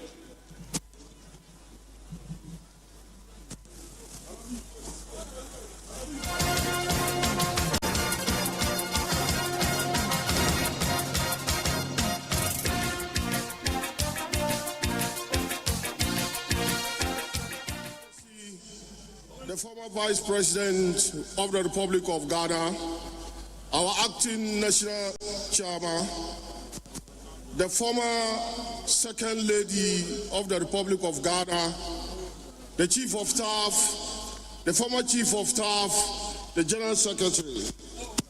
May peace and blessings of Allah be upon all of us here, fathers and mothers, brothers and sisters, ladies and gentlemen.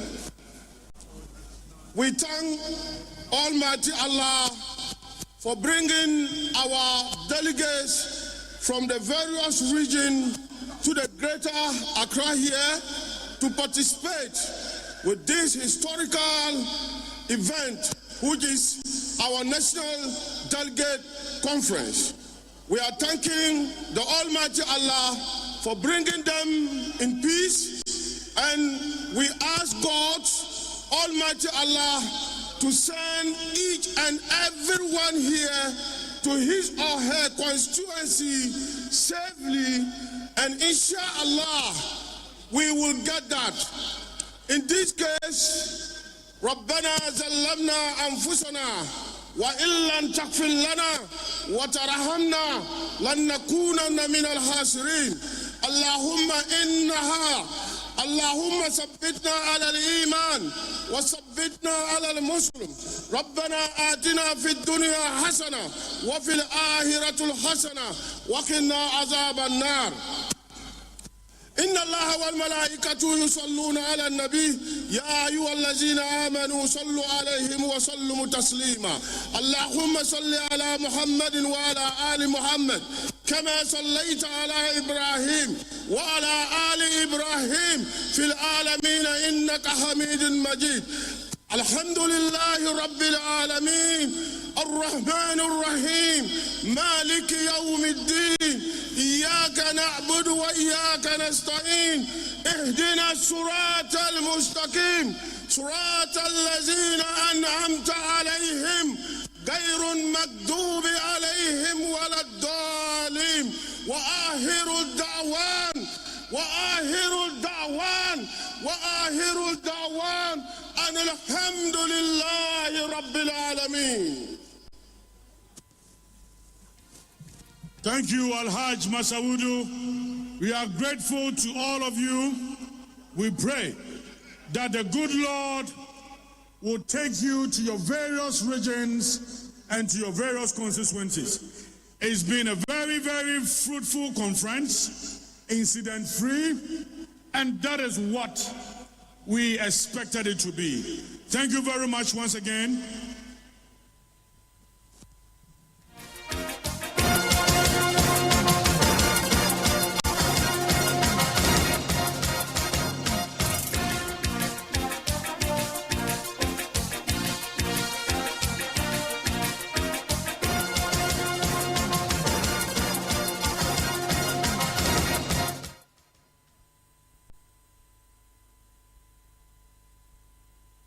And after hours of waiting, the New Patriotic Party, through its National Delegates Conference, has passed 64 motions out of 66.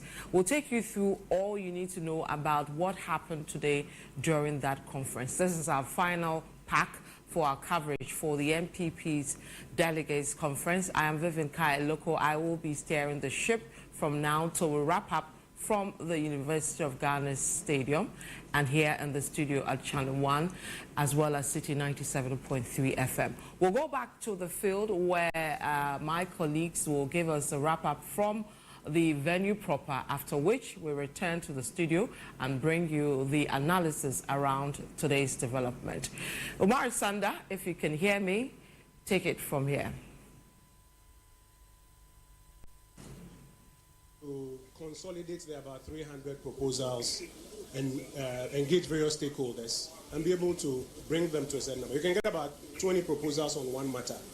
You have to consult and see how to convert those 20 proposals into one motion.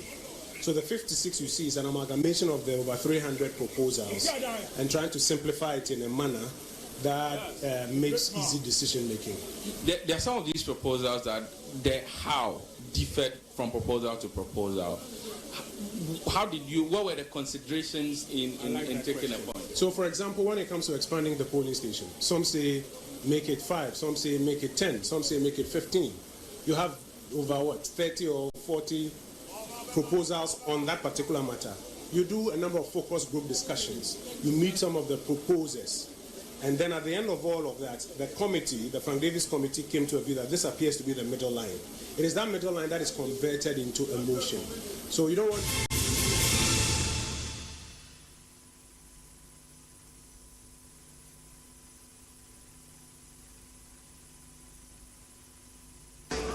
It's almost 4:30 p.m. and as the New Patriotic Party promised, it has finished its delegates conference by 4 p.m. This is Channel 1 Television, also 97.3 Citi FM. I am Omar Sandawadu. We've been bringing you our broadcast since morning, as we promised you, on air, online, and on television from the University of Ghana Sports Stadium, where the New Patriotic Party has come to hold a national annual delegates conference to deal with rebuilding. That's a thing, rebuilding together with our values. That's the theme of this party in this work that it has come. And the key agenda here is to table a number of motions, over 50 motions, to the party, which we are told was gathered within a period of 300. And these motions were up for adoption. Some were, a lot of them were accepted. A few were rejected. Let me introduce my colleagues who've been covering this with me. Sami Wiafe. Hello, Sami. Hello, Sami. Hi, Sanda. And Fred Tete Jabano. Fred. Hi, Sanda. So let's talk briefly about, before we came here, what were the vexed issues that we were looking at, and how did the party navigate these motions? For me personally, I was thinking if the party was going to stay to its time, because the party had promised that by 5 p.m. they were going to be done. But surprisingly enough, it's just... they said 4. Joe White said 4, and they have actually met that time. They have actually stuck to the time.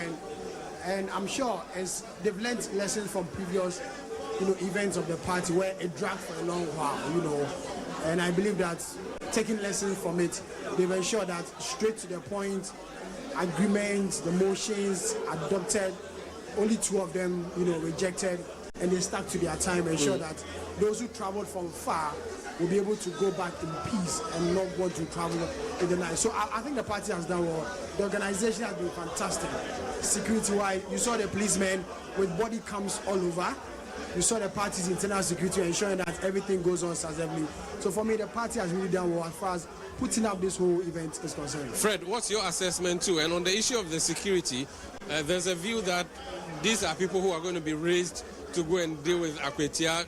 I'm seeing propaganda like that on social media, even though the party hasn't said that. But do you think this is a cause of alarm? I mean, parties have their internal security all the time, bro. Yes, but before this particular event, the party made it known to us that they were going to involve internal party security. One, so that these people will be able to help the police with some of the things. They explain that there are people and persons who the police might not know. This internal party security would help the police to identify some of these people.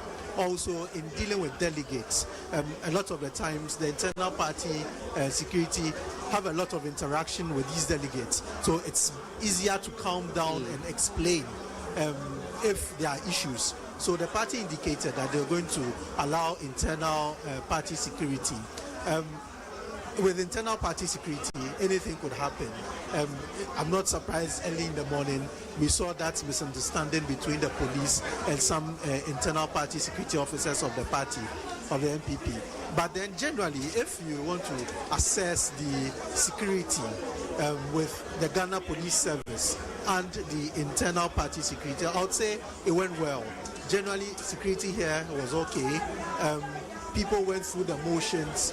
At every check, you had to show your identification. You hardly saw disturbances around. So generally, I think that security was fine. I disagree with people who say the party was training people for Akwetia. I didn't see anything like that.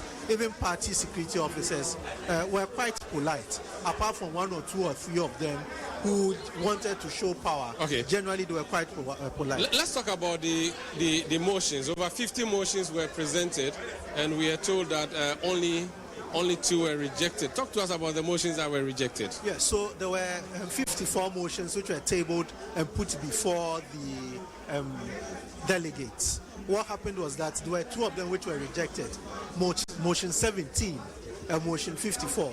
Motion 17 was one which didn't really come up for discussion in the media and in the public. And the motion was to amend Article 730 of the Constitution to provide that regional executive committee shall appoint persons other than polling station and electoral area and constituency officers to supervise polling station and electoral area elections. So generally, the plan was that the regional and constituencies, the higher bodies, could appoint people to supervise elections of lower. And they said no bodies. way. And they said no way. Okay, so that's the first one. The second one, which was quite a bit controversial within the media space, and even today, when the delegates came in, was the issue of the age limit for youth. As it stands now, the age limit for youth in the NPP is 40.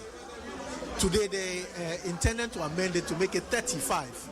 As soon as that motion was raised, you could see the opposition here in the stadium. Even people throwing bottles of water onto the field, just in opposition to that particular motion.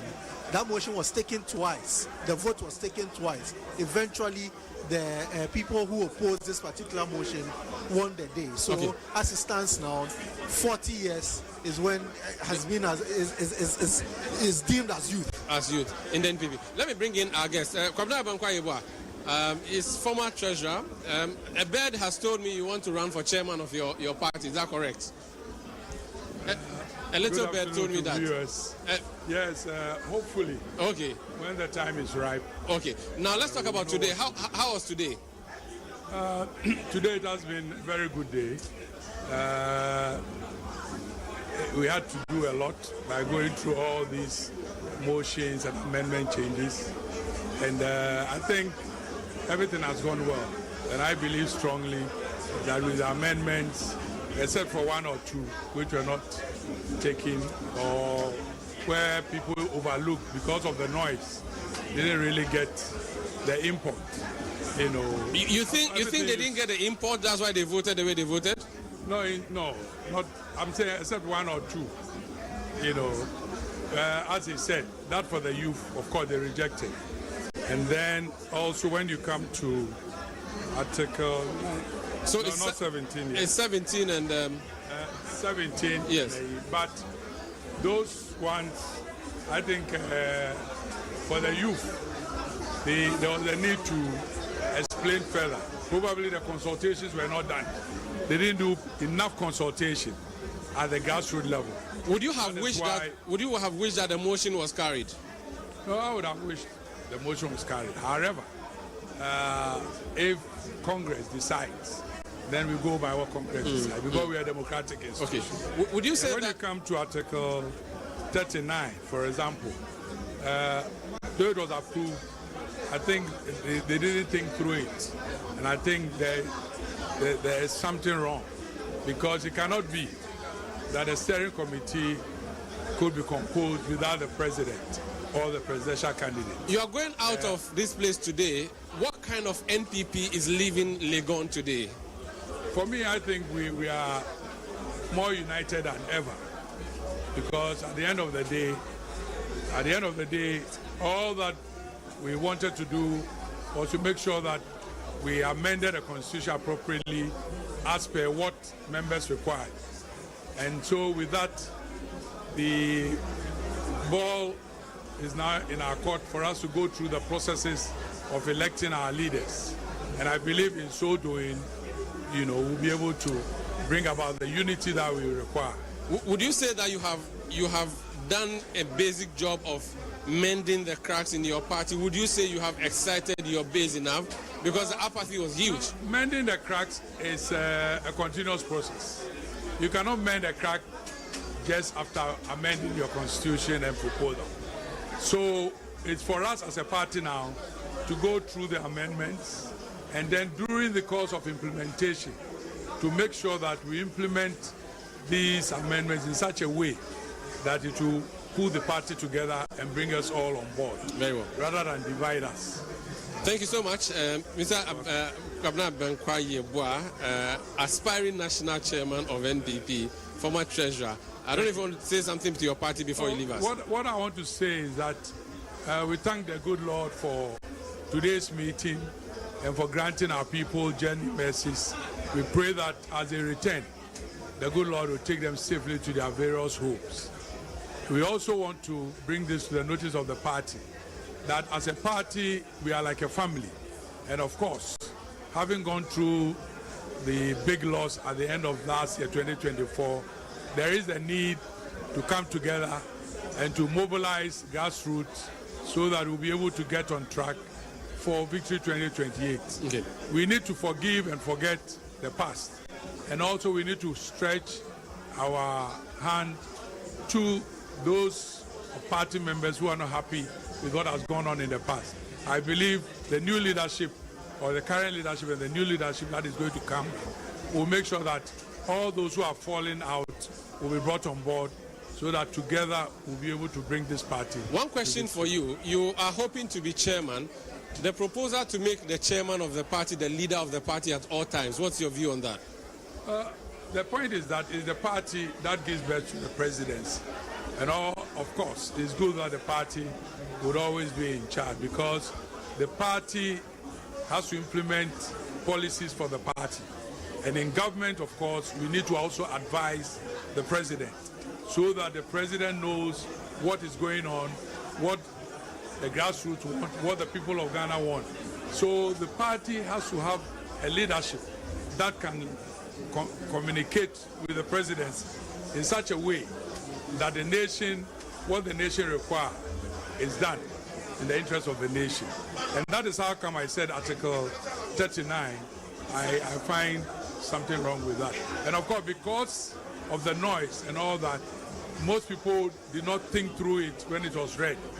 And I think that is where I have a problem. But that notwithstanding, I think we are living here as a united party, stronger than ever.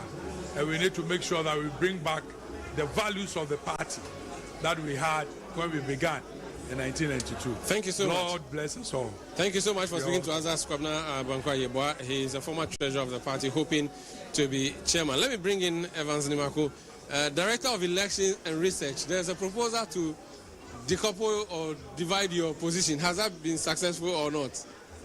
Well, thank you for having me. I think today what we've seen, the conference has been able to adopt all the 56 motions put to them, but 2. It tells you that conference was clear, that yes, in terms of running the party, the structure that has one position or one officer managing research and elections be decoupled, and also an appointing position, which is communication, now becomes an elective position. This tells you that, yes, you are copying the NDC. They elect their communications officer. It's not an issue of copying the NDC. It's an issue of New Patriotic Party doing introspection and realizing that it will serve us well as a party, address the ultimate interest, and put us on a pedestal that will let us achieve our objective of winning the political power and managing Ghana in the manner that will address the overall interest of each one of us. But in terms of marrying church and election, the two work together. It's something you've done brilliantly over the period. Why do you have to decouple it? When the party was formed, there wasn't the position of research and elections together, but there was the position of research. At a point, the party felt the need to have such a portfolio in its structure. Going into the future, the party says that at this point, let's decouple division of labor as much as possible. Let's see how we can get the team to work. It cannot also be a one person's agenda. In all this, it takes the teamwork to achieve the ultimate. And I think the party is on course in getting this done. What next after today? So the chair of the committee, Frank Davis, put it clear, and the motion was also put, that today we are clear that some provisions will be adopted immediately going into future, where we set January 31 for presidential primaries. However, in terms of expansion of the polling station numbers from 5 to 7, it said that election will not be done until we've done the presidential primaries. Okay. But said that for other positions, in terms of former ministers, deputy ministers, MMDCs and all that, those people will be incorporated into the delegateship of the party. So to understand, so Congress or conference has adopted the 31st January as a Congress date, correct? This did not come up for consideration because if you look at the party's constitution, it is the sole responsibility of the National Council. So there was no need to table it? So there was no need to put the motion. But the decision to expand the delegates list from 5 to 7, that has been adopted but not to take effect from the next Congress in January. It's been adopted, but it will take effect after the end of tenure of the current executive. Okay, so your flag bearer will not be voted for by 7 delegates per constituency, but rather 5? No, not by 7 polling station executives, yes, by the 5 polling station executives. So the with status some additions. The status quo remains in terms of the polling station delegates to the presidential conference. What this means then that the coast is clear for your 31st January Congress? That is the decision National Council took and it stands. So that would happen and you choose a flag bearer? Definitely. That's happening. Okay, 2 of your motions have been defeated. Did you get this? Are you disappointed? Oh, I mean, definitely when we were coming, we were not 100% that all motions were going to pass. And if you realize the motion that was not taken, one has to do with taking the responsibility of the conduct of polling station and electoral area elections by the constituency and giving it to the regional executive committee. Conference said no, because the constituency executive worked directly with the polling station executive. And as human institution, all you have to do is to ensure strict compliance of your rules of engagement. Okay. And so that was not taken by conference. Another issue has to do with the fact that if you look at the youth age, the party for its current status put the age of the youth below 40 years. Okay. And conference was clear that don't reduce it, let's have it as 40 and let's run with it. Thank you so much. Before you go though, this is your new Navy cap you've been wearing. What is it? What is this for? Well, just to let you know that the captain never abandoned the ship. Which captain of the NPP or captain of the research directorate, captain of what? Whichever way you want to take it, the captain always stays with the ship. Very well. Wish you all the best. Thank you so very much for having me. As director of the research and elections of the New Patriotic Party. Now, this particular conference was organized by a special planning committee.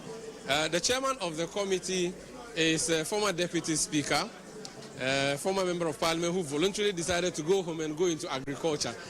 Doc, Honorable Joyce, you're welcome to our coverage. Thank you very much. You have seen what you put together materialize and everything is over. How do you score yourself? How would you say you have fared as a committee? I will leave the judgment to you. Would rather take the feedback from you and let your feedback guide us. But we would rather take it from you. All I am is very happy at the enthusiasm of party people, the willingness to volunteer. People freely offered themselves to support the work we're doing.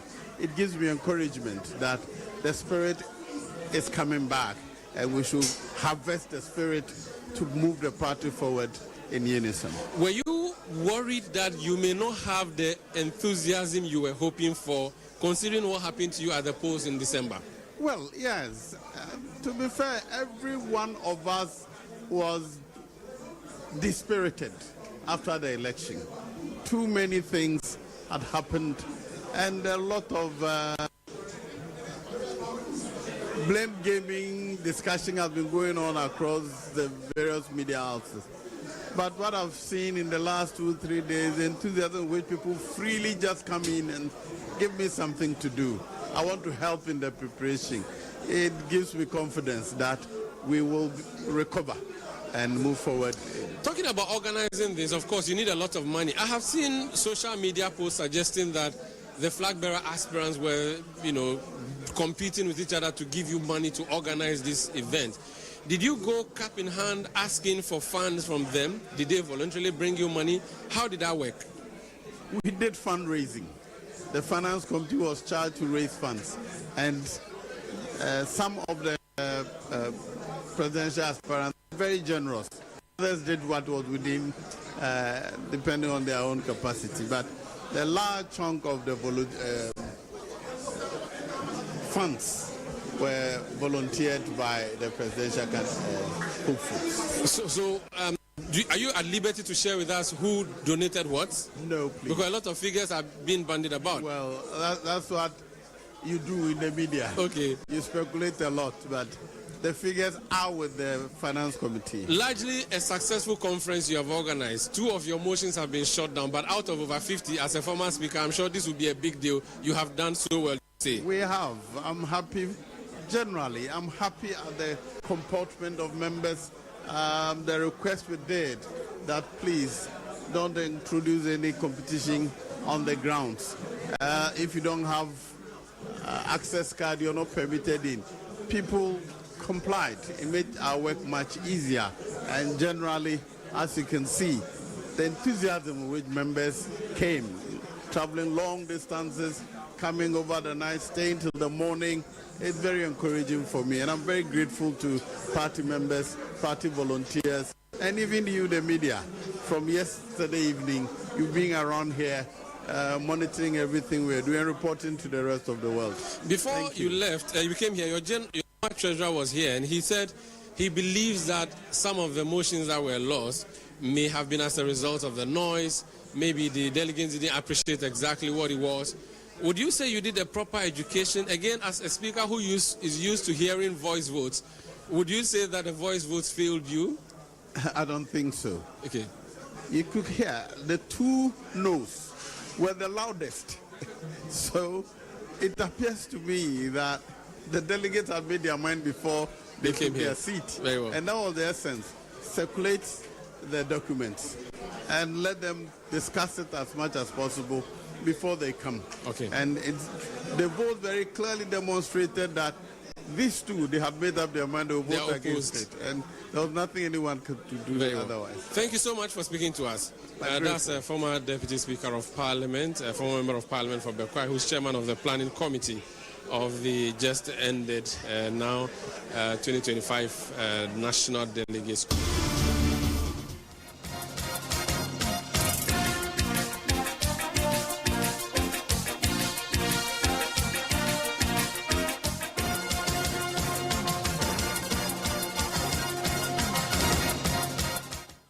Regional correspondent Bright Yeboah joined us for this coverage.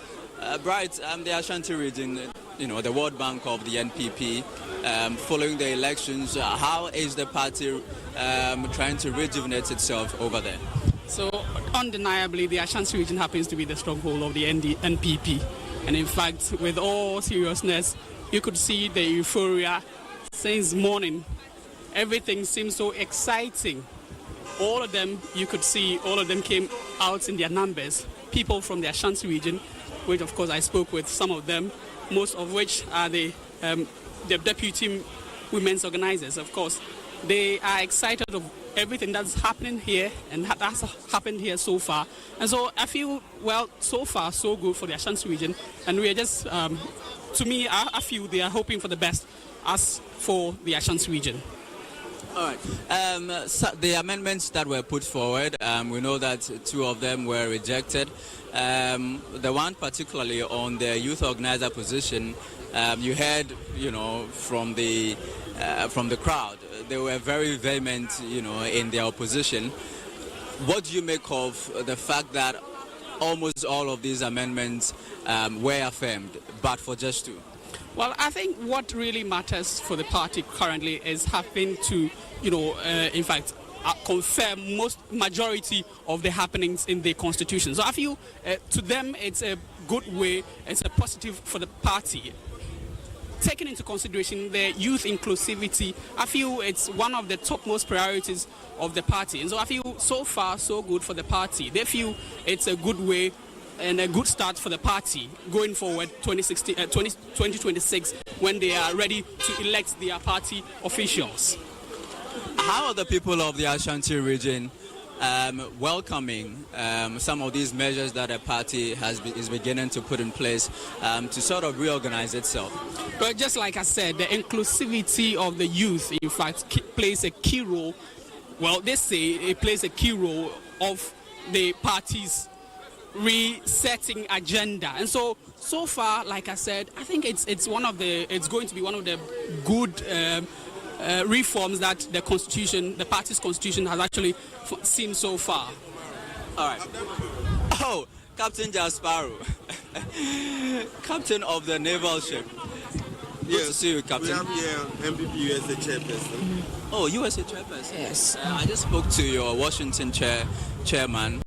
I asked him about how Washington is doing, but since you are the USA chairperson, how is USA faring? Oh, US is in good shape. Okay. We are in good shape. We were down after the elections, but we are back on our feet. Okay. So how are you working to rejuvenate the party, aside making constitutional changes? Can you repeat the question? How are you working to rejuvenate the party in the United States, aside some of these changes to the constitution? Yeah. Those were things that people were looking forward to, because all the amendments that we saw here was as a result of the review, the electoral review that we did, and the outcome of those reviews has culminated in the proposals that came today. And having passed the proposal, having been more inclusive enough and having expanded the delegate system to include more people, especially former executives and things like that. We believe that that is something a lot of us have been fighting for over the years, that we should expand it, we should be more inclusive enough than being exclusive. And as a result of what has happened today, it's going to ginger the base, and then we are going to reorganize ourselves and come back strong. We're told that in the future the goal is to have one party member, one vote. Yes, in fact, that is our ultimate goal as NPP USA. It is a proposal that we have championed since 2009. Our 2009 amendment, that was the proposal that we presented. At the time, it didn't get the traction that it needed to pass. So they agreed to an extended delegate system. That was when the polling station executives were added to the presidential primaries in 2008 and 2009. And so the excuses then seems to be the excuses now, which for us is not good.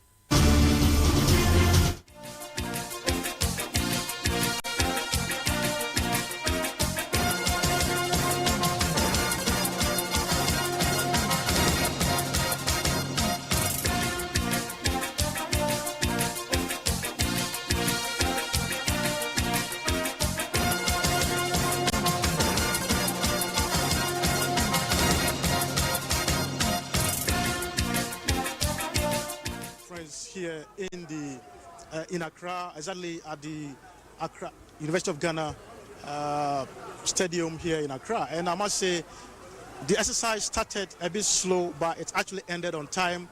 They planned to start it around 10, but they finally started it around 11, and just around the 4 p.m. that they expected to actually bring proceedings to a close, they managed to actually do that, and it's been very peaceful, except for some initial disagreement between the police and the party security, who were actually not in agreement as to who should be allowed to actually come here when it comes to vehicles that were coming here. But beside that, it has been a total, peaceful process and a smooth one.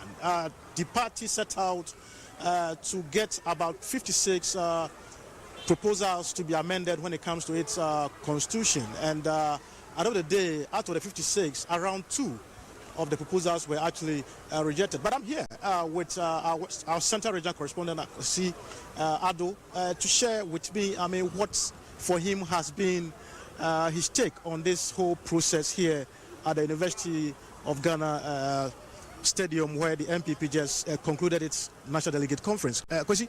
Yeah, Kwesi, so let's congratulate the NPP for having a successful event. And you see, reforms are very key for any institution. And so with the massive participation and the level of enthusiasm shown by these members of the New Patriotic Party on the part of the delegates, it is telling that yes, they are yearning to witness reforms in the party. And you see, we've been speaking to people, our friends in the party, both those at the top and then those at the bottom. Everyone is speaking about unity, and then they would also add fairness. So you see, when the party makes these reforms and then the party gets united, it is up to leadership of the party to ensure that fairness is also exercised in all spheres of the party. When it happens that there is some sort of favoritism, it would not help, and it would still dampen the spirits of party members. And so we're only hoping that these reforms would be adopted and then operationalized in the best interest of the party. Currently speaking, based on the persons we spoke to today, you can tell that the party's base is not that active, and so they are looking up to the party's leadership to take steps, bold steps, that would ensure that the party is properly organized. Like Dr. Mahmoud Bawumia, the former vice president, mentioned, you see, he called on party leadership to ensure discipline. But you see, when discipline works for just a side of the party and does not work for all sides, it will not work out well. And so you should cut across. The party leadership should be bold enough to crack the whip to ensure that, everybody is in line with what is expected of them. Now, coming back to some of the issues at hand. Now, you mean the proposals? Yes. Now that the party has accepted to expand its base, the party must also ensure that people would not take advantage of that. There has been allegations of some persons trying to expunge the names of some delegates from the voter roll ahead of the presidential primary. And if we recall, these issues came up in the previous primary, and then it really did affect the party. Because if someone feels like they've not been treated fairly, the next time you call them to come and campaign, they won't. So even as the base has been expanded, they must ensure that fairness comes to play. And let's come to the business of the day. It was basically to just get these proposals, the 56 of them, actually considered for amendment. Out of the day, about 2 of them didn't make it. Were you surprised with the fact that, the bit about the definition of the youth age was rejected? So the voting was done.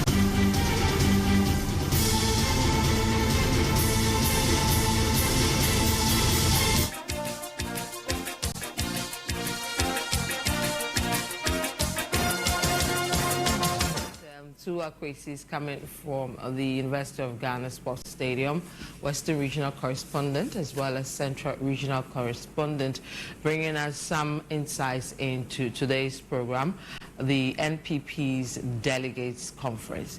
I am Vivian Kailoko. Let's come back to the studio. My guest today is Richard Delasky. He is on the Citi Breakfast Show every day on Monday through to Friday. He joined us to bring his thoughts around the motions that have been passed as well as those that have been rejected.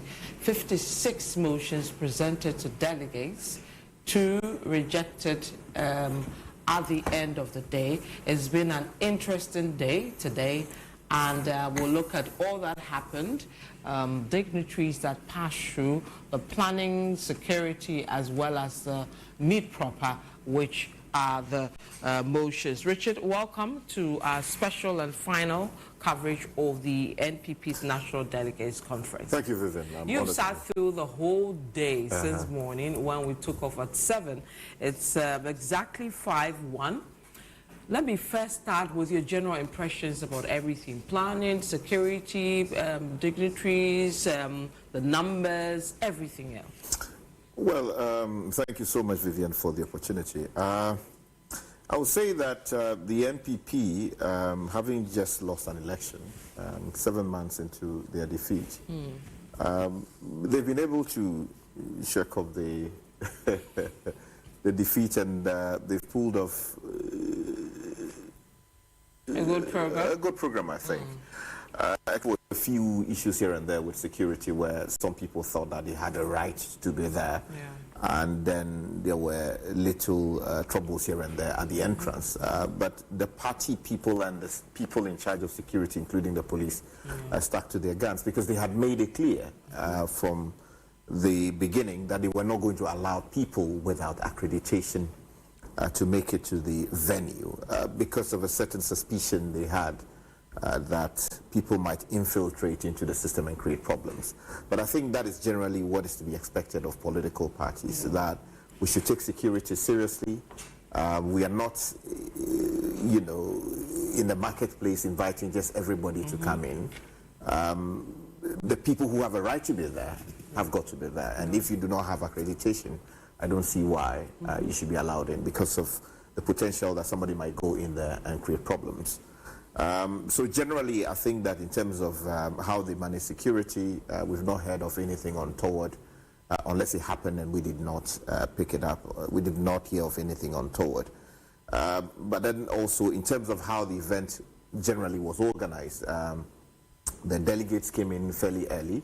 They promised us they were going to bring everything to a close around 4 p.m. They've been able to keep to that largely. We ended at 4:36. Exactly thereabouts. So they got all the speeches out of the way, including the solidarity messages that came in, although they were shouting at the NDC guys that they should go away and all of that. I thought that it was a greatly organized program. The absence of the former president, I mean, yeah, I think didn't that take away anything. Of course, they played their voices. So John Kufuor's voice was played, and Nana Addo Dankwa Akufo-Addo's voice was also played. I think there was videos that they sought to put out, except that the sound was bad in those cases. I think that they should be able to work on. They could easily have rescheduled, possibly, to allow for their presence so that they would grace the occasion. Because these are the most successful members of the NPP as a party as we know them now. John Kufuor, after so many years that the party was in opposition, he was the successful member of the Dankwa Dombo Buzia tradition to bring the party out of opposition, bring it to power in 2001 after the 2000 elections. Won 8 years in office and left power after the party lost to the NDC's John Evans Mills. And Nana Addo Dankwa Akufo-Addo came back with the NPP, and they won in 2016, and in 2017 he became president of the Republic. So one would have expected that their presence would have been ensured or guaranteed, but unfortunately maybe they had other responsibilities that made it impossible for them to be there. But they took advantage of technology to facilitate their presence virtually, although it was not what you would have expected. It was not as spectacular. Physical, And then we saw some of the former aspirants, presidential aspirants, the likes of Kennedy, of course. Dr. Bawumia was there, gave a speech and all that. Your thoughts around it? There's a bit of discussions around how some comported themselves, how some were given more attention, etc.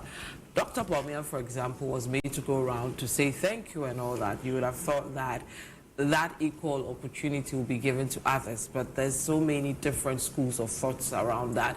What is your take on how the party allowed some to do ABC, and then some also sort of mini campaigns all over the place for 2028? We saw the likes of Kennedy standing, in his car and doing the SSM and all sorts. Well, I think the people who are raising concerns about how Dr. Bawumia was granted access to the entirety of the ground virtually to be able to sort of receive cheers from the people and also to wave back.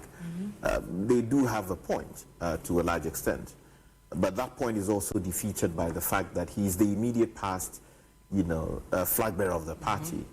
And this is the very first time the party is meeting after the party's defeat in the 2024 elections. Mind you, he was elected a year earlier at a congress held in Accra. That was the last time the party meeting together in these numbers, made the decision that produced him as the flag bearer of the party. So to a large extent, you are likely to say that, well, if the person is your immediate past, flag bearer of the party, and for that matter, the most senior person after Nana Addo Dankwa Akufo-Addo to be present on the ground, then perhaps it would make sense to allow him to at least, tell the people who voted for him and who are likely to be part of those making the decision, because all the people who are there will be taking part in the process to elect a new flag bearer, although they have expanded the college to ensure that greater participation is guaranteed. So I understand the concerns that people are raising, because it creates the impression that you are sort of marketing somebody as opposed to giving exactly fair playing field to everybody, the likes of Kennedy, Kwabena Japong, Educhum, and related people, to all make it and let them all go and win. But I think the concern was also that if you allow that, then you are actively using this platform to sort of allow people to campaign which then creates its own problem, because they are there to look at their party's constitution and make changes to it. And they did that, but don't transform this platform for a purpose that was not actually intended. But I think there's some force in the argument that he ought to have been restricted. But I also think that I'm persuaded by those who would say that some access should be guaranteed so that at least he would acknowledge the presence of the people who produced him as leader, and who will be taking the decision again in one way or the other. All right, let's look at some of the speeches and from key people like Bawumia, Afenyo Markin, and others. What in Bawumia's speech caught your attention in terms of moving the party to the next level for the next election? In many ways, I found his speech statesmanly to a point. And I also found that he sort of made some persons the target of his speech. Okay. So, for instance, when he took on the subject matter of, we should be careful how we talk as a party when he made that statement, he was clearly directing his attention at people who had made very, very derogatory remarks about him being a Muslim and therefore did not have the Christians vote for him. That suggestion has been made publicly by very senior people within the party. Of course, as a country that is promoting unity of religious backgrounds and ethnic backgrounds and all of that, we would have to de-emphasize that as Ghanaians. Because we are one people. It is Ghana that we want to succeed, not one religion over the other. But that reality is also there. And being aware of that, he used the speech as an opportunity to send a message to the people out there that there's a problem with that approach. They should consider the NPP as a party seeking political power to serve Ghana. In doing so, they must not introduce these extraneous matters that create problems for everybody and create division. Of course, we do know what Kennedy Ejapong is reported to have said on this particular matter, or people close to him have said. So that is one problem that he sought to deal with. Again, you would notice that in the heat of the 2024 elections, a lot of the campaign messages that came in from the NDC ultimately originated from people who had said very derogatory things about their candidates. So voices or videos of Kennedy Ejapong became headliners across many media platforms, and they were lashing the flag bearer of the NPP with it. They were entitled to do so because they say that it's apotrophy. Are you seriously speaking? Say apotrophy, what are you saying? Vivian is laughing at me. Because I know the two of us are trees, but I don't know why you are trying. So when the crocodile, when the frog comes out of the belly of the sea to tell you that, which is crocodile is there now. You should believe it because it's right from coming from there. So NDC didn't need to do much. All they needed to do was to put together the voices and the videos and to play them repeatedly. That's right. And many people believed it because this was a member of the party, a senior member of the party, making these remarks. So the flag bearer former used the opportunity to actually emphasize the message that no, yes, there will be competition within the party, but in doing so, it should be healthy. The vitriolic should stop, the verbal attacks should stop, the abuses should stop, so that it will be a healthy competition that will produce the ultimate winner.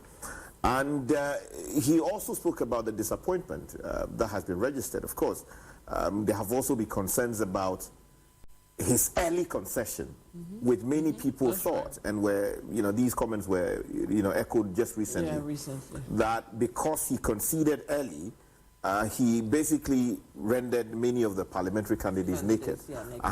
So that some people thought that did not help the party's parliamentary numbers. But in responding to that, he sort of gave the impression that he was minded more by the state of Ghana and the peace of Ghana, and that it was the national interest that drove him to do what he did. Because at the time you saw the tension in the country, and if he had delayed further, could have led to also. Exactly. The question is whether the party people will be persuaded by what appears to be a national, viewpoint. Like he spoke as a statesman that look, this country was headed somewhere, and I sought to rescue it. So the party should not see it in a negative light. As to whether they will be persuaded is an entirely different matter. But I think that that's an important, position to actually undercut. So generally, I found it, and then also, I think he also spoke about something that is important: the Ablekuma North rerun, and the violence that we saw. Of course, he raised legitimate issues about the need to find the people responsible and to prosecute them. And I identify with that. I endorse that position fully. But people will most likely point out quickly that as vice president, when some of these things happened in Ayawaso, West Wogon, we saw troubles in the Kasua area, and then also elsewhere, Techiman South and related constituencies. Things like this happened, and people sometimes lost their lives as a result of the violence. In some cases, security officers were actively involved, and we did not see the level of advocacy and condemnation that we're seeing from him this time around. His people are likely to say, well, I mean, as vice president, the president set up a committee in some cases to look into these matters and all of that. So what more was to be expected? But again, that is where people say that if you are calling for equity, you must come there with clean hands. So I think there's some legitimate point there to be made in criticizing him, that maybe he should have been more frontal when these things were happening under him as Vice President of the Republic. Mind you, he was also the chairperson of the chairman of the police council, if my memory serves me correctly. So one would have expected that some of these things would have been dealt with frontally under him.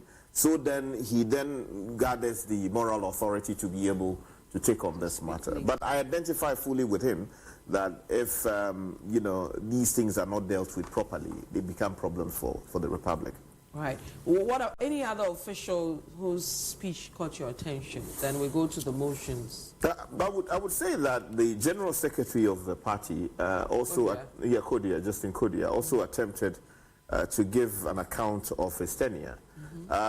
He sort of went into the Ablekuma North election trying to justify the decision of the national executives of the party to pull out. Yes, exactly.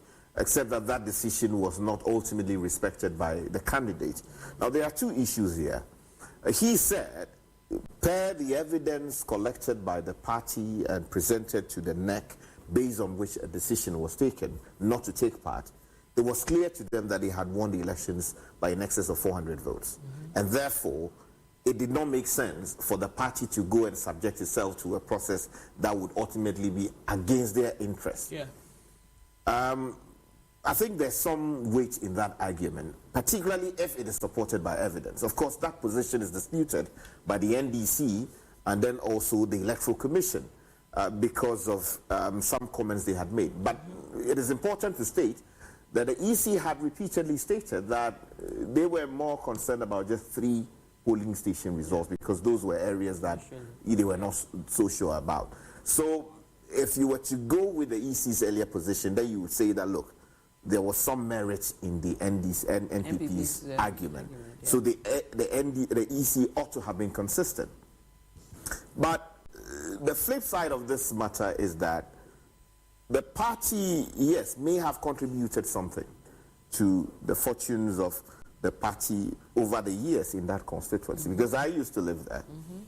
And the party had consistently held that seat until recently. So, yes, there's a case to be made that when a party makes a decision, you have to respect it. However, this person contesting the election also spent money, right? She invested her resources. You don't know where she got the resources. And she believed, from whatever evidence was available to her on the ground, that, look, she could win this thing.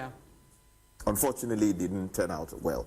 Now, the question is, should she be held responsible for what happened? Because the party made a decision, disobeyed. Of course, ahead of the conference today, she went out to apologize for what she had done. And it would seem that the party has taken a decision not to pursue the matter any further. But I think there are lessons to be picked out of this. First of all, I think parties must also have their ears closely to the ground. If there was some good reason for the candidate to believe that she was going to win? Would it have made sense for the party to go out there, vary its decision based on whatever evidence that was available, and go onto the ground and support the candidate to win the elections? Or should they simply have told the candidate that, look, this is what it is, this is the party's position, and if they were going to write to the Electoral Commission to withdraw her candidature, perhaps maybe that would have been a matter to have considered. So that is also taken care of. But mind you, he is a man seeking to re-election as the party's general secretary. So when you listen to the entirety of his speech, he appears to suggest that, look, their party is down, but not out. Divisions must come to a close. The party must work its way out of opposition and secure victory, because in his view, the NDC as an administration responsible for the country's fate right now is failing, and that they will recapture power.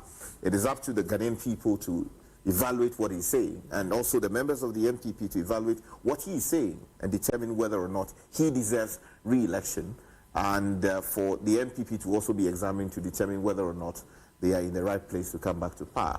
Then the minority leader also had a number of things to say about, first of all, the performance of the NDC government thus far, raise issues having to do with Galamsey, the violence in Ablekuma North, matters having to do with the mineral wealth of the country, and the suggestion that it would seem that although the government promised that they were going to reset things, they are basically funneling our mineral resources into the hands of cronies and all of that.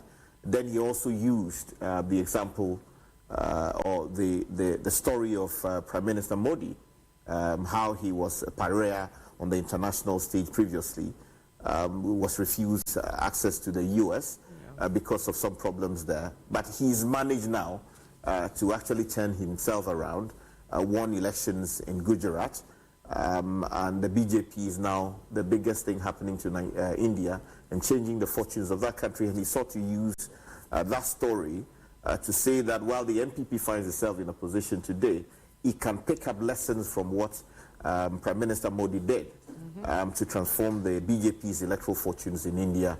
And today is being celebrated. So matters having to do with the values of the party, matters having to do with the core reasons why they lost the elections. They need to fish those ones and fix them and get back to the drawing board. And I think that he said very important things that should also be considered by the party people. But then again, I would also say that there's a number of issues with some of the suggestions that he had made. For instance, while to the party people it would make sense for him to say, you touch one person, you touch all of us.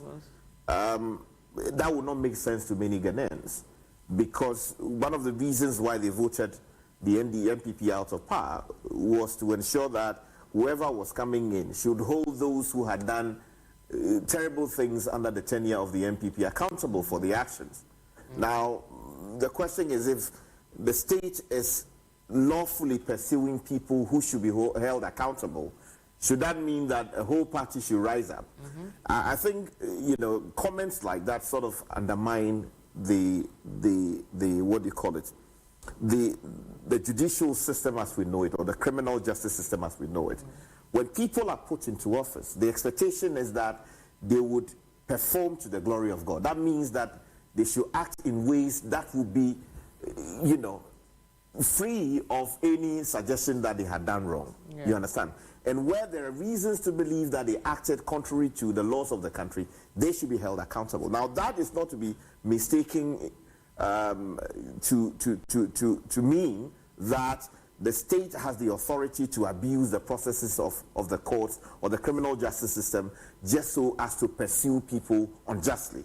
You understand? So yes, if the state has reasons to believe that people have misconducted themselves and they are using the dutiful rules of our country to pursue these people, that is fair and square. The party in opposition should be supporting that, so that there is responsible governance, because that is the only way that people will trust that when you return, you will act properly. It shouldn't always be the case that party leaves power, then yes, accountability is exercised. So I think there's a bold departure there. In my respectful view, I disagree with that viewpoint that, you know, when they target one person, they target all. No. If there is evidence that they are misusing the rules to target people, then in that case, it is fair for you to rise up. But where they are doing it without any mistakes or any, you know, problems, then I think the party should back off and support those positions. Right, great. So now let's come to the main meat for the day, which are the motions. 56 motions presented to delegates, over 5,000 of them. In the end, 2 were rejected. So we have 54 motions sailing through and 2 of the motions being rejected. But let's look at the motions, some of the key ones first, Richard. Then we'll look at the ones that have been rejected. Out of the 56 motions, which ones do you think were very important that, you know, should get serious attention? Well, I would first of all deal with the expansion of the Electoral College. Okay. You know, one of the things that parties in Ghana should be looking at is expanding the Electoral College to include every single member of the party who is in good standing, which is to say that once you pay your dues, and a registered member. Exactly, you are not suspended, you act properly as in good standing, then you should have the authority to contribute to decisions. Yes, a decision as to who is the leader of the party or who is the flag bearer of the party or who is responsible for the party in the various structures of the party. I think the NDC tried it at a certain point by expanding the Electoral College widely, but it didn't turn out properly because they felt that some people with very evil intentions infiltrated the system and created problems for them. So they quickly reversed course.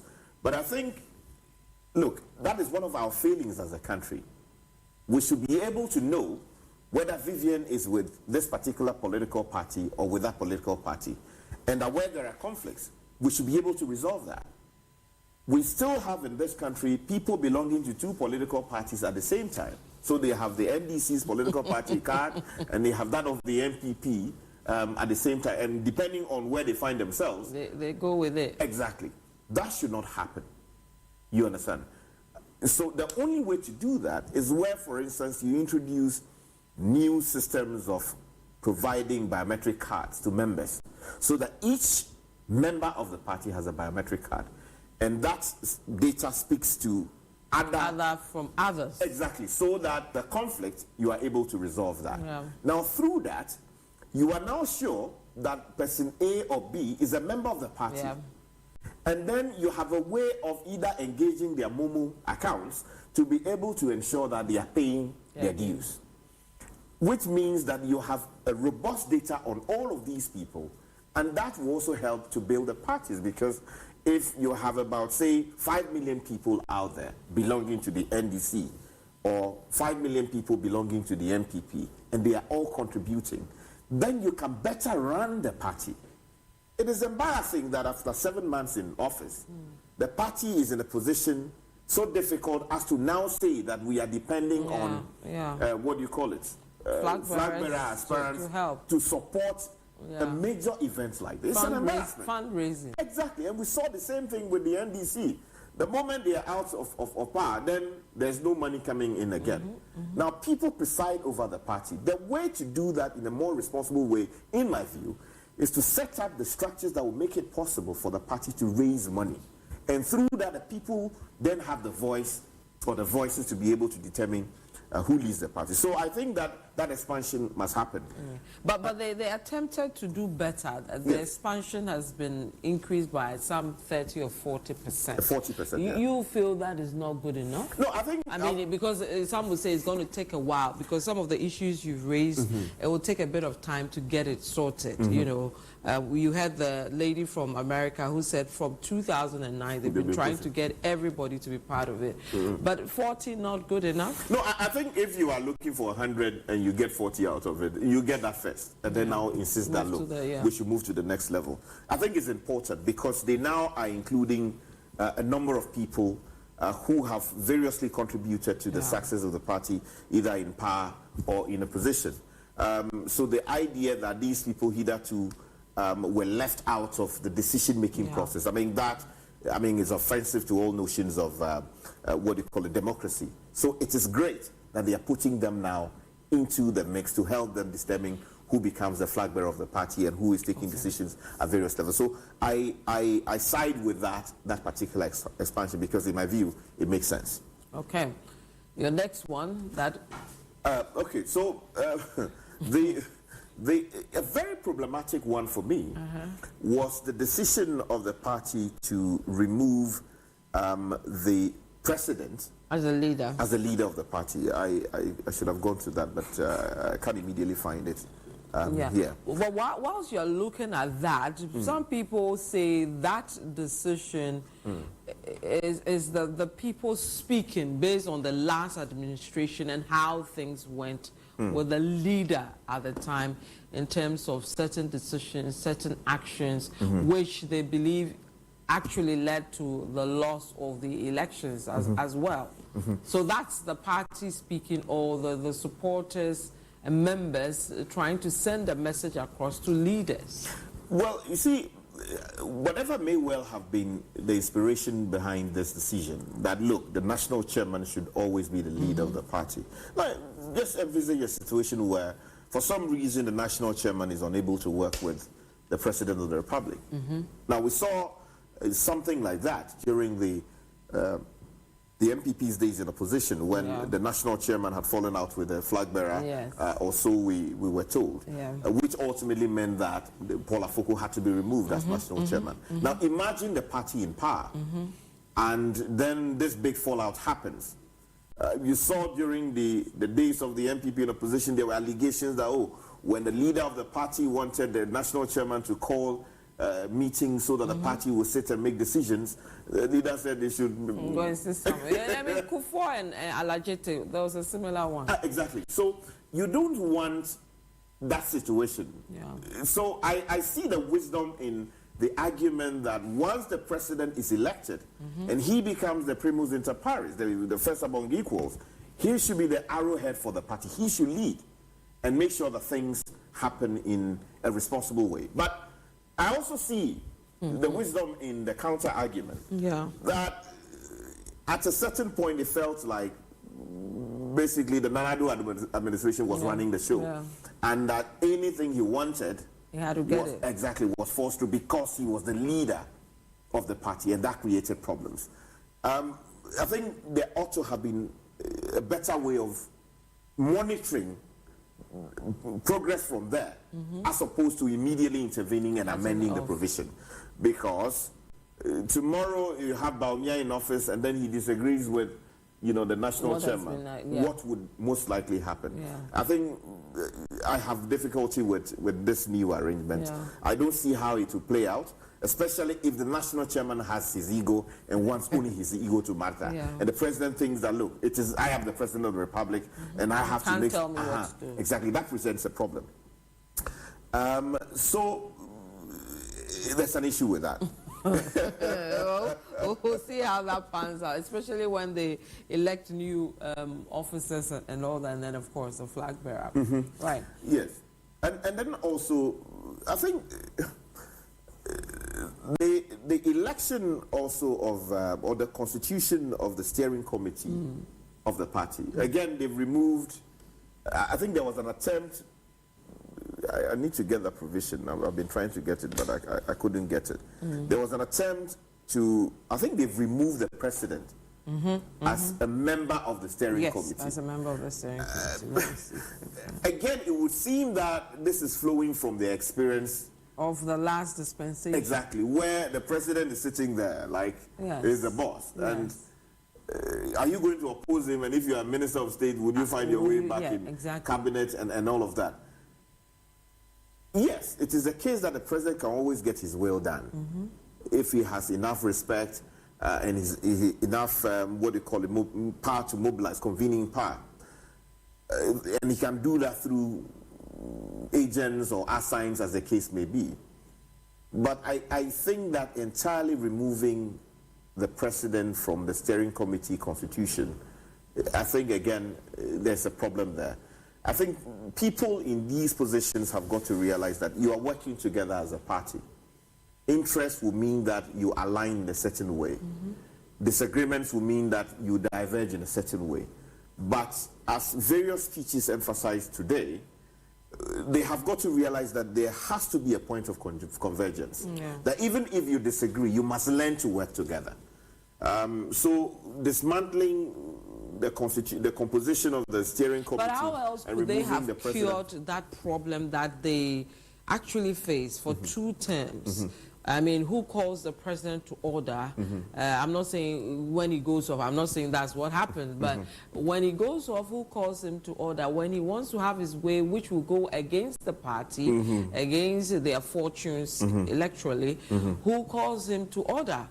You know, and remember that these motions came out of the report that Professor Michael Quay had done based on going around the country and the sentiments and the reactions from the people. Yes, I agree with those concerns you have flagged, that yes, it became organic, like it grew out of the sentiments of the people from the grounds.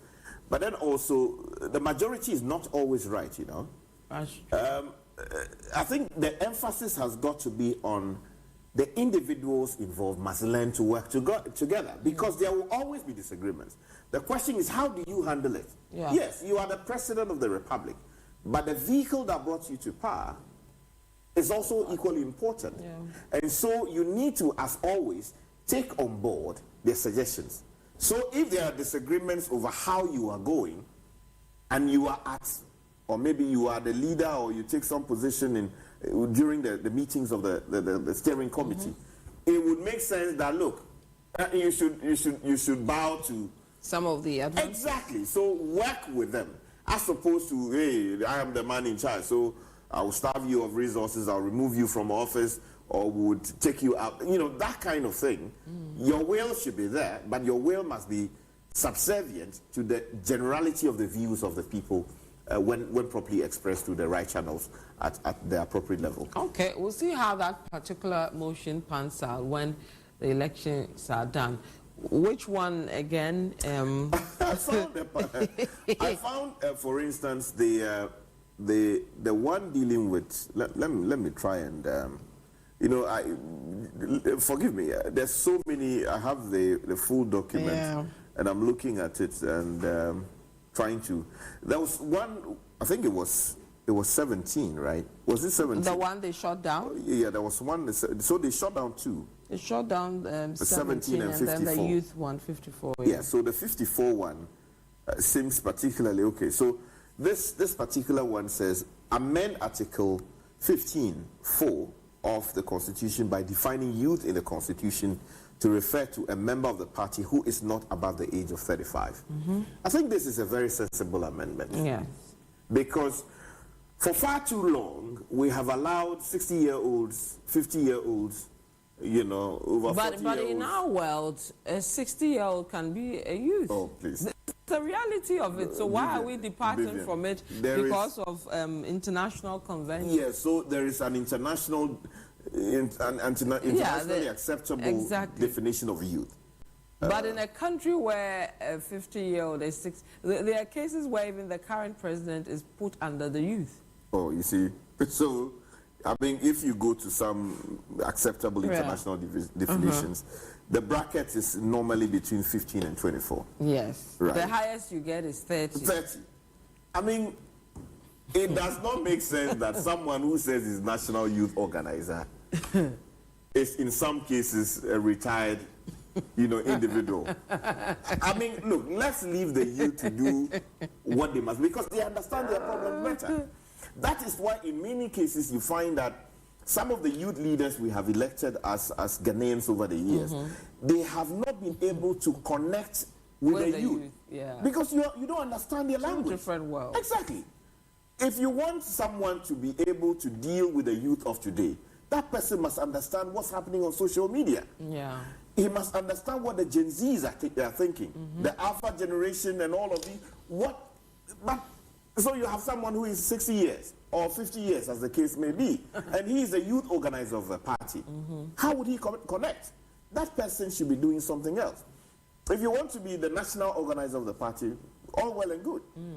But to say that, look, the party should not disturb the existing definition. And it got overwhelming support. Yeah, because between even the old people and the young people, and not everybody wanted because that. it would seem that all the people taking part in the when we are not youth.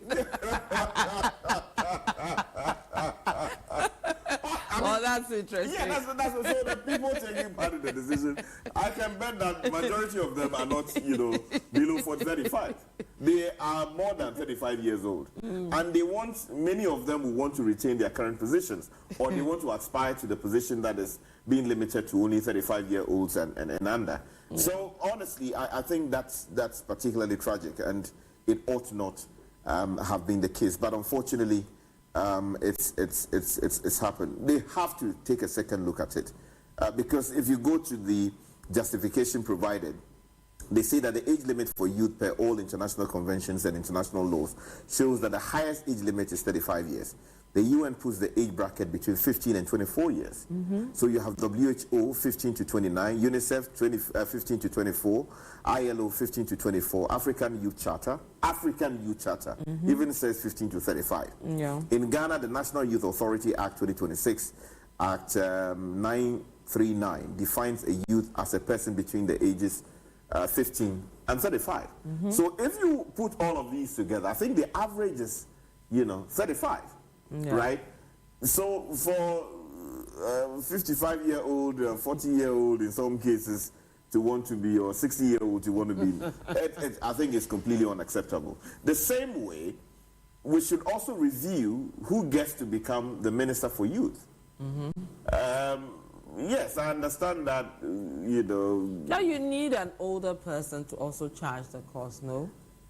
Look, you want someone who understands the language of the youth. Yes. Who can connect, who can own the problems of the youth and distill their energies and hone them to actually address those problems. But in you a can meaningful have way. older people who can do that, which we've seen in some cases.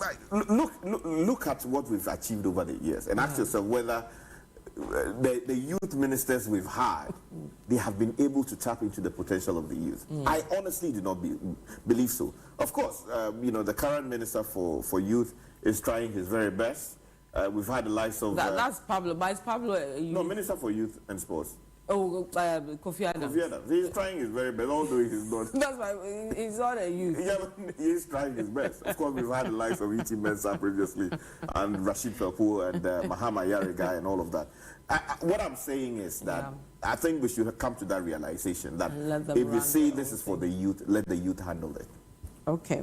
Let's look at the one to do with... The 17. Yes, the 17, which was also, shut down. So motion number 17 says, amend Article 730, Clause 30 of the Constitution to provide that the Regional Executive Committee shall appoint persons other than polling station, electoral, and area and constituency officers to supervise polling station and electoral area elections. Constituencies are currently, the justification says constituencies are currently involved in the compilation of the album for organizing polling station and constituency elections. Now, it is therefore prudent that supervision of these elections should be taken to the regional level to absolve it of any conflict of interest. Yeah, I think if this was what was rejected, it would seem to me that there's some problem with because I think the key message is that you want to avoid conflict of interest. That's right. Now, when people have interest in a particular cause, their conduct tends to want to always favor what their position or what their interest is, as opposed to the general interest or the collective interest of the group to which they belong.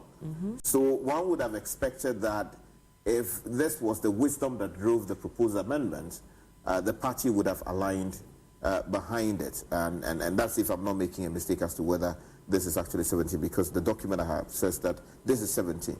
Yeah. If this happened, and we are led to believe that it did happen, I think there's a problem with that. Either they did not understand the full import of what the party sought to kill, or that it was not properly marketed as to ensure that the people actually got behind it. So I find it particularly unfortunate that this particular one too could not sail through. Okay, let's look at motion 48 on the presidential candidates. It says amend Article 13A of the Constitution to provide for the election of a presidential candidate when the party is in government to a date not later than 18 months instead of the 11 months we currently have before the national general elections. Now this, they say, will give the candidates an extra 7 months to campaign before the general elections. So you see, there are merits and demerits for this type of amendment. So the first one, there was always the danger that Nana Addo Dankwa Akufo-Addo was going to become a lame duck president once the party elected Bawumia as leader. The same argument came up when the attempt was made previously to move in this direction under John Kufuor's administration. Presidents normally want to retain all of their power until they leave office. The moment a new leader is elected, there's always a feeling that, oh, allegiances will move. Because after all, your tax is almost the one who's going to be there. There's a new guy coming. So resources move in a certain direction. People who hitherto were lining up in your home to do A, B, C, D now say that, look, the future is actually here, so let's move in that direction. So the president's authority is no longer as respected, you understand? That argument has its own validity. Then there's also the counter argument that if you delay the election until, as the case was previously, 11 months before national elections, you would have given the opposition candidates head start in a big way. Because mostly you see that they elect their flag bearers at least 2 years ahead. Exactly, when they are in opposition. So then they would have been campaigning, they would have been doing all the things that they would have been doing, and then when the party is in government and elects a flag bearer, he then has to share his responsibility, move between working as flag bearer and then also campaigning and then working as vice president or maybe president of the republic, as the case may be. It's a difficult one. I just hope that they weighed the consequences properly. Because, for instance, one of the reasons people gave for voting against Bawumia, the former vice president, was that he could not stand up to the president and object to policies that Ghanaians were popularly against. So, for instance, if he believed that e-levy was bad, he ought to have articulated that position robustly as leader of the party and demand that amendment be done. But what did he do? Although the suggestion was that he was opposed to it and he had articulated the position previously, he could not frontally tell the administration that, look, let's amend this thing now. You understand? So then the promise became, oh, when I win power, I will take steps to amend it. If it is bad, amend it now. You understand? So the consequences that will come with you are the vice president, now presidential candidate of the party, and somebody else is the president and outgoing president of the republic. He has certain policies and is pushing that. You disagree with that in the interest of the nation or in your own political interest. If that fallout happens in a big way, then it undermines unity and affects the fortunes of the party. We saw what happened with Rawlings and Akka, the two of them of blessed memory. I did not mention their name in vain. What I'm saying is that some numbers, some serious research should drive these kinds of changes, because you have changed it now. A whole 2 years of someone as leader of the party, not leader, presidential candidate of the party, and someone else as president, it can create its own problems. I understand the argument about you have to campaign. I believe the best campaign that parties can actually run for themselves is to be able to govern properly. Let their work speak for them, so it makes it easier, even on the campaign trail. Exactly. So if you have the path, for instance, John Dramani Mahama now as president, let's assume that, this situation applies to them. Yeah. What happens? Govern properly. If you govern properly and everybody is happy, I mean, you don't even need to go and tell the people that, oh, you do this, you do that, because they can always see that you are doing the thing already. The facts will speak for themselves. But where you are not performing properly and the people are not happy, you want to now go from region, it will not go anywhere. Do their work properly, Vivian.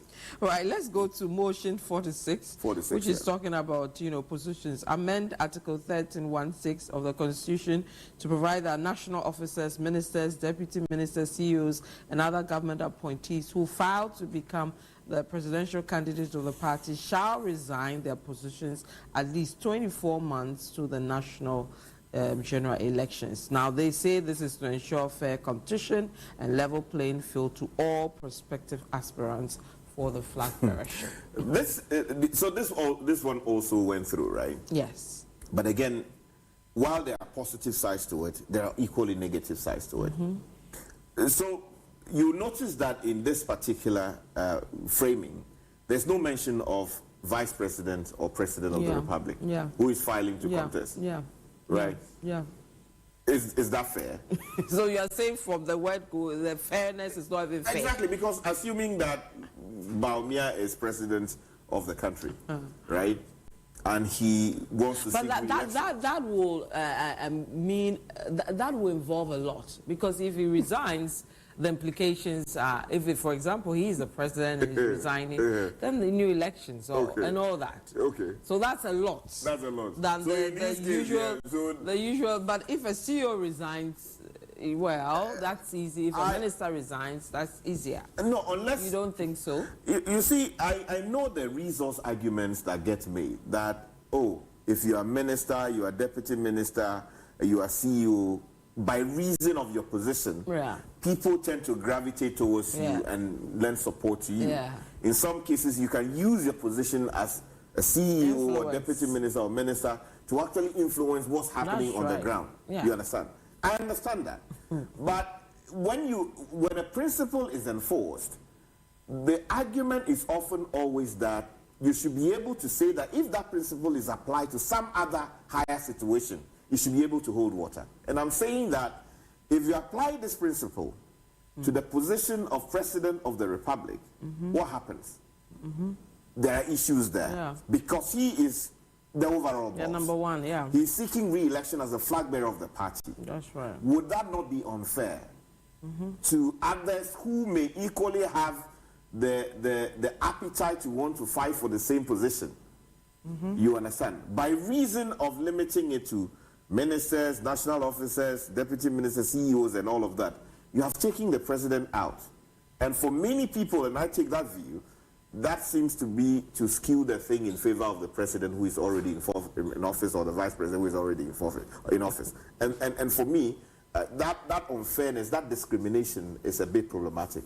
And perhaps maybe it ought not have been introduced at all. You should have left it to the discretion of, the people themselves. Or in appropriate cases, maybe the president should seek their resignation. He should tell them that, look, now that you have decided to do A, B, C, D, I'm withdrawing, I'm firing you, or that I am urging you to resign, as John Kufuor did when, some of his ministers decided that they were going to run for the ticket of the party in 2007, if my memory serves me correctly, in which case they all complied and they But even in Nanado's case, we saw some of them, Agric Minister and co, resigned the last time they wanted to run for president. Yes, they did, because they wanted to concentrate on the campaign and all of that, because it became problematic. So, what I'm saying is that there are merits and demerits. There are positive sides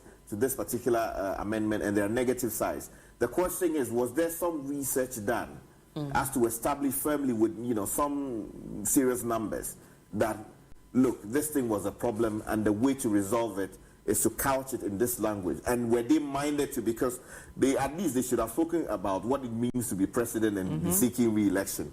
in which case, by reason of your position, you can do so many things, which renders the process unfair.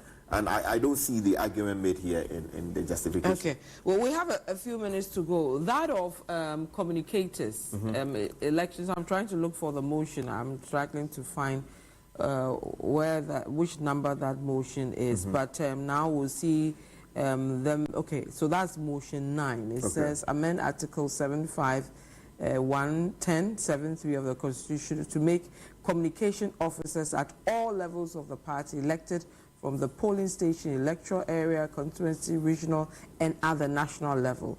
At the national level, the communication officer shall be the director of communication.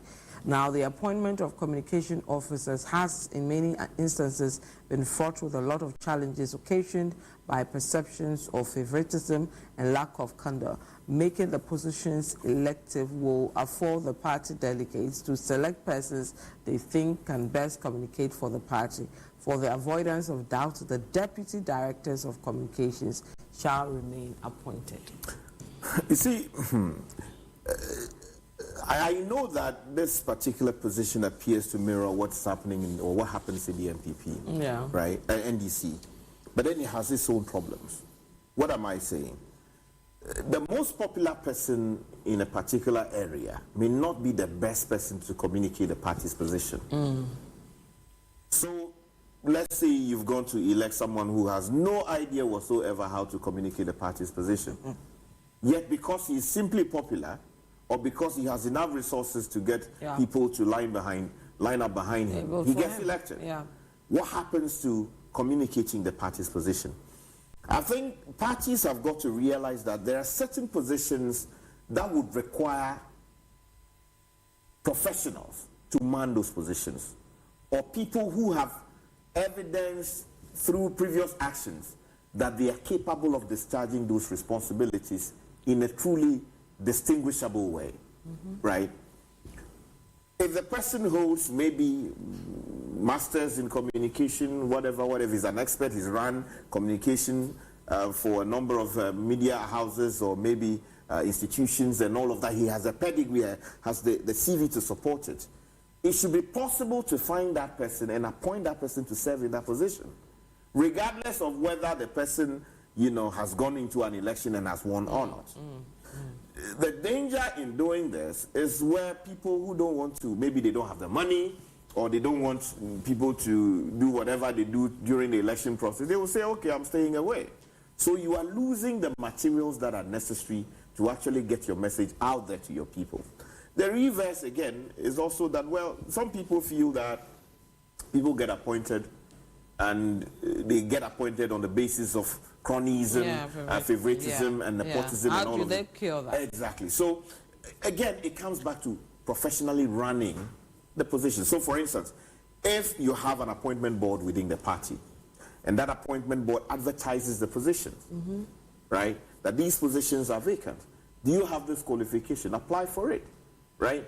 And maybe the appointment board gets, professionals within the space, or maybe some, qualified agencies to actually limit or vet the people and submit proposals to them as to who they believe professionally should be able to communicate the parties. But if you do that, I think that is a more appropriate way, in my view, of doing this, as opposed to having, elections which may not produce the right communicator, because the majority is not always right. I keep insisting. All right, Richard Delasky, our time is up. Thank you so much for joining us for our special coverage of the NPP National Delegate Conference. And thank you to Alva for joining us for today's special coverage. Now, this production was made possible by loads of people, and we want to say thank you to the team from the field. We had Hansen Ajiman, Umar Sanda Amadou, Fred Jabano, we had Charles Owusu Kumi, we had Bright, our Ashanti regional correspondent, Enim from the Western region, as well as Akwesi from the Central region. We had Sami Uriafe as well, the online team, new media team, and of course the newsroom team. And without our production team, nothing will get brought to you. So we want to say thank you to our production team led by JB Alote, as well as Thomas Obin Dako. And then, of course, our other lieutenants in the house, Tofor, OJ, and Bernard and Summers where they are helping. You want to say something? Vivian, yes, I know you are pushing for 6 p.m., but forgive me, let me do this. Today, the President of the Republic went to the Ketu South constituency. That is my paternal constituency. To cut the sword for the start of work on the sea defense project along the coast of Amuchinu, Adina, Gaveji, and these communities. Repeatedly we had said on this platform and then also on Citi, FM, that the people there were struggling. They were getting battered, and they still are getting battered because of the tidal waves that have become really violent. The President promised that he was going to do something about it, and something is being done. I think this is commendable. We should celebrate it. We don't want just cutting sword. We want the work to at least. That's why I told you that if you have 100, somebody owes you 100 and he gives you 40, you collect that one. The person is telling you that I'll pay. We've not seen the payments. So the thing is finished. We've stopped clapping for governments who do that. No, but at least let's commend the catching of the sword. And let's now police to ensure that the thing will be built. The people of the allied communities are really, happy, and I am happy because I'm from the area. The people cry to me all the time, and God bless the Republic of Ghana for what they're doing for us. All. Thank you for joining us. We'll be on at 8 p.m. tonight to bring you all around the conference on our major news bulletin, the Channel 1 Newsroom.